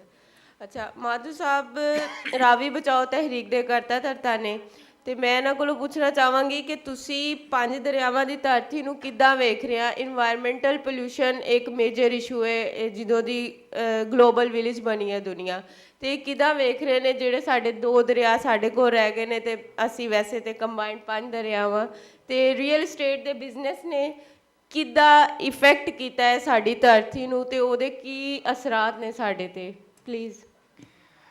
ਗੁਰੂਆਂ ਦਾ ਸ਼ਬਦ ਹੈ ਜੀ, ਪਵਨ ਗੁਰੂ ਪਾਣੀ ਪਿਤਾ ਮਾਤਾ ਧਰਤ ਮਹਤ, ਦਿਵਸ ਰਾਤ ਦੋਇ ਦਾਈ ਦਈਆ ਖੇਲੇ ਸਗਲ ਜਗਤ।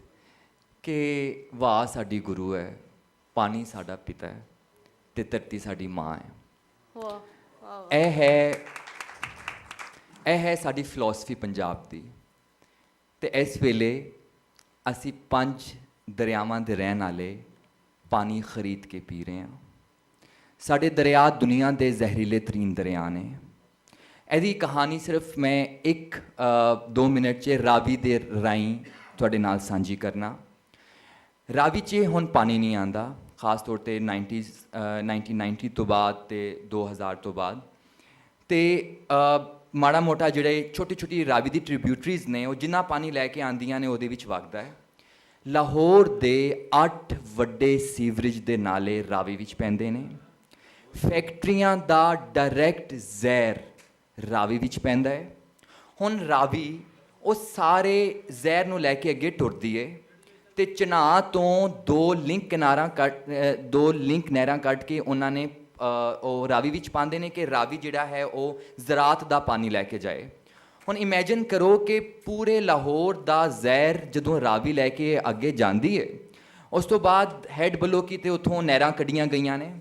ਉਹ ਨਹਿਰਾਂ ਜਿੱਥੇ ਜਿੱਥੇ ਜਾ ਰਹੀਆਂ ਨੇ, ਰਾਵੀ ਜਿੱਥੇ ਜਿੱਥੇ ਜਾ ਰਹੀ ਹੈ, ਜ਼ੇਰੇ ਜ਼ਮੀਨ ਪਾਣੀ ਵੀ ਸਾਰਾ ਖਰਾਬ ਹੋ ਰਿਹਾ ਹੈ ਤੇ ਕਿਸਾਨ ਉਹੀ ਪਾਣੀ ਜਿਹੜਾ ਹੈ ਫਸਲਾਂ ਨੂੰ ਲਾਉਂਦਾ ਹੈ। ਜਿਹੜੀ ਸਬਜ਼ੀ, ਜਿਹੜੀ ਫਸਲ ਅਸੀਂ ਖਾ ਰਹੇ ਹਾਂ, ਤੁਸੀਂ ਇਮੇਜਿਨ ਕਰ ਸਕਦੇ ਹੋ ਕੀ ਹੋਣੀ ਹੈ। ਇਹੀ ਹਾਲ ਚਨਾਹ ਦੇ ਨਾਲ ਅਸੀਂ ਕੀਤਾ ਹੈ, ਇਹੀ ਹਾਲ ਜੇਹਲਮ ਦਾ ਹੈ। ਸੋ ਸਾਡੇ ਦਰਿਆ ਇਸ ਵੇਲੇ ਦੁਨੀਆ ਦੇ ਜ਼ਹਿਰੀਲੇ ਤਰੀਨ ਦਰਿਆ ਨੇ। ਸਾਡੇ ਕੋਲ ਕੋਈ ਵੀ ਪਾਣੀ ਨੂੰ ਟਰੀਟ ਕਰਨ ਵਾਲੇ ਪਲਾਂਟ ਪੰਜਾਬ ਵਿੱਚ ਉਸ ਤਰ੍ਹਾਂ ਤੋਂ ਨਹੀਂ। ਜਿੰਨੀ ਇੰਡਸਟਰੀ ਹੈ ਉਹ ਪਾਣੀ ਨਾਲ, ਧਰਤੀ ਨਾਲ, ਜ਼ਮੀਨ ਨਾਲ ਕੀ ਕਰ ਰਹੀ ਹੈ, ਇਹਦੇ ਬਾਰੇ ਵਿਚਾਰ ਕਰਨ ਦੀ ਲੋੜ ਹੈ। ਸੋ ਇੱਕ ਤੇ ਸਾਡੇ ਕੋਲ ਦੋ ਦਰਿਆ ਤੇ ਰਹੇ ਕੋਈ ਨਹੀਂ, ਪਰ ਜਿਹੜਾ ਪਾਣੀ ਮਾੜਾ ਮੋਟਾ ਰਹਿ ਗਿਆ ਉਹਦੇ ਨਾਲ ਅਸੀਂ ਕੀ ਕਰ ਰਹੇ ਹਾਂ। ਸੋ ਇਹ ਇੱਕ ਜ਼ਹਿਰ ਦਾ ਸਰਕਲ ਹੈ, ਸਾਈਕਲ ਹੈ ਜੋ ਇਸ ਵੇਲੇ ਪੰਜਾਬ ਜਿਹਨੂੰ ਐਕਸਪੀਰੀਅੰਸ ਕਰ ਰਿਹਾ ਹੈ।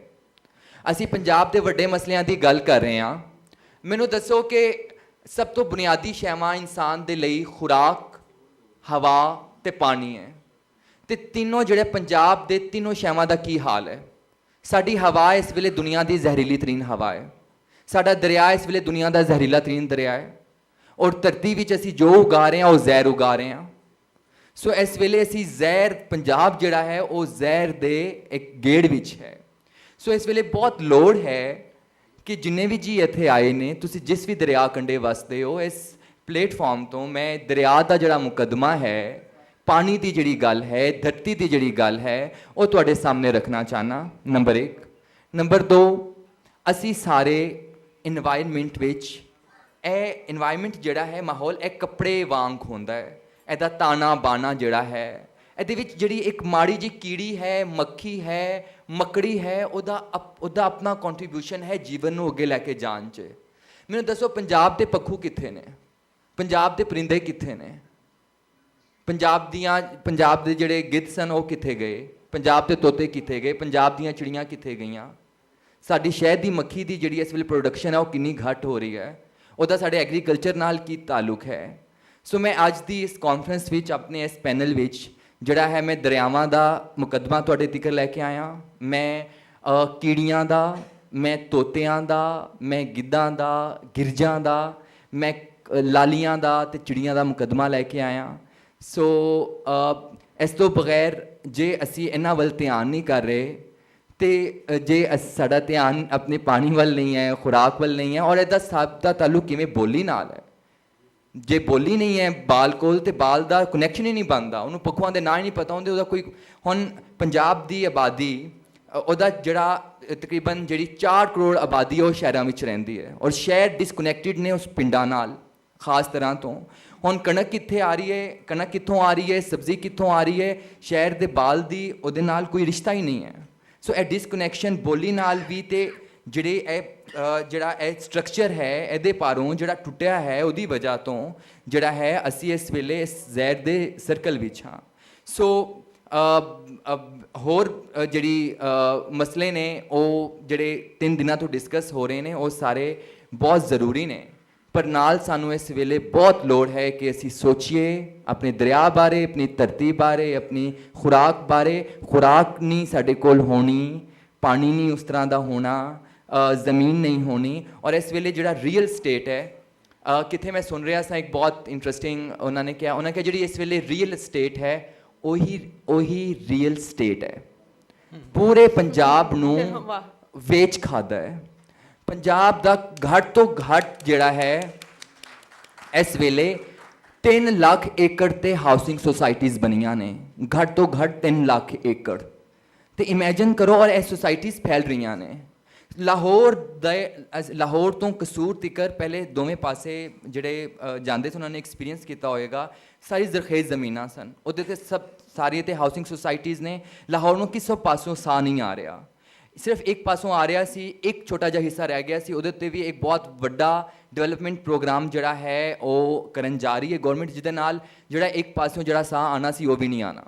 ਸੋ ਇਸ ਵੇਲੇ ਸਾਡੇ ਪੰਜਾਬ ਦੀ, ਔਰ ਇਹ ਸਿਰਫ ਟ੍ਰੈਂਡ ਲਾਹੌਰ ਵਿੱਚ ਨਹੀਂ ਹੈ, ਹਰ ਨਿੱਕੇ ਮੋਟੇ ਸ਼ਹਿਰ ਵਿੱਚ ਜਿਹੜਾ ਹੈ ਉਹ ਸੁਸਾਇਟੀਜ਼ ਦਾ ਕਲਚਰ ਬਹੁਤ ਜ਼ਿਆਦਾ ਵੱਧ ਗਿਆ ਹੈ। ਸੋ ਜੇ ਅਸੀਂ ਇਸ ਪਾਸੇ ਧਿਆਨ ਨਾ ਕੀਤਾ, ਜੇ ਕਿਸਾਨ ਔਰ ਕਿਸਾਨਾਂ ਵੱਲੋਂ ਜਿਹੜਾ ਹੈ ਉਹ ਸਿਰਫ ਇੰਨੀ ਕੁ ਮਜ਼ਾਹਮਤ ਹੈ ਕਿ ਸਾਡੀ ਜ਼ਮੀਨ ਦਾ ਰੇਟ ਚੰਗਾ ਲੱਗ ਜਾਏ, ਕਿਉਂਕਿ ਜ਼ਰਾਤ ਨਾਲ, ਐਗਰੀਕਲਚਰ ਨਾਲ ਔਰ ਕਿਸਾਨ ਨਾਲ ਅਸੀਂ ਜੋ ਕਰ ਰਹੇ ਹਾਂ ਉਹ ਵੀ ਸਭ ਦੇ ਸਾਹਮਣੇ ਹੈ। ਮਲਟੀਨੈਸ਼ਨਲ ਕੰਪਨੀਜ਼ ਜੋ ਕਰ ਰਹੀਆਂ ਨੇ ਕਿਸਾਨ ਨਾਲ, ਸਾਡੇ ਕੋਲ ਆਪਣਾ ਬੀ ਨਹੀਂ ਰਿਹਾ। ਸੋ ਇਹ ਸਾਰੇ ਗੱਲਾਂ ਜਿਹੜੀਆਂ ਨੇ ਉਹ ਸੋਚਣ ਦੀਆਂ ਨੇ, ਤੇ ਬਸ ਇਹ ਗੱਲਾਂ ਲੈ ਕੇ ਮੈਂ ਤੁਹਾਡੇ ਕੋਲ ਆਇਆ। ਮਿਹਰਬਾਨੀ। ਸ਼ੁਕਰੀਆ, ਬਹੁਤ ਸ਼ੁਕਰੀਆ। ਇੱਕ ਅਸੀਂ ਆਪਣੀ ਧਰਤੀ ਨੂੰ ਮਾਂ ਕਹੀਦਾ ਵਾ, ਕਿਉਂ ਕਹੀਦਾ ਵਾ? ਮੈਂ ਸੋਚ ਰਹੀ ਸੀ ਬੜੇ ਦਿਨਾਂ ਤੋਂ, ਫਿਰ ਮੇਰੇ ਜ਼ਿਹਨ 'ਚ ਆਇਆ ਇੱਕ ਮਾਂ ਹੁੰਦੀ ਹੈ ਜਿਹੜੀ ਸਾਨੂੰ ਜਨਮ ਦਿੰਦੀ ਹੈ, ਅਤੇ ਦੂਜੀ ਮਾਂ ਹੁੰਦੀ ਹੈ ਜਿਹੜੀ ਸਾਨੂੰ ਸਮੋ ਲੈਂਦੀ ਆ ਮਰਨ ਤੋਂ ਬਾਅਦ। ਦੋਵੇਂ ਮਾਵਾਂ ਵਾ ਸਾਡੀਆਂ। ਤਾਂ ਸਾਡੀ ਮਾਂ ਮਾਡਰਨ ਟੈਕਨੋਲੋਜੀ ਤੋਂ ਬਹੁਤ ਦੂਰ ਆ। ਆਹ ਸਾਡੇ ਪੰਜਾਬ ਦਾ ਮਸਲਾ ਆ। ਅਸੀਂ ਨਵੀਆਂ ਮਸ਼ੀਨਾਂ ਨਹੀਂ ਦਰਿਆਫਤ ਕੀਤਾ, ਜਿੱਦਾਂ ਮਾਧੂ ਸਾਹਿਬ ਕਹਿ ਰਹੇ ਸਨ, ਅਸੀਂ ਦਰਿਆਵਾਂ ਦੀ ਸਫਾਈਆਂ ਵਾਸਤੇ ਨਹੀਂ ਮਾਡਰਨ ਟੈਕਨੋਲੋਜੀ ਦਰਿਆਫਤ ਕੀਤੀ, ਅਸੀਂ ਜ਼ਰਾਤ ਵਾਸਤੇ ਨਹੀਂ ਮਾਡਰਨ ਟੈਕਨੋਲੋਜੀ, ਨਾ ਆਪ ਅਸੀਂ ਬਣਾਈਆਂ ਵਾ, ਨਾ ਅਸੀਂ ਅਡਾਪਟ ਕੀਤਾ। ਵਾਹੀ ਬੀਜੀ ਦੇ ਜਿਹੜੇ ਸਾਡੇ ਪੁਰਖਾਂ ਦੇ ਚੱਲਣ ਆਂਡੇ ਨੇ ਆਈਡੀਆਜ਼ ਅਤੇ ਆਈਡੀਓਲੋਜੀ, ਉਹਨੂੰ ਹੀ ਅਸੀਂ ਟੋਰੀ ਜਾ ਰਹੇ ਹਾਂ। ਤਾਂ ਲਿਆਕਤ ਅਲੀ ਸਾਹਿਬ, ਤੁਸੀਂ ਦੱਸੋ ਜੀ, ਅਸੀਂ ਮਾਡਰਨ ਟੈਕਨੋਲੋਜੀ ਤੋਂ ਇੰਨੇ ਦੂਰ ਕਿਉਂ ਆ, ਅਤੇ ਇਹਦੇ ਵਾਸਤੇ ਅਸੀਂ ਕੀ ਕਰ ਸਕਦੇ ਹਾਂ? ਸਾਰੇ ਸਵਾਲਾਂ ਦਾ ਇੱਕ ਹੀ ਜਵਾਬ ਆ ਜਾਂਦਾ ਵਾ ਕਿ ਸਾਡੀ ਮਾਂ ਬੋਲੀ ਤੋਂ ਦੂਰੀ ਆ। ਇਹ ਤੋਂ ਇਲਾਵਾ ਅਸੀਂ ਇਹਨਾਂ ਸਾਰੀਆਂ ਚੀਜ਼ਾਂ ਦਾ ਹੱਲ ਕੀ ਕਰ ਸਕਦੇ ਹਾਂ? ਹਿਸਟਰੀ ਅਤੇ ਕ੍ਰੀਏਟੀਵਿਟੀ ਸਾਡੀ ਇਹਦੀ ਘੱਟ ਕਿਉਂ ਆ? ਇੱਕ ਤਾਂ ਤੁਸੀਂ ਹੁਣੇ ਸ਼ੁਰੂ 'ਚ ਕਿਹਾ ਜੜ੍ਹਾਂ ਵਾਲੇ ਮਸਲੇ ਬਾਰੇ, ਉਹ 'ਚ ਮੈਂ ਇੱਥੇ ਸਾਰਿਆਂ ਨੂੰ ਦੱਸ ਦਿਆਂ ਕਿ ਜੜ੍ਹਾਂ ਵਾਲੇ 'ਚ ਹੋਵੇ ਜਾਂ ਗੋਜਰਾ ਹੋਵੇ ਜਾਂ ਜੋਜ਼ਫ ਕਲੋਨੀ ਹੋਵੇ ਜਾਂ ਸ਼ਾਂਤੀ ਨਗਰ ਹੋਵੇ, ਉਹਨਾਂ ਦੇ ਕਿਸੇ ਮੁਲਜ਼ਮ ਨੂੰ ਸਜ਼ਾ ਨਹੀਂ ਮਿਲੀ ਜਿਨ੍ਹਾਂ ਨੇ ਜੜ੍ਹਾਂ ਵਾਲੇ ਕੀਤੇ। ਸਾਨੂੰ ਕਿਸੇ ਨੂੰ ਨਹੀਂ ਪਤਾ ਕਿ ਕਿੰਨੇ ਬੰਦੇ ਫੜੇ ਗਏ, ਕਿੰਨੇ ਬੰਦੇ ਜਿਹੜੇ ਹੈਗੇ ਨੇ ਉਹ ਡਿਸਚਾਰਜ ਹੋਏ, ਕਿੰਨੇ ਬੰਦੇ ਜੇਲ੍ਹ 'ਚ ਗਏ। ਇਸ ਵਾਸਤੇ ਇਹ ਜਿਹੜਾ ਨਾ ਪੰਜਾਬ, ਉਹਦੇ 'ਚ ਸਭ ਤੋਂ ਜ਼ਿਆਦਾ ਇਸ ਵਕਤ ਬਲੈਸਫੇਮੀ ਕੇਸਿਸ ਨੇ। ਇਸ ਵਕਤ ਪਾਕਿਸਤਾਨ 'ਚ ਜਿੰਨੇ ਬਲੈਸਫੇਮੀ ਕੇਸਿਸ ਨੇ ਉਹਦੀ ਅਕਸਰੀਅਤ ਪੰਜਾਬ 'ਚ, ਔਰ ਪੰਜਾਬ ਦੇ ਵੀ 7 ਜ਼ਿਲ੍ਹਿਆਂ 'ਚ, ਜਿਹਨੂੰ ਸੈਂਟਰਲ ਪੰਜਾਬ ਕਹਿੰਦੇ ਜੀ। ਬਾਕੀ ਹੁਣ ਦੂਸਰੀ ਗੱਲ ਤੁਸੀਂ ਕਿਹਾ ਵੇ, ਇੱਕ ਛੋਟੀ ਜਿਹੀ ਮਿਸਾਲ ਨੂੰ ਜਿਹੜੀ ਮਾਧੂ ਨੇ ਗੱਲ ਕੀਤੀ, ਇੱਕ ਜਿਹੜਾ ਵਾਟਰ ਟਰੀਟਮੈਂਟ ਪਲਾਂਟ ਜਿਹੜਾ ਹੈਗਾ ਵੇ, ਇੱਕ ਬਹੁਤ ਵੱਡੇ ਸਿਆਸਤਦਾਨ ਦੀਆਂ ਸ਼ੂਗਰ ਮਿਲਾਂ ਸੀ, ਉਹਨਾਂ ਨੂੰ ਨੋਟਿਸ ਜਾਰੀ ਕੀਤਾ ਗਿਆ ਕਿ ਤੁਸੀਂ ਵਾਟਰ ਟਰੀਟਮੈਂਟ ਪਲਾਂਟ ਲਾਓ, ਔਰ ਉਹ ਟਰੀਟਮੈਂਟ ਪਲਾਂਟ ਵਾਸਤੇ ਉਹਨਾਂ ਨੂੰ ਨੋਟਿਸ ਗਿਆ ਜਿਸਲੇ ਆਈਡੈਪ ਦਾ, ਜਿਹੜੀ ਪੰਜਾਬ ਦੀ ਇੱਕ ਬਹੁਤ ਵੱਡੀ ਸਰਕਾਰੀ ਤਨਜ਼ੀਮ ਸੀ। ਉਹਨਾਂ ਨੇ ਕੀ ਕੀਤਾ ਕਿ ਉਹਨਾਂ ਨੇ ਆਪਣਾ ਜਹਾਜ਼ ਫੜਿਆ ਅਤੇ ਪੰਜਾਬ ਦੀ ਗੌਰਮੈਂਟ ਬਦਲਾਤੀ। ਠੀਕ ਹੈ, ਉਹ ਲੱਗਦਾ ਸੀ ਕਿ ਉਹ ਜਿਹੜੇ ਟਰੀਟਮੈਂਟ ਪਲਾਂਟ ਸੀ ਕਰੋੜਾਂ ਦੇ ਬਣਨੇ ਸੀ, ਉਹਨਾਂ ਨੇ ਉਹ ਕਰੋੜਾਂ ਵੀ ਨਾ ਦਿੱਤਾ, ਅਤੇ ਬਲਕਿ ਬਹਿ ਜਾ ਵੀ ਉਹਨਾਂ ਦੀ ਹੋ ਗਈ ਕਿ ਦੇਖਿਆ ਜੀ ਉਹਨਾਂ ਨੇ ਜਿਹੜਾ ਹੁਕੂਮਤ ਹੀ ਬਦਲਾਤੀ। ਗੱਲ ਹੈ ਜੀ, ਮਾਡਰਨ ਟੈਕਨੋਲੋਜੀ ਜਿਹੜੀ ਹੈ ਉਦੋਂ ਆਉਂਦੀ ਹੈ ਜਦੋਂ ਤੁਸੀਂ ਮਾਡਰਨ ਐਜੂਕੇਸ਼ਨ ਲੈ ਕੇ ਆਓਗੇ। ਸਾਡੀ ਜਿਹੜੀ ਐਜੂਕੇਸ਼ਨ ਹੈ ਉਹ ਮਾਡਰਨ ਹੈ ਹੀ ਨਹੀਂ।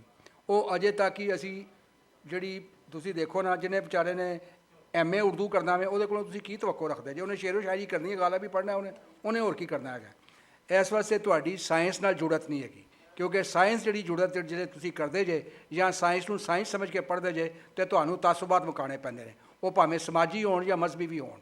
ਜਦੋਂ ਤੁਸੀਂ ਮਜ਼ਹਬੀ ਔਰ ਸਮਾਜੀ ਤਾਸੁਬਾਤ ਰੱਖੋਗੇ, ਤੁਸੀਂ ਸਾਇੰਟੀਫਿਕ ਨੌਲੇਜ ਵਾਲੇ ਪਾਸੇ ਨਹੀਂ ਜਾ ਸਕਦੇ। ਸਾਇੰਟੀਫਿਕ ਨੌਲੇਜ ਦਾ ਪ੍ਰੀ ਰੈਕੁਜ਼ਿਟ ਹੈਗਾ ਵੇ ਕਿ ਤੁਸੀਂ ਮਜ਼ਹਬੀ ਤਾਸੁਬਾਤ ਅਤੇ ਸਮਾਜੀ ਤਾਸੁਬਾਤ ਤੋਂ ਪਿੱਛੇ ਹਟੋ। ਪਾਕਿਸਤਾਨ 'ਚ 70-75 ਸਾਲ 'ਚ ਦੇਖੋ ਨਾ, ਜਿਹੜਾ ਮੁਖਤਲਿਫ ਸਾਇੰਸਦਾਨ ਨੇ ਕਹਿੰਦੇ ਜੀ ਇਹ ਕੱਢ ਦਿਓ, ਐਵੋਲੂਸ਼ਨ ਦੀ ਥਿਊਰੀ ਕੱਢ ਦਿਓ ਜੀ, ਇਹ ਤਾਂ ਮਜ਼ਹਬ ਦੇ ਕੰਪੈਟੇਬਲ ਨਹੀਂ ਹੈਗੀ। ਇਹ ਕਿਉਂ ਨਾ ਗਿਆ? ਨਹੀਂ ਇਹਨੂੰ ਬੁਰਖਾ ਪਵਾਓ ਜੀ, ਇਹ ਬੁੱਢੀ ਜਿਹੜੀ ਹੈਗੀ, ਜਿਹੜੀ ਸਾਇੰਟਿਸਟ ਹੈਗੀ ਹੈ, ਇਹ ਤਾਂ ਇਹਨੂੰ ਬੁਰਖਾ ਪਵਾਓ। ਜਦੋਂ ਤੱਕ ਤੁਸੀਂ ਸਾਇੰਸ ਨੂੰ ਸਾਇੰਸ ਸਮਝ ਕੇ ਨਹੀਂ ਪੜ੍ਹੋਗੇ, ਸਾਇੰਸ ਨੂੰ ਸਮਾਜ ਦੇ ਨਾਲ, ਉਹਦੇ ਪ੍ਰੋਡਕਸ਼ਨ ਦੇ ਨਾਲ ਨਹੀਂ ਜੋੜੋਗੇ, ਉਹਨਾਂ ਚਿਕਰ ਕੁਝ ਨਹੀਂ ਹੋਣਾ। ਭਾਵੇਂ ਜੋ ਮਰਜ਼ੀ ਕਰ ਲਓ, ਭਾਵੇਂ ਇਹਨਾਂ ਨੂੰ ਨਸੀਹਤਾਂ ਕਰ ਲਓ, ਇਹਨਾਂ ਨਾਲ ਵਾਅਦੇ ਕਰ ਲਵੋ, ਜਿੰਨਾ ਚਿਰ ਸਾਇੰਸ ਐਂਡ ਟੈਕਨੋਲੋਜੀ, ਔਰ science and technology modern scientific knowledge ਦੇ ਨਾਲ, ਔਰ ਮਾਡਰਨ ਸਾਇੰਟੀਫਿਕ ਨੌਲੇਜ ਤੁਸੀਂ ਜਿਹੜੇ ਅਕੀਦੇ ਨੇ ਤੁਹਾਡੇ, ਜੋ ਵੀ ਅਕੀਦੇ ਨੇ, ਮਜ਼ਹਬੀ ਹਰ ਬੰਦੇ ਦਾ ਹੱਕ ਹੈ ਉਹ ਜੋ ਮਰਜ਼ੀ ਅਕੀਦਾ ਰੱਖੇ, ਲੇਕਿਨ ਉਹਨੂੰ ਸਮਾਜ ਤੋਂ ਅਤੇ ਉਹਨੂੰ ਰਿਆਸਤ ਤੋਂ ਪਰਾਂ ਰੱਖ ਕੇ ਆਪਣੇ ਘਰ ਦੀ ਦਹਲੀਜ਼ ਤੱਕ ਲੈ ਕੇ ਜਾਏ, ਅਤੇ ਸਮਾਰਟ ਐਜੂਕੇਸ਼ਨ ਨੂੰ ਮਾਡਰਨਾਈਜੇਸ਼ਨ ਵੱਲ ਲੈ ਕੇ ਜਾਏ, ਉਹੀ ਤੁਹਾਨੂੰ ਟੈਕਨੋਲੋਜੀ ਵੱਲ ਲੈ ਕੇ ਜਾਏਗੀ। ਨਹੀਂ ਤਾਂ ਫਿਰ ਤੁਸੀਂ ਇੰਝ ਹੀ ਧੱਕੇ ਖਾਂਦੇ ਰਹੋਗੇ ਕਿ 60% ਪੰਜਾਬੀ ਜਿਹੜੇ ਨੇ ਉਹ ਜ਼ਰਾਤ ਨਾਲ ਜੁੜੇ ਨੇ, ਅਤੇ ਉਹ 60% ਜਿਹੜੇ ਨੇ ਅਜੇ ਤੱਕ ਉਹੀ 200 ਸਾਲ ਦੇ ਪੁਰਾਣੇ ਤਰੀਕੇ ਇਸਤੇਮਾਲ ਕਰ ਰਹੇ ਨੇ। ਨਾ ਉਹਨਾਂ ਨੂੰ ਬਿਜਲੀ ਲੱਭਦੀ ਹੈ, ਬਿਜਲੀ ਲੱਭੇ ਤਾਂ ਉਹ ਕੁਛ ਕੰਮ ਕਰਨ, ਨਾ ਉਹਨਾਂ ਨੂੰ ਪਾਣੀ ਮਿਲਦਾ ਵੇ, ਉਹ ਕਿੱਥੋਂ ਲਿਆਉਣ ਵੀ? ਪਾਣੀ ਨਹੀਂ ਹੈਗਾ। ਇਸ ਵਾਸਤੇ ਪਾਣੀ ਬਚਾਉਣ ਦੇ ਤਰੀਕੇ, ਪਾਣੀ ਸੇਵ ਕਰਨ ਦੇ ਤਰੀਕੇ ਟੈਕਨੋਲੋਜੀ ਨਾਲ ਆਣੇ ਨੇ, ਬਿਜਲੀ ਪੈਦਾ ਕਰਨ ਦੇ ਤਰੀਕੇ ਇਹ ਟੈਕਨੋਲੋਜੀ ਨਾਲ ਆਣੇ ਨੇ, ਇਹ ਤੇ ਔਰ ਉਹ ਆਣਾ ਸਾਇੰਸ ਦੇ ਨਾਲ। ਸਾਇੰਸ ਨਾਲ ਜੁੜਤ ਕਰੇ ਪੰਜਾਬੀ, ਫਿਰ ਉਹਦੀ ਜ਼ੁਬਾਨ ਵੀ ਵਧੇਗੀ, ਉਹ ਤਰੱਕੀ ਵੀ ਕਰੇਗਾ, ਉਹਨੂੰ ਖੁਸ਼ਹਾਲੀ ਵੀ ਆਏਗੀ। ਬਹੁਤ ਅੱਛਾ, ਬਹੁਤ ਸ਼ੁਕਰੀਆ ਤੁਹਾਡਾ ਸਭ ਦਾ ਧੰਨਵਾਦ, ਬਹੁਤ ਸ਼ੁਕਰੀਆ ਤੁਸੀਂ ਆਏ। ਜੇ ਤੁਹਾਡਾ ਕੋਈ ਸਵਾਲ ਹੈ ਤਾਂ ਤੁਸੀਂ ਕਰ ਸਕਦੇ ਹੋ। ਅਸੀਂ ਸਾਡੀ ਟਾਈਮਿੰਗ ਦੀ ਨੋਈਅਤ, ਅਸੀਂ ਇੱਕ ਸਵਾਲ ਹੀ ਲੈ ਸਕਾਂਗੇ, ਉਹ ਵੀ ਅਲੀ ਉਸਮਾਨ ਦਾ ਹੱਥ ਖੜਾ ਹੈ। ਬਿਸਮਿਲ੍ਲਾ।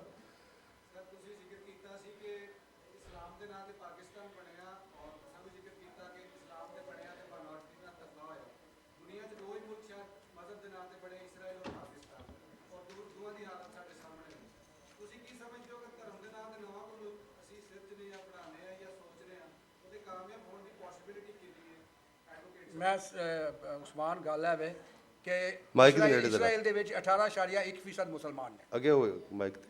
ਠੀਕ ਹੈ, 18.1% ਮੁਸਲਮਾਨ ਇਸ ਵਕਤ ਵੀ ਇਸਰਾਈਲ 'ਚ ਰਹਿ ਰਹੇ ਨੇ ਔਰ ਉਹਨਾਂ ਦੀ ਪਾਪੂਲੇਸ਼ਨ ਘਟੀ ਨਹੀਂ, ਯਾਨੀ 48 ਤੋਂ ਲੈ ਕੇ ਹੁਣ ਤੱਕ, ਔਰ ਉਹਨਾਂ ਨੂੰ ਕਮੋ ਬੇਸ਼ ਉਹੀ ਡੈਮੋਕ੍ਰੈਟਿਕ ਰਾਈਟਸ ਮੌਜੂਦ ਨੇ ਜਿਹੜੇ ਜੂਜ਼ ਨੇ ਔਰ ਕ੍ਰਿਸਚੀਅਨਸ ਵੀ ਹਾਸਲ ਨੇ, ਕਿਉਂਕਿ ਉੱਥੇ ਜੂਜ਼ ਵੀ ਨੇ, ਕ੍ਰਿਸਚੀਅਨਸ ਵੀ ਨੇ ਔਰ ਜ਼ਾਹਰ ਉਹ ਜੂਇਸ਼ ਸਟੇਟ ਹੈਗੀ ਹੈ। ਪਾਕਿਸਤਾਨ 'ਚ ਬਣ ਗਿਆ ਇਸਲਾਮ ਦੇ ਨਾਲ, ਚਲੋ ਠੀਕ ਹੋ ਗਿਆ, ਹੁਣ ਅਸੀਂ ਅਨਡੂ ਨਹੀਂ ਕਰ ਸਕਦੇ ਹਿਸਟਰੀ ਨੂੰ, ਲੇਕਿਨ ਪਾਕਿਸਤਾਨ ਨੂੰ ਡੈਮੋਕ੍ਰੈਟਿਕ ਤੇ ਬਣਾ ਸਕਦੇ ਹਾਂ, ਪਾਕਿਸਤਾਨ ਨੂੰ ਸੈਕੂਲਰ ਤੇ ਬਣਾ ਸਕਦੇ ਹਾਂ। ਔਰ ਸਾਡੀ ਸਭ ਦੀ ਕੋਸ਼ਿਸ਼ ਇਹ ਹੋਣੀ ਚਾਹੀਦੀ ਹੈ, ਅਸੀਂ ਸ਼ਰਧਾ ਤੋੜਨ ਵਾਲੇ ਨਹੀਂ ਹੈਗੇ, ਅਸੀਂ ਸ਼ਰਧਾ ਨੂੰ ਜੋੜਨ ਵਾਲੇ ਹੈਗੇ ਹਾਂ। ਅਸੀਂ ਸਮਝਦੇ ਹਾਂ ਕਿ ਸ਼ਰਧਾ ਖੋਲ੍ਹੋ, ਲੋਕ ਮਿਲਣ ਗਿਲਣ, ਆਪਸ 'ਚ ਆਉਣ ਜਾਣ, ਪਾਕਿਸਤਾਨ ਐਜ਼ ਏ ਇੰਡੀਪੈਂਡੈਂਟ ਮੁਲਕ ਰਵੇ। ਅਸੀਂ ਇੱਥੇ ਜੰਮੇ ਹਾਂ, ਅਸੀਂ ਪਾਕਿਸਤਾਨ ਨੂੰ ਚਾਹੁੰਦੇ ਹਾਂ। ਦੂਜੀ ਇਹ ਵੇ ਕਿ ਬਈ ਜਿਹੜੀਆਂ ਵੀ ਮਿਨੋਰਟੀਜ਼ ਨੇ ਪਾਕਿਸਤਾਨ ਦੀਆਂ, ਉਹਨਾਂ ਨੂੰ ਈਕੁਅਲ ਡੈਮੋਕ੍ਰੈਟਿਕ ਰਾਈਟਸ ਦੇਵੋ, ਕੌਨਸਟੀਟਿਊਸ਼ਨ ਦੇ ਮੁਤਾਬਕ ਉਹਨਾਂ ਨੂੰ ਰਾਈਟਸ ਦੇਵੋ। ਪਾਕਿਸਤਾਨ ਦਾ ਆਇਨ ਜਿਹੜਾ ਹੈਗਾ ਹੈ ਉਹਨਾਂ ਨੂੰ ਈਕੁਅਲ ਰਾਈਟਸ ਨਹੀਂ ਦਿੰਦਾ, ਜਿਹੜਾ ਮਿਨੋਰਟੀਜ਼ ਨੂੰ, ਉਹਨਾਂ ਨੂੰ ਈਕੁਅਲ ਪੋਲੀਟੀਕਲ, ਸੋਸ਼ਲ ਔਰ ਕੌਨਸਟੀਟਿਊਸ਼ਨਲ ਰਾਈਟ ਮਿਲਣੇ ਚਾਹੀਦੇ, ਤਾਂ ਹੀ ਪਾਕਿਸਤਾਨ ਅੱਗੇ ਜਾ ਸਕਦਾ, ਨਹੀਂ ਤੇ ਫਿਰ ਅੱਲਾ ਮਾਲਕ ਹੈ, ਅਸੀਂ ਕੀ ਕਰ ਸਕਦੇ। ਬਹੁਤ ਸ਼ੁਕਰੀਆ, ਬਹੁਤ ਸ਼ੁਕਰੀਆ। Thank you.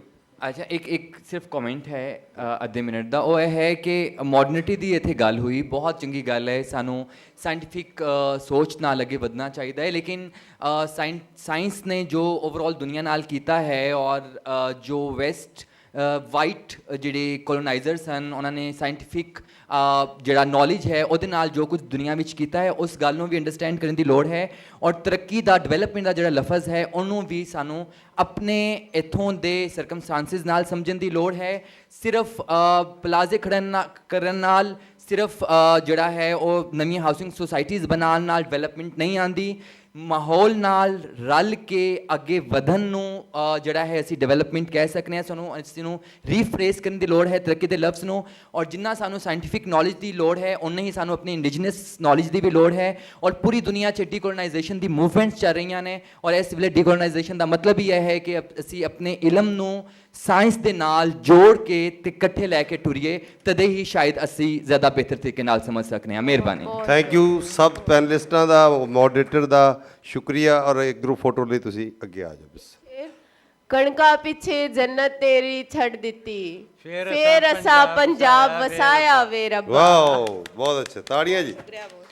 ਤਸਵੀਰ ਗਰੁੱਪ ਫੋਟੋ ਕਰ ਲਓ ਜੀ, ਜ਼ਰਾ ਜਲਦੀ ਜਲਦੀ। ਮਰ ਮਰ ਇੱਕ ਬਣਾਵਣ ਸ਼ੀਸ਼ਾ, ਮਾਰ ਵੱਟਾ ਇੱਕ ਭੰਨ ਦੇ, ਦੁਨੀਆ ਉੱਤੇ ਥੋੜ੍ਹੇ ਰਹਿੰਦੇ ਕਦਰ ਸ਼ਨਾਸ ਸੁਖਨ ਦੇ। ਅਵਲ ਤਾਂ ਕੋਈ ਸ਼ੌਕ ਨਾ ਕਿਸੇ, ਕੌਣ ਸੁਖਨ ਅਜ ਸੁਣਦਾ, ਜੇ ਸੁਣ ਸੀ ਤਾਂ ਕਿੱਸਾ ਉਤਲਾ, ਰਮਜ਼ਾਂ ਕੋਈ ਨਾ ਪੁਣਦਾ।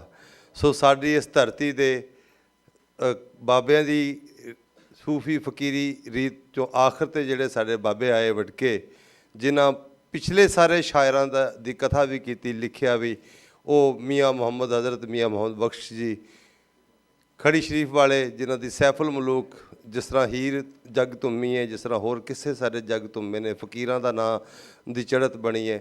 ਇੰਝ ਹੀ ਸਾਡੇ ਵੱਡੇ ਉੱਗੇ ਉੱਚੇ ਔਰ ਬੜੇ ਹੀ ਪੱਕੇ ਸ਼ਾਇਰ ਜਨਾਬ ਹਜ਼ਰਤ ਮੀਆਂ ਮੁਹੰਮਦ ਬਖਸ਼ ਹੋਰਾਂ ਦੇ ਜਿਹੜਾ ਉਹਨਾਂ ਦੀ ਦਰਗਾਹ ਦੇ ਇਸ ਵੇਲੇ ਉਹਨਾਂ ਦੇ ਲੜੀ ਦੇ ਉਹਨਾਂ ਦੇ ਸਾਹਿਬਜ਼ਾਦੇ, ਉਸ ਸਾਹਿਬਜ਼ਾਦਾ ਹਜ਼ਰਤ ਮੀਆਂ ਉਮਰ ਬਖਸ਼ ਜੀ ਖੜੀ ਸ਼ਰੀਫ ਤੋਂ ਉਚੇਚੇ ਤੌਰ 'ਤੇ ਸਾਡੀ ਇਸ ਸੰਗਤ 'ਚ ਤਸ਼ਰੀਫ ਲਿਆਏ ਨੇ, ਜਿਹੜੇ ਕਿ ਉਸ ਦਰਗਾਹ ਨੂੰ, ਉਸ ਦਿਨ ਉਹਨਾਂ ਦੇ ਸਾਰੇ ਨਿਜ਼ਾਮ ਨੂੰ, ਉਹਨਾਂ ਦੇ ਸਾਰੇ ਸੋਚ ਵਿਚਾਰ ਨੂੰ ਅੱਗੇ ਲੈ ਕੇ ਟੁਰਦੇ ਨੇ। ਆਫਤਾਬ ਖੜੀ ਦੇ ਨਾਂ ਤੋਂ ਉਹਨਾਂ ਨੇ ਇੱਕ ਬਹੁਤ ਹੀ ਮੁਸਤਨਦ ਔਰ ਬੜੀ ਤਫਸੀਲ ਨਾਲ ਬੜੀ ਮੁਕੰਮਲ ਕਿਤਾਬ ਆਫਤਾਬ ਖੜੀ ਦੇ ਨਾਂ ਤੋਂ, ਜਿਹੜਾ ਰਿਸਰਚਰ ਦਾ ਖੋਜੀਆਂ ਵਾਲਾ ਕੰਮ ਸੀ, ਉਹ ਵੀ ਇਹਨਾਂ ਨੇ ਕੀਤਾ। ਤੇ ਸਾਡੇ ਅੱਜ ਦੇ ਉਚੇਚੇ ਮਹਿਮਾਨ ਨੇ, ਅਸੀਂ ਉਹਨਾਂ ਨੂੰ ਮਾਣ ਸਨਮਾਨ ਵੀ ਦੇ ਰਹੇ ਹਾਂ, ਇਜਾਜ਼ੀ ਸੀਲਡ ਵੀ ਦੇ ਰਹੇ ਹਾਂ, ਔਰ ਅਸੀਂ ਇਸ ਗੱਲ ਦਾ ਵੀ ਮਾਣ ਰਹੇ ਨੇ ਕਿ ਇੱਕ ਐਡੀ ਵੱਡੀ ਹਸਤੀ ਜਿਹੜੀ ਨੂੰ ਸਾਡੇ 'ਚ ਚੱਲ ਕੇ ਆਈ ਹੈ। ਮੀਰਪੁਰ ਜੇਲਮ ਕਹਿ ਲਓ, ਖੜੀ ਸ਼ਰੀਫ ਤੋਂ ਸਾਹਿਬਜ਼ਾਦਾ ਮੀਆਂ ਉਮਰ ਬਖਸ਼ ਜੀ, ਅਸੀਂ ਉਹਨਾਂ ਨੂੰ ਕਹਾਂਗੇ ਕਿ ਉਹ ਆਉਣ ਔਰ ਸਾਨੂੰ ਮਾਣ ਬਖਸ਼ਣ ਕਿ ਉਹ ਤਸ਼ਰੀਫ ਲਿਆਏ ਨੇ। ਇਹਨਾਂ ਵਾਸਤੇ ਬਹੁਤ ਜ਼ਿਆਦਾ ਤਾੜੀਆਂ ਜੀ। ਬਿਸਮਿਲ੍ਲਾ। ਮੈਂ ਅਸ਼ੋਕ ਪਹਿਲੇ ਗੱਲ ਕਰ ਲਓ ਜੀ। ਮੀਆਂ ਉਮਰ ਬਖਸ਼ ਜੀ ਸਾਡੇ ਨਾਲ ਆਪਣੇ ਪਿਆਰ ਤੇ ਵਿਚਾਰ ਸਾਂਝੇ ਕਰਨਗੇ। ਬਿਸਮਿਲ੍ਲਾ। ਅਵਲ ਹਮਦ ਸਨਾ ਇਲਾਹੀ ਜੋ ਮਾਲਕ ਹਰ ਹਰ ਦਾ, ਉਸ ਦਾ ਨਾਮ ਚਿਤਾਰਨ ਵਾਲਾ ਹਰ ਮੈਦਾਨ ਨਾ ਹਰਦਾ। ਕਾਮ ਤਮਾਮ ਮੁਯਸਰ ਹੁੰਦੇ ਨਾਮ ਉਹਦਾ ਚਿਤ ਧਰਿਆ, ਰਹਿਮੂ ਸੁੱਕੇ ਸਾਵੇ ਕਰਦਾ ਕਹਿਰੂ ਸਾੜੇ ਹਰਿਆ। ਖਸ਼ ਖਸ਼ ਜਿਤਨਾ ਕਦਰ ਨਾ ਮੇਰਾ, ਉਸ ਨੂੰ ਸਭ ਵਡਿਆਈਆਂ, ਮੈਂ ਗਲੀਆਂ ਦਾ ਰੂੜਾ ਕੂੜਾ ਮਹਲ ਚੜਾਇਆ ਸਾਈਆਂ। ਮੈਂ ਸਭ ਤੋਂ ਪਹਿਲੇ ਅਹਿਮਦ ਰਜ਼ਾ ਸਾਹਿਬ, ਚਰਾਗੁਦੀਨ ਵਾਲਾ ਸਾਹਿਬ ਔਰ ਜਿਤਨੇ ਵੀ ਇੱਥੇ ਅਹਿਬਾਬ ਜਿਨ੍ਹਾਂ ਮੈਨੂੰ ਅੱਜ ਦੀ ਇਸ ਖੂਬਸੂਰਤ ਤਕਰੀਬ ਦੇ ਅੰਦਰ ਸ਼ਿਰਕਤ ਦੀ ਸਾਦਤ ਦਾ ਮੌਕਾ ਫਰਾਹਮ ਕੀਤਾ, ਮੈਂ ਇਹਨਾਂ ਦਾ ਸ਼ੁਕਰਗੁਜ਼ਾਰ ਹਾਂ। ਔਰ ख़ास तौर पे जो किताब जिसका जनाब ने अफजल साहिर साहब ने जिक्र किया, आफ्ताब खड़ी, जो अल्हम्दुलिल्लाह पिछले कुछ अरसे दे विच मियाँ साहब रहमतुल्लाह तआला अलैह दी मुकम्मल सवाने हयात नूं असी अल्हम्दुलिल्लाह मुरतब किया है। और उहदे विच बहुत सारे ऐसे गोशे कि जिन्हां दा किताबां दे अंदर जिक्र नहीं सी, लेकिन अल्हम्दुलिल्लाह मतलब ख़ानदान दे अंदर दादा जी कोलों, दादी जी कोलों, वालदा कोलों, वालिद साहब कोलों जिहड़ी रिवायात आ रही सन, उन्होंने फिर असां इकट्ठियां करके तो लिखिया उस किताब के अंदर। मैं सिर्फ दो गल्लां तुहाडे सामने रखना चाहना। मैनूं अज बड़ी खुशी हुई कि पंजाबी जुबान के हवाले दे नाल अज दी इस तकरीब, मेरा पहला चुके इतफाक है, पहली दफ़ा इस तरह की तकरीब के अंदर मैं शामिल होया और बड़ी खुशी हुई मैनूं इस तकरीब नूं वेख के कि पंजाबी जुबान वास्ते, और जैसा कि अगे साडे पैनलिस्ट्स इत्थे मौजूद सन, उन्होंने भी जिक्र किया कि उर्दू, इंग्लिश और बाकी दीगर जुबाना, और मैं बाज़ औक़ात समझदा कि शायद असी एहसास कमतरी का शिकार हो चुके हैं। मुख्तलिफ महाफिल दे विच उर्दू, इंग्लिश, दीगर जुबाना दे अंदर, बरतानिया दे अंदर, मेरी चूँकि पैदाइश इंग्लैंड दी है और बचपन मेरा सारा उत्थे यूके दा गुजरिया, और मैनू याद है कि मेरे वालिद साहब दे दोस्त आए चंडीगढ़ तो, और मियाँ साहब दा कलाम इन्ने ज़ौक और शौक दे नाल पढ़दे भी सुनांदे भी, असी भी कोल बैठ के सुनते आए। और मैनू याद है कि इस वक्त मेरी लाइब्रेरी दे अंदर, खड़ी शरीफ के अंदर, जी सब तो पुरानी किताब सैफुल मलूक है, जी मियाँ साहब का छापा साढ़े कोल मौजूद है, वो मेरे वालिद साहब के ਜਿਹੜੇ दोस्त सन चंडीगढ़ तो, उन्होंने मेरे वालिद साहब ਨੂੰ पेश किया। यानी कि गल करन दा मकसद है कि एक उस विरसे ਨੂੰ ਉਹਨਾਂ ਨੇ इतना संभाल के रखा। असी इत्थे रहण दे बावजूद, एक सारा सिलसिला होने के बावजूद भी असी उन्हां चीज़ां ਨੂੰ संभाल के नहीं रख सके। मैं मियाँ साहब ਦੇ दो बस वाक़यात तुहाडे सामने रखना चाहता और उस तो बाद इंशाअल्लाह इजाज़त चाहांगा। मियाँ साहब रहमतुल्लाह तआला अलैह सैफुल मलूक भी लिखी, आपने हीर भी लिखी है, सोहनी महिवाल भी लिखी, मिर्ज़ा साहिबा भी लिखी, मतलब मुख्तलिफ शीरी फरहाद भी मियाँ साहब ने, और सारी ये पंजाबी का कलाम है मियाँ साहब का। तकरीबन 37 के करीब, 36-37 के करीब मियाँ साहब दी किताबां और किताबचे ने, जिन्हां विच आपने रुबाइयाँ भी लिखियां ने और अशार भी जिहड़े आपने लिखे ने। तो मियाँ साहब खतूत भी बहुत सारे अहबाब नूं जिहड़े मियाँ मेरे को अज भी अल्हम्दुलिल्लाह मौजूद ने, खतूत चिट्ठियाँ जिहड़ियां मियाँ साहब दियां मौजूद ने, वो भी पंजाबी के अंदर ही मियाँ साहब ने लिखियां ने।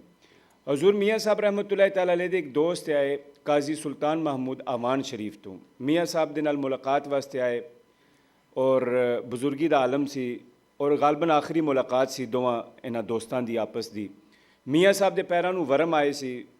काजी साहब आए मियाँ साहब की मुलाकात वास्ते, जिस वे रुखसत होने लगे ना, तो मियाँ साहब उन्होंने अपने हुजरे तो बाहर उन्होंने रुखसत करने वास्ते आप नाल तशरीफ लैके गए। ਜਿਸ ਵੇਲੇ ਰੁਖਸਤ ਹੋਣ ਲੱਗੇ ਨੇ ਤਾਂ ਬਹੁਤ ਪੁਰਾਣਾ ਇੱਕ ਯਾਰਾਨਾ ਔਰ ਦੋਸਤਾਨਾ ਇੱਕ ਤਾਲੁਕ ਸੀ। ਮੀਆਂ ਸਾਹਿਬ ਦੀ ਅੱਖਾਂ 'ਚ ਅਥਰੂ ਆ ਗਏ ਤੇ ਕਾਜ਼ੀ ਸੁਲਤਾਨ ਮਹਿਮੂਦ ਸਾਹਿਬ ਦੀ ਅੱਖਾਂ ਵਿੱਚ ਵੀ ਅਥਰੂ ਆ ਗਏ। ਮੀਆਂ ਸਾਹਿਬ ਰਹਿਮਤੁਲਾਹ ਤਾਲਾ ਅਲੈਹ ਨੇ ਜਦੋਂ ਸੱਜਣ ਨੂੰ ਵਿਦਾ ਕਰਨ ਲੱਗੇ ਤੇ ਆਪ ਨੇ ਫਰਮਾਇਆ ਕਿ ਸੱਜਣ ਵਿਦਿਆ ਕਰੈਂਦਿਆਂ ਨੈਣਾ ਚਾਏ ਵੈਣ, ਨਾ ਰੋਵੋ ਨੈਣੋ ਭੈੜਿਓ ਵੇਖਣ ਦਿਓ ਨੈਣ। ਸੱਜਣ ਵਿਦਾ ਕਰੈਂਦਿਆਂ ਨੈਣਾ ਚਾਏ ਵੈਣ, ਨਾ ਰੋਵੋ ਨੈਣੋ ਭੈੜਿਓ ਵੇਖਣ ਦਿਓ ਨੈਣ। ਸੁਖ ਚੱਲੇ ਯਾਰ ਚੁਕੇ ਹੁਣ ਜਾ ਰਹੇ ਸੀ, ਫਰਮਾਇਆ ਸੁਖ ਚੱਲੇ ਦੁੱਖ ਆ ਮਿਲੇ ਦਰਦ ਉਠਾਏ ਚੈਨ, ਮੇਲੇ ਫੇਰ ਮੁਹੰਮਦਾ ਖਬਰ ਨਹੀਂ ਕਦ ਹੈਨ, ਕਿ ਦੁਬਾਰਾ ਪਤਾ ਨਹੀਂ ਹੁਣ ਕਦੋਂ ਮੁਲਾਕਾਤ ਹੋਵੇਗੀ ਜਾਂ ਨਹੀਂ। ਇਸੇ ਤਰ੍ਹਾਂ ਇੱਕ ਦਫਾ ਮੀਆਂ ਸਾਹਿਬ, ਅੱਛਾ ਮੀਆਂ ਸਾਹਿਬ ਦੇ ਬੜੇ ਮਜ਼ਾਹੀ ਪਹਿਲੂ ਵੀ ਬਹੁਤ ਜ਼ਿਆਦਾ ਨੇ। ਮੈਂ ਇਸ ਆਪਣੀ ਕਿਤਾਬ ਦੇ ਵਿੱਚ ਪਹਿਲੀ ਦਫਾ ਅਲਹਮਦੁਲਿਲਾ ਅਸੀਂ ਇਹਦੇ ਵਿੱਚ ਨਾ ਮੀਆਂ ਸਾਹਿਬ ਦੇ ਬਾਕੀ ਜਿਹੜੇ ਸ਼ਬ ਰੋਜ਼ ਸਨ ਉਹ ਵੀ ਉਹਦੇ ਵਿੱਚ ਲਿਖੇ। ਮੀਆਂ ਸਾਹਿਬ ਇੱਕ ਜਗ੍ਹਾ ਤੋਂ ਗੁਜ਼ਰ ਹੋਇਆ ਆਪਦਾ ਸਰਾਏ ਆਲਮਗੀਰ ਦੇ ਕੋਲ ਇੱਕ ਪਿੰਡ ਹੈ ਭਾਗ ਨਗਰ, ਉਸ ਪਿੰਡ ਦਾ ਨਾਂ ਹੈ। ਮੀਆਂ ਸਾਹਿਬ ਰਹਿਮਤੁਲਾਹ ਤਾਲਾ ਅਲੈਹ ਜਦੋਂ ਉਸ ਪਿੰਡ ਦੇ ਕਰੀਬ ਤੋਂ ਗੁਜ਼ਰੇ ਤੇ ਆਪ ਚੰਦ ਲਮਹਿਆਂ ਵਾਸਤੇ ਉੱਥੇ ਰੁਕੇ ਤੇ ਕੁਝ ਦੋਸਤਾਂ ਨੇ ਉੱਥੇ ਕੋਈ ਆਓ ਭਗਤ ਉਸ ਤਰ੍ਹਾਂ ਦੀ ਨਾ ਕਰ ਸਕੇ ਜਾਂ ਜੋ ਵੀ ਮਾਮਲਾ ਸਨ ਤੇ ਮੀਆਂ ਸਾਹਿਬ ਰੁਖਸਤ ਹੋਣ ਲੱਗੇ ਨਾ ਤੇ ਆਪ ਨੇ ਫਰਮਾਇਆ ਕਿ ਭਾਗ ਨਗਰ ਪਿੰਡ ਦਾ ਨਾਂ ਸੀ ਤੇ ਮੀਆਂ ਸਾਹਿਬ ਨੇ ਫਰਮਾਇਆ ਕਿ ਕਿਸ ਬੇਭਾਗੇ ਇਸ ਨਗਰ ਦਾ ਭਾਗ ਨਗਰ ਨਾ ਧਰਿਆ, ਕਿਸ ਬੇਭਾਗੇ ਇਸ ਨਗਰ ਦਾ ਭਾਗ ਨਗਰ ਨਾ ਧਰਿਆ, ਬੇਭਾਗੇ ਨੂੰ ਭਾਗਾ ਕਹਿਣਾ ਜ਼ੇਬ ਨਹੀਂ ਦਿੰਦਾ ਅੜਿਆ। तो ਇਹ ਕਹਿ ਕੇ ਤੇ ਮੀਆਂ ਸਾਹਿਬ ਉੱਥੋਂ रुखसत हो गई। तो इस तरह बहुत सारे जो तमीराती काम मियाँ साहब ने करवाए, मतलब आपकी चिट्ठियाँ खतूत मतलब जो भी, तो टोटल पंजाबी ज़ुबान के अंदर ही मियाँ साहब रहमत और साढ़े वास्ते अल्हम्दुलिल्लाह मियाँ साहब पंजाबी ज़ुबान ਲਈ एक बहुत बड़ा एक असासा ने साढ़े वास्ते। और अज साढ़े उस इलाके ਦੇ ਵਿੱਚ ਮੈਨੂੰ ਤੇ ਲੋੜ ਦਾ ਤਾਂ ਨਹੀਂ ਪਤਾ, ਲੇਕਿਨ ਅੱਜ ਬਾਜ਼ ਲੋਕ ਜਿਹੜੇ ਨੇ ਉਹ ਮੀਆਂ ਸਾਹਿਬ ਨੂੰ ਪਠਵਾਰੀ ਸ਼ਾਇਰ ਜਾਂ ਪਠਵਾਰੀ ਜ਼ੁਬਾਨ ਦੇ ਨਾਲ ਮਖਸੂਸ ਕਰਨ ਦੀ ਉਹ ਕੋਸ਼ਿਸ਼ ਵੀ ਕਰ ਰਹੇ ਨੇ, ਜਿਹਦੇ ਵਾਸਤੇ ਚਿਰਾਗੁद्दीन ਵਾਲਾ ਸਾਹਿਬ ਨੇ, ਦੀਗਰ ਹਜ਼ਰਾਤ ਨੇ और मैं भी दरगाह शरीफ ਤੋਂ कि मियाँ साहब रहमतुल्लाह ताला अलैह पठवारी ज़ुबान के शायर नहीं सन, मियाँ साहब पंजाबी ज़ुबान के शायर सन। और मेन जो जी लैंग्वेज है ज़ुबान है वो पंजाबी ज़ुबान है। और मियाँ साहब की तुसी हाँ और पंजाबी विच ही लिखा। मियाँ साहब दा दी रुबाइयाँ तुसी वेख लो, आप फरमाते ने एक आप दा बड़ा, अगर 2 मिनट होवन तो मैं माजर चाहना, मियाँ साहब ने एक मजमून बड़ा खूबसूरत इश्क का मजमून लिखा है। मियाँ साहब इश्क नू मुखातबन और फिर इश्क जवाब भी दे रहा है और ये रुबाइयाँ दे विच है और बड़ी खूबसूरत। मैं सिर्फ 2 रुबाइयाँ तुहाडे सामने रख के ते इजाज़त चाहांगा। मियाँ साहब फरमाते हैं कि अलफ आ इश्का बाज आ इश्का ना छेड़ मस्कीन अकेलड़ियाँ। अलफ आ इश्का बाज आ इश्का ना छेड़ मस्कीन अकेलड़ियाँ, मैनू खबर नहीं तू है कौन कोई जोरे भन के बड़े हवेलड़ियाँ। मैनू खसम परदे विच छोड़िया सी आली भोलड़ी ते अलबेलड़ियाँ, परदा पाड़ मुहम्मदा नहीं मेरा हथ ला ना गुरु दी चेलड़ियाँ। ये सवाल कायम किया, अगू जवाब की आमदा है कि बेबालिए ते रब पालिए नी, खसम वालिए भोलिए बांकिए नी, अर्श फर्श कंबे मेरा नाम सुन के रख बंद जुबान चलाकिए नी, जिथे असी जाइए खाली ना आइए तोड़े होन ओ शान लोलाकिए नी, तेरा खसम मुहम्मदा दस केड़ा कुंड खोल खां अयानिए काकिए नी। तो इंज करके मियाँ साहब बड़ा खूबसूरत है मियाँ साहब दा अलिफ तो लैके ये तक, और साड़ी उस किताब दे विच भी मौजूद है। तो मैं इंशाल्लाह चंद किताबां जनाब नूं पेश भी करें जिहदे को हज़रात लेना चाहते। बहुत शुक्रिया तमाम आप मेहरबानी की। सदा बहार दई इस बागे कदी खजाना आवे, होवन फैज़ हज़ारां ताईं हर भुखा फल खा। वाह वाह बाजी हुण हासियां दी पटारी खुलण लगी, जरा टेक के बैठ।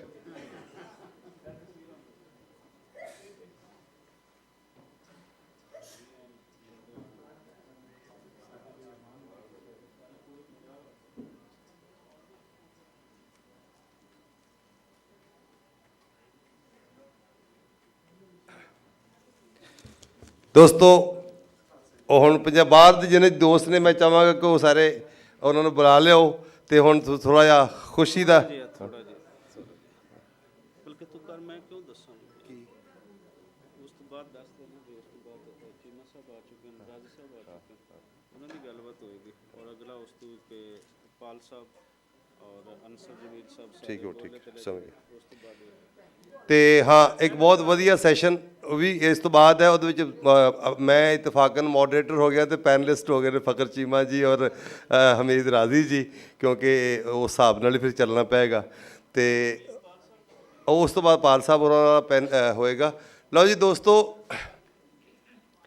ਇਸ ਥੱਕੀ ਹਾਰੀ ਹੰਬੀ ਸੁਸਾਇਟੀ ਦੇ ਚਿਹਰਿਆਂ ਤੇ, ਲੋਕਾਂ ਦੇ ਚਿਹਰਿਆਂ ਤੇ ਮੁਸਕਾਨ ਲਿਆਉਣ ਵਾਲੇ, ਇੰਜ ਜਨਾਬ ਇੱਕ ਐਡੀ ਹੈਲਦੀ ਸਾਫ ਸੁਥਰੀ ਕਾਮੇਡੀ ਕਰਨ ਵਾਲੇ, ਹਸਾਉਣ ਵਾਲੇ, ਤੇ ਸਾਡੇ ਦੋ ਅਲਬੇਲੇ ਫਨਕਾਰ ਆਰਟਿਸਟ ਜਿਨ੍ਹਾਂ ਦੀ ਇੱਕ ਲੰਬੀ ਕਥਾ ਹੈ ਸਟਰਗਲ ਦੀ, ਔਰ ਉਸ ਤੋਂ ਬਾਅਦ ਅਲਬੇਲਾ ਟੀਵੀ, ਔਰ ਜਿੱਥੇ ਪੈਰਲਲ ਸਾਰਾ ਜਿੰਨਾ ਪੈਰਲਲ ਥੀਏਟਰ ਵੀ, ਕਮਰਸ਼ੀਅਲ ਥੀਏਟਰ ਵੀ, ਈਵਨ ਫਿਲਮ ਵੀ, ਪੂਰੀ ਜਗਤ ਦੇ ਵਿੱਚ ਇਹਨਾਂ ਦਾ ਨਾਂ ਹੈ। ਇਹਨਾਂ ਨੇ ਅਲਬੇਲਾ ਟੀਵੀ ਰਾਹੀਂ ਬਹੁਤ ਵੱਡਾ ਕੰਟਰੀਬਿਊਟ ਕੀਤਾ ਹੈ, ਔਰ ਪੂਰੇ ਜਿੱਥੇ ਜਿੱਥੇ ਪੰਜਾਬੀ ਵਸਦੇ ਨੇ, ਚੜ੍ਹਦਾ ਲਹਿੰਦਾ ਤੀਜਾ ਪੰਜਾਬ, ਜਿੱਥੇ ਜਿੱਥੇ ਉੱਥੇ ਉੱਥੇ ਤੱਕ ਇਹਨਾਂ ਦਾ ਨਾਂ ਬੜਾ ਉੱਚਾ ਹੈ, ਇਹਨਾਂ ਦੀ ਮਾਨਤਾ ਬੜੀ ਵੱਡੀ ਹੈ, ਔਰ ਇਹਨਾਂ ਦੇ ਬੜੇ ਬੜੇ ਗੁਣ